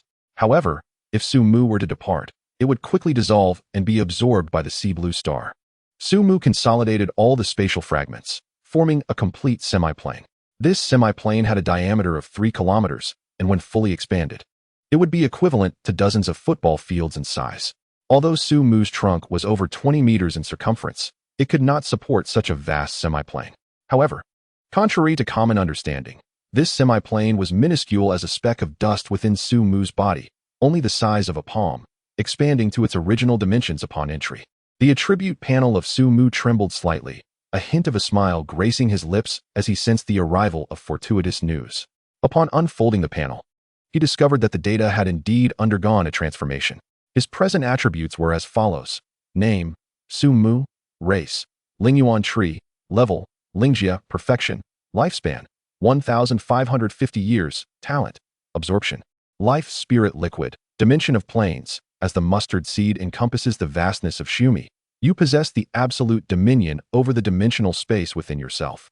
Skills: control of thunder, LV23500030000. Mutated tree form, LV23500030000. Life affinity, LV23500060000. Mist, LV21200030000. Evolution points, 35,000. Evolutionary capability, none. A new talent had emerged, and its potency was indeed remarkable. Su Mu marveled at his splendid data before closing the attribute panel. With everything in place, only the winds of fortune remained. He murmured softly, his gaze directed toward the horizon. He merely needed to wait for other beings to first breach the Lingjia, and he could seamlessly follow suit. Had he not been consciously restraining himself, even without the aid of the system space, Su Mu could have effortlessly shattered the barriers of Lingjia. However, in consideration of maintaining a low profile, he refrained from being the first life form to make such a breakthrough, opting instead to solidify his foundation. Aspiring to forge an unparalleled base, a towering edifice rises from solid ground. Only with a firm foundation can one journey further. Su Mu's current foundation was already as rounded as a whole, merely a gentle leap away from entering a new chapter.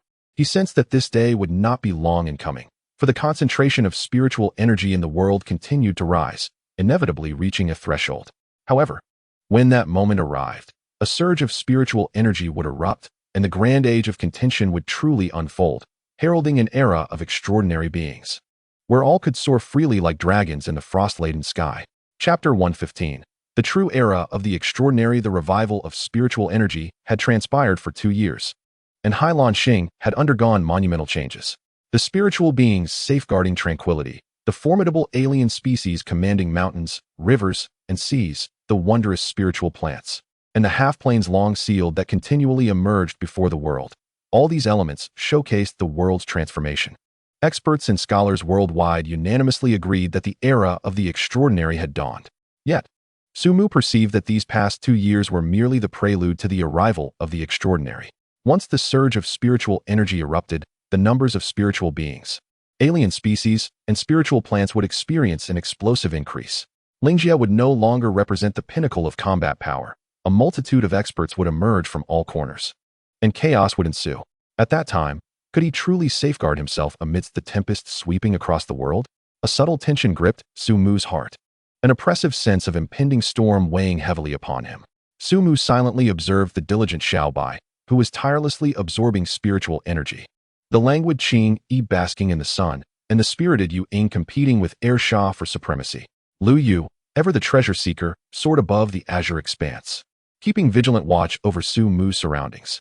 Meanwhile, Bai Yu, the wolf queen overseeing Air Sha's pack, and Yi Ji, far away in Shangjiang City, contributed to this serene tableau.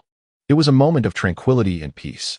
No longer was he the solitary specter he once was. Unbeknownst to him, numerous bonds had formed, serving as both tender connections and invisible burdens. With unwavering resolve, Su Mu declared that even if a surge of spiritual energy erupted and the era of the extraordinary truly descended, he possessed a system that would undoubtedly carve out a sanctuary amidst this tumultuous world, for himself and for them. His words, resolute and commanding, resonated with a chilling intensity, and Xiao Bai and the others sensed his determination, responding with a chorus of powerful roars that reverberated through the heavens, shattering gold and stone alike. They too would stand shoulder to shoulder with the tree god, ready to embrace the arrival of this new epoch. Since you call me the tree god and entrust your hearts and souls to me, I shall surely protect you. Su Mu laughed heartily. With their companionship, what fear could the impending tumult bring? The spiritual mist in the valley surged forth, shimmering brilliantly under the dawn's light. On this day, a valley glowed with radiant hues. Its majesty felt for miles. On this day, a divine tree emerged with clarity of purpose, transforming into the tree god. On this day, numerous beasts came to pay homage, and birds sang in unison. At the northern end of the Qingxi mountain range lay a vast lake, within which rested a colossal azure bull, standing over 10 meters tall, its vitality radiant. The bull's immense horns curved majestically into the sky, its demeanor serene, and its tea-colored eyes reflected the calm waters beneath. Slowly, the azure bull rose, sending ripples across the lake's surface, stirring both the water and its own heart. Moo! The azure bull gazed longingly towards the valley, admiration gleaming in its eyes. The low rumble of its call echoing through the forest, startling countless birds into flight, the sound lingering in the air. It cast a deep, affectionate glance over the expansive lake, cherishing the moment before tucking that sentiment away in its heart.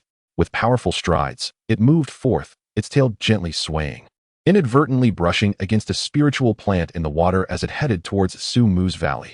Trailing behind were several small and gentle Yizhong, who preferred peace over conflict and thrived under the azure bull's protection. Now that the azure bull was departing, they were eager to follow. At the western end of the Qingxi mountain range, a fierce and malevolent hyena bore a deep-seated hatred in its eyes, muscular and towering as tall as a 3-story building. Its crimson fur flowed like molten lava. It was none other than the former hyena king. It seemed to have encountered a fortuitous event, elevating its strength to the pinnacle of the spiritual tier, unmatched in power. With a deafening roar, the hyena king raised the temperature of the air, and several shadows emerged from the mountain's gloom, converging behind it as they embarked towards Su Mu's location. Its intent was not merely to exact vengeance, but to consume all that belonged to Su Mu, forging an unparalleled foundation to transcend the spiritual tier. Chapter 116. I am now filled with dread and trepidation. The king of hyenas, on the brink of breaking through to the spiritual tier, shall never forget that fateful day in the valley. The enmity of my clan is an indelible scar. Blood debts can only be repaid by blood. The treasures of heaven and earth should be met with an awareness befitting their nature. Why not patiently await their consumption? Why resist? The king of hyenas parted its jaws in a chilling grin, its fangs interlocking, while the grotesque scar upon its visage writhed like a colossal centipede. Only death can quell the fury within my heart. I shall tear you limb from limb. The crimson elk, the one-horned giant python, the 3-winged monstrous bird, the multicolored venomous spider, and the silver-hued, seemingly cast from silver itself, 1,000-legged centipede. They followed closely behind the king of hyenas, racing forward with fervor. Sunlight suddenly pierced through the clouds, cascading upon the earth, yet the dense, chilling scent of blood surrounding the king and its entourage remained unbroken. Wherever they passed, life retreated in fear, desperate to escape. A thick, viscous fog enveloped the ground, devoid of any sinister allure, instead emanating a righteous and grand aura. Whoosh! Several swift shadows, accompanied by piercing, urgent howls, tore through the mist like arrows released from a bow, creating a passage over 3 meters wide. In mere moments, these figures vanished into the depths of the fog. A searing heat lingered in this fog-laden corridor, a domineering and fierce presence that held the mist at bay, preventing it from closing. Amidst the euphoric ascension, Su Mu furrowed his brow. This aura is that of a perfected spiritual tier. Alarm bells rang in Su Mu's mind, the pressure akin to a mountain crashing down, making it difficult for him to breathe. This presence belongs to a being at the perfected spiritual tier, an existence on par with him. Even the renowned Zhongli was merely at the late stage of the spiritual tier. Moreover, this perfected spiritual tier is accompanied by 2 beings of the spiritual tier and 3 others of at least level 8 in the mortal realm. This force is unprecedentedly formidable. Furthermore, they exuded an overwhelming malice, their intent clear as they advanced directly towards his location. Their approach bodes ill. I merely wish to exist peacefully as a great tree, diligently practicing and seeking transcendence. Why must there always be malevolent entities lurking, watching me? Do I not possess the right to live quietly in this world? Must they press on relentlessly until my soul is shattered into oblivion? I am deeply troubled and frightened. I yearn to unleash a massacre. Su Mu's countenance darkened like iron, and the air in the valley grew tense, filled with a chilling aura of slaughter. The atmosphere felt as though the temperature had plummeted several degrees, radiating an overwhelming cold. The few individuals within the tree enclosure trembled uncontrollably, frozen in place by a primal fear that rendered their thoughts stagnant, as if they had plunged into an icy abyss. Suffering from an extreme chill, Xiao Bai and the others remained oblivious to the unfolding events, yet instinctively they gathered around Su Mu, providing protection at his side. Concealed beneath the earth, the roots within the rocky walls began to stir. In an instant, it felt as though an ancient behemoth, long dormant beneath the ground, had awakened. The earth trembled violently, with fragments of stone lifted 3 feet into the air, while dust billowed forth, mingling with the debris, casting a shadow over the land. The rocky walls continuously shed stones, as if on the verge of collapse and explosion, painting a scene reminiscent of the apocalypse, striking fear into the hearts of all. Amidst this cataclysmic tableau, a white jade divine tree stood resolutely, its majestic presence undisturbed, creating a serene pocket within a 3-meter radius, where an intense and accumulated killing intent simmered beneath the tranquility. Someone struggled to swallow, their complexion paling, beads of sweat forming on their brow, and their breaths grew labored. The few individuals within the tree's embrace exchanged anxious glances, feeling their throats tighten, rendered speechless. Chapter 117. The rain of boulders. It was unknown who possessed such audacity to provoke this malevolent tree. The arrival was surely not benign. Those capable of inciting such fury from the tree must be of equal standing. It was merely a case of dogs fighting dogs. A group of aberrant beings whose demise would be inconsequential. Ideally, they would inflict mutual destruction, presenting us with a glimmer of hope for escape. As these individuals silently communicated through their gazes, Su Mu's roots began to move. Dozens of thick, dark roots effortlessly coiled around stones the size of grinding discs, forming a large circle, akin to a bowstring drawn to its utmost tension, poised to unleash a thunderous strike. With calculated precision, the roots launched the stones with ferocity. Resembling cannonballs discharged from a barrel, their piercing shrieks and explosive roars resonating through the air, rippling outwards like tangible waves.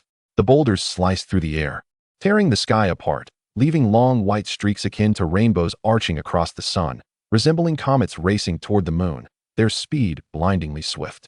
As the stones fiercely scraped against the air, their surfaces reddened, sparks flying, illustrating the sheer magnitude of the force behind this catapulting action. Upon the boulder's descent, the ear-splitting shockwaves assaulted their eardrums, leaving them disoriented.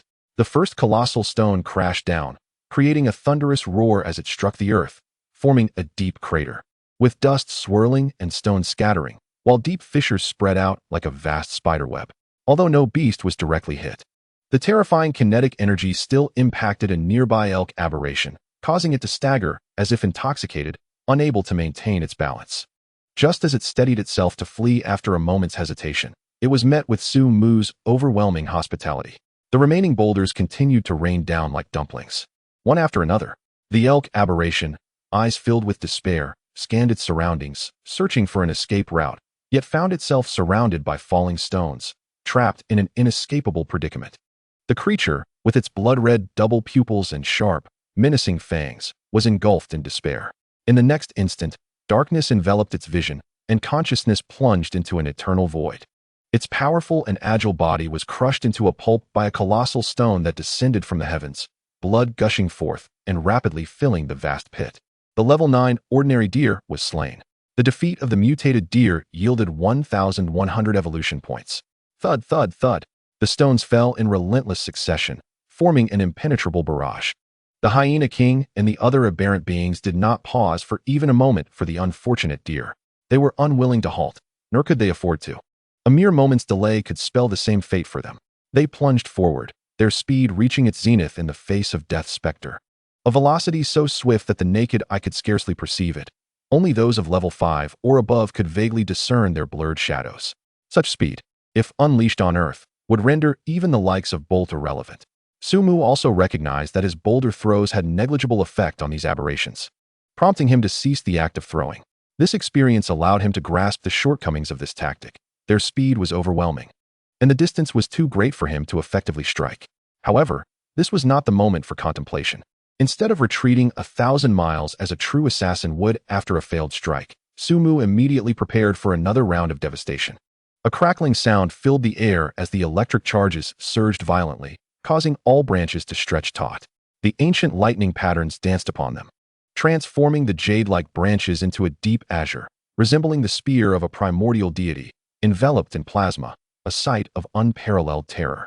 Chapter 118. We have not yet lost. With the direction adjusted, angle calibrated, and charging complete, the target was locked. Accompanied by a whisper, Su Mu's spirit energy was nearly depleted, and dozens of roaring thunder dragons coalesced into a singular entity, filling the elongated and distant valley. The thunder contained a righteous aura that soared skyward, vowing to cleanse the world of its filth and malevolence. Boom! The dense mist abruptly cleared, revealing the elongated valley. In the gorge, a deafening roar surged like ocean waves, building from a distant white line into a colossal tsunami that threatened to engulf everything, its power resonating throughout the universe. In the distance, the Hyena King's rapid movements came to an abrupt halt, a chill of dread surging within, so intense that every cell quaked in fear, howling, trembling, and recoiling. Panic filled the Hyena King's copper bell-sized eyes, the cruel and frigid gaze constricting to a mere pinprick. Roar! Its fiery red fur blazed with an extraordinary vibrancy, akin to flowing magma. The temperature around its body surged dramatically, warping under the searing heat, waves of warmth rolling forth, unbearable in intensity. Whoosh! A streak of crimson light flickered, suddenly appearing 100 meters away. Bang! The speed of the Hyena King was astonishing. It could not halt its advance in time, and, propelled by immense inertia, crashed headlong into the rock face with a thunderous impact. The wall, fragile as tofu, yielded to the force, creating a massive cavity from which dust and debris cascaded, leaving the once magnificent Hyena King covered in grime. Suddenly, a thunderous dragon flashed past, annihilating the rock face it touched under the overwhelming force of its energy, reducing it to dust and ash. The Hyena King's mind was momentarily blank, its ears ringing, blood seeping from wounds, and its eyes stinging painfully. Trembling uncontrollably beneath the might of the thunderous deity, its limbs instinctively recoiled, pressing tightly against the wall, as if seeking solace in the cold stone. After an indeterminate period, the Hyena King regained its senses, emerging from the cavity with a dazed expression, gazing helplessly at the transformed valley. What was once a narrow gorge had now expanded more than twice its original size after the dragon's onslaught, its smooth, circular rock surfaces glistening like jade, still crackling with residual thunderous energy. The vibrant poison spider of level 9 and the mid-tier unicorn giant python lay lifeless. The Hyena King received 950 evolution points for slaying the mutated spider and 3,000 for the python. Sumu's gaze remained indifferent as the roots of the earth stirred. 3 remained. Leaping from the cavity, the Hyena King realized its once formidable dominion over the mountains lay in ruins, with only a single 3-winged bird remaining among its subordinates. While the silver centipede was merely an ally, not a follower. Should the path of vengeance continue? The Hyena King felt its spirits plummet. Amidst the sound of cascading rubble, it resembled the current state of the Hyena King. A massive python, charred and lifeless, slithered along the rock face. Looking up, the Hyena King observed a silver centipede emerging from the body of the unicorn giant python. The silver centipede, glistening like molten silver, traversed the rock face and approached the Hyena King, its gaze both cold and piercing. Revitalized, the Hyena King felt flames rekindle in its eyes. It had not yet lost. The silver centipede's strength was only marginally inferior to its own. The great tree must surely be nearing its limits. Deception through appearances must not cloud its judgment. Together, they could easily extinguish the life of that great tree. Chapter 119. I, Sumu. Am a tree without emotion. The Hyena King cast a dispassionate glance at the fallen unicorn giant python, feeling neither joy nor sorrow. Anger? Vengeance? What were those? Should it truly seek justice for a deceased? Ridiculous. As long as it lived and grew stronger, such fodder could be summoned in abundance. A cunning, treacherous glint flickered in the Hyena King's icy eyes. Although the power of that demon tree was formidable, after unleashing such a terrifying attack, it was likely exhausted. Its capacity for further exertion severely diminished. Despite the discovery of several exotic creatures within the 3-winged bird, none have transcended the spirit level. What can a solitary, dwindling demon tree do to resist the combined might of it and the silver centipede? Such trifles are hardly worthy of fear. Moreover, it has yet to unleash its true power. The silver centipede and the Hyena King surged forward in unison, swift as thunder, fierce as a meteor. The 3-winged bird emitted a hoarse cry, flapping its 3 wings with great effort before vanishing into the sky. Sumu retracted his perception as the swirling spiritual energy subsided. There are still 3 remaining. It appears the distance is too great. I shall wait until they draw closer before striking. Sumu's previous attack resembled using an artillery piece to swat a mosquito.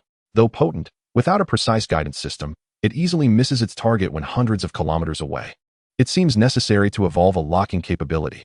Possessing immense power, yet lacking the ability to strike accurately renders one akin to a novice shooter. The firearm may be formidable, yet without precision, it fails to hit its mark. Only through years of relentless practice can one develop the skill to strike true, establishing formidable deterrence. Sumu extended his branches and gazed upward, where a three-winged monstrosity circled above, screeching discordantly. The sound of this creature was grating, akin to nails scratching a chalkboard, evoking a sense of discomfort. Upon hearing the creature's cry, Xiao Bai and the others felt their blood surging, their minds roaring, ears buzzing.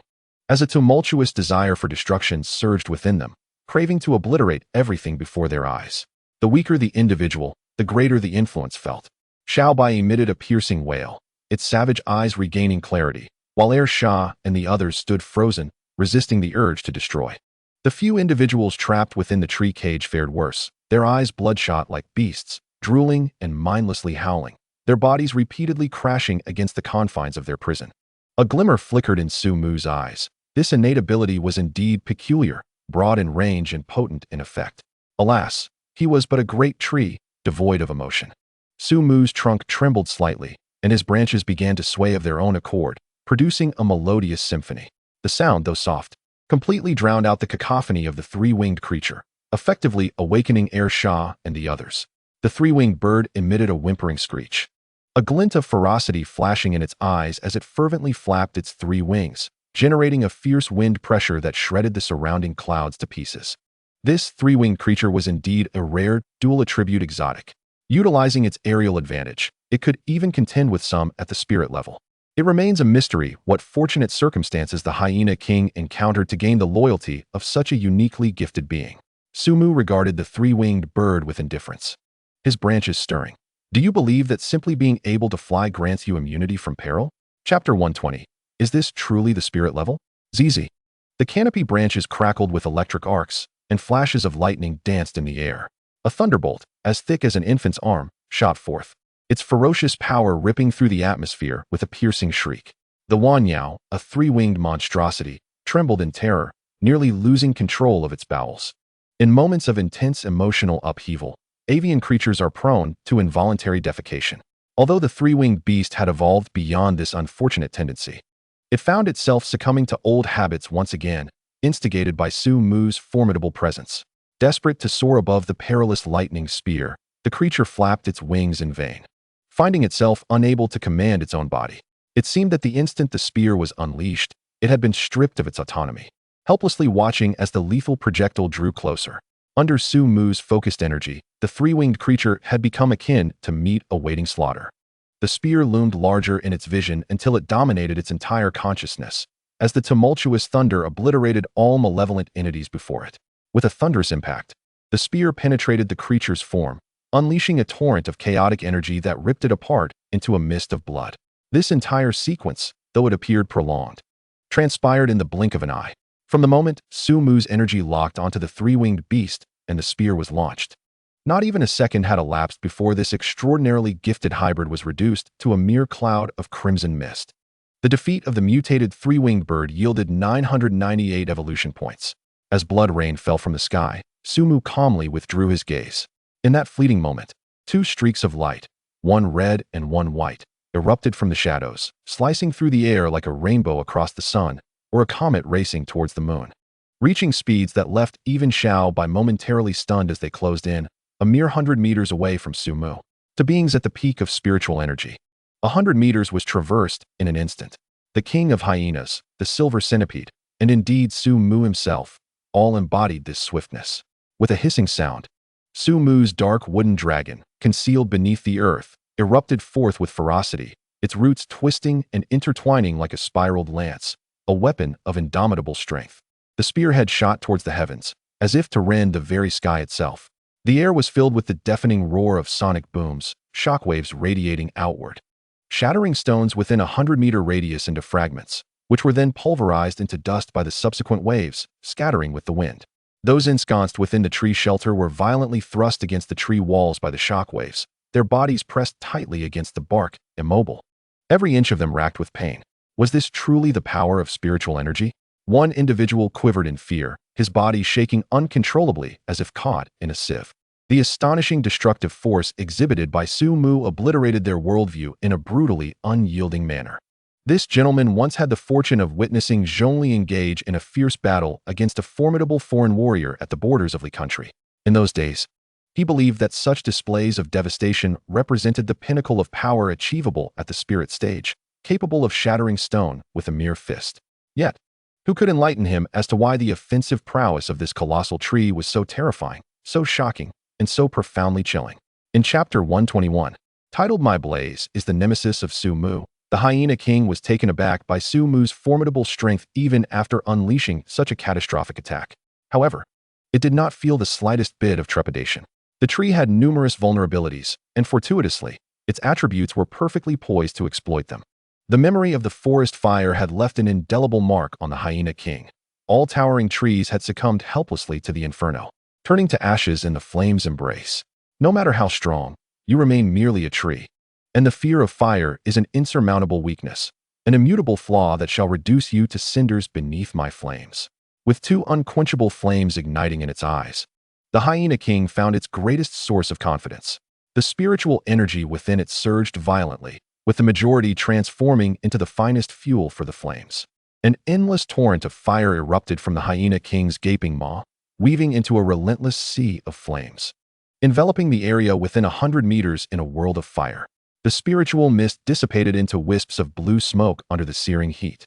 While Su Mu's roots were ensnared in the inferno, the azure sky above the valley was scorched crimson, creating an illusion that the heavens themselves were ablaze. The silver centipede, confronted by this overwhelming conflagration, was filled with trepidation, swiftly discarding any previous unworthy thoughts. Such a Hyena King was beyond its capacity to confront. It was destined to dominate the Qingxi mountain range, an unstoppable force. All beings daring to defy it would be reduced to ashes in this apocalyptic fire. The searing waves of heat mercilessly scorched all life within the fiery abyss. Xiao Bai and its companions anxiously peered through the crevices of the tree's bark at the dim world outside, their hearts brimming with worry. In that moment when the flames surged, Su Mu resolutely curled the emerging roots to form an impenetrable tree cage that enveloped Xiao Bai and its companions, swiftly sinking into the earth to safeguard their lives. The once lively Ersha no longer radiated its former joy, with narrowed wolf-like eyes. An icy aura of murderous intent enveloped it. Though it had only caught a fleeting glimpse of the assailant, the visage was forever etched in its memory. It vowed to spend its life avenging the tree god. Qing Yi and the others exhibited a fierce glow in their eyes, their chilling intent penetrating to the bone. Su Mu had become their unwavering pillar of support, their sole deity. Now, faced with formidable foes, they found themselves powerless, with regret and fury consuming their souls. In this moment, Qing Yi and the others underwent a transformation, maturing in their resolve. In the depths of Xiao Bai's crimson eyes lay a profound bewilderment, as if they still mirrored the inferno that had recently engulfed the surroundings, leaving her in a state of disarray. Her porcelain-like body instinctively moved, pressing against the coarse wall of the tree cage, the rough texture serving as a jarring reminder of the cold, harsh reality. Suddenly, she realized that Su Mu, the tree god, might be departing from her forever. A thunderous explosion erupted in her mind, rendering it a blank slate, filled only with a bittersweet ache that was difficult to bear. A crystalline tear fell silently from the corner of her eye, her vertical pupils constricting tightly before violently expanding. Her heart raced with a frantic rhythm, and Xiao Bai's breath turned icy and fierce, rising in intensity. Level 8, Level 9, Spirit Rank. In a mere few seconds, Xiao Bai transcended the shackles of the mundane realm, ascending to the spirit rank. With a sharp hiss, she abruptly lifted her head, fixating on the upper right, her body launching upwards, shattering the tree cage. She was determined to avenge the tree god, vowing to fight until the end. Chapter 122. Is it true that those not of our kind must harbor different intentions? As Xiao Bai broke free from the tree cage, swiftly making her way through the underground passage toward the location of the Hyena King, the four individuals in another tree cage exchanged glances, rendered speechless. They had never anticipated that Su Mu would choose to save them at the brink of death, submerging the tree cage to protect their lives, leaving them profoundly shaken. Could it be that those not of our kind truly harbor different hearts? Some began to harbor doubts. This great tree is indeed a good tree. Others, deeply moved, silently awarded Su Mu a card of commendation. A good tree? Let us not forget who imprisoned you here. Were it not for this tree, we would have long returned to human society. Dissent echoed among them, dismissive of the notion. One individual, his gaze sharp as a blade, coldly retorted, Do not forget who saved your life. And remember, we were the ones who first coveted this great tree, even if it were to slay us. It would be justified. Such a notion of justification. I see you have forgotten your own identity. You are human. Those not of our kind must harbor different hearts. To save us was merely to enslave and control us. This tree is unforgivable. This person spoke with conviction, a righteous fury emanating from him. Indeed, humans are fickle beings. And some excel in this trait. In one moment, they repent for their actions, and in the next, they deny any wrongdoing. The sharp-eyed individual was about to counter him when the tree cage began to rustle, a formidable aura sweeping through the air, gripping their hearts as if ensnared by an unseen hand, making even breathing arduous. Could it be that he is not dead? The sudden surge of Su Mu's presence stunned Qing Yi and the others. A dying tree could not possibly exude such vitality. The tree god is alive. Hope ignited in their eyes, a nameless flame kindling within their hearts, swiftly coursing through their veins, igniting the blood of the beasts within Qing Yi and the others, who surged forward in unison behind Xiao Bai, eager to join the fray, having previously been mere spectators to the battle. They are illiterate and possess simple minds. Yet they comprehend the essence of gratitude and reciprocity. Now, they are determined to join this battle, creating opportunities for the tree deity. Unafraid of the potential for bloodshed and sacrifice, amidst the sea of flames, Su Mu's branches quivered in astonishment at the constant emergence of evolution points. What is this situation? The inferno unleashed by the Hyena King was not as terrifying as Xiao Bai and the others had imagined. After Su Mu absorbed the world within the bottle into his being, his self-preservation abilities experienced a qualitative leap. Although the world inside the bottle had significant drawbacks when confronting living beings, it transformed into a formidable weapon against inanimate objects. The spiritual energy consumed by the absorption of lifeless entities was minimal. Although this sea of fire possessed tremendous power, it ultimately belonged to the realm of the inanimate. Su Mu could expend a trifling amount of spiritual energy to entirely absorb this fiery expanse. This was his intention, and he acted accordingly. Su Mu was quite astute, for he was merely an ordinary tree. Throughout history, which ordinary tree has not feared flames? At this juncture, the priority was to absorb the sea of flames into the world within the bottle. Just as he prepared to act, the attribute panel displayed the words evolution point, which continued to appear repeatedly. Su Mu was taken aback. Then he noticed that, perhaps, just perhaps, the fire, once ignited, enveloped his body in a warm, delightful embrace. This is a fine dog indeed. The divine fire feels so pleasing, he mused. As an exceedingly ordinary tree, should he not be reduced to charcoal by the flames? Perhaps if one were to add some meat, sprinkle cumin, brush with oil, and slow roast, it would turn into a delectable feast. But I digress. Despite feeling quite comfortable under the flames, Su Mu speculated that the fire spewed by the Hyena King was illusory and, as such, should lack any real heat. Therefore, it was only reasonable that he felt warm and content. After enjoying the Hyena King's attentive service for a brief moment, he noticed that Xiao Bai and the others were suffering from the oppressive heat of the flames. He realized that although he was just an ordinary tree with skin as radiant as jade, the illusory fire was a source of immense comfort for him. However, the fur of Xiao Bai and the others provided excellent insulation, making them vulnerable to the relentless heat of the illusory flames. Therefore, Su Mu thoughtfully placed them into a tree hollow, submerging them into the cooler earth to escape the sweltering conditions. Out of humanitarian concern and tree-spirited principles, he also lowered the few humans into the cool depths, preventing them from succumbing to heat stroke. He was indeed a kind-hearted, benevolent tree. After completing these acts, Su Mu found himself increasingly comfortable under the Hyena King's illusory fire, hesitating to bring it to an end. This is a fine dog indeed, Su Mu sincerely praised. The king of hyenas gazed triumphantly at the inferno raging before him, as time passed with each second feeling like an eternity. 1 second, 2 seconds, 3 seconds. The smile on the king of hyenas gradually stiffened, his underdeveloped intellect struggling to comprehend the inexplicable. Why were there no signs of the roots of this enormous tree being ignited? Why did I feel so at ease? Could it be that I have fallen victim to an illusion conjured by the enemy?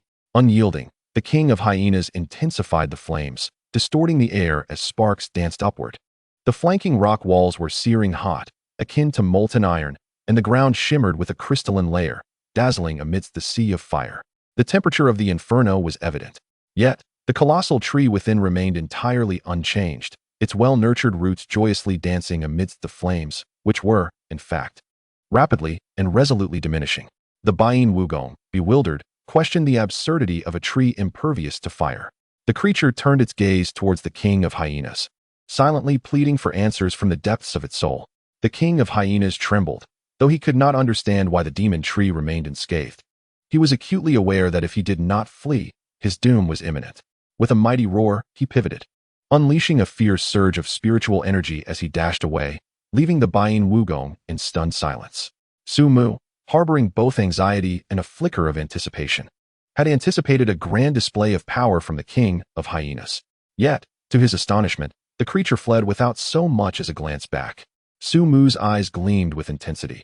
Did the king of hyenas think he could strike me and then escape without my consent? Chapter 124. Total annihilation with a swift motion. The roots twisted into sharp spears, bursting forth from the inferno with a resounding force, the air hissing as if parting like the Red Sea. These root spears tore through the blazing fire, creating shockwaves that rippled outward. The king of hyenas, sensing the imminent danger, felt a surge of remaining spiritual energy erupt within him. He reached his utmost speed, transforming into a shadow that darted swiftly toward the valley's exit. His velocity was so extraordinary that even Su Mu could only catch a fleeting glimpse. Yet, capturing the king of hyenas was unnecessary. The entire valley was his dominion, and the king was akin to the monkey king ensnared in the palm of Buddha, inevitably doomed. Crush them all. Within the valley, all the roots simultaneously pierced through the ground and rock walls, transforming the narrow gorge into a veritable ocean of trees, where everything would face relentless suppression. These roots entwined like massive serpents, crushing the soil and rock in the crevices into dust under their terrifying might, cascading down like a rain of debris. The king of hyenas nimbly leaped atop the serpentine roots, maneuvering with a flamboyant grace, defying any attempts to thwart him. The heart of the hyena king, once raised with trepidation, gradually descended. Yet, before it could relish the moment of respite, the energy nodes entwined within the roots surged forth, illuminating one by one. Crack! The void crackled with electricity, sweeping across the wilderness. The hyena king, struck by the fierce lightning, felt its fur bristle, muscles convulsing uncontrollably as the violent currents disrupted its neural pathways. Its legs buckled, and it collapsed onto the boundless expanse of trees as the surrounding roots surged towards it, quickly engulfing the creature entirely. At this moment, the silver centipede, too preoccupied with its own thoughts, realized that it had long considered itself at the pinnacle of the food chain, until today, when it encountered Su Mu and faced the harsh realities of society. Although Su Mu's roots did not pierce the hyena king, another target remained. The silver centipede, positioned along the trajectory of attack, presented itself as a worthy choice. When Su Mu's roots lunged forward, the silver centipede was startled, curling into a tight ball, its silver-plated exoskeleton resembling a formidable suit of armor, offering a robust defense for its vulnerable abdomen. Clang! Su Mu's roots struck against the gleaming exoskeleton, producing a cacophony of sounds, sparks flying in every direction. Such formidable defense compelled Su Mu to exert his full strength. Several of his roots twisted together, rising high into the air, reaching a height of 100 meters. With a piercing shriek and fierce wind pressure, they descended with ferocity. The surrounding air was torn asunder, the atmosphere below responding to the tremendous force with a sound reminiscent of shattering glass, fracturing into countless pieces. Boom! The impact was akin to a mountain collapsing. The earth sank beneath the force, creating a profound, dark pit. The waters of the spiritual pool surged 3 feet high from the shock, while cracks emerged around the pit, revealing unsightly crevices. An invisible shockwave radiated outward, scattering the splashed water into a fine mist, while the crimson rock walls crumbled, peeling away in layers. Su Mu cast a detached glance at the profound pit, as the roots quietly disintegrated and burrowed into the ground. Deep within the pit, a 10-meter-long silver centipede lay reduced to a pulpy mass, its breath extinguished, utterly lifeless. Ding! Silver centipede slain, 500 evolution points awarded. Chapter 125. The joy of nurturing. With a thunderous roar, the valley, once ravaged by chaos, gradually returned to tranquility. The dust swirling in the sky replaced the dense fog that enveloped the valley, while debris intermittently fell from the towering cliffs, resonating with distant echoes. This fierce battle had reshaped the valley's landscape. The ground was pockmarked with craters and gorges. The narrow gaps between the stone walls had been forcibly widened. Yet the extraordinary white jade giant tree in the valley retained its majesty. Hiss! A luminous, jade-like figure surged from the depths, its pure eyes filled with a cold and menacing intent.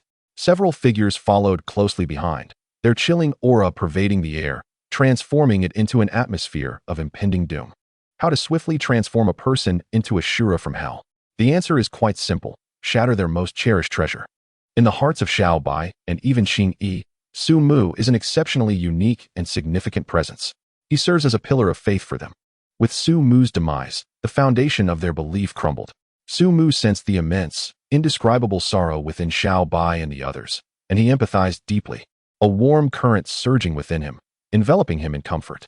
With a rumble, the roots of Su Mu swiftly moved, bringing Xiao Bai and the others before him. He gently soothed them with his branches, the familiar tenderness melting away their murderous intent and ferocity. When Xiao Bai was caressed by Su Mu's branches, her body stiffened, and her mind momentarily blanked, unable to process the sensation. In the next instant, she was overwhelmed by a wave of joy, her body leaping high into the air. 3 feet off the ground, her slender and powerful form entwining around Su Mu's trunk, her crimson eyes filled with dependence. Qing Yi and the others joined in, dancing with exuberance, their limbs moving joyously, their heads nuzzling against Su Mu's branches, while Ji He Luyu fluttered around Su Mu's trunk. Su Mu gazed affectionately at this group of simple-minded beings, a deeper yearning for power igniting within him. This time, it was not merely a pursuit of transcendence, but a quest for protection. For this place harbors many lives worthy of his utmost efforts to safeguard, and it is filled with warmth that he longs to embrace. After more than 10 minutes, Xiao Bai and the others grew weary from their joyous leaps, snuggling against Su Mu's branches as they drifted into a deep slumber. This was not due to their feebleness, unable to endure even half an hour, but rather a result of the emotional highs and lows that left them exhausted. In a safe and comfortable environment, weariness naturally enveloped them. As Su Mu gazed at these slumbering beings, preparing to deal with the unconscious Hyena King, he suddenly sensed something amiss with Xiao Bai's aura. It seemed to have become stronger. Was this a manifestation of spiritual rank? Instinctively, Su Mu opened Xiao Bai's attribute panel and was astonished to find that her attributes had undergone a dramatic transformation. To his shock, it was indeed this remarkable talent. Xiao Bai was truly terrifying. Upon seeing the talent displayed on the attribute panel, Su Mu drew in a sharp breath. Following a brief moment of astonishment, he burst into laughter. The branches swayed without the breeze, the leaves gently colliding, creating a melodious and exquisite symphony. At that moment, Su Mu felt as if he had consumed a ginseng fruit. Every pore of his being opened, a sensation of clarity washing over him, pure bliss enveloping him. The joy of nurturing lay precisely in this. Chapter 126, Xiao Bai's talent name. Xiao Bai race. White snake level. Spiritual rank. Early stage. Talent. Guai Su. Able to harvest the essence of myriad things, refine oneself, and also obliterate all. This talent is indeed formidable. Su Mu understood that talents marked with such a symbol must be immensely powerful. Yet he never anticipated they could be this potent. What, then, is Guai Su? In the realm of mythology, the ultimate destination of the universe signifies the conclusion of all things, as well as the final resting place for everything. At present, Xiao Bai's innate abilities fall far short of the mythical Guai Shu, which brings an end to all existence. However, on some future day, could he possibly transform into the world-devouring serpent, invoking Guai Shu to obliterate everything and terminate all creation? Su Mu found himself lost in reverie, contemplating the notion of possessing a serpent of annihilation beneath his command. A chuckle escaped his lips as he withdrew from his daydream. Returning to the stark reality of the valley, which had undergone a dramatic transformation in its landscape, leaving him somewhat troubled. Although the valley was not a paradise, through Su Mu's endeavors, it had indeed become a picturesque haven, akin to a realm of fairies. Yet now, following a great battle, it bore the unsightly scars of destruction. A dismal sight. In truth, restoring the valley was not insurmountable. His roots extended over 10 kilometers, each root deftly maneuvering at his will, rendering the task of restoration merely a minor project for him. The challenge lay in preservation. Su Mu was not inclined to engage in battle merely to undertake repairs each time, as that would prove excessively burdensome. In the realm of Xinxiao novels, there exist restrictive formations designed to safeguard mountain sects, yet given his identity, accessing such knowledge was exceedingly difficult. He pondered whether the system could evolve to produce relevant skills. However, upon reflection, he deemed this prospect rather dubious. Indeed, upon opening the system, he found the evolution capability silent and void of any enhancements. Fortunately, Su Mu held no great expectations, Thus, he was not overly disappointed. Let us first examine the memories of the Hyena King. Sumu closed the attributes panel, and the roots stirred, forming a large black cocoon suspended before his trunk. The cocoon parted, revealing the head of the Hyena King as branches descended swiftly, accompanied by a sharp whistling sound, piercing into its skull with remarkable speed, causing the Hyena King to shudder, its muscles twitching involuntarily. Sumu felt no pity. The Hyena King sought to kill and devour him, and such was the nature of an adversary. In dealing with enemies, compassion is unnecessary. Death remains their ultimate refuge. The entirety of the Hyena King's past unfolded before Sumu's eyes, as he swiftly skimmed through the trivial memories, searching for the reason behind the Hyena King's sudden surge in strength. Sumu retained some recollection of the Hyena King. It had once led a pack of hyenas in an attempt to ambush him, only to suffer defeat at the hands of a level 9 aerial overlord, subsequently allowing Sumu to seize the opportunity to decimate many hyenas, leaving this once mighty predator isolated. At that time, the Hyena King was merely a level 5 aberration, lacking any awakened fire attribute abilities. Unless it had encountered an extraordinary fortune, it would be exceedingly difficult to ascend from a level 5 weakling to a fully realized spiritual overlord in just a few months. Gathering around it a cadre of formidable aberrant subordinates. Was it the system or rare treasures of heaven and earth that facilitated this transformation? Sumu found himself intrigued. Could it truly be this? Sumu was astonished. Chapter 127. My tears flow uncontrollably through the perspective of the Hyena King. Sumu observed the solitary wanderings of the Hyena King across the desolate mountains, repeating a monotonous and mechanical existence, until 3 months prior when his life underwent a monumental transformation. The Hyena King was pursued by an old nemesis and, in a frantic bid for escape, plummeted into the depths of a precipice. Indeed, it was a classic tale of falling into a chasm only to discover treasure, truly a protagonist's fortune. The Hyena King did not perish. Instead, he fortuitously stumbled into a hidden realm, where he encountered astonishing opportunities, propelling him to unprecedented heights. This hidden realm, also known as Dantian Fudi, is a semi-planar space that is typically abundant in resources yet fraught with peril. Without great fortune and immense resolve, it is exceedingly difficult to emerge alive and laden with treasures. However, as long as one can survive and exit the hidden realm, even a mere pig can soar with the winds of fate and ascend to the pinnacle of its existence. The precise dimensions of this hidden realm elude Sumu, rendering him unable to make an accurate assessment. The Hyena King, being a rather inept combatant, merely meandered around the periphery until, by sheer luck, he stumbled upon a diminutive tree nestled within a secluded valley. Atop its branches hung a crimson fruit, its texture reminiscent of flowing lava, emanating an alluring fragrance. The concentration of spiritual energy and temperature surrounding the tree far exceeded that of the surrounding area, lending it an air of mystery. Upon consuming the crimson fruit, the Hyena King awakened an immensely potent affinity for the fire element. When it comes to power, fire and lightning elements reign supreme. After mastering this formidable fire elemental control, the Hyena King immersed himself in rigorous training within the valley, refining the fruit's medicinal properties. His strength surged dramatically, transforming from a mere mortal of the 5th level into a formidable figure of the spiritual realm. It remains unclear whether the hidden realm imposes temporal constraints or possesses an inherent aversion to those of the spiritual tier. But the Hyena King was ultimately expelled from the realm. Thereafter, no matter how fervently he attempted to re-enter, he found himself unable to set foot within that enigmatic domain. What followed was a period of indulgent revelry for the Hyena King, as he roamed the Qingxi Mountains with abandon, boasting and gathering followers, establishing a harem, and spreading his influence far and wide, an utterly unremarkable sequence of memories. With a sudden tremor from the Hyena King, Sumu's interest waned, bringing an end to the joyous escapades of the Hyena King. I mused that a heartless tree, with the arrival of spring, bore no relation to my existence. Alas, I felt I was living a life less vibrant than that of a mere dog. Being a tree truly felt like a failure. Sumu sank into the depths of despair, acutely aware of the malevolence that permeated this world. There is never a shortage of valiant souls daring to confront the sun serpent, the sun demon, the sun fox, or the sun caterpillar. However, tales of trees embroiled in romantic escapades or whimsical anecdotes remain unheard. Today, the sunlight pierced sharply, and the wind roared tumultuously.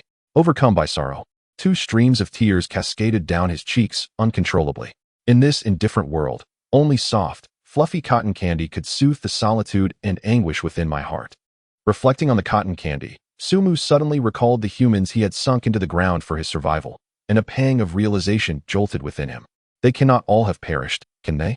According to the research conducted by esteemed experts, it is evident that every human being inevitably succumbs to death after inhaling air.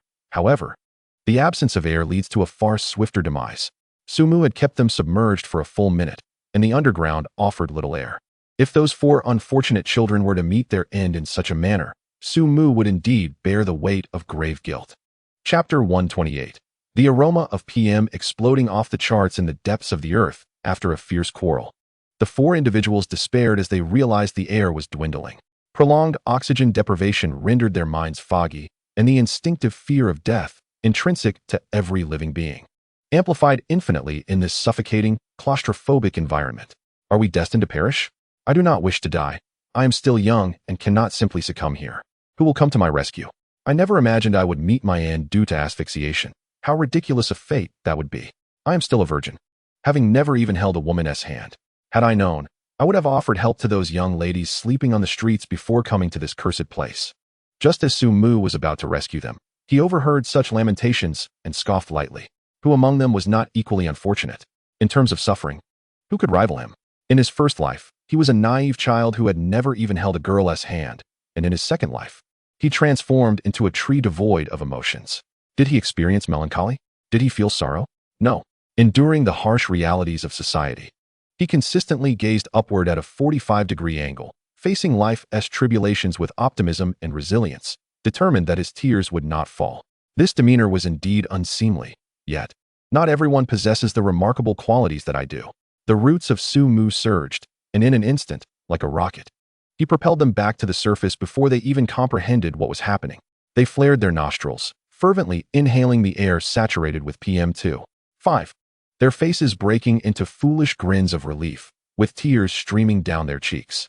The sensation of being alive is truly wonderful. Seeing that these individuals, aside from their silly smiles, appeared to be relatively unharmed, Sumu withdrew his gaze and began to mend the scars left by the battle in the valley. Time flowed silently amidst his labors, and soon dusk fell. The heat of July gave way to the cooling embrace of autumn, the gentle evening breeze now carrying a barely perceptible chill. Sumu continued his diligent efforts to restore the unsightly wounds. Suddenly, a creature resembling a small mountain, exuding an overwhelming presence, emerged from the thick fog, accompanied by a few diminutive beings. Upon careful observation, Sumu was astonished to discover that they harbored no malice whatsoever. Instead, they emanated a sense of goodwill, albeit accompanied by trepidation and anxiety. This was indeed a surprising encounter for Sumu, for he had never before witnessed such innocence devoid of ill intent. Not to boast, but he had become quite the sought-after figure. Akin to the coveted flesh of the Tang Sing in Journey to the West, every otherworldly being in this realm could not help but covet him. Accustomed to malicious scrutiny, Sumu finds himself in an unprecedented situation. When others extend goodwill, he does not respond with haughty rejection or resort to violence. The arrival of friends from afar brings joy. Sumu's branches silently sway, parting the rolling sea of mist to reveal a broad valley pathway. The Qingyo stands at the threshold, hesitating to step forward, politely bowing its head and emitting 3 low moos as a sign of respect for Sumu. The deep, resonant sound reverberates through the valley, carrying far and wide. Following closely behind, the 3 diminutive creatures of a different kind mimic the Qingyo, bowing and softly humming in unison. Once the echoes fade into silence, the Qingyo slowly advances, stepping onto the path, gradually disappearing into the depths of the valley. The thick fog envelopes the area once more, restoring the tranquility and peace that once characterized this gorge. Chapter 129. Joining. A new member. The arrival of the Qingyo unexpectedly awakens the slumbering beings, both human and otherworldly. Bathed in the soft glow emanating from Sumu's trunk, they gaze in awe at the colossal figure towering 6 stories high. The crescent-shaped horns of the Qingyo pierce the clouds, its vitality radiating like a rainbow. Its fur, akin to the color of the Qingyi, is a deep azure, contrasting with the lighter hue of the latter. The massive eyes of the Qingyo exude calmness, reminiscent of a simple, unpretentious farmer. Trailing behind the Qingyo are 3 small, fiery-furred hamsters with lively eyes. The Qingyi huddle together, leaning against Sumu's trunk. their expressions filled with vigilance and their internal spiritual energy surging. They stand ready to act at the slightest hint of danger. Having broken through to the spiritual level, Xiaobai has succumbed to slumber, entrusting the duty of guarding the tree god to them. The 4 individuals ensconced within the tree cage murmur in a daze. Another at the spiritual level. What sins have we committed to find ourselves here, courting death? Sumu lowers his branches, gently soothing the Qing-Yi, reassuring them that there is no need for such tension. He can distinctly sense the Qing-Myo's aura, which is remarkably serene, hardly tinged with any scent of blood. This is a rarity among otherworldly beings, as combat and slaughter typically dominate their existence.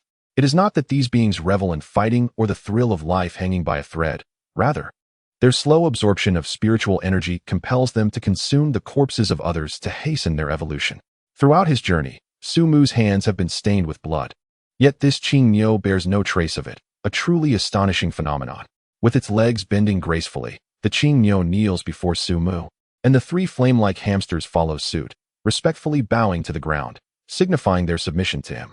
As Sumu gazes at these 4 otherworldly beings, a perplexing question arises in his mind, one he cannot fathom. He considers himself the most resplendent tree in these mountains. Yet he cannot comprehend why a spirit-level creature would travel such a distance with its entourage to express fealty to him. Had it not been for the undeniable lack of malice perceived in the Qing-Myo, Sumu would have undoubtedly considered confining them first. Although perplexed, he could not disregard such prodigious talents, opting instead to guide them rather than leave them to their own devices. Regardless of whether the Qing-Myo were genuinely seeking allegiance or harbored ulterior motives, Sumu remained unperturbed. In the face of absolute power, all schemes and stratagems are but paper tigers, with a gentle tap of a branch upon their foreheads. Sumu utilized his soul resonance to prompt them to open their mouths, allowing 4 drops of highly concentrated life essence to cascade within, traveling down their digestive tracts to their stomachs. The effects were immediate. The aura emanating from the Qing-Myo became richer and more profound, and their gazes towards Qing-Yi transformed from mere reverence to a hint of affection. Such an outcome naturally elevated Sumu's spirits, as it subtly indicated their sincere intentions devoid of malice. Otherwise, the results would not have been so profound, leading to an attachment and reliance on him after merely partaking of the essence. In his mind, 4 unique connections formed. After consuming Sumu's life essence, the Qing-Yi sensed a mutual aura emanating from the Qing-Myo, their expressions softening considerably, yet they remained vigilant, refraining from immediate interaction. The overwhelming pressure from the Qing-Myo was palpable. Despite their attempts to temper it, the residual aura still loomed heavily upon them. Chapter 130. The resounding slogan of Ula. Though the Qing-Myo were formidable spiritual entities, they exuded a disarming amiability, lacking the airs of superiority often associated with strength.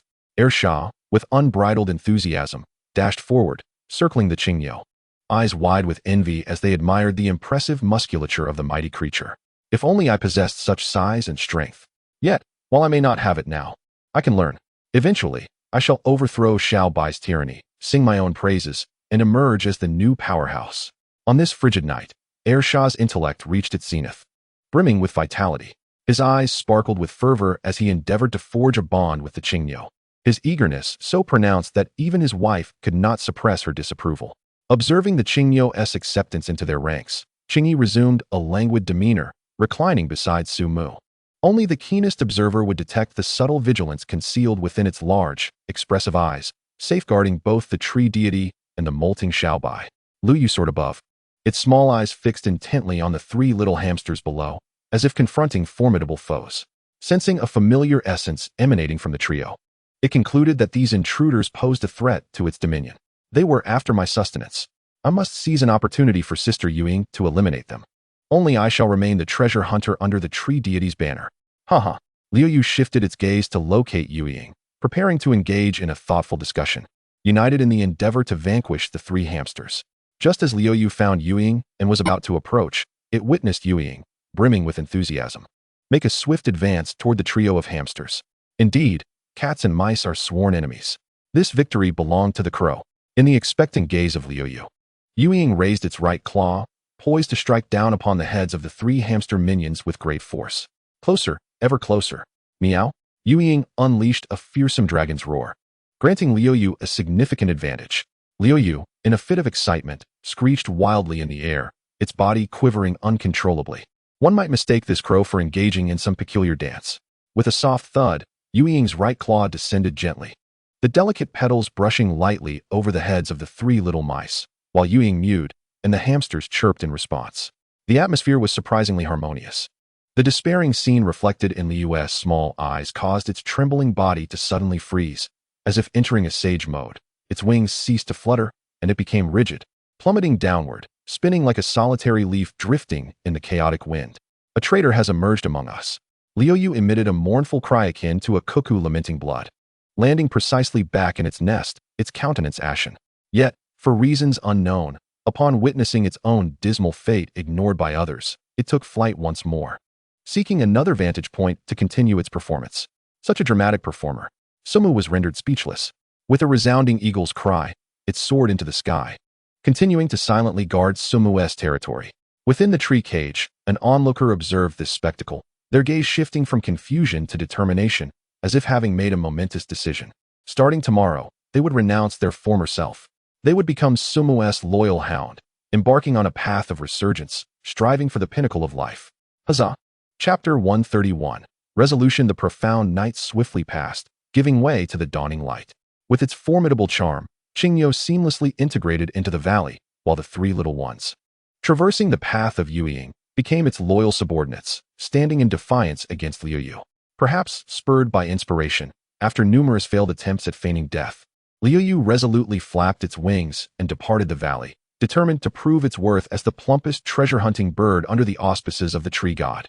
As the first rays of dawn illuminated the earth, enveloped in ethereal mist, a magnificent white jade divine tree stood proudly in the valley. A solitary giant amidst a sea of trees, its branches adorned with ancient lightning patterns, exuding an otherworldly aura. The tree's crown flourished lushly, casting shade over a significant portion of the valley. Beneath it, a multitude of exotic species cohabited peacefully, nestled together in harmony. A majestic and formidable Xiaoyinlong, towering at 5 meters, stood upon a fragment of rock at the height of the valley. With its jaws agape, it unleashed a resounding howl towards the heavens.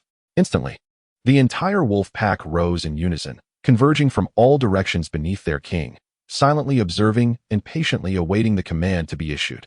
Following a passionate howl, Shah, leading the pack, turned its gaze towards Sumu, their eyes filled with fervent admiration. He was their sole belief, their unwavering pillar.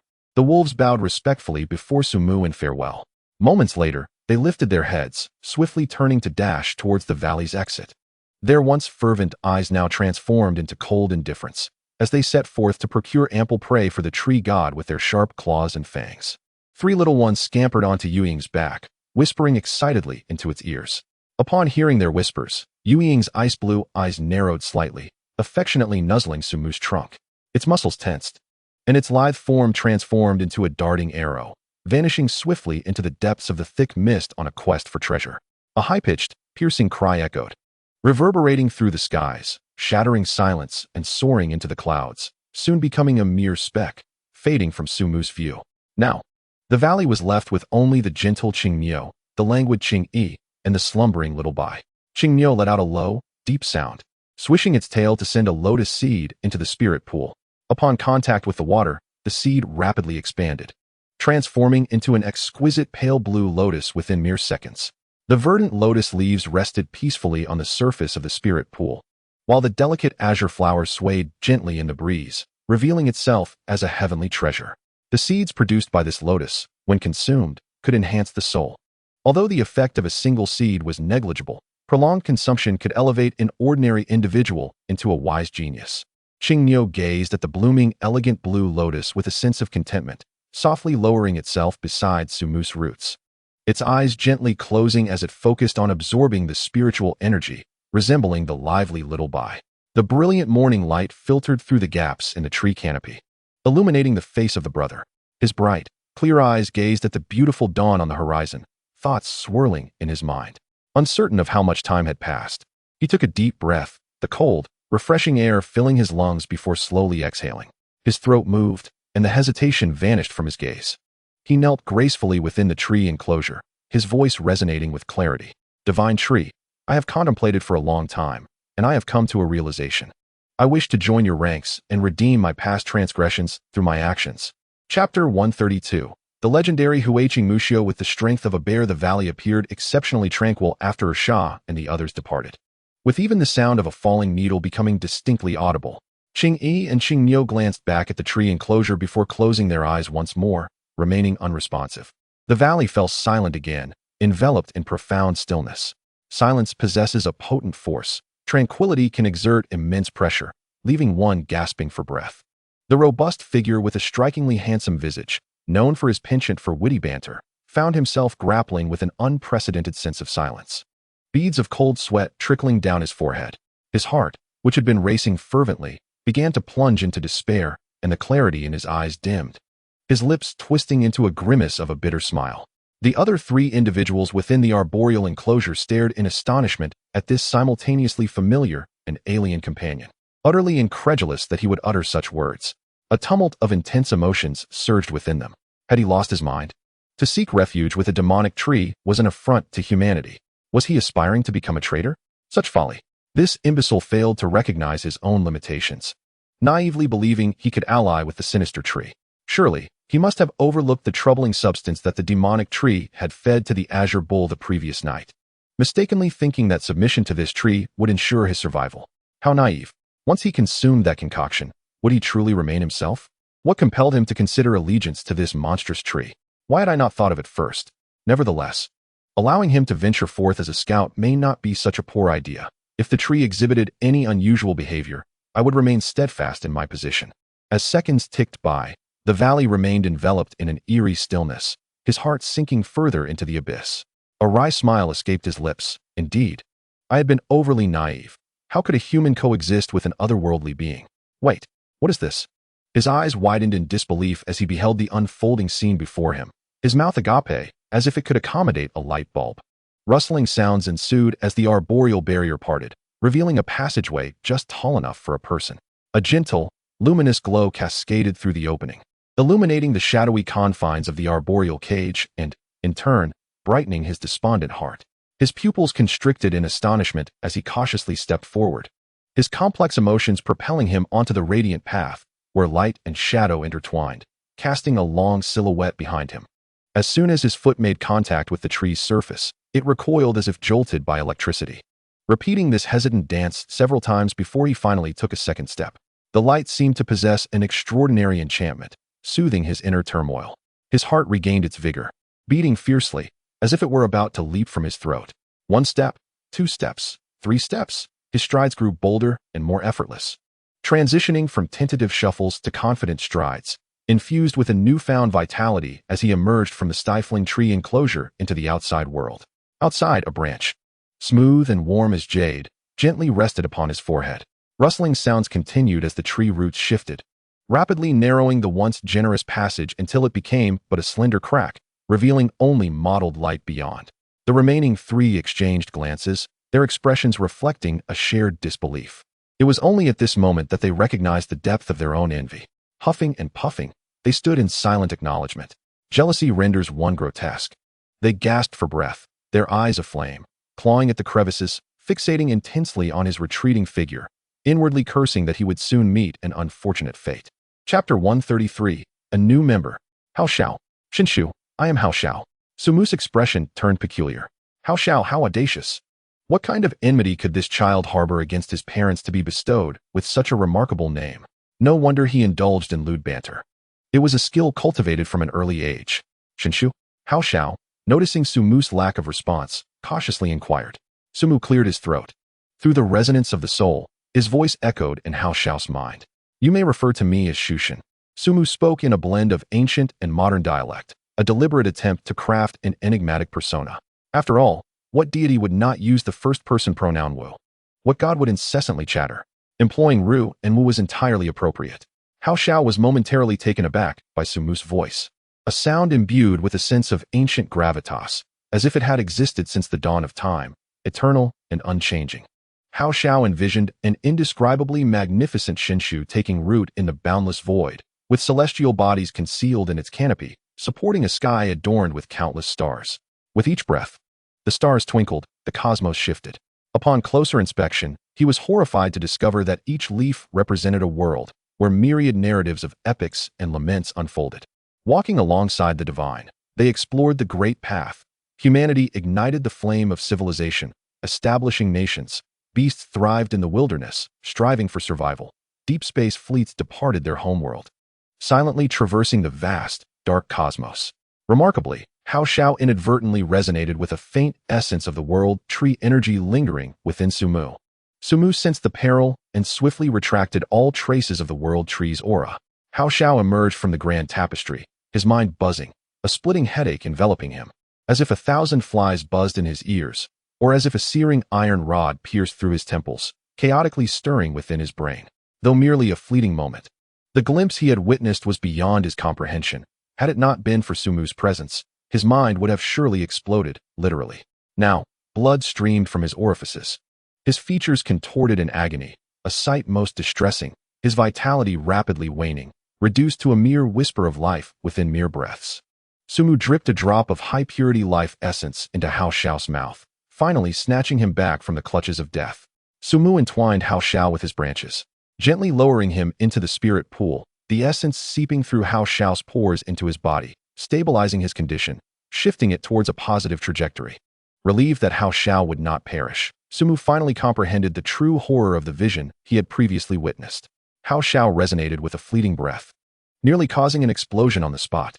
Had it not been for the system at that moment, the consequences would have been unimaginable.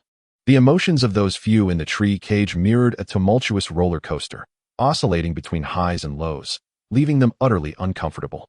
As anticipated, I knew he was doomed. Indeed, this malevolent tree was intent on his demise. Wait, how could he be soaking in that pool? Why was he still alive? Damn it!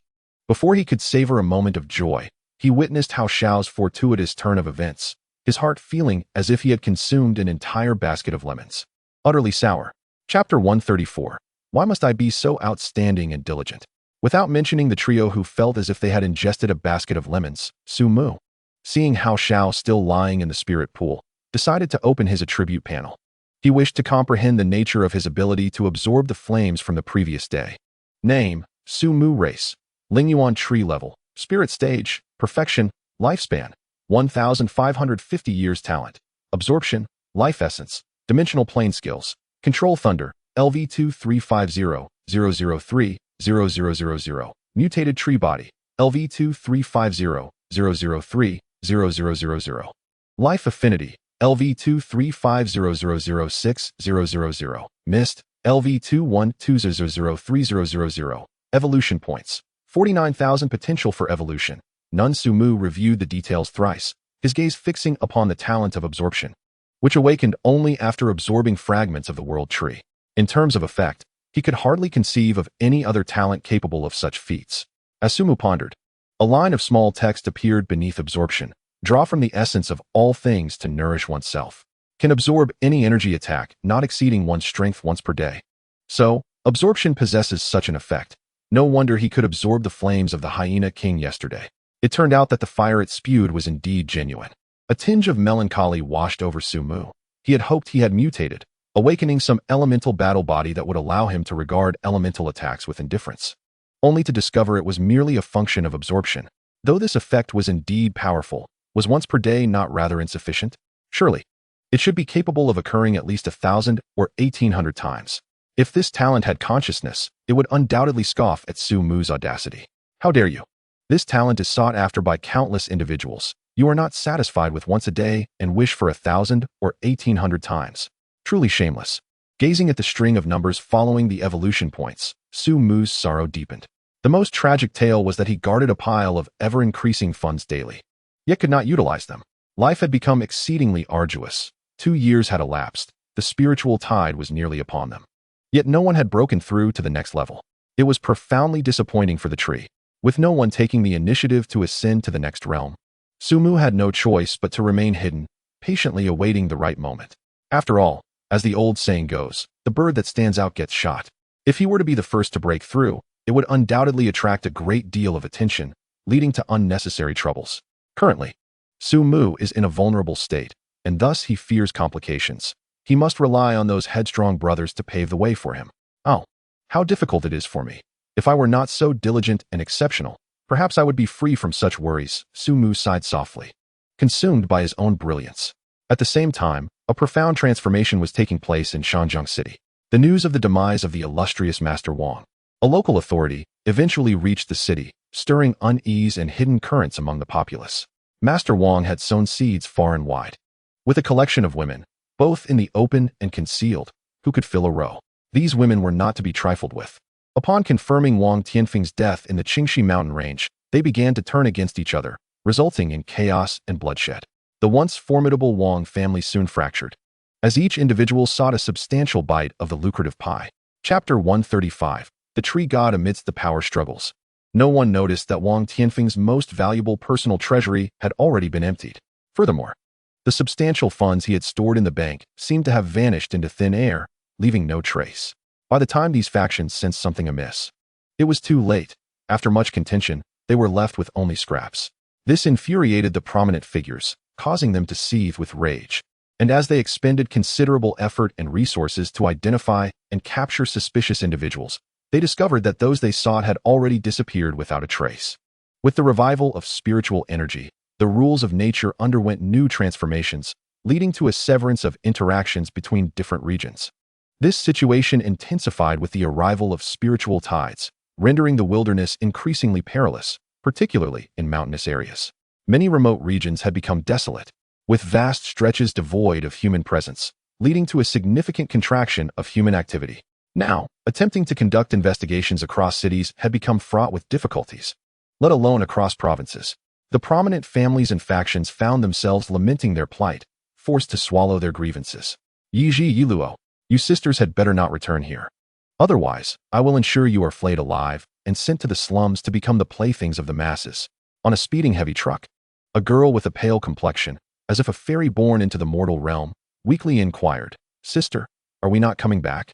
Yiji discerned the implications in her sister Yi Luo's words. Her clear and tranquil eyes suddenly transformed, resembling a profound and icy cold abyss. Inscrutable and chilling. We will return, rest assured. I shall not spare a single one of those scoundrels. Sister, let us return together then. Yelua tilted her head slightly, her exquisitely flawless face illuminated by a healing smile, akin to sunlight piercing through the shadows in Yeji's heart, dispelling the gloom that had lingered there. Well, you must diligently cultivate, she encouraged. Sister, where are we headed? To meet the Tree God. Is that truly the case? Are we really going to meet the Tree God? Certainly.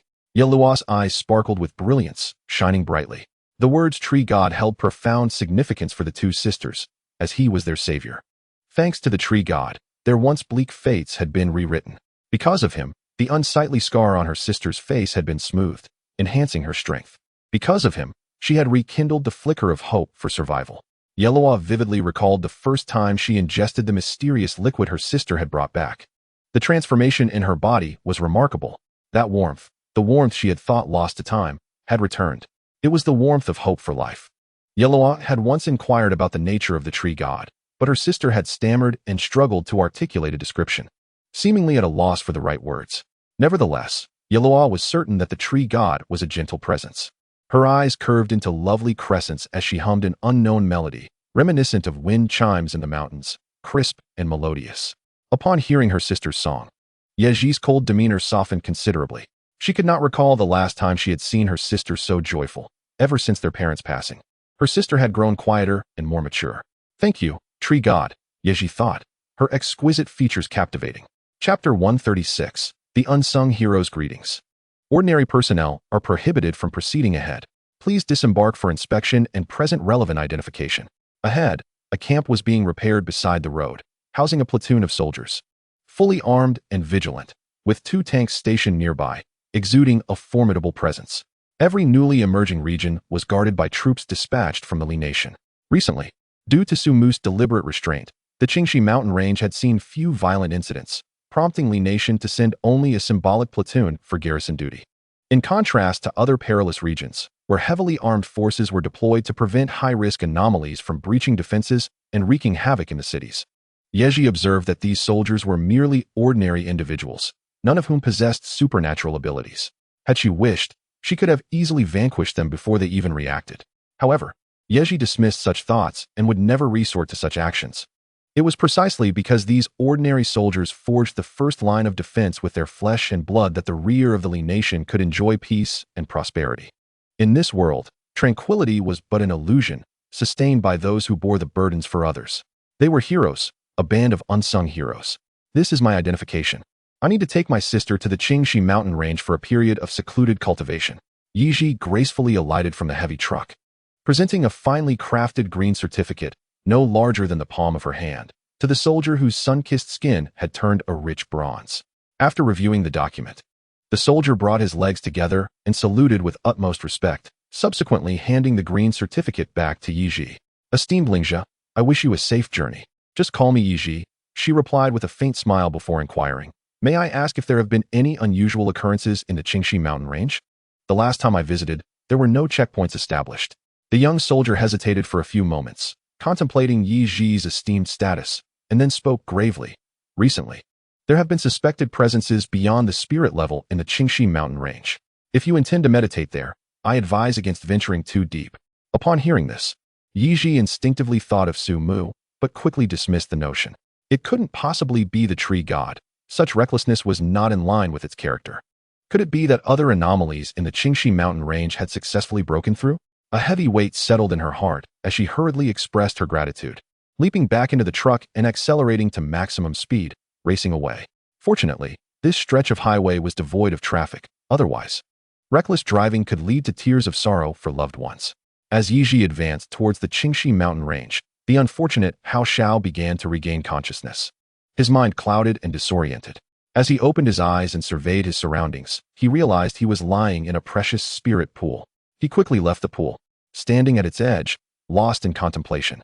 Yet, the magnificent and epic scenes he had witnessed in his mind remained elusive, leaving only a vague impression, as if he had dreamt a surreal dream. Shaking his head, Hao Xiao's gaze fell upon the branches of Su Mu, igniting an unparalleled fervor within him. Although the specifics of what he had witnessed were now unclear, the profound impact engraved in his soul was indelible. Tree God, I wish to join your ranks and serve you, he proclaimed, half kneeling on the ground, his voice brimming with reverence.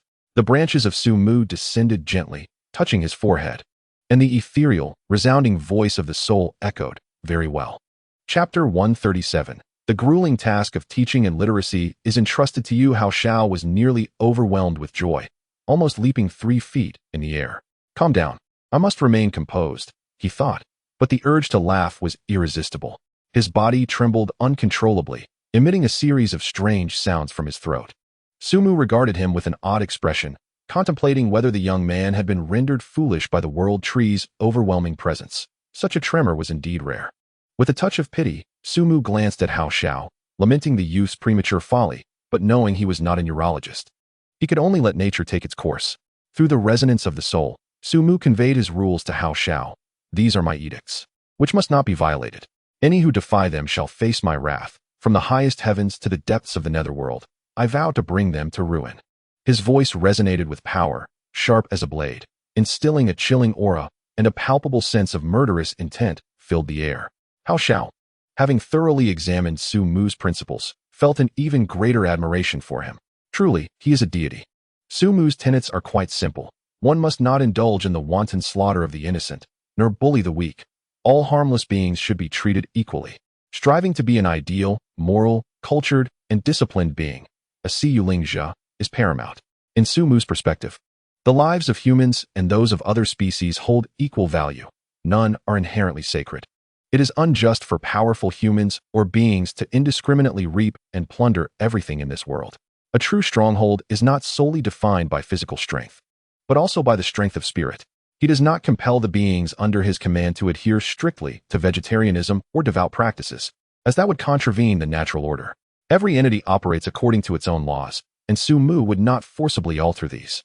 Thus, when Er Sha brought its kin to hunt, Su Mu did not intervene, for they were not merely providing him with evolution points. They were also striving for survival. Wolves consume meat, not vegetation. When humans are hungry, they seek sustenance, and other beings are no different. As long as they do not engage in unnecessary slaughter, it suffices. Tree God, how may I serve you? Hao Xiao inquired earnestly. After a moment of contemplation, Su Mu replied, You are currently too weak. Focus on your cultivation for now. Once all the beings return, your role will be to teach them literacy and prepare roasted meat. Hao Xiao was taken aback by this. To teach other beings to read and to prepare their meals. Was he, a mere 5th-level mortal, truly so insignificant? Upon reflection, he realized the truth. He seemed only capable of besting the three small ones. His status was a mere 10086. It dawned on him that he was indeed a veritable weakling, tears streaming down his face, feeling deeply disheartened. He sought a quiet place to sit cross-legged and began his cultivation. He resolved to strive diligently, to grow stronger and more formidable, so he would no longer need to prepare meals. Seeing that Hao Xiao was genuinely committed to his cultivation, Sumu nodded in satisfaction and redirected his gaze to examine the attributes of the Qing Niu. Name: none. Species: mutated Qing Niu. Level: spiritual stage, later phase. Talent: Eye of Destiny. Possesses a minuscule chance of glimpsing a fragment of the future. Stomp, upon use, causes the earth to quake within 100 meters. Sumu was astonished. He had not anticipated the Qing Niu to be so formidable. Not only did it possess the illustrious Eye of Destiny, but the stomp ability rendered it a force to be reckoned with. Were the Qing Niu to exhibit a fierce and combative disposition, much of the Qingxi mountain range would likely bow beneath its might. This talent is a weapon for conquest. If the Qing Niu were to be outfitted with superior armor, the vision would be breathtaking. Beyond the stomp ability, the Eye of Destiny, imbued with prestige, was precisely why the Qing Niu decided to relocate its entire family to the valley. It had glimpsed a fragment of the future through the Eye of Destiny. A luminous tree, rooted deep within the earth's core, dispels the despairing darkness and bestows tranquility upon the three realms. Chapter 138. I, Su, am certainly not one to falter in naming. By the way, I have yet to bestow names upon the Qing Niu and the others. Sumu glanced awkwardly at the large character Wu following the Qing Niu's name. What should I name them? After much contemplation, Sumu finally arrived at a splendid name. Perhaps I shall call it Niu Siyu, a name imbued with my hopes for it. A virtuous, idealistic, cultured, and disciplined bovine, simply perfect. Sumu praised himself profusely, selectively overlooking the fact that he was rather inept at naming. This honest creature has now been graced with the name Maserati Niu Siyu. With the Qing Niu now named Niu Siyu, the three little ones naturally could not be left out. After a period of earnest thought, Sumu decided to draw inspiration from their flame-like fur.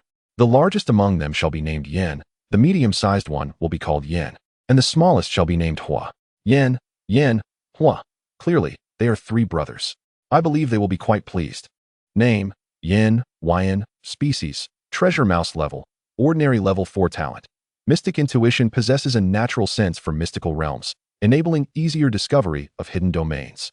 Telepathy: special telepathic ability among the triplets.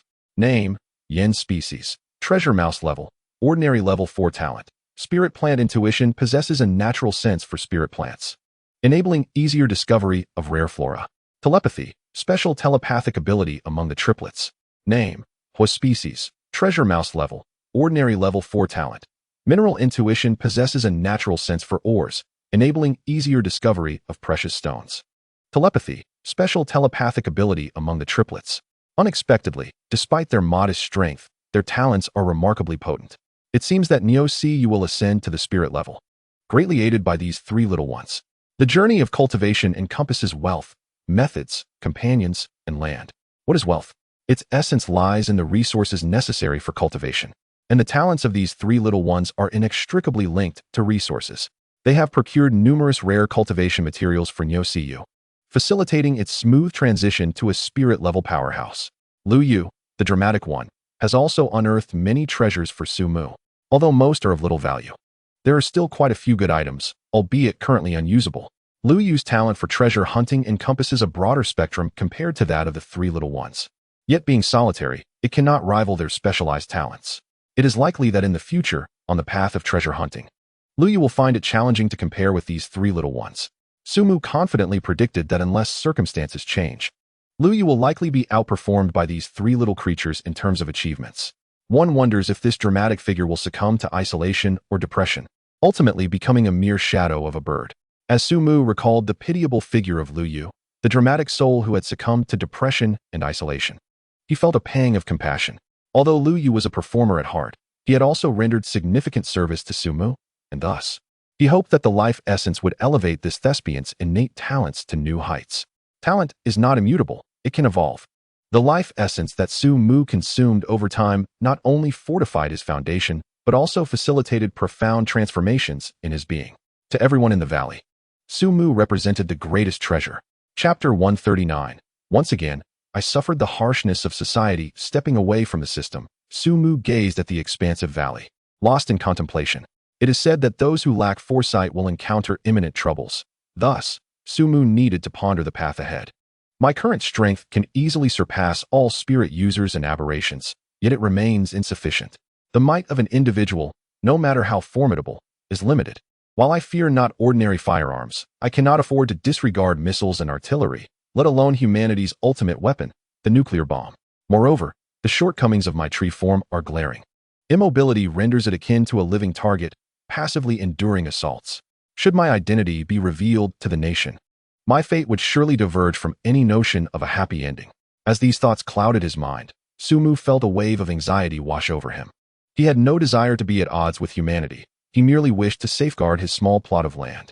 Yet, as a rare treasure of nature, he resided amidst many exceptionally gifted aberrations in the valley, rendering him a veritable treasure trove for humans. If he were to be exposed to the world, perhaps only bloodshed could deter the malicious gaze upon him.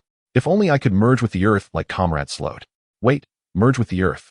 This thought sparked like lightning in Sumu's mind. Indeed, I could evolve abilities that would allow me to integrate with the ground, significantly reducing the risk of exposure. Without hesitation, Sumu activated the system panel, and true to his expectations, the evolution capability flickered, revealing indistinct text. He promptly invested a substantial amount of evolution points, watching as 10,000 points evaporated in an instant. Sumu gasped, his heart feeling as though it were gripped tightly, a sensation piercing to the core. With 10,000 evolution points spent, the vague text became clearer.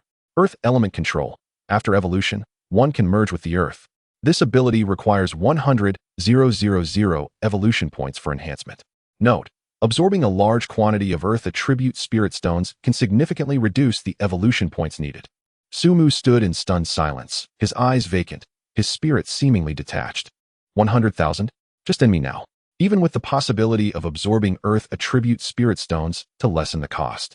How could a mere laborer like himself acquire such a wealth of spirit stones? He had already scoured the burrow of the kind wild boar with Xiao Bai and the others, yet all that remained were waste products. It was a mystery how that benevolent wild boar had amassed so many spirit stones. In the face of the cold and brutal reality, Sumu once again suffered a devastating blow. Despair led him to close the system panel, temporarily extinguishing his aspirations for acquiring evolution points through monetary means. The staggering number was a burden far too heavy for an ordinary life like his to bear. Perhaps it would be wiser to diligently upgrade the mist skill. Shrouding the Qingxi mountain range in mist should not require as many as 100,000 evolution points.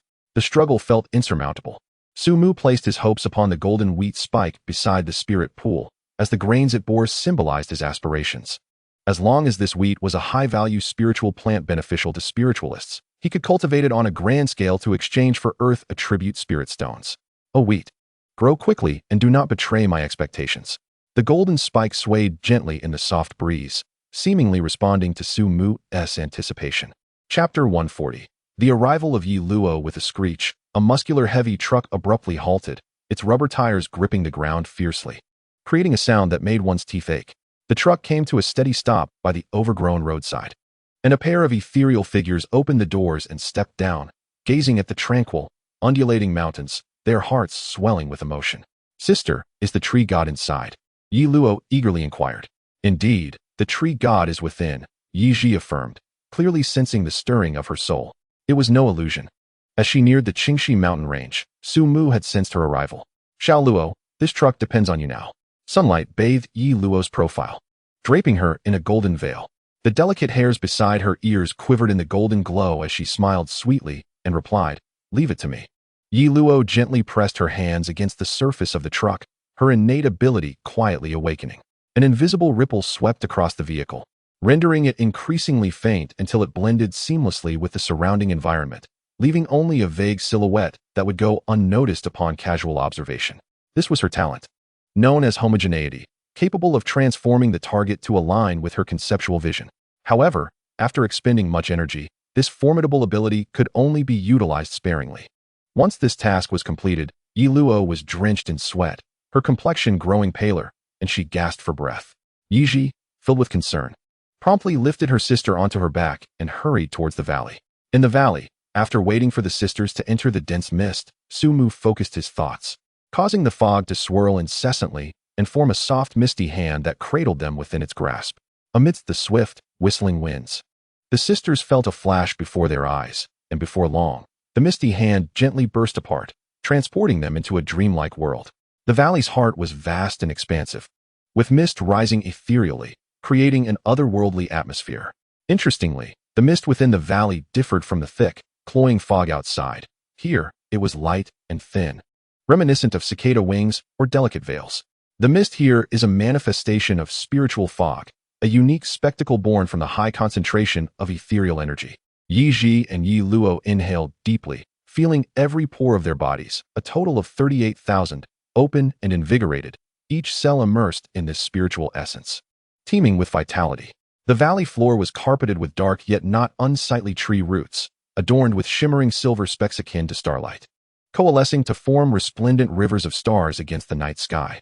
Yi Luo gazed ahead, and in the right foreground of the valley lay a spiritual pool, which, though termed a pool, resembled a lake.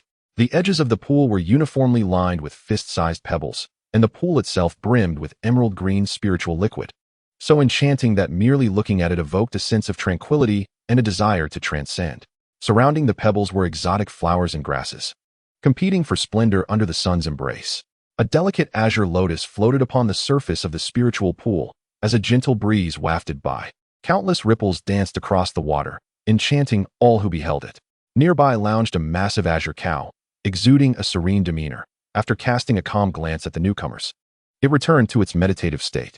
Not far from the azure cow, a strikingly handsome youth, with a robust build, shyly stole glances at them. Upon meeting Yi Luo's gaze, he quickly lowered his head, looking around furtively, as if caught in a misdeed. Yi Luo stifled a light laugh, and the valley resonated with the sound of tinkling wind chimes. Chapter 141. There is always a warmth supporting us in the thin mist. Everything appeared hazy and indistinct, only revealing clarity upon closer inspection. Yi Ji stepped forward, supporting her sister as they made their way along the tree roots. A powerful gust swept through, dispersing the ethereal fog, unveiling the breathtaking scenery at the heart of the valley. What an extraordinary tree it was. Its tall and straight trunk aligned perfectly with the valley, while its branches glistened like jade, etched with faint blue ancient lightning patterns that added an untamed aura to this divine tree, as if a legend from ancient mythology had stepped into reality. Just a glance drew the spirit in, pulling one into the splendid and mysterious era of the primordial wilderness. Looking upward, the branches formed a crown, obscuring the clouds. The leaves, akin to gold and jade, flourished abundantly. When the wind blew, the leaves gently collided, producing a melodious sound, as if performing a beautiful symphony. Sunlight filtered through the gaps in the foliage, casting dappled shadows on the ground, where a languid azure fox lay, its fluffy tail occasionally sweeping back and forth, its gaze dreamy and ethereal. Behind the azure fox coiled a white snake, as thick as a wrist, its eyes closed in slumber. The spirit of the tree, Yi Luo, could not help but softly murmur. A branch of Sumu lightly tapped the foreheads of Yi Ji and Yi Luo. The once grand and resonant soul sound now surprisingly gentle. Welcome home. Upon hearing this voice, the tension in Yi Luo's heart eased, and she could no longer maintain her composure, collapsing backward. Sumu promptly caught Yi Luo with the branch. Yi Ji's eyes were red as she knelt before Sumu, pleading, "Tree God, I beseech you to save my sister. Once you enter my domain, you shall know no worries. Rest assured, she is unharmed," Sumu replied, gently lifting Yi Ji to her feet with a subtle movement of his branches. His calm voice acted as a powerful tonic, invigorating the despondent Yi Ji. She wiped away her tears and awaited further developments in silence. Sumu placed Yi Luo into the spirit pool and began to probe her physical condition with his vast and profound spiritual energy. He discovered that her body had been ravaged by a chilling negative energy, leaving it riddled with wounds and her bodily functions severely disrupted. It was likely that even her sister, Yi Ji, was unaware of the true extent of her condition. The torment that could drive a person to the brink of despair was such that even the strongest men would wish for immediate release from their suffering. Yet this young girl, still in her tender years, bore the excruciating pain in silence for so long. Such resilience is rare in this world. Perhaps in countless nights shrouded in darkness, she had contemplated the finality of life, yearning for eternal rest and a return to the dust. Yet, there exists a warmth in this world that inspires us to strive, to persist, and to live on. Sumu gazed deeply at her battered form, his heart trembling with resolve. I will heal you, I swear it. In Yi Luo, he saw a reflection of himself when he first traversed into this realm. He had been struck down by a bolt of divine lightning, teetering on the edge of death. Each day, he endured agonizing pain, battling pests, absorbing the essence of the sun and moon, extracting evolution points, and storing them to prolong his own life. Were it not for his unwavering obsession with survival, he might have succumbed to despair long ago. If the system had been his savior, then today, he would become the savior of this girl. This time, he sought nothing more than for this tenacious girl to survive. Chapter 142. Rescuing the young girl, Yi Luo Sumu emitted a unique wave of energy. Summoning all the aberrations from outside to return home, he required their protection during the healing process to prevent any intruders from disrupting the treatment. Yi Ji, her voice dry, dutifully reported, Tree God, deep in the ocean, spirit-level beings have successfully emerged. Sumu interrupted her, a branch gently resting on her shoulder as he comforted her. We shall discuss these matters later. Saving a life is our priority. Yi Ji felt a soft spot and her heart struck fiercely. Her eyes stung with tears as she fought to hold back sobs, biting her lip fiercely and nodding vigorously, her voice trembling, yes. Shortly thereafter, the valley echoed with the howls of wolves and the cries of eagles, accompanied by the resounding roar of a ferocious dragon from the shadows. Sumu's roots stirred, forming an impenetrable treehouse that enveloped the spirit pool. The treatment commenced. Yi Ji gazed at the rising tree wall, her once straight spine now bent significantly as she softly leaned against Sumu's roots, her hands gripping her thighs tightly, her eyes fixed intently on the tree wall. The figure clad in green softly called out, gracefully approaching Yi Ji's side, while other Yizhong followed suit, each in their own manner silently supporting this resilient young girl. Comrade Hao Xiao had also ceased his cultivation, chanting softly. Upon closer listening, one could discern it was a Taoist incantation for blessings. Outside the tree wall, individuals awaited. Inside, life-saving endeavors unfolded. Sumu's branches swayed, gently unfastening Yi Luo's garments. The subsequent treatment would be complicated. These clothes would prove to be an impediment. Better shed than kept. The flawless, white, jade-like figure lay bare before Sumu, her 3,000 strands of hair flowing in the water, her eyes tightly shut. Resembling a slumbering beauty, irresistibly alluring against the tranquil azure waves. Though she was merely beginning to blossom, her exceptional beauty could still be faintly perceived. Sumu silently repeated thrice in his mind that he was a tree devoid of emotions, suppressing the fire within, allowing reason to dominate his thoughts, restoring tranquility to his gaze, calm as a still pond. Tick-tock, tick-tock. High-purity life essence seeped from Sumu's being, dripping into the spirit pool, creating ripples that melded with the pool's essence, filling the chamber with fragrance. This essence was essential for sustaining Yi Luo's vital characteristics. With this assurance, Sumu could proceed with the next step without trepidation. Hiss, hiss, hiss. Sumu's branches darted forth like lightning, precisely piercing the acupoints within Yi Luo's body. Under Sumu's meticulous control, the pure energy fragmented, engaging in a fierce battle against the latent negative energy within Yi Luo. This chilling negative energy was peculiar, seemingly possessing its own consciousness. Upon sensing the intrusion of foreign energy, it immediately became agitated, seeking to incite chaos within Yi Luo's body. Sumu scoffed, unleashing a powerful, ancient aura that effortlessly crushed the will of the negative energy as one would squash an ant. With the eradication of this strange will, the threat level posed by the negative energy plummeted. After intervals of time, Sumu's energy could diminish portions of the negative energy, albeit at a painstakingly slow pace. This was due to the battlefield being Yi Luo's body, where the negative energy could disregard her well-being, whereas Sumu could not afford recklessness. The human system is intricately delicate. A single misstep could lead to irreparable errors. The sea of spiritual energy within Sumu visibly diminished, yet fortunately, while the negative energy was troublesome, it was akin to water without roots and wood without foundations. With every bit eradicated, it diminished further. The situation was evolving positively. Chapter 143. I have been emptied again. Time flew by, and the day swiftly passed. Within the chamber, Sumu looked at the still pale but now stabilized young woman. A smile of relief gracing his face. The operation was a success. She had finally been saved. Sumu felt his spirit wane, as if he had been utterly drained, rendering his limbs weak and feeble. Trembling, he picked up the clothes from the ground and donned them on Yi Luo, while the tree wall slowly descended. Yi sprang up as if propelled by springs, charging forward, yet her legs, having lain dormant for an extended period, left her blood stagnant and her muscles numb, causing her to stumble and fall to the ground. Struggling to rise from her precarious position, Yi wobbled towards the spirit pool. Devoid of any semblance of a master of the spirit level, Sumu empathized deeply with her plight and mustered his strength to convey through his soul voice. Your sister is unharmed now, but it would be wise to let her remain here for careful recuperation. Weary beyond measure, Sumu dispensed with eloquence, opting for simple, comprehensible words to conserve his energy. His body had been thoroughly exhausted, and all he desired was a restful slumber, preferably for 3 days and nights. No sooner had he expressed this thought than an overwhelming fatigue surged over him, inundating him with waves of exhaustion, until he succumbed to a deep slumber. Yi quietly observed Sumu, her delicate fingers gently caressing his branches. Such profound kindness required no words of thanks. This heavy debt of gratitude could only be repaid with a lifetime of devotion. The tree spirit was fatigued and resting. They could not afford to rest as well, for there remained a multitude of tasks to undertake. Shah, gather your fellow clansmen and accompany me down the mountain to retrieve supplies. Shah let out an affirmative howl, nodding solemnly, though it was unclear if he truly understood. Yi splashed her face with water, steeling herself to step out of the valley, only to find Shah presenting a bone, licked clean, with utmost seriousness.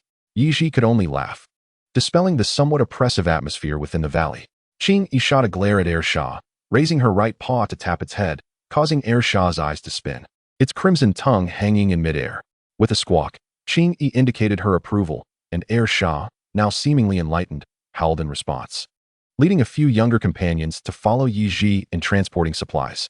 With the departure of this human, only Hao Xiao remained active in the valley, drawing the collective gaze of all the other beings upon him. Faced with a multitude of green, glimmering eyes, he gulped nervously, his heart racing, and began to speak without thought. Esteemed ones, I possess but a mere 2 liang of flesh. My years are many, with no elders above nor children below. My meat is tough and dry, and I bear the scent of fox, diabetes, leukemia, and cappuccino syndrome. Qing Yi could no longer endure his croaky voice. Gesturing toward the prey and the fire pit, Hao Xiao finally grasped the leader's intent and, with a goofy smile, declared, since you esteemed ones are hungry, allow me to entertain you with a performance of splitting and roasting meat. Lu Yu let out a strange caw, soaring above his head, flitting left and right, leaving Hao Xiao utterly perplexed, pondering the meaning of this aviant's bizarre language. Lu Yu, frustrated with the dull-witted Hao Xiao, seethed with irritation. Bird Yi, so majestic and handsome, how could you not acknowledge me as your elder brother? Truly, the perception of humanity is as flawed as that of birds. Lu Yu felt deeply discriminated against, trembling with rage and transforming into an indignant little bird. However, after his prolonged agitation, Yi and the others returned, laden with bags of supplies. Yet none paid him any heed, not even his elder brother, who turned a blind eye to him. Heartbroken, Lu Yu swayed in the air like a drifting leaf, weak, pitiful, and helpless. Chapter 144. Witness my Bapamahu in the evening. Sumu awoke from his slumber, neither refreshed nor invigorated. Indeed, staying up late was detrimental to one's health. At my age, I ought to be resting in a cozy greenhouse, basking in warmth, yet I must fend for myself so early, enduring the harshness of society every day. Now, even the bad habit of staying up late has ensnared me. Life is truly arduous. He instinctively attempted to stretch, only for the branches to resonate like swords unsheathed. Piercing the heavens, the gusts of wind they stirred whistling as they tore apart the clouds above. Gazing at the now non-existent twilight glow, a subtle sorrow welled up within Sumu. How unjust the heavens are. Is this a sign that my youth, like the evening glow, is destined to vanish with the wind? At this moment, he felt that only the warmth and tenderness of soft jade could soothe the scars within his heart. Below, all the exotic beings were startled by Sumu's sudden movement, fearing an invasion by a formidable foe, nervously surveying their surroundings. Sumu silently lowered the branches, feigning that nothing had transpired. At this juncture, silence was the best explanation. He believed they would conjure up a reasonable explanation on their own. Thus he remained the enigmatic tree deity. As expected, mere moments later, Sumu was met with a flurry of admiring gazes. Though he was unaware of what they had concocted in their minds, their admiration felt excessive, leaving him rather embarrassed. Sumu shyly smiled, revealing 8 gleaming white teeth, radiant like stars.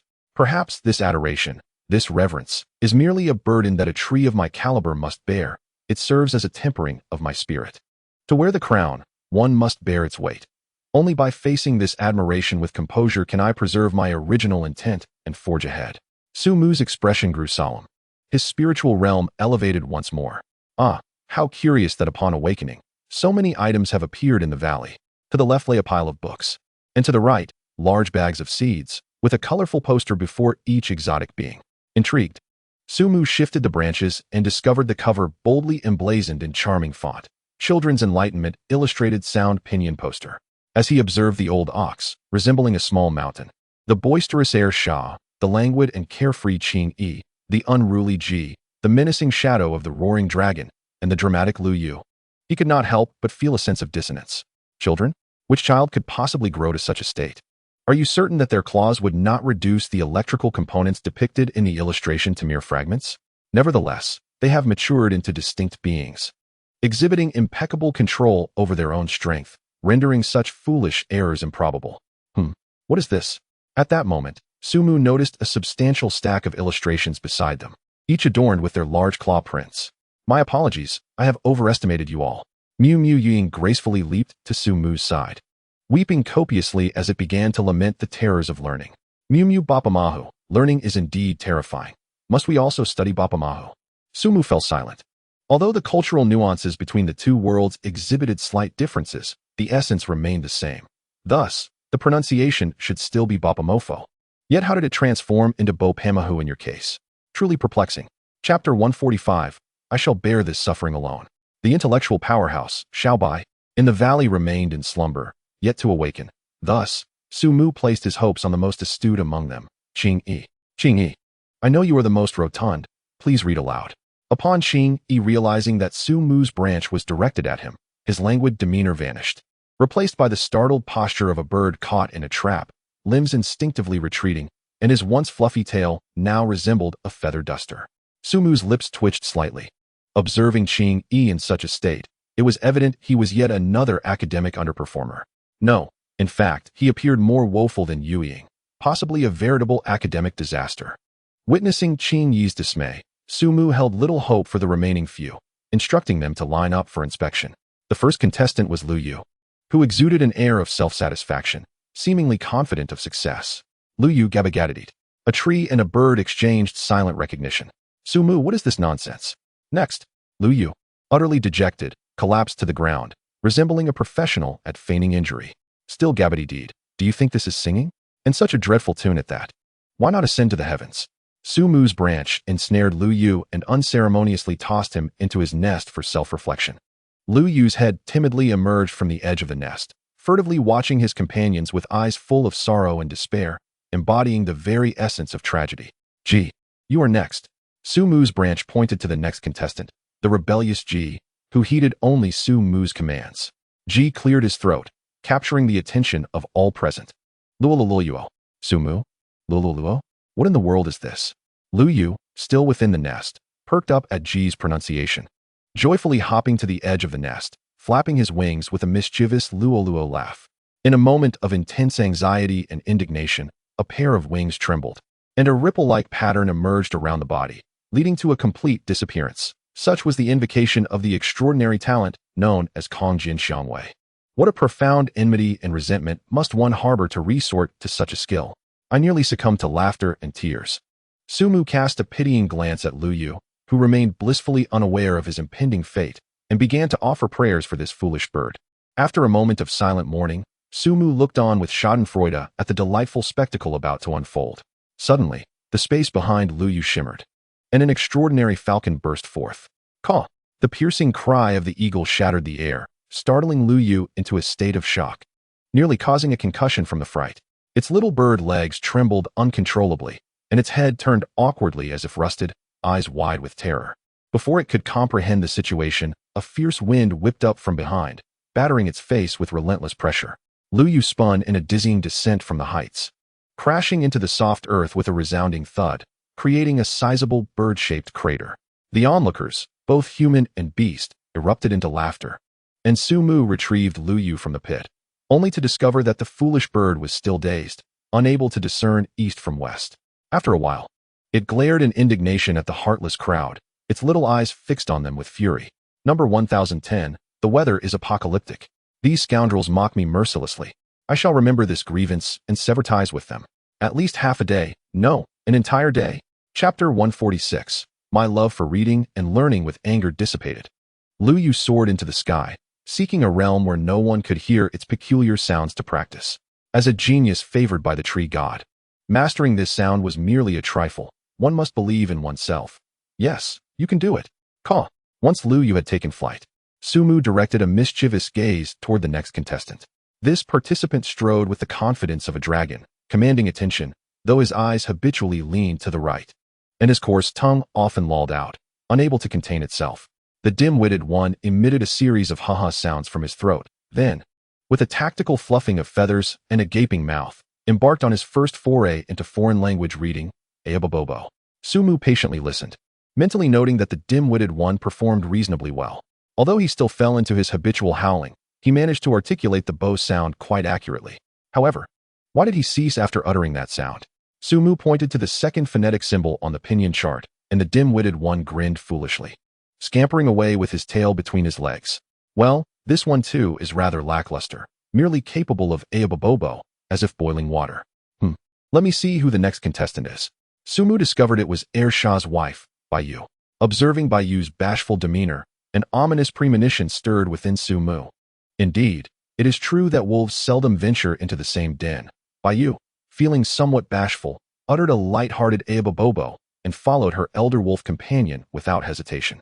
The only ones yet to be assessed were Comrade Nyosio and the trio of smaller ones. As for Shah's gang of underlings, it is better left unmentioned. Peering through the lens of experience, the leader is but an Ayabobobo, and Sumu did not harbor any illusions regarding the capabilities of his subordinates. Comrade Nyosio stands out as the sole spirit-tier individual among them, bringing a glimmer of hope. With a calm demeanor, Comrade Sio gathered his energy, his robust tail spinning leisurely like a hula hoop.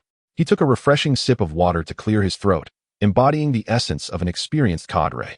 After a moment of contemplation, he spoke, Mubamupupamufo, his voice resonating with vigor and a distinct accent, with Ching E and others as examples. Comrade Sio managed to hold his own quite decently. The remaining trio instinctively huddled together, chirping in unison. Their voices fluctuated in pitch, imbued with deep emotion, making for an impeccable source of entertainment. Sumu suggested they should aspire to become idle treasure-hunting mice after 2.5 years of practice. Performing Let Us Learn to Chirp Together as their debut. Alas, this vast valley, brimming with potential talents, failed to produce a creature that truly captured his heart. Oh, Xiaobai, when will you awaken? I yearn for your exemplary guidance. At this moment, Sumu deeply missed Xiaobai, the prodigious scholar, yet she remained in her slumber. With a sense of melancholy, he gathered the damaged pinyin charts, stacking them carefully, hoping to save them for Yiji to exchange for travel expenses. They could not simply be discarded.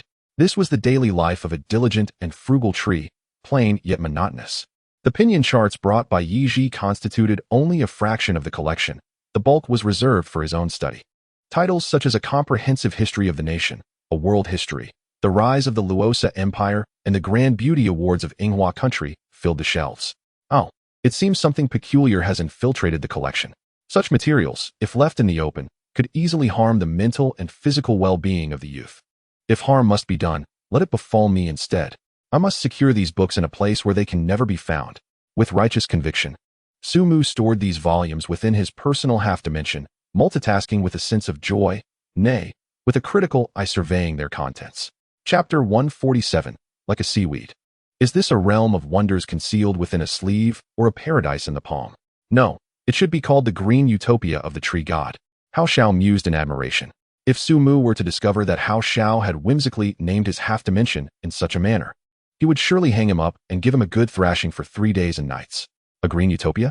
Where is there any greenness upon me? Why not call it the Golden Eight Kingdom? Tree God, here is the complete list of all assets I acquired from Wang Tianfeng. Yiji stepped forward and presented an A4-size document to Sumu, upon which the assets of Wang Tianfeng were meticulously enumerated in elegant handwriting. Ah, indeed.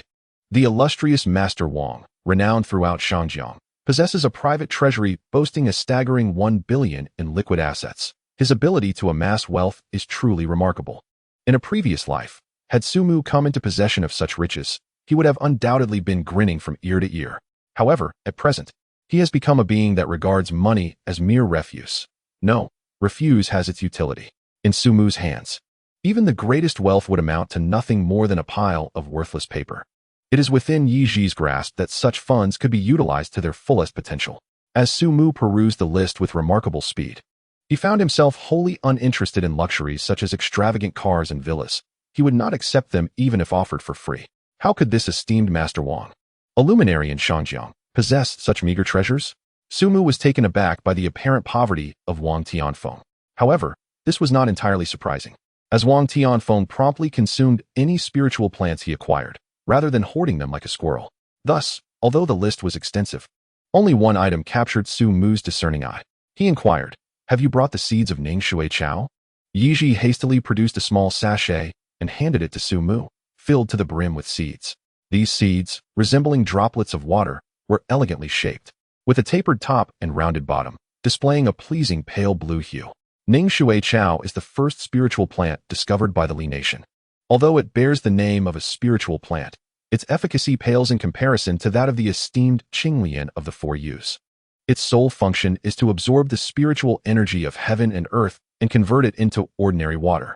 A single Ning Shui Chao can transform 1 unit of spiritual energy into 1 liter of water, exhibiting remarkable efficiency. Given sufficient time, it can alter its surroundings into a verdant wetland. If it possesses any value, it lies in its ability to restore ecological balance, aligning perfectly with the national policies of the Li nation.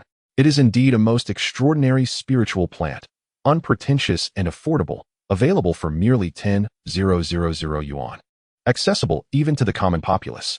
However, for Su Mu, this Ning Shui Chao is a treasure. As he aspires to cultivate spiritual rice on a grand scale within his semi-plane, without water, what can be sown? He is not a deity, capable of conjuring matter from nothingness. Furthermore, the valley is remote from the Zhangjiang River, and no subterranean rivers have been discovered beneath its soil. The solitary spiritual rice he has planted relies solely on the heaven's benevolence for irrigation, receiving water only when it rains. Truly a dismal predicament. The introduction of Ning Shui Chao will significantly transform Su Mu's semi-plane. With water, the possibility of life emerges. Su Mu scattered the bag of Ning Shui Chao seeds in a high, open area. As long as the supply of spiritual energy remains ample, these plants will soon take root and sprout, infusing this desolate world with newfound vitality. Chapter 148. The Plight of the Li Nation in the Regions of the Tree God. The extreme ice sea and the chaotic star sea, spiritual anomalies have begun to break through, prompting the Tao Palace of the Li Nation to designate this stage as the Qiao stage. Su Mu narrowed his eyes, finding it hardly surprising that marine life had first broken through to the Qi stage. This world is vast beyond measure. The combined land area alone exceeds 3 times that of his previous life, and this does not even account for the myriad semi-planes of the current reality. If these were included, the total area would be astonishingly greater. The ocean, by its very nature, spans several times the land's expanse, and is one of the first areas where spiritual energy has revived. Currently, the concentration of this energy is continually rising, and a tide of spiritual energy is imminent. As the first place where this energy manifested, the occurrence of anything there is hardly remarkable. What truly piqued Su Mu's interest was the classification of realms in Ligua. It was curious that the names assigned to the Fan stage and Ling stage were identical to those provided by the system. Should the system name his breakthrough realm in alignment with that of Ligua, it would indeed be fascinating. Is the system a manifestation of the world's very essence? Or has Ligua possessed a legacy of cultivation techniques since ancient times? Was Hailan Xing originally a sanctuary for cultivation, with the system merely naming it based on what already existed in this world? Yi Ji, does Ligua have any cultivation techniques in practice? After pondering carefully, Yi Ji shook her head and replied, I have not heard any information regarding this matter. Is it possible that the system is truly a manifestation of this world's essence?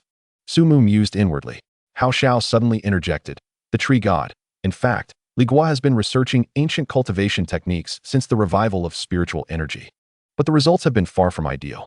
The ancient texts that have been passed down have been severely lost due to numerous wars throughout history.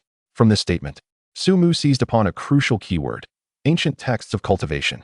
Indeed, Hailan Xing was a sanctuary for cultivation in ancient times. However, the disappearance of spiritual energy led to a severance in the transmission of these techniques. rendering all that was extraordinary hidden until the gradual resurgence of spiritual energy in modern times. Hao Xiao continued with a heavy heart. The current situation in Ligua is dire. Due to the invasion war a century ago, many ancient texts and techniques were taken away by other nations, some of which were relatively well preserved. Ligua has now fallen behind in the cultivation of spiritual practitioners. Although Ligua can still rely on firearms, the future world will undoubtedly belong to the spiritual practitioners, and the predicament of Ligua is alarming. As Hao Xiao expressed his confusion and concern, Su Mu was taken aback to learn that the once thriving Ligua faced such significant crises and hidden dangers. This news was not favorable for him. As Qingxi Mountain Range lies on the border of Ligua, should Ligua's power wane, Qingxi Mountain Range would become a stronghold for foreign invasion. Under the eaves, how could one expect unscathed eggs? Conversely, Su Mu was also reluctant to witness this otherworldly lotus of Ligua suffer another humiliation from foreign invasion. If circumstances permitted, he wished to lend assistance to Ligua. Su Mu opened the system, hoping that the evolution capability section might once again surprise him. However, this time, the system left him disappointed, showing no response whatsoever.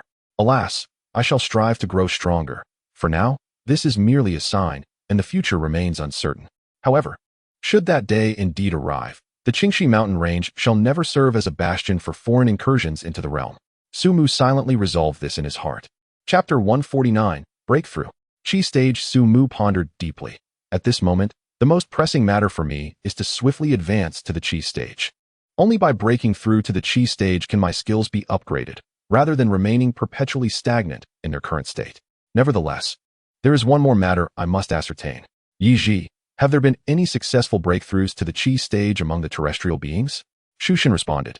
The official government of Ligua has not disclosed whether any land-dwelling creatures have achieved this breakthrough. However, I suspect that there may already be Qi Stage entities in the vicinity of the Kungsu Mountain Range. In recent days, the military of Ligua has continuously dispatched troops to garrison around the Kungsu Mountains, which have been designated as a high-risk restricted zone. This large-scale mobilization marks the first of its kind since the resurgence of spiritual energy. It seems they are preparing for something within. Moreover, it is highly likely that the Qingxi Mountain Range has also given birth to Qi Stage beings. Yi Ji expressed her concerns. Upon hearing this, Su Mu felt a tightening in his heart. Formidable foes lurked nearby. Since the Qi Stage has already manifested within the borders of Ligua, there is no need for him to hold back any longer. It is finally time to break through to the Qi Stage. Su Mu accessed the system.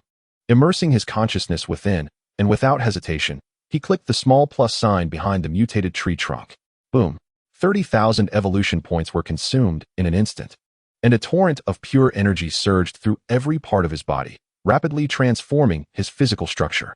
A novel sac-like energy organ emerged within him. This organ was peculiar. Not a fleshly organ as one might expect, but rather akin to an ethereal energy organ. This was the unique cavity that signified the breakthrough to the Qi Stage.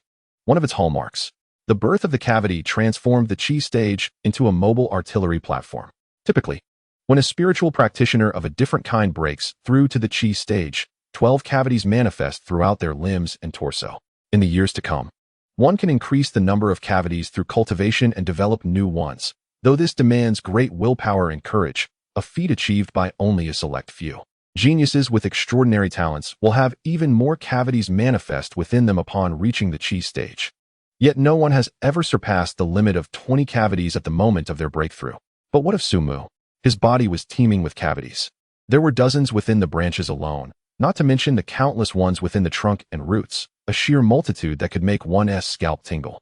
It is no exaggeration to say that if anyone possessed even 1/10 of the number of cavities within Su Mu, they would be revered as a distinguished guest in any nation, enjoying endless wealth and glory. This is because practitioners of such caliber can dictate the outcome of a localized skirmish. They have transcended humanity, embodying true extraordinary beings. Su Mu now stands ahead of all Qi spiritual practitioners, surveying the vast expanse with an air of invincibility. Hiss, hiss, hiss. These Qi apertures emit a formidable allure, beginning to tear and draw upon the sea of spiritual energy within Su Mu, which, in the presence of these ferocious apertures, resembles innocent lambs, effortlessly divided and consumed. Within the apertures, this spiritual energy undergoes repeated compression, astonishingly transforming from a gaseous state into a misty form. Spiritual energy morphs into mist. This is yet another hallmark of the Qi tier. The Lingwuqi aperture is the decisive factor that propels the Qi tier from trivial skirmishes to the forefront of battle, altering the tide of war. When a Qi tier unleashes its full potential, its speed can reach 50 meters per second when converted to an hourly rate. This translates to an astounding 180 kilometers per hour. Should this velocity be paired with specialized weapons and armor, a Qi tier on a modern battlefield, provided it avoids ground-shattering bombardments, becomes an invincible deity to ordinary soldiers. Chapter 150. I am overstuffed. The spiritual energy within Su Mu has entirely transformed into mist, but still fails to satiate these insatiable apertures, which greedily resemble bottomless pits. Forever unfillable, these apertures incessantly voice their silent protests to Su Mu, who, gazing at the still vacant apertures within him, calmly loosens the restrictions imposed upon them. Absorb freely. Let me witness the boundaries of my own limits. Thus, the heavens and earth undergo a dramatic transformation. Whoa! The spiritual energy surrounding the valley is entirely drawn in by Su Mu, resonating with a mournful sound. Above the valley, all the spiritual energy converges, forming a towering vortex that reaches hundreds of meters high. This exaggerated vortex of spiritual energy is clearly visible even from dozens of kilometers away. Once gentle, these spiritual energies have now turned fiercely violent. The clouds, hues, flora, and rocky debris near the vortex are reduced to dust. Yet, everything within the valley remains unchanged. Even the spiritual pool lies tranquil, undisturbed. It is as if that spiraling vortex in the sky is merely an illusion. Yiji gazes upward at the seemingly sky-reaching vortex, her spirit quaking. It embodies an overwhelming celestial might beyond human capacity. Where it passes, desolation prevails. Yet, this cataclysmic force of nature remains obediently restrained. As docile as a well-behaved kitten. Tree spirit, tree spirit, tree spirit. Yiji extends her arms wide, fervently calling out. As the fierce wind dances her flowing hair behind her, her dark attire rustling dramatically. In this moment, she is a fearless, tempestuous sea swallow under the banner of the tree spirit, a priestess sincerely proclaiming the greatness of the tree spirit to the world. She yearns. She longs to sing aloud for Su Mu, for her faith, to declare the magnificence of the tree spirit to all humankind. Hiss! Unbeknownst to her, beside Su Mu's trunk, a pair of crimson eyes have opened. Howl! Meow! Moo! They sing praises for Su Mu, extolling his virtues. As if in response to such accolades, a new transformation unfolds. The towering white jade trunk of Su Mu ascends, piercing the clouds with an unstoppable momentum, penetrating the vortex of spiritual energy. The once majestic valley now lies beneath his feet. His branches resemble long spears and sharp swords, thrusting into the walls of spiritual energy that constitute the vortex, absorbing this energy with an indomitable and resolute force. The vortex of spiritual energy diminishes at a visible pace. Yet, within Su Mu, the orifices remain far from being filled. Not enough. Merely this is far from sufficient. Thunderous sounds resonate. Su Mu's roots begin to grow wildly, burrowing deeper into the earth, effortlessly crushing the rocks along their path as if they were mere tofu. 10 kilometers, 15 kilometers, 20 kilometers, 25 kilometers, 30 kilometers. It is only at 30 kilometers that Su Mu's roots reach their limit and cease to grow. With a mere thought, the roots begin to move freely, searching for areas abundant in spiritual energy. The ground trembles. Now, Su Mu, exerting his full strength, has the power to invoke a small-scale natural disaster. With a sharp thrust, the roots break through the surface, transforming from their original dark hue into exquisite black jade, adorned with shimmering silver energy nodes that glimmer like a resplendent galaxy suspended in the cosmos. All the roots exert their strength, drawing in the entirety of the spiritual energy from the Qingxi mountain range. For the first time, Su Mu experiences an unusual sensation of being overindulged. Chapter 151. I kill myself. Burp. Su Mu lets out a loud belch. Every orifice within him is brimming, and this sensation is quite delightful. He perfectly retracts his aura, and the nearby valley is serene, as if all that transpired earlier was merely an illusion.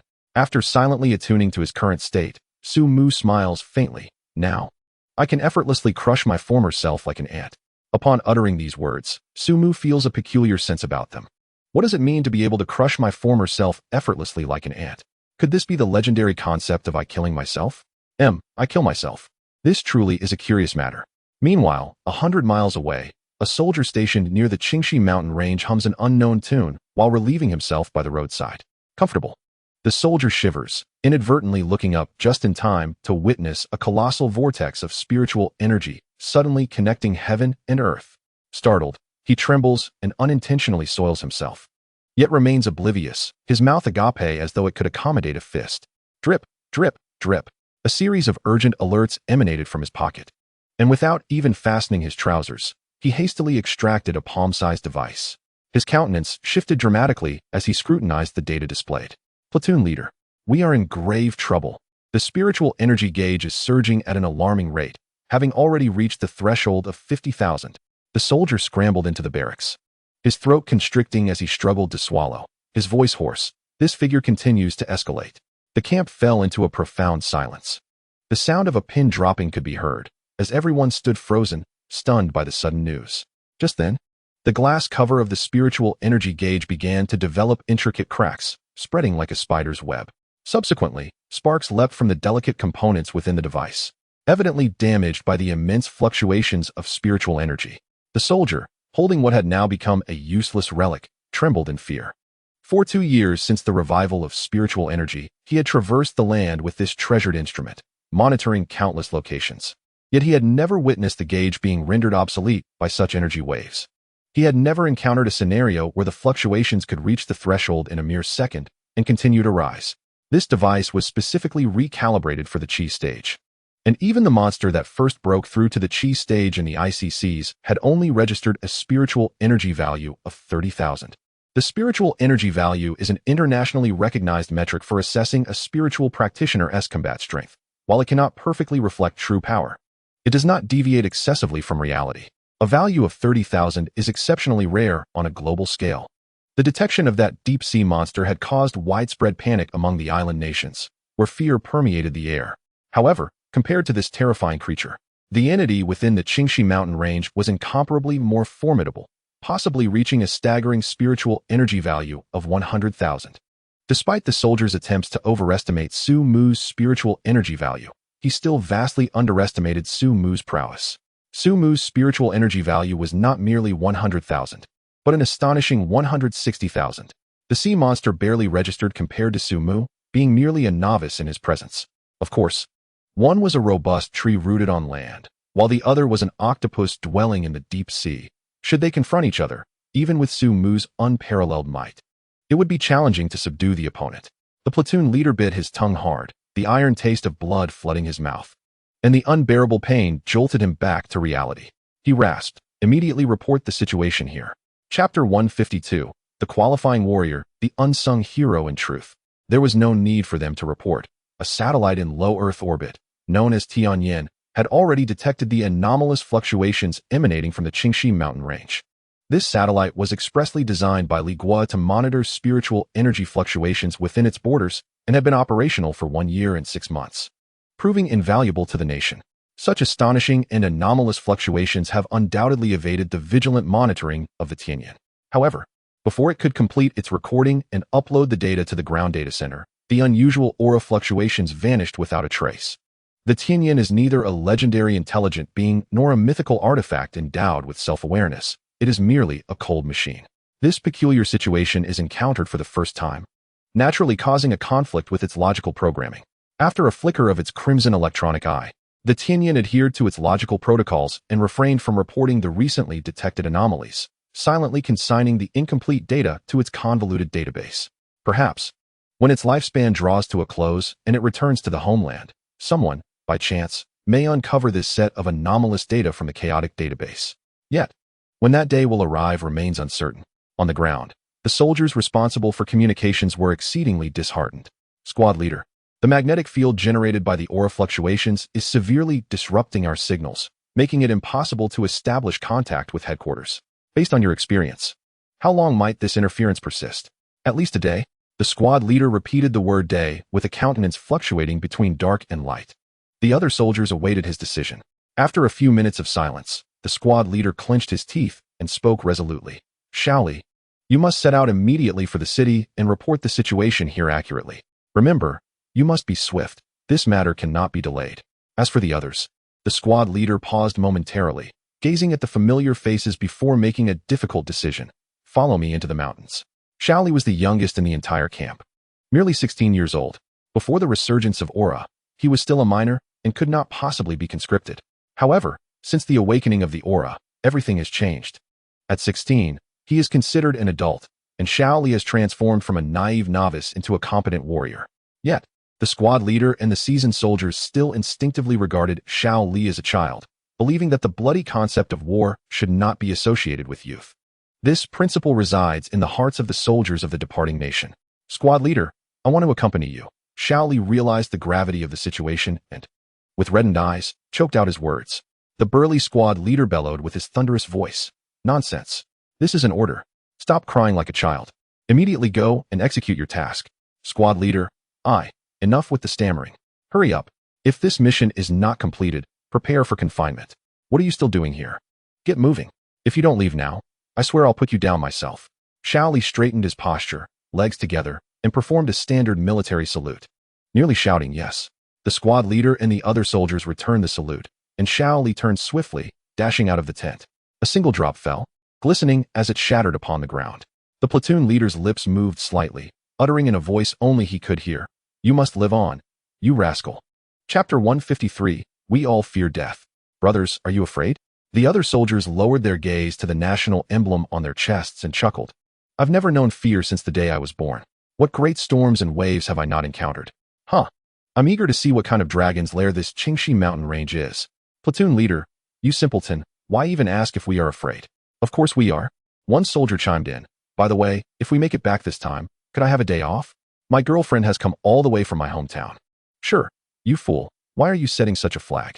Why not say that after this battle, you'll go back and get married? The platoon leader kicked him playfully. How did you know? The soldier replied. Get lost. Stop setting flags. The platoon leader punched the soldier lightly and then grinned. If we make it back, just wait and see how much I can drink. Platoon leader, with your drinking capacity, better keep it to yourself. You may look robust, but you can't handle even a single drink. The platoon leader's face immediately flushed, not out of embarrassment, but out of anger. He muttered something about how if it weren't for his wife forbidding him from drinking, and how you all are too young, deliberately giving you a break, and other such obscure phrases. The tent was filled with a joyful atmosphere, and everyone burst into laughter, tears streaming down their faces. They desperately wanted to convince themselves that they were soldiers and that soldiers do not fear death. Yet, soldiers are human too, and humans inevitably fear death. However, they had no choice. They bore the weight of countless ordinary people's peace and happiness, a life of security and prosperity. They could only choose to defend this hard-won happiness with their lives and their passionate blood. This was their responsibility, an obligation they could neither evade nor deny. The platoon leader gazed deeply at each familiar face, as if to engrave their voices and smiles into his memory. He pressed his lips together, and his voice emerged from his throat like the distant rumble of thunder. Let us go. Yes, this group of fully armed ordinary soldiers sang resounding military songs, marching resolutely into the depths of the Qingxi mountain range. In the valley, Yiji seemed to recall something, her expression shifting with unease as she said, Tree spirit. Trouble is brewing. There is another platoon stationed near the Qingxi mountain range. Monitoring this area, they must have noticed the earlier anomalies. The intense fluctuations of spiritual energy will create a powerful interference magnetic field, severely disrupting signals. They should be unable to report any intelligence through conventional wireless communication methods. If I'm not mistaken, they have likely dispatched someone towards the city. Has the entire platoon returned to the city? Sumu inquired. No. They may have only dispatched one or two individuals, while the rest, barring any unforeseen circumstances, should be preparing to venture into the mountains for investigation. It must be said that Yi Ji possesses an astute mind, capable of making remarkably accurate deductions. Sumu pondered for a moment and replied, No worries. I will handle this matter appropriately. Shu Shun, could you please refrain from taking their lives? Yi Ji implored. Rest assured, I shall not harm them. Sumu replied with a smile, for he was not a villain intent on world destruction. How could he bear to harm such delightful individuals? Gee, you and Lu Yu are responsible for intercepting those heading towards the city. Remember, do not take their lives.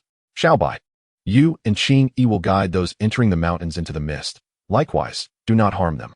Sumu issued commands with calm precision, and both Ji and Xiaobai acknowledged their tasks, accompanied by the sounds of clear cries and whinnies. Xiaobai and Ji each vanished into the mist with their respective beasts. Chapter 154. Poverty has blinded my eyes with Xiaobai and Ji leading. Sumu felt quite reassured, for they had never disappointed him in the past. He trusted that this time would be no different. Moreover, with Xiao Bai's significant enhancement in strength, such minor tasks were well within reach. Name: Xiao Bai race. White Serpent level, Spirit level, mid-tier, talent, Goei Su. Bai Lian. Upon awakening from its slumber and shedding its skin, Xiao Bai had acquired a new talent known as Bai Lian. Bai Lian, the body forged through 100 refinements, akin to steel. To put it simply, Xiao Bai's physique has been fortified to a degree that significantly enhances both its strength, attack power, and hardness, defense. Sumu even suspected that small-caliber firearms would struggle to penetrate the layer of resplendent scales on Xiao Bai's exterior at close range. Should Air Sha and the others be struck by Xiao Bai's tail, given its formidable physical prowess, the impact would be no less severe than being hit by a speeding automobile, potentially causing severe injury. Sumu closed Xiao Bai's system panel and opened his own, for he still had a point of evolution yet to be utilized. His gaze oscillated between the skills of Life Affinity and Mist. As for why there were only 2 options instead of 3, it was simply due to financial constraints. Sumu's evolution points were insufficient to upgrade the powerful skill of thunder manipulation. Such an unrealistic endeavor was beyond consideration. After careful deliberation, Sumu ultimately decided to enhance the skill of Mist. The Life Affinity skill was already adequate for his needs. Further upgrades would merely amplify its effects, which at this stage paled in comparison to the benefits of enhancing Mist. It is essential to recognize that these mists serve as Sumu's eyes. Providing comprehensive surveillance without blind spots, he could detect any situation at a moment's notice. In summary, the greater the expanse of the mist, the more secure Sumu felt. Before the enemy could act, they would be exposed to his sight, unable to locate his hiding place. What could they possibly achieve? Engaging in a battle of wits with the air? The mist has been upgraded. The investment of evolution points has propelled the mist from LV2 to LV3, yielding immediate results. The original coverage of 15 kilometers has now expanded to an impressive 30 kilometers. However, Sumu remains unsatisfied. After breaking through to the Qi stage, a new year heralds new aspirations. Even a tree must aspire to greater heights. A coverage of 30 kilometers still feels insufficient to him. He yearns to envelop the majority of the mountain range in his fog. With ample evolution points remaining, Sumu decisively elevates this skill to LV4, leaving him with a meager 8,000 points. The LV4 mist now boasts a remarkable range of 50 kilometers, sufficient to completely shroud a significant portion of the Qingxi mountain range. Although this range still falls short of Sumu's modest goal, he is, after all, a tree content with simplicity, thus refraining from further investing evolution points to elevate the mist to LV5. Of course, he would never admit that his reluctance stems from a lack of resources. He simply does not wish to, and that is that. Today's enhancements shall conclude here. He will save the remaining funds for later. Now, Sumu's attribute panel has undergone a transformation. Name: Sumu race. Lingyuan tree level. Qi stage, early. Lifespan: 1800 years. Talent: absorption, life essence. Dimensional plane skills: control thunder, LV2 8,000 to 30,000. Mutated tree body, LV3 35,000 to 100,000. Life affinity, LV2 8000 to 6000. Mist, LV4 8,000 to 300,000. Evolution points: 8,000. Potential evolution ability: Earth element control. Upon evolution, one can merge with the Earth. This evolution requires 100,000 evolution points. Note: absorbing a substantial amount of Earth attribute spirit stones can significantly reduce the evolution point cost. Next, he shall patiently await the return of Xiao Bai and the others. Chapter 155. Plan B reemerges. A squad of soldiers trudges through the Qingxi mountain range, their steps uneven. There are no insect chirps, no bird calls. Everything is eerily silent. A stillness that sends shivers down their spines. Squad leader: isn't this mountain a bit too quiet? Quiet is good, quiet is good. This merely confirms that our chosen direction is correct. The soldiers glance at the shadowy figures deep within the forest, their hearts pounding.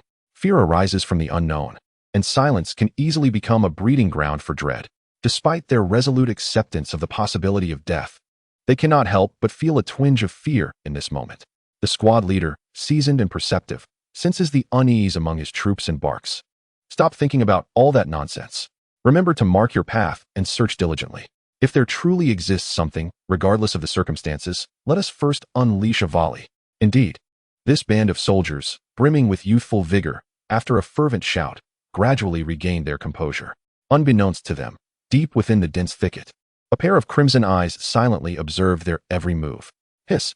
Xiao Bai, after a moment of careful observation, devised an appropriate battle strategy. Initially, it was decided that Yuying would lead the charge, being the swiftest among them with remarkable reflexes. It faced diminished threats from firearms in the complex terrain of the lush forest. It was the ideal candidate for the task of luring the enemy. Shah and his mate would disperse with the wolf pack to encircle the area, ensuring that no one could break through. The comrades surrounding them would maintain control of the situation, creating opportunities for Xiao Bai and Qing Yi to strike. Xiao Bai and Qing Yi lay in ambush, waiting for the opportune moment. Their plan was straightforward yet practical, and coupled with their formidable strength, it appeared foolproof, provided the enemy followed their intended course. Swish!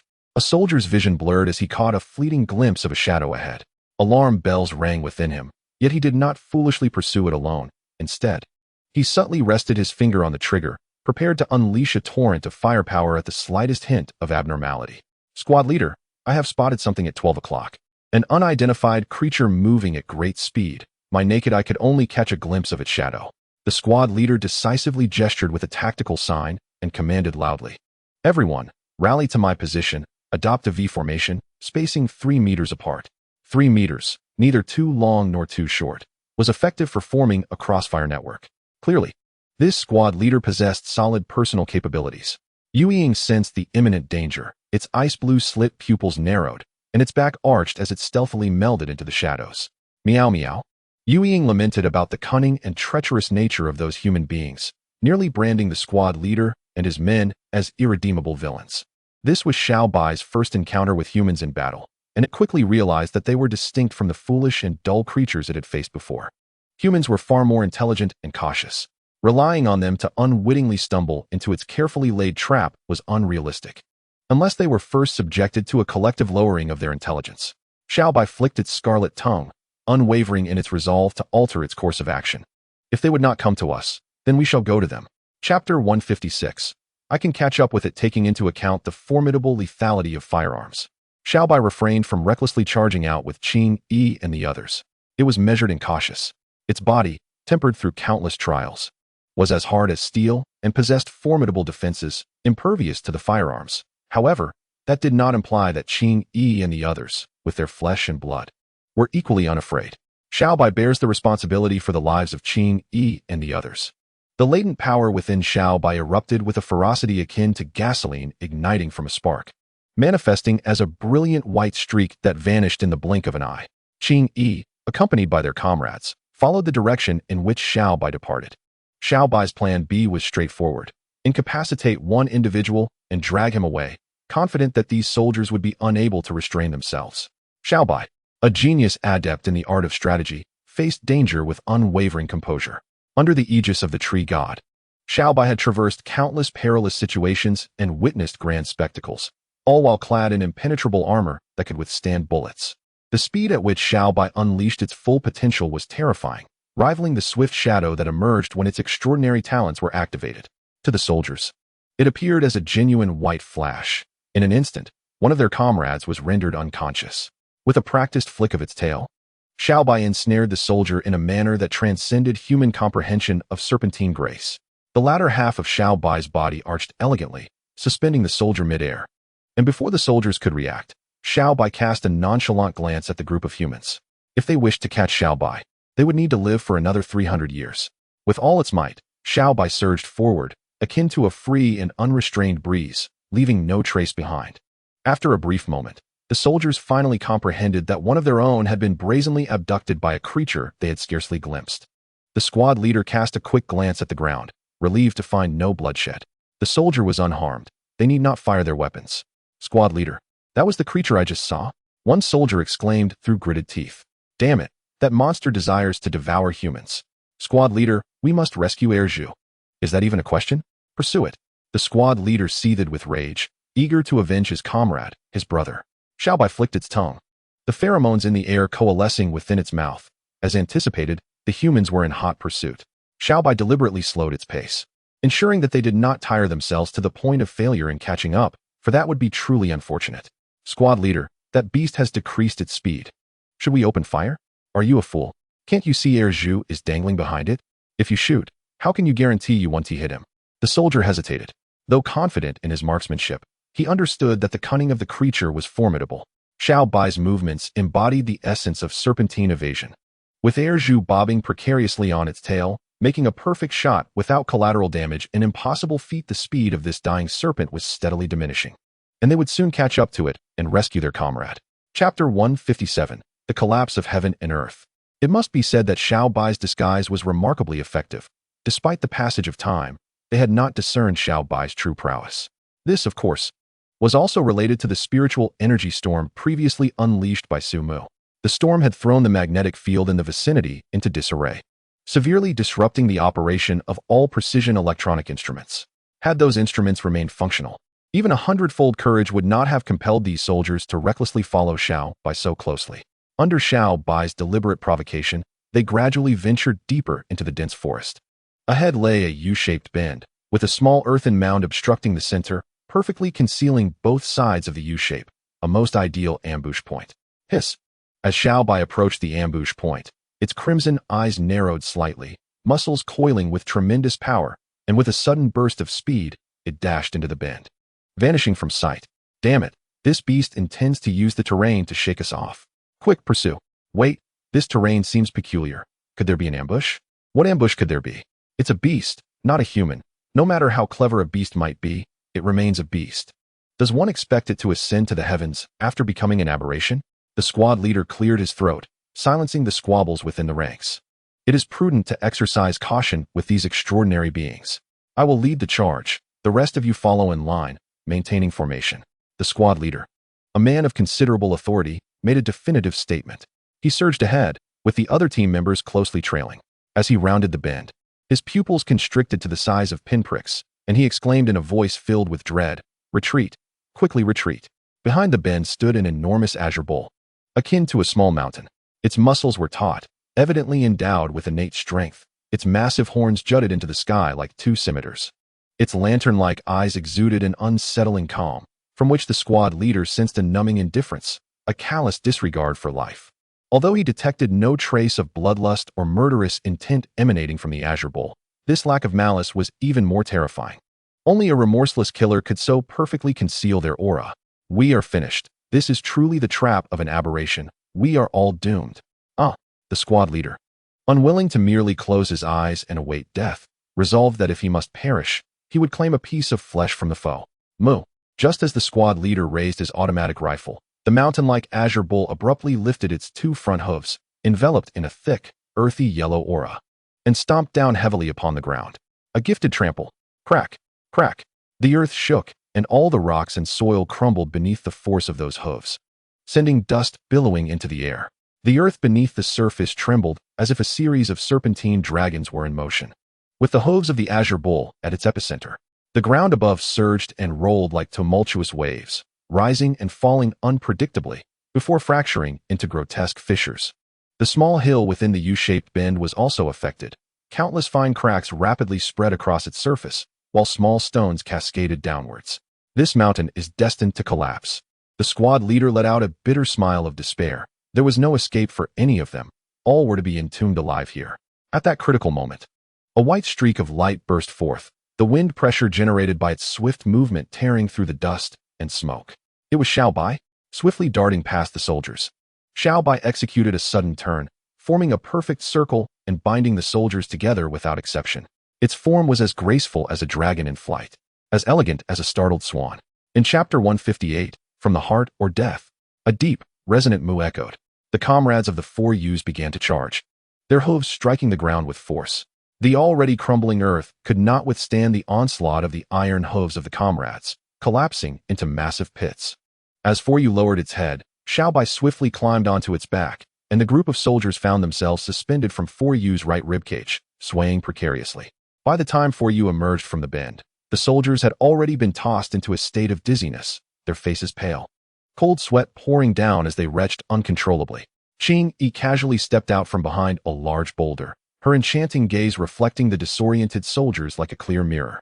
The surface shimmering with captivating brilliance, a bewitching sight. This group of soldiers, feeling lightheaded and nauseous, found their willpower diminished under such circumstances. Unable to resist Qing Yi's innate charm, their expressions growing increasingly vacant. Xiao Bai, with a robust hiss, roared defiantly, attempting to summon Er Shah and its companions to bring these hapless humans to the tree god. However, the effect seemed lackluster, as it appeared only for Yu and Qing Yi could hear its call. Feeling embarrassed, Xiaobai awkwardly closed its crimson eyes, a sense of shame washing over it. For Yu gently knelt down, refraining from mocking Xiaobai. As Xiaobai slid down the sturdy muscle of For Yu, its tail loosened, and the group of soldiers tumbled to the ground like gourds.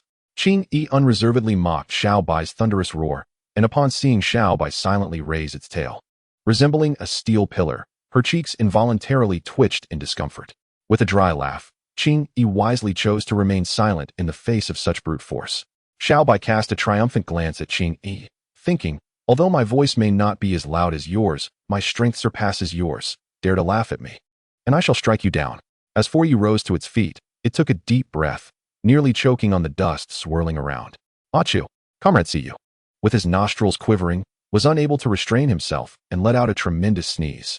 Two powerful gusts of air surged forth from his nostrils, reminiscent of the steam that erupts from a kettle once the water reaches boiling point, sending the dust in the half-meter radius before him flying clean away.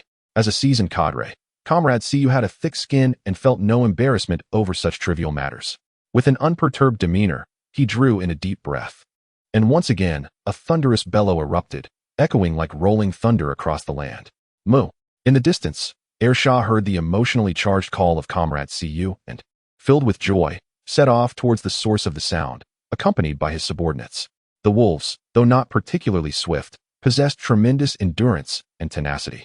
Under the nurturing influence of Su Mu's spiritual liquid, this pack gradually overcame their lack of explosive power and quickly reached the vicinity of the bend in the path.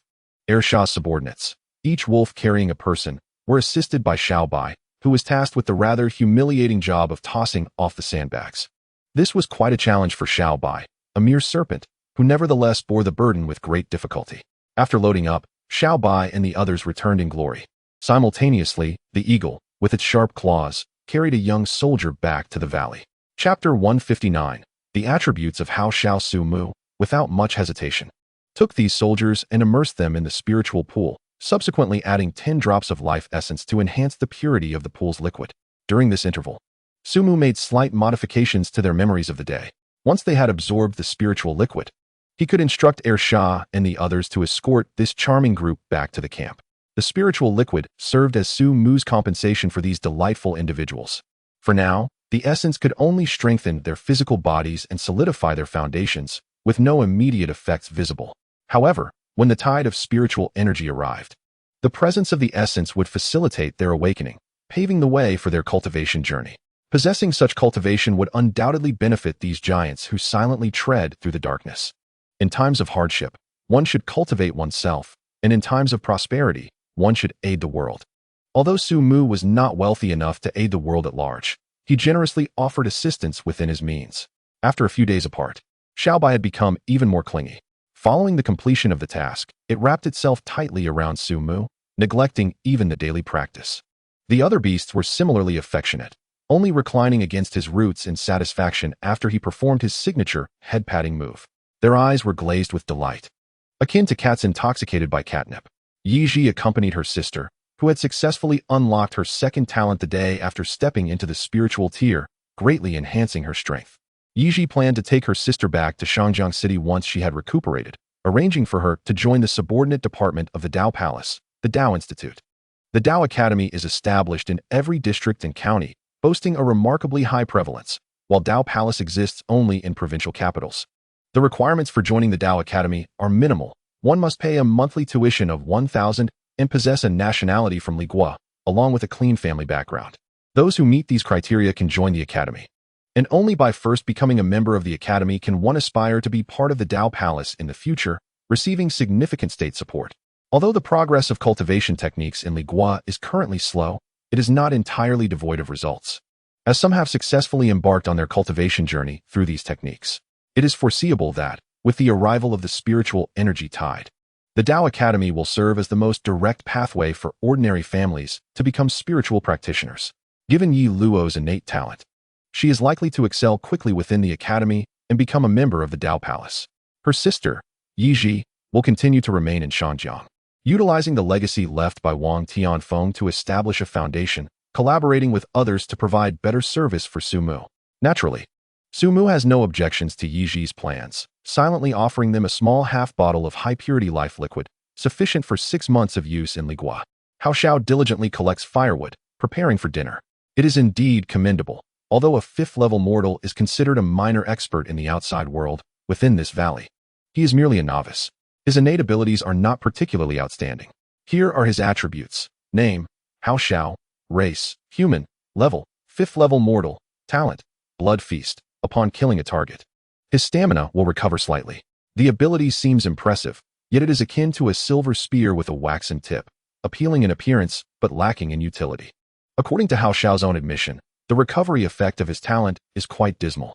If his stamina were quantified, with a maximum value of 100, killing a unit target would allow him to recover approximately 23 points of stamina. However, Su Mu believes that this unfortunate individual will surely experience a second spring under his guidance, for he is Su Mu. Chapter 160. A smile of contentment like a farmer in spring, a grain is sown. In autumn, 1,000 seeds are harvested. This spiritual rice has finally matured. The straight stalks are bent under the weight of golden ears, and Su Mu reveals a smile of satisfaction akin to that of a seasoned farmer. The life liquid not only has a profound effect on living beings, but also significantly promotes plant growth and optimizes their genetics, allowing them to reach new heights. This strain of spiritual rice was discovered and brought back by Lu Yu during a treasure hunt. It was initially on the brink of death. However, after continuous nourishment with Su Mu's life liquid, it has regained vitality and is thriving. Now is the time for harvest. Su Mu carefully gathers all the wheat, counting meticulously, and finds a total of 70 grains. Though the quantity is modest, each seed sown will yield a seedling, and upon bearing fruit, it will produce approximately 70 grains again. 70 multiplied by 70 equals 4,900. Once the next round of sowing is completed, Su Mu will harvest 4,900 grains. Although this quantity is meager, barely amounting to half a pound, it would suffice for a single meal for an ordinary family. However, Su Mu possesses an extraordinary advantage. With the life essence, these spiritual rice grains can mature in approximately a month. With a year of patient sowing, these spiritual rice can be entrusted to Yi Ji, yielding substantial resources for Su Mu. This transaction proves to be quite profitable. Yet, the efficacy of the optimized spiritual rice remains uncertain. Currently, the wheat harvested is still insufficient, and Su Mu is reluctant to share even a single grain with Yi Ji and the others. To prevent the foolish heir Sha from mindlessly consuming these precious seeds, Su Mu resolves to cultivate them within his own body. Diving into the semi-plane within his being, Su Mu begins to loosen the soil with roots. In mere seconds, a patch of fertile, soft earth is prepared.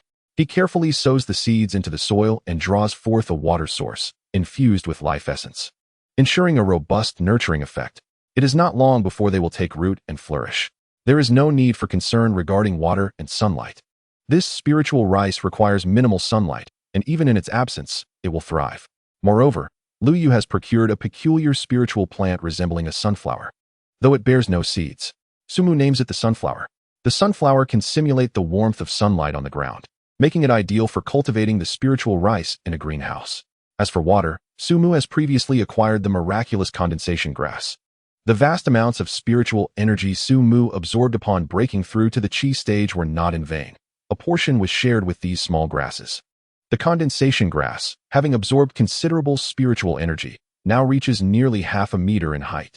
Approximately an acre of condensation grass has formed a lake for Su Mu, effortlessly resolving the water issue. More remarkably, this unique plant reproduces in an extraordinary manner. Once the absorption of spiritual energy within reaches a certain threshold, it will spontaneously divide to produce offspring. Given the immense sea of spiritual energy Su Mu possesses, this semi-plane, measuring only 3 kilometers in diameter, will soon transform into an expansive wetland. At that time, might this confined semi-plane give rise to true life? Su Mu eagerly anticipates the possibility. Perhaps this realm will allow him to become a creator god ahead of schedule, warranting a grand name for it. He cannot continue to refer to it merely as the semi-plane, as that would be rather unremarkable. Su Mu strains his intellect, pondering for an extended period, until finally, he arrives at a fitting name. It shall be called the Origin Realm. Might this name be a tad too grand? Which realm of origin has a mere span of less than 3 kilometers? If word gets out, could it possibly become a jest among my fellow practitioners? Su Mu's face flushed with embarrassment. He hesitated to conjure a new name, for Qi Yuan Jie had a certain charm, being both sophisticated and easy to pronounce, with numerous advantages. He would never concede that this reluctance stemmed from his undeniable ineptitude in naming. Crafting a name is no simple task. Su Mu had unknowingly sacrificed countless brain cells and shed innumerable leaves, nearly bald, to arrive at this title. In truth, the name Qi Yuan Jie carries profound connotations and lofty aspirations. All greatness begins from the humble. I may be but a Ling Yuan Shu. Yet I am a tree imbued with dreams. Those with ambition shall achieve their aspirations. 3,000 you warriors can devour Wu. How could I, Su Mu, not transform the character Ling into Qi, becoming the origin tree that upholds the entirety of the cosmos? Qi Yuan Jie, I shall firmly establish this name. After a bout of self-encouragement, emboldened by the flimsy rationale, Su Mu renamed this half-plane with a mere 3-kilometer diameter to Qi Yuan Jie. There were neither celestial upheavals nor golden lotuses erupting from the earth.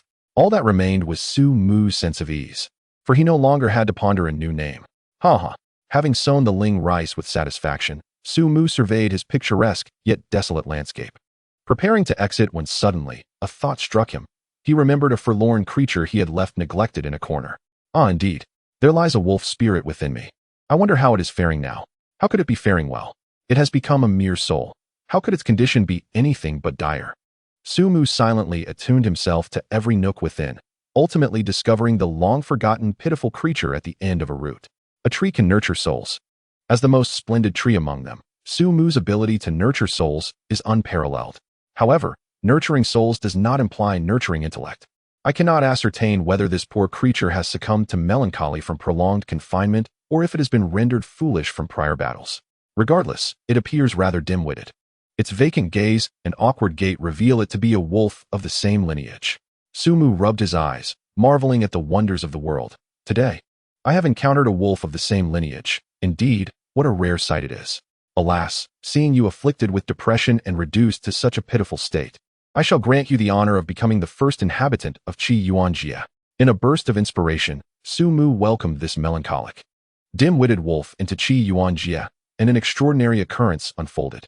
This despondent wolf of the same lineage transformed into a luminous stream, merging into the earth, while simultaneously, Su Mu could distinctly sense some inexplicable changes taking place within Qi Yuan Jie. It seemed to have come to life. The transformation continued. Yet Su Mu maintained absolute control over Qi Yuan Jie, possessing the ability to halt this metamorphosis at will. However, upon careful reflection, he decided to go with the flow and allow the changes to unfold naturally. He was uncertain about the ultimate outcome of these transformations. Yet he believed that even the worst scenarios could not be too dire, for he could always erase any unfavorable elements from the origin realm at any moment. Thus there was no need for excessive worry. Perhaps, in the future, I might indeed possess the ability to manipulate others, he mused. Chapter 162, Becoming a Knowledge-Seeking Tree of Wisdom. Immediately, he found himself amused by this thought, realizing that as a mere novice at the initial stage, it was rather presumptuous to entertain such lofty aspirations. He pondered the origins of this flawed mindset. No, I must remain calm and exercise restraint. I must recognize my true self and engage in self-reflection, striving to embody a composed and wise tree. With this in mind, Su Mu slowly opened a tome replete with the beauty of wisdom. The great appreciation of Sakura Nation's beauties. This appears quite appealing, albeit a tad tranquil. Not quite suited for a. He cast a sidelong glance at Yi Ji's formidable hand, cleared his throat softly, and diverted his gaze, adopting a meditative posture. Focusing his mind inward, devoid of desires. I am an emotionless tree. However, I find myself inclined to explore the beauty of splendid things with a critical eye, uncovering the imperfections that lie beneath their allure. Surely, this cannot be deemed a bad habit. The sea of knowledge is boundless, and the moments spent reading are always filled with joy, so much so that the night fell unnoticed. Su Mu, with his luminescent, jade-like tree spirit, emitted a soft glow that illuminated the valley. In the darkness, silvery points of light emerged, twinkling in harmony with the stars above, each vying for brilliance. In an instant, a mist enveloped the surroundings, creating an ethereal realm reminiscent of a celestial paradise. On the ground, a bright bonfire blazed, its flames vigorous, casting elongated shadows of every person and beast present. Air Shao howled, marking the beginning of the bonfire gathering. This foolish wolf truly forgets the fear of flames. Just days ago, It had cowered like a hefty child before the fire, yet today it pranced around the flames, howling melodiously. Air Shao leaped in joyful bounds, while its little companions, the Ma Zai, harmoniously joined in the cacophony, producing an eerie symphony. Yu Ying swayed its head, joining the revelers in their dance, its tail sweeping gracefully, followed closely by the fiery trio of Yin San. These three little ones seemed to be under some enchantment, their spirits lifted. After a few playful steps, they would rise to survey their surroundings like scouts detecting an enemy presence, letting out a resounding ah. If only their fiery red coats were dyed gray, they could seamlessly blend in as their groundhog brethren. Qing Yi let out a couple of soft hums, lazily rising like a noblewoman, slightly bending its body. After stretching out, it cast a triumphant glance at Xiao Bai and then elegantly stepped towards the bonfire. Its azure, silky fur danced gently in the soft evening breeze, and the enchanting glimmer in its eyes suggested that Su Mu felt Qing Yi was indeed reveling in its own splendor. Xiao Bai was filled with an overwhelming fury, hissing in agitation, wishing to rush to the bonfire and mercilessly whip that detestable fox with its tail for 3 consecutive days and nights. Its upper body was already propped up, gently swaying back and forth, as if ready to launch a lethal attack at any moment. However, Su Mu was well aware that this was all a facade. Should Xiao Bai dare approach, he would be compelled to write his own name backwards. As expected, after glaring fiercely at Qing Yi with its scarlet eyes for a considerable while, Xiao Bai eventually lowered its head in a display of pitiful helplessness, resembling a wilted cabbage. Small and vulnerable, Su Mu gently lowered a branch to comfort this feeble little creature, yet to his astonishment, the once infallible technique proved ineffective today. Xiao Bai still did not dare to take that step, remaining closely nestled beside Su Mu, seeking the last remnants of warmth. Chapter 163. This is truly fragrant. Lu Yu flew over, cawing in a peculiar manner that seemed intended to offer solace. Yet the sound was all too easily interpreted as provoking irritation. What should have been a comforting gesture was rendered into a mockery by its very presence. Xiao Bai's pupils narrowed, huffing in disdain at the foolish bird. Well, given your good intentions, I shall refrain from them. You are actually dancing now. How insufferable. Xiao Bai sprang to its feet, executing a powerful tail swipe that struck Lu Yu with great force. Whoosh! Lu Yu, with a bruised visage, clambered back to its feet, eyes glistening with tears. Xiao Bai, please allow me to explain. I truly was trying to comfort you. This voice is simply how I am built, and I too yearn for better. Xiao Bai coldly flicked its head away. Then why are you still prancing about? Lu Yu's eyes darted around, unable to conjure a suitable avian response. Feeling a sudden jolt, it stiffened and fell flat on the ground. The action so practiced that it elicited a pained laugh from Su Mu. This dramatic performance truly deserved a grander stage. With a sharp cry, Ji descended from the heavens. Landing next to Lu Yu, it flapped its wings, brushing Lu Yu's head, and upon seeing that Lu Yu still refused to rise, it mercilessly extended its sharp claws towards its soft belly. At this point, Lu Yu could no longer maintain the act. It swiftly scrambled away, scampering westward while cawing in a frenzy, entirely forgetting that it was a bird capable of flight. Ji shook its head in resignation, clearly exasperated. By the spirit pool, the robust and seasoned CU comrades quietly sipped from the fresh, Unaged spirit spring, quietly observing the lively scene. By the bonfire, Yiji raised both hands, lightning flickering in her palms, and above the flames, a series of crackling sounds erupted, reminiscent of dazzling disco lights in a dance hall. Such a display of talent was indeed unparalleled. Hao Xiao, bare-chested and drenched in sweat, was not fatigued but rather overheated. His hands moved swiftly as he tended to the grilling meat, droplets of oil cascading down as flames leapt high, sizzling the delectable game to perfection. A tantalizing aroma of meat wafted through the valley, enticing one's appetite. The two foolish ones, after hopping about, found themselves unable to continue, their eyes fixated on the delectable roasted meat, nearly drooling with desire. Ever since being compelled by Su Mu to consume cooked food and acquire knowledge, these creatures could never revert to their former ways. It was inevitable. The allure of cooked dishes was simply irresistible. Hao Xiao's culinary skills were mediocre at best, the kind that would lead to starvation if one were to open a restaurant in the city. Yet, even his lackluster efforts surpassed the appeal of raw food. With a sprinkle of cumin and a sizzle of oil, the flavors were undeniably exquisite. Su Mu recalled the first day when Yu Ying and Qing Yi resolutely formed an alliance against consuming cooked food. However, after being force-fed a morsel by Su Mu, their expressions gradually morphed. Yu Ying decisively unleashed its ultimate technique, Dragon's Roar, and began to compete with these foolish creatures for food, swallowing it whole without much chewing, relishing every bite. This reinforced Su Mu's unwavering belief in a universal truth: no matter the realm, one cannot escape the laws of irresistible flavor. Indeed, Hao Xiao had perfected the art of roasting meat, achieving a level of mastery that rendered the dishes flavorful and aromatic. Even Su Mu, a celestial tree that abstained from meat and vegetables, existing solely on dew and air, found himself unable to resist glancing longer. As for why he did not eat, apologies. But as an emotionless celestial tree, the act of eating was simply not within the realm of possibility. There was no true flavor. Chapter 164. I might actually be able to fabricate. Once the two foolish ones were satiated, the soldiers had also absorbed a significant amount of spiritual liquid. Su Mu let down countless branches, gently tapping their foreheads, as an immense wave of mental energy surged silently, carefully altering their memories of the day.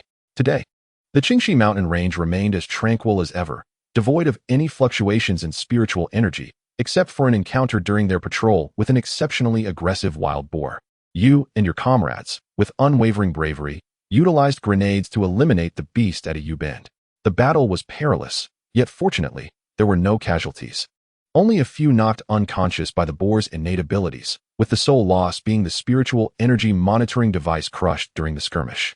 Su Mu wove a vague narrative based on their afternoon experiences, avoiding excessive detail to maintain believability. Such indistinct imagery felt more authentic. As for the carcass of the wild boar, naturally, it was buried alive. The memory alteration was a success, executed flawlessly. However, the longevity of this modified memory would not endure for long. Based on their current strength, it would likely dissipate in a year and a half. Nonetheless, by that time, as they recalled the events of today, the effects of the life essence would selectively prompt them to forget.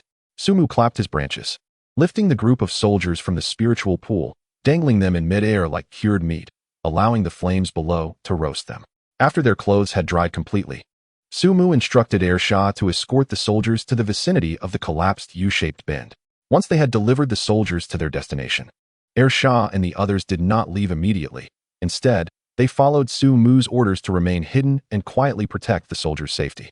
The night in Qingxi Mountain was perilous, as the majority of predators preferred to roam during the dark hours. Had Shah and the others not stayed behind, the following day would surely have witnessed a grim scene of scattered bones. As dawn broke, the group of soldiers groggily rose, instinctively stretching their stiff limbs, only to feel a pervasive soreness throughout their bodies, as if they had been trampled underfoot. Their sensations were not unfounded. This discomfort was orchestrated by Su Mu himself. Before bidding them farewell, Su Mu had instructed Shah and the others to perform frenzied leaps and spins around the soldiers, for although the tale was fabricated, certain details had to be meticulously rendered. They exchanged uneasy glances, recalling the harrowing skirmish with the wild boar from the previous day, their hearts still racing with the memory. Fortunately, their squad leader exhibited remarkable courage and ingenuity. Otherwise, they might not have returned at all. The squad leader possessed true skill. For how else could he have secured such a position and maintained order among their ranks? Squad leader, the detector is broken. My dear, my precious has been taken from me. The squad leader clapped his hands and cleared his throat. What is this ruckus, this weeping and wailing? Once we return, I will request a new device from above. Now, everyone fall in line. Run towards the camp. Our destination is clear. With a playful elongation of his tone that piqued everyone's appetite, the squad leader's serious demeanor suddenly transformed into a hearty laugh. A grand feast awaits. Yes. The youthful and spirited soldiers erupted in exuberant cheers as they set off towards the camp, their energy radiating like the sun. Before they departed, the squad leader cast a lingering gaze at the collapsed bend, sensing something amiss, yet upon deeper contemplation, he could discern nothing out of the ordinary. Perhaps he was overthinking. As they ventured further away, a pack of imposing wolves stealthily emerged from the depths of the forest. Awoo! Shah roared with vigor, leading all its kin back to their homeland. There, among the trees and alongside cherished companions, lay their paradise. This was their home. Chapter 165. I, Su Mao, have stumbled upon a treasure. The soft morning light kissed Yi Luo's delicate face, enveloping her in a golden veil, while the gentle tufts of her hair quivered in the cool breeze, complemented by a serene and healing smile that warmed the heart. The young girl let out a soft murmur, her eyelids fluttering open to reveal eyes as clear as a tranquil lake. Yi Luo climbed from her wooden bed, gazing in bewilderment at her slumbering sister beside her, her mind momentarily clouded and slow to respond. Instinctively, She sought to employ her innate talent to rewrite the harsh reality of her battered body. Oh, why am I not in pain anymore? Am I still dreaming? Yi Luo pinched her soft skin, sending a wave of delight to Sumu. Staying up late easily leads to internal heat, which is unacceptable. I am but an emotionless tree, devoted to my cultivation. Sumu silently recited the Heart Sutra, transforming once again into that desireless, selfless tree. The sensation in my hands feels so authentic. Have dreams become this intense? The young girl murmured softly. You have fully recovered. This is indeed real, Sumu replied, speechless. Hiss. The girl gasped again. What had she just heard? That was the voice of the tree god, so warm. This dream is truly impressive. It can even mimic the voice of the tree god. How terrifying. How astonishing. Sumu could no longer bear to watch the girl's foolishly adorable expression as she gasped in surprise. With a kind heart and a desire to assist others, he found it impossible to suppress the urge to help. It would be a matter of life and death not to assist those in need. Sumu smiled gently and offered guidance. You could pinch your sister hard. If she feels pain, then it is indeed real. The girl nodded in agreement. Truly. The tree god speaks with such profound wisdom. She pinched her sister's hand with force, causing Yiji to spring up, her eyes wide open, scanning the surroundings with a fierce glare. Who pinched me so hard? I cannot endure this grievance with my temper. I will surely take revenge today. Yi Luo gasped. Is this real? Am I truly healed? You big-headed girl. Yiji's gaze fell, poised to teach this oblivious child, who dared to disturb her sweet dreams, a lesson in justice, when her sister's innocent and healing face came into view. Xiao Luo. Yiji's eyes instantly turned red as she fiercely embraced her sister, hot tears streaming down her face in overwhelming joy. You are finally well. Yi Luo nestled quietly in her sister's embrace, nodding gently. Sister, I am truly healed. Look at my muscles, how strong and explosive they are. Explosive? Sumu smirked, unable to refrain from teasing. Those arms and legs of yours, as slender as lotus stems, where is the explosiveness? Is it that their beauty is so dazzling? Yiji felt something was amiss with this analogy. What muscles do you possess in those thin arms and legs?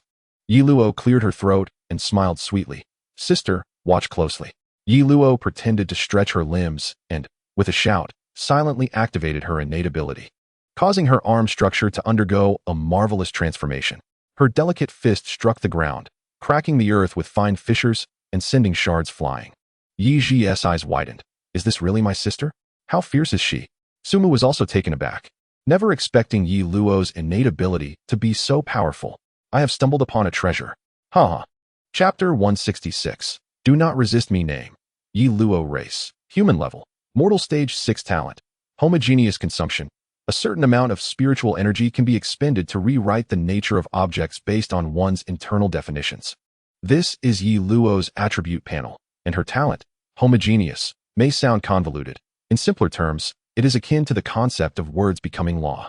However, it currently does not reach such heights, only allowing for temporary alterations, with the duration determined by the content of the definition. Furthermore, there is a prerequisite. One must physically touch the object to be altered and maintain contact for a certain duration. Failing to fulfill these conditions renders the homogeneous transformation impossible. Yet, even this ability is formidable, whether employed in combat or other endeavors. Just imagine, Yi Luo could effortlessly transform an ordinary glass bead into a rare gem, capable of fetching an exorbitant price, potentially catapulting her into the realm of billionaires. Of course, once the effect of her talent fades, Yi Luo might face dire consequences. This talent proves equally lethal in battle, allowing her to temporarily enhance her weapon, rendering it capable of slicing through iron as if it were but soft vegetables.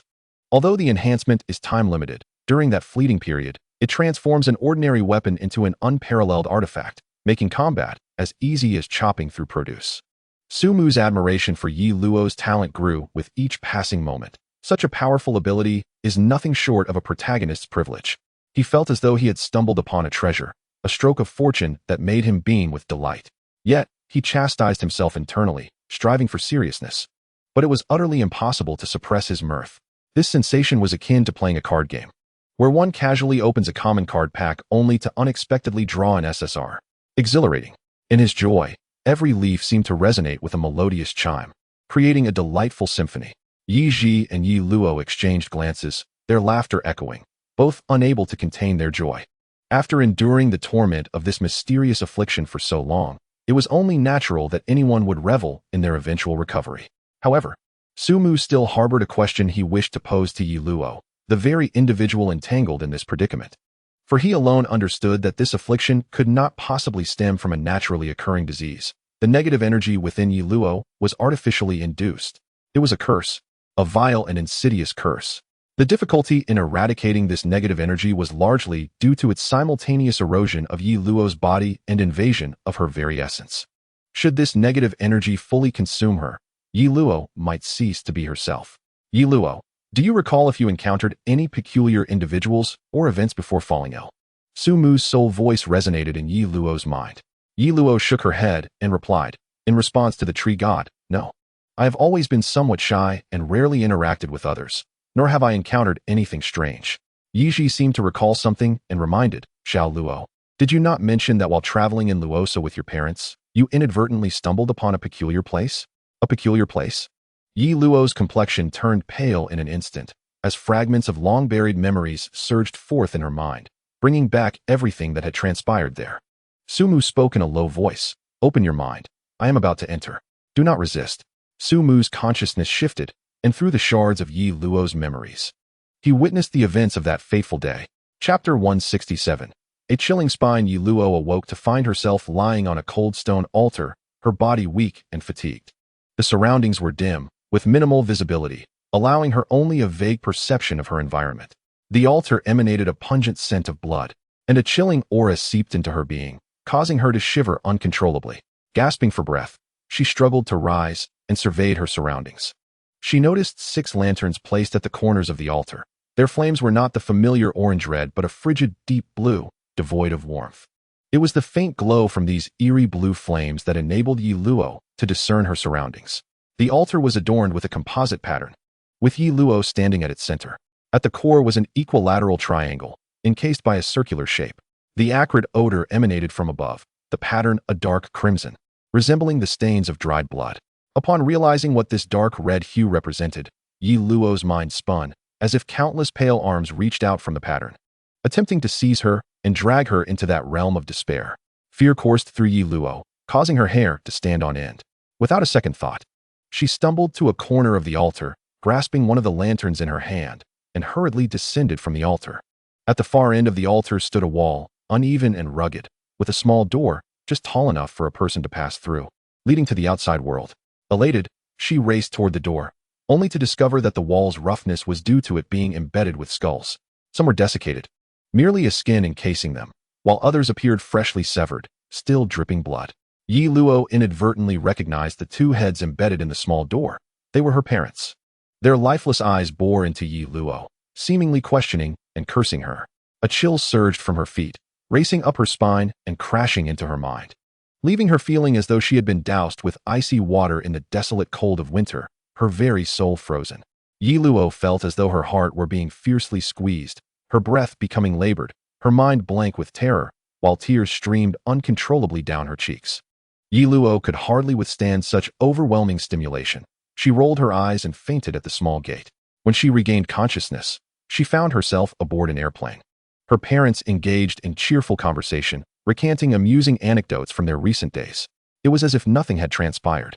Instinctively, Yi Luo sensed that something was amiss. Yet she could not articulate her thoughts or recall the events she had endured in that enigmatic place. Following a significant shock, the human brain, in an act of self-preservation, selectively forgets painful memories. As she attempted to recollect, all she could remember was that this journey had been delightful, filled with visits to numerous intriguing locales and indulging in delectable local cuisines. However, when she tried to delve deeper, she could not recall where she had been or what she had eaten. Thus, Yi Luo and her parents concluded their brief yet joyous holiday, returning to Shangjiang. Not long after, this loving couple met with an inexplicable and tragic end, leaving no trace behind. Yi Luo fell gravely ill, tormented nightly by waves of negative energy. Sumu gradually withdrew from Yi Luo's fragmented memories, a chill running through him. What on earth was happening? Chapter 168. A day begins with the morning. Though merely observing the events from Yi Luo's perspective, Sumu felt a chill traverse his spine. That place was undeniably bizarre.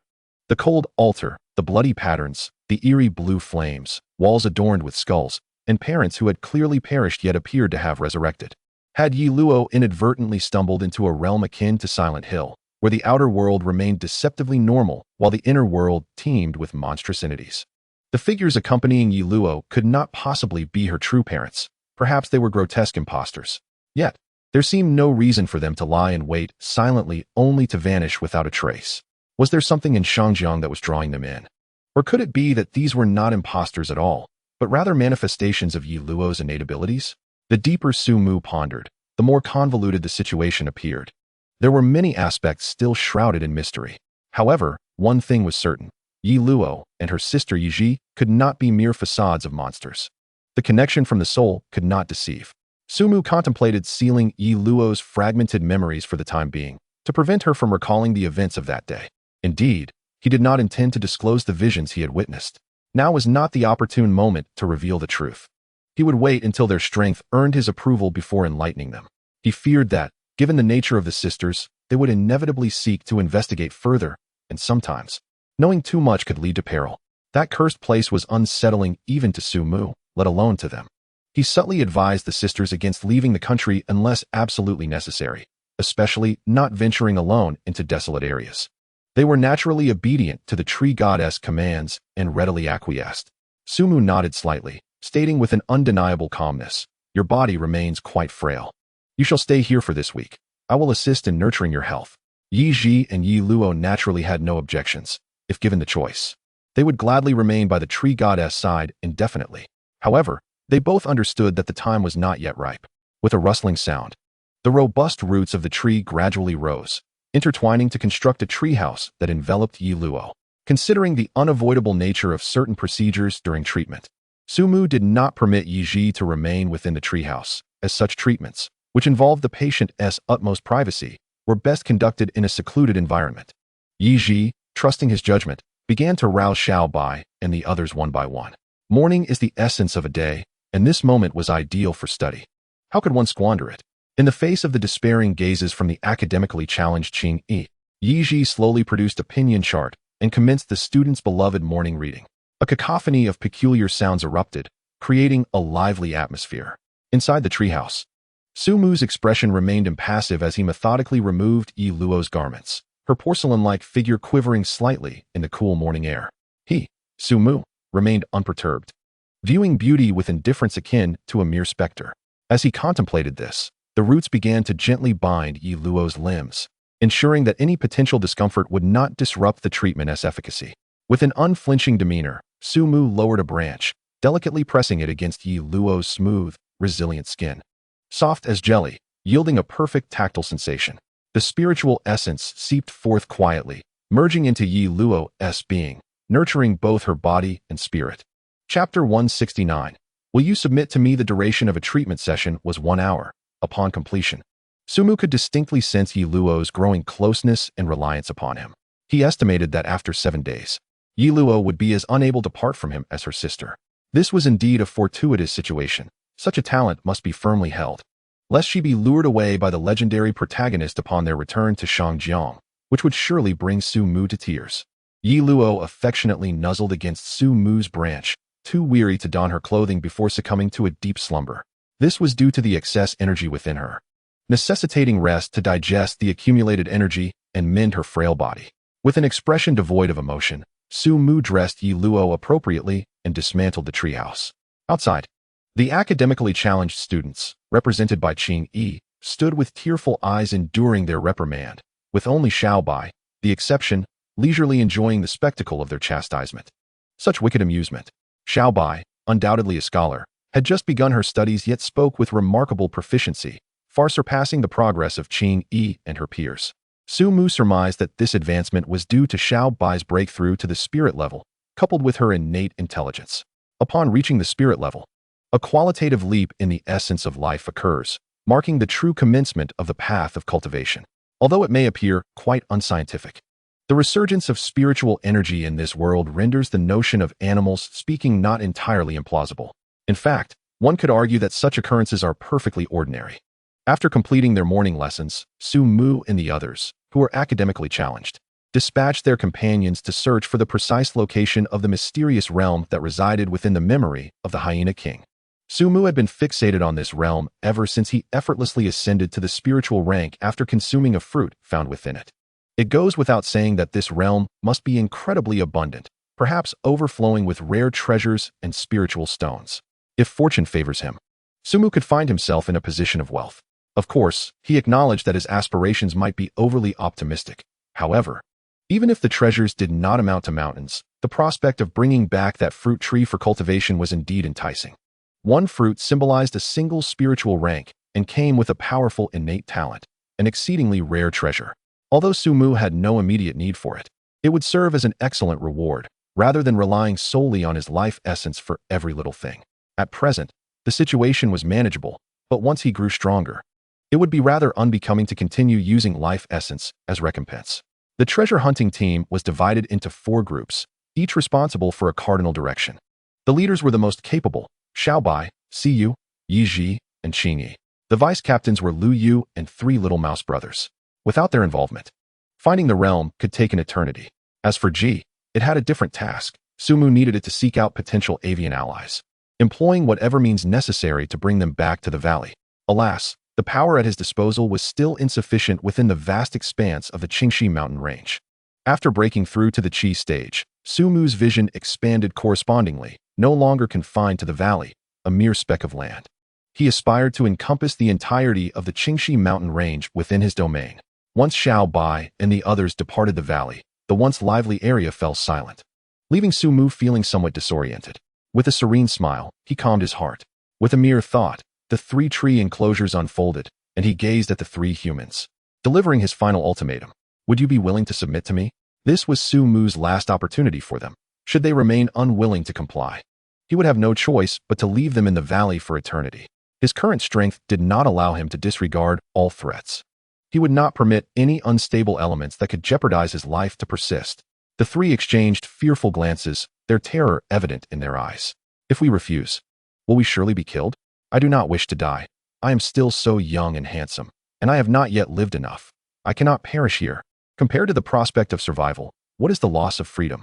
Besides, as long as I can live, there remains a glimmer of hope for regaining my freedom. Yao Shu, once you meet your demise, I shall observe what means you possess to constrain my freedom. Their thoughts diverged, yet undoubtedly none wished for a swift departure from life. They were not cold-blooded warriors of iron will, but rather ordinary individuals who had unexpectedly awakened formidable powers. To expect them to possess a profound acceptance of life and death would be akin to anticipating the sun to rise from the west. Sumu cast a dispassionate glance at the kneeling figure before him, the malevolence emanating from him as bright and piercing as a verdant light in the depths of darkness. Impossible to overlook. The treachery he harbored against me renders him unworthy of lamentation. Sumu was no saint. Unlike protagonists in television dramas, he would not repeatedly spare those who concealed malice towards him. He had already granted them one chance. There would be no second. A swift sound of slicing air pierced the atmosphere as a branch descended from above, moving with such velocity it resembled a shooting star. Trailing a white ribbon across the sky, the air parted like waves, and before the branch could strike, the shockwave at its tip had already impacted the bald man's body. The force crashed upon him, shredding his clothing into a flurry of fragments. His body contorted into a V-shape as he was propelled into the air, more than a meter above the ground, only to be torn into a mist of blood before he could land. The remaining 2 individuals experienced a rapid shift in their pupils, their minds blank. Caught in sheer terror, they instinctively knelt, every cell in their bodies quaking in agonized wails, fear rendering them tremulous as they repeatedly struck their foreheads against the ground. Sumu furrowed his brow and retracted the branch. He had not intended to obliterate the man, merely applying a fraction of his strength. Yet the bald man had been utterly annihilated. It appeared that after his breakthrough, his control over his power had diminished significantly. Determined to refine his ability to wield his strength, Sumu resolved to maximize the potential of every ounce of power he possessed, lest a loss of control lead to unforeseen complications. However, the benefit of this display was a significant intimidation factor for the remaining 2, revealing that fear often yields greater submission. Sumu was no sadist. He would not leave these 2 in perpetual supplication. He promptly commanded them to rise and prepare a meal, so that upon the return of Xiao Bai and the others, they could enjoy a warm repast. With the inclusion of these 2, they successfully supplanted Hao Xiao from the last position in the valley, elevating him to the 3rd from the bottom. A new generation of diligent workers had emerged, embodying the spirit of 996, wholeheartedly devoted to the collective, selflessly toiling beyond hours. What a spirit! What character! This is the essence of the new era's diligent worker. Upon careful reflection, it becomes evident that their situation is not as dire as it may seem. Their current occupation merely involves roasting meat, albeit with a considerable workload. Moreover, the benefits within the valley are relatively favorable. After consuming the life essence, Hao Xiao has shown signs of breakthrough in his cultivation after just a few days. Such a place would be regarded as a coveted paradise by countless spiritual practitioners in the outside world. Chapter 171. If given a choice, I would be a chef. While Su Mu was engaged in exploring the secret realm with the treasure hunting squad, he remained industrious, multitasking with great focus. He absorbed spiritual energy, harnessed the surging power, and delved into the depths beneath. Notably, after breaking through to the Qi stage, Su Mu's efficiency in absorbing spiritual energy has significantly increased. Now, with consistent effort, he can accumulate 0.5 evolution points per second through the inhalation and exhalation of spiritual energy. Over the course of a week, this amounts to an impressive 12,600 points. Although this method may not yield points as swiftly as killing, it provides a continuous flow that aligns with Su Mu's principles. He abhors the thought of indiscriminately slaying the innocent. There are myriad ways to grow stronger beyond mere slaughter. Why must one resort to harming the blameless, tarnishing their hands with blood, and transforming into a mindless killer? Of course, if it pertains to enemies, there is no need for elaboration. Su Mu finds it intolerable to not vanquish foes completely, converting them into his evolution points. Bang, bang, bang. Su Mu's branches lashed out in midair, creating a series of explosive sounds. The tips of the branches erupted into rings of sonic booms, sending shockwaves outward that left deep impressions on the nearby rock walls. The two hapless workers were immediately struck with terror, their faces paling, fearing that Su Mu was keeping a watchful eye on them. Any hint of slacking off would result in their fate mirroring that of the bald man. Reduced to a mere mist of blood, after a bout of self-imposed dread, they summoned their utmost strength, trembling as they began their preparations. They inwardly cursed their past decision not to learn the art of barbecue from the masters at the New Oriental. Why did they not seize that opportunity? If heaven could grant them another chance, they would unreservedly apply to New Oriental. Unbeknownst to Su Mu, the thoughts of the two workers were of little concern to him. Have you ever seen a boss encouraging employees to slack off? Most employers would wish to keep their workers tethered to their posts for 24 hours straight, ideally without pay or remuneration. Su Mu conducted targeted training with the branches, successfully mastering their power. The only tasks remaining were to manage the roots and the skills of thunder and mist, which required spiritual energy. The roots, stretching an impressive 30 kilometers, came to life in a scene that could only be described as terrifying. In the distance, Su Mu's robust, dragon-like roots effortlessly broke through the soil, emerging above ground and swiftly spreading with a rustling sound. They ravaged the vast mountains, as if traversing uninhabited territory, raising clouds of yellow dust that obscured the sky. This spectacle resembled a dragon turning in the earth, causing the ground to rumble and tremble, carving countless ravines and shaking the very mountains. Within the realm of this assault, all objects seemed as fragile as paper, effortlessly shattered with a mere tug. In the midst of Su Mu's wild dance, a hint of solitude, characteristic of a true master, welled up within him. It had been a long time since he had unleashed his full strength. He nostalgically reminisced about the fervent days of yore. Ever since the mists enveloped the vicinity of the valley, encounters with reckless Xizong seeking their demise had become exceedingly rare. How he yearned to find a perilous creature to hone his skills. Perhaps this is the existence of the strong, tedious, lonely, and devoid of grandeur. As Su Mu retracted the roots, the scene was left in disarray, yet he ultimately refrained from fully exerting his true prowess. He feared that if he unleashed his full power, the very earth beneath would crumble and sink.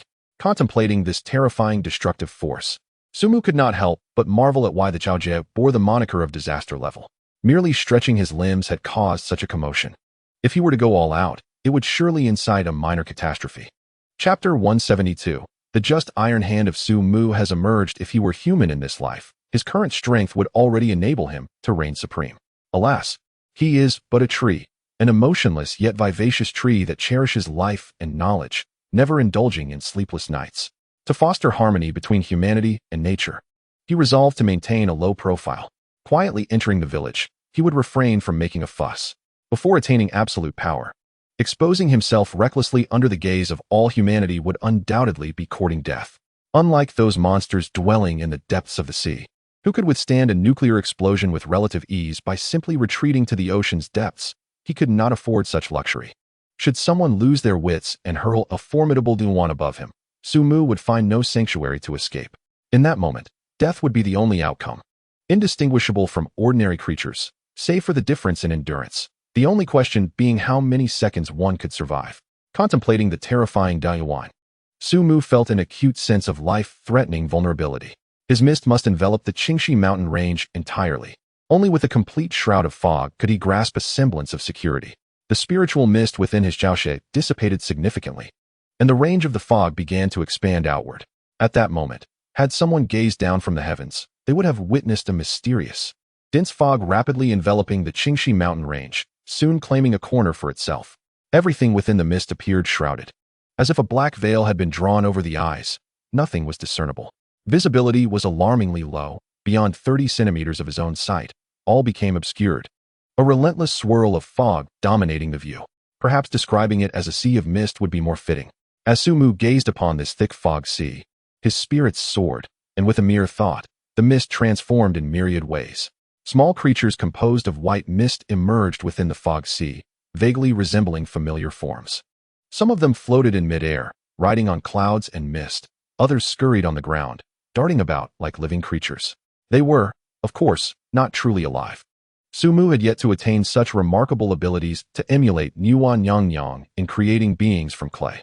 Each movement of these mist beasts was under his control, and without his guidance, they would disintegrate into vapor in less than half a second, merging seamlessly with the misty sea.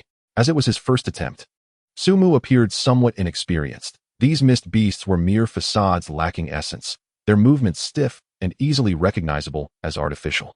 To breathe life into these creatures, Sumu would need to patiently observe each one's actions and expressions. Otherwise, they would remain soulless shells. However, this would demand an excessive amount of time.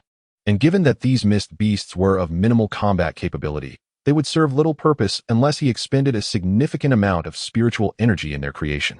Suddenly, a spark of inspiration ignited in Sumu's mind, and he jolted with a brilliant idea. Mist beasts. If I could fabricate mist beasts, they would undoubtedly provide excellent concealment, significantly reducing the risk of exposure. The more he contemplated, the more feasible this plan appeared. Sumu had always been a man of action. When he decided to do something, he did it. Consequently, all the animals still shrouded in mist began to chirp anxiously, and soon, a wave of mental energy swept through, silencing their cries and rendering the atmosphere eerily quiet. The small creatures huddled together in clusters, visibly frightened and helpless. Fear not, I am merely observing you for a moment. Sumu reassured the pitiful beings, extending his righteous hand towards them. Chapter 173. Mental interference with reality. Sumu's tangible mental energy surged suddenly, causing the air in the depths of the valley to become thick and stagnant, as if some ancient and fearsome beast had opened its eyes in search of prey. The aura he inadvertently exuded was terrifying. The two subordinates, trembling, collapsed to their knees, pressing their foreheads firmly against the ground, their hearts gripped by an unyielding force, making even breathing a luxury. The might of his presence was akin to that of a prison. Through mental interference with reality, in the mental realms of all animals, the world transformed. Beneath a blood-red sky, a colossal divine tree reached into the clouds, its branches unfurling in unison. Boom, boom, boom. The deafening sound of explosive booms erupted like a volley of firecrackers, leaving their ears ringing. Crackle, crackle.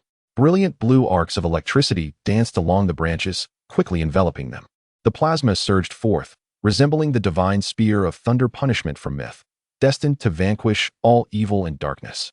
A mere glance at this thunder spear pierced through the soul, instilling an extraordinary sense of terror. Hiss, hiss. The thunder spears surged forth in unison, piercing the blood-red sky and rending it asunder.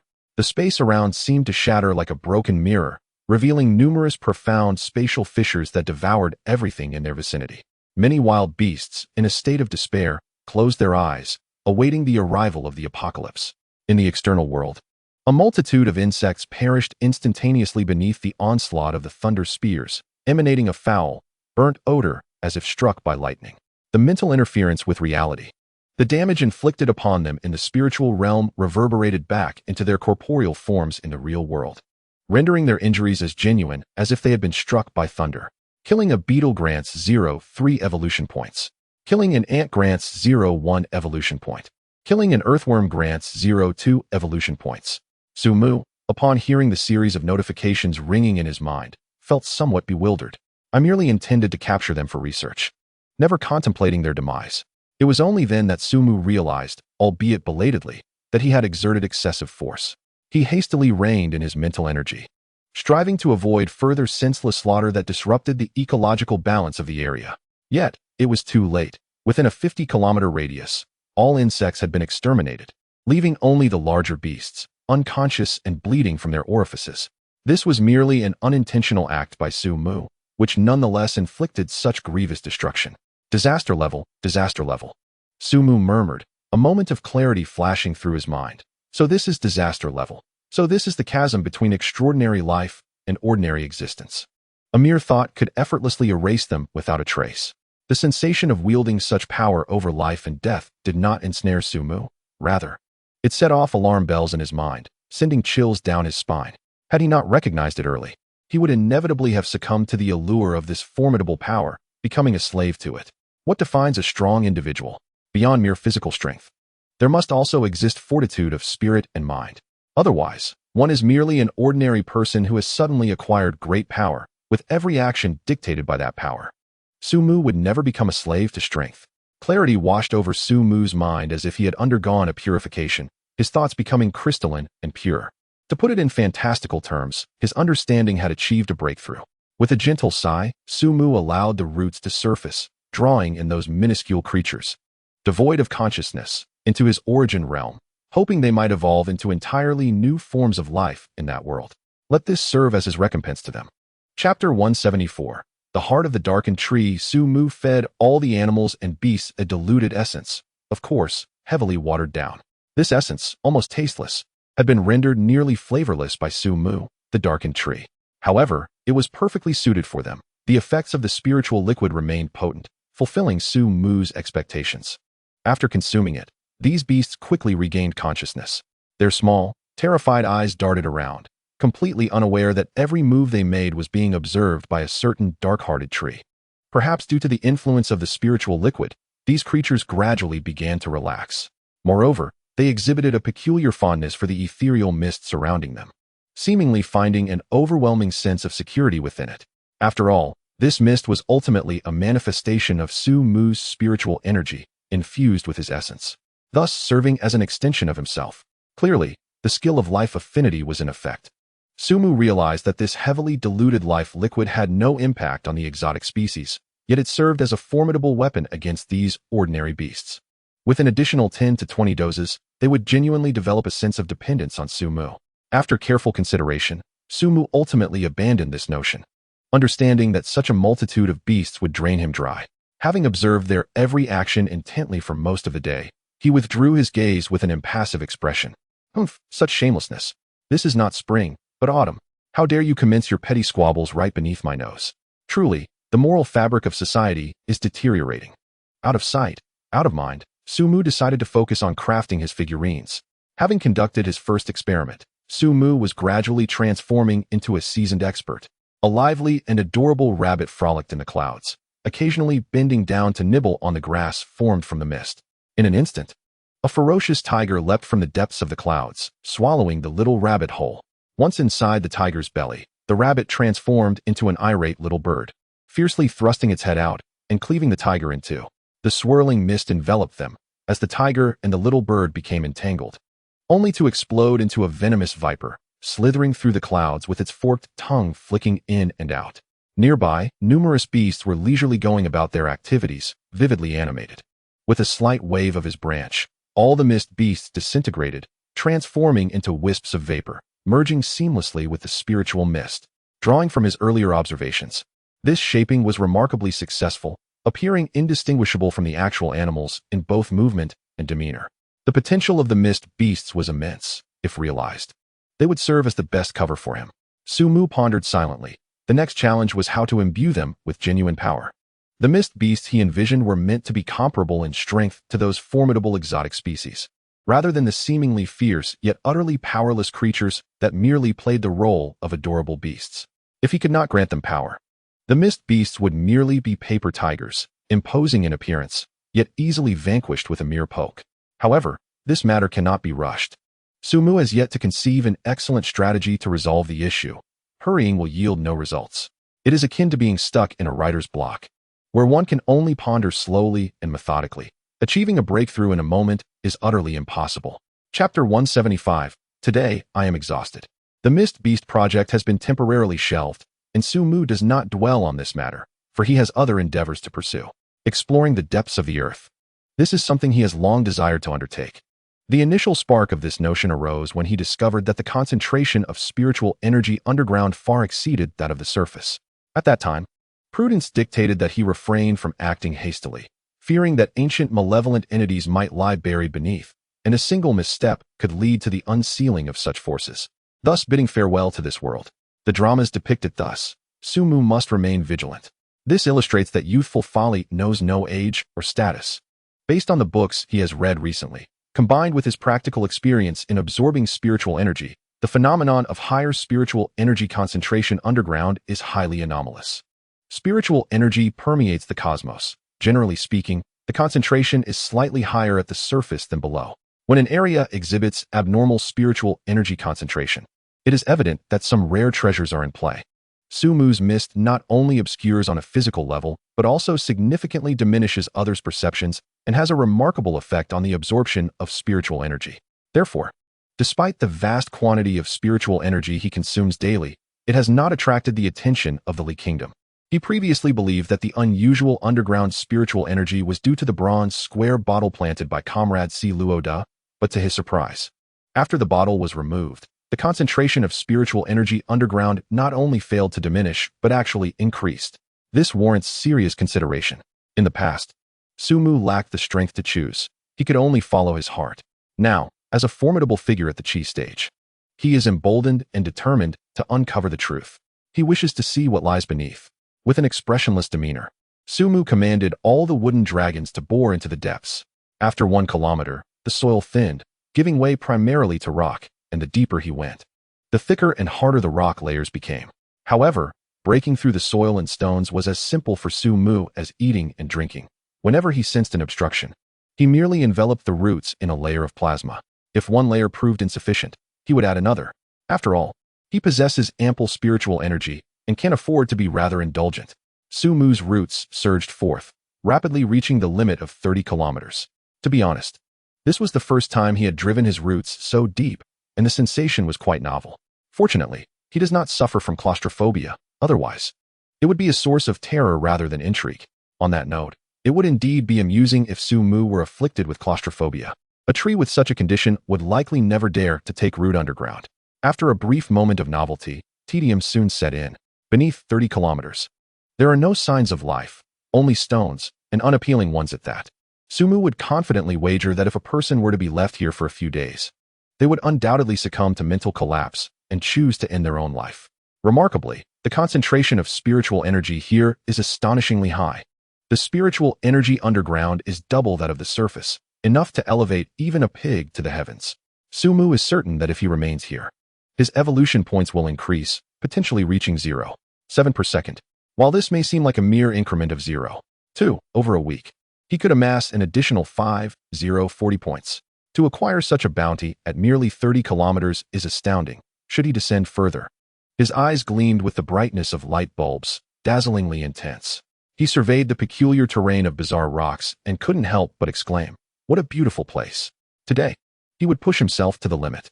With renewed enthusiasm, Sumu began to nurture new roots and delve deeper. Chapter 176. A man must be ruthless to himself. These new roots were pale and clearly malnourished.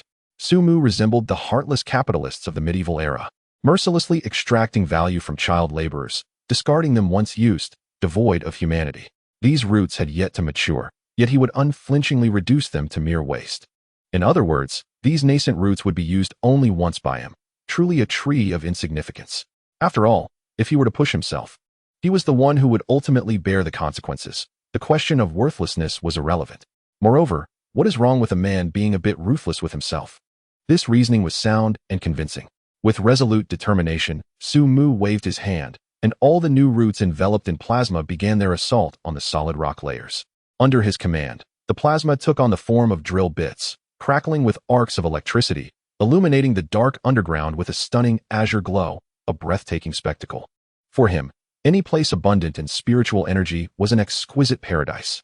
31 kilometers, 32 kilometers, 33 kilometers. Each kilometer he advanced came at a bloody price. After just 5 kilometers, he felt significantly weakened, having lost a considerable amount of energy, nearly collapsing from exhaustion. Yet, as he inhaled the sweet spiritual energy, he knew he could not yield. He had a monumental endeavor yet to complete. Even if he were to perish here today, he would not retreat a single step. He was determined to shatter this rock layer. Break apart all? Su Mu's inner universe erupted, his will blazing fiercely, transforming into radiant light that illuminated his attribute panel, where a line of evolution points shimmered brightly. Su Mu's hands trembled. His heart was in torment, so painful that he lacked even the strength to reinforce his roots. This was all his hard-earned savings. If it runs out, I would have to wait an eternity to gather so much again. A whole week. It is simply too long. No, I cannot surrender like this. Dawn is within reach, and I cannot succumb in the darkness that precedes it. A sudden warmth surged within Su Mu, momentarily shielding him from the excruciating pain in his heart. His gaze was resolute as iron, unwavering, akin to a warrior marching toward the execution ground.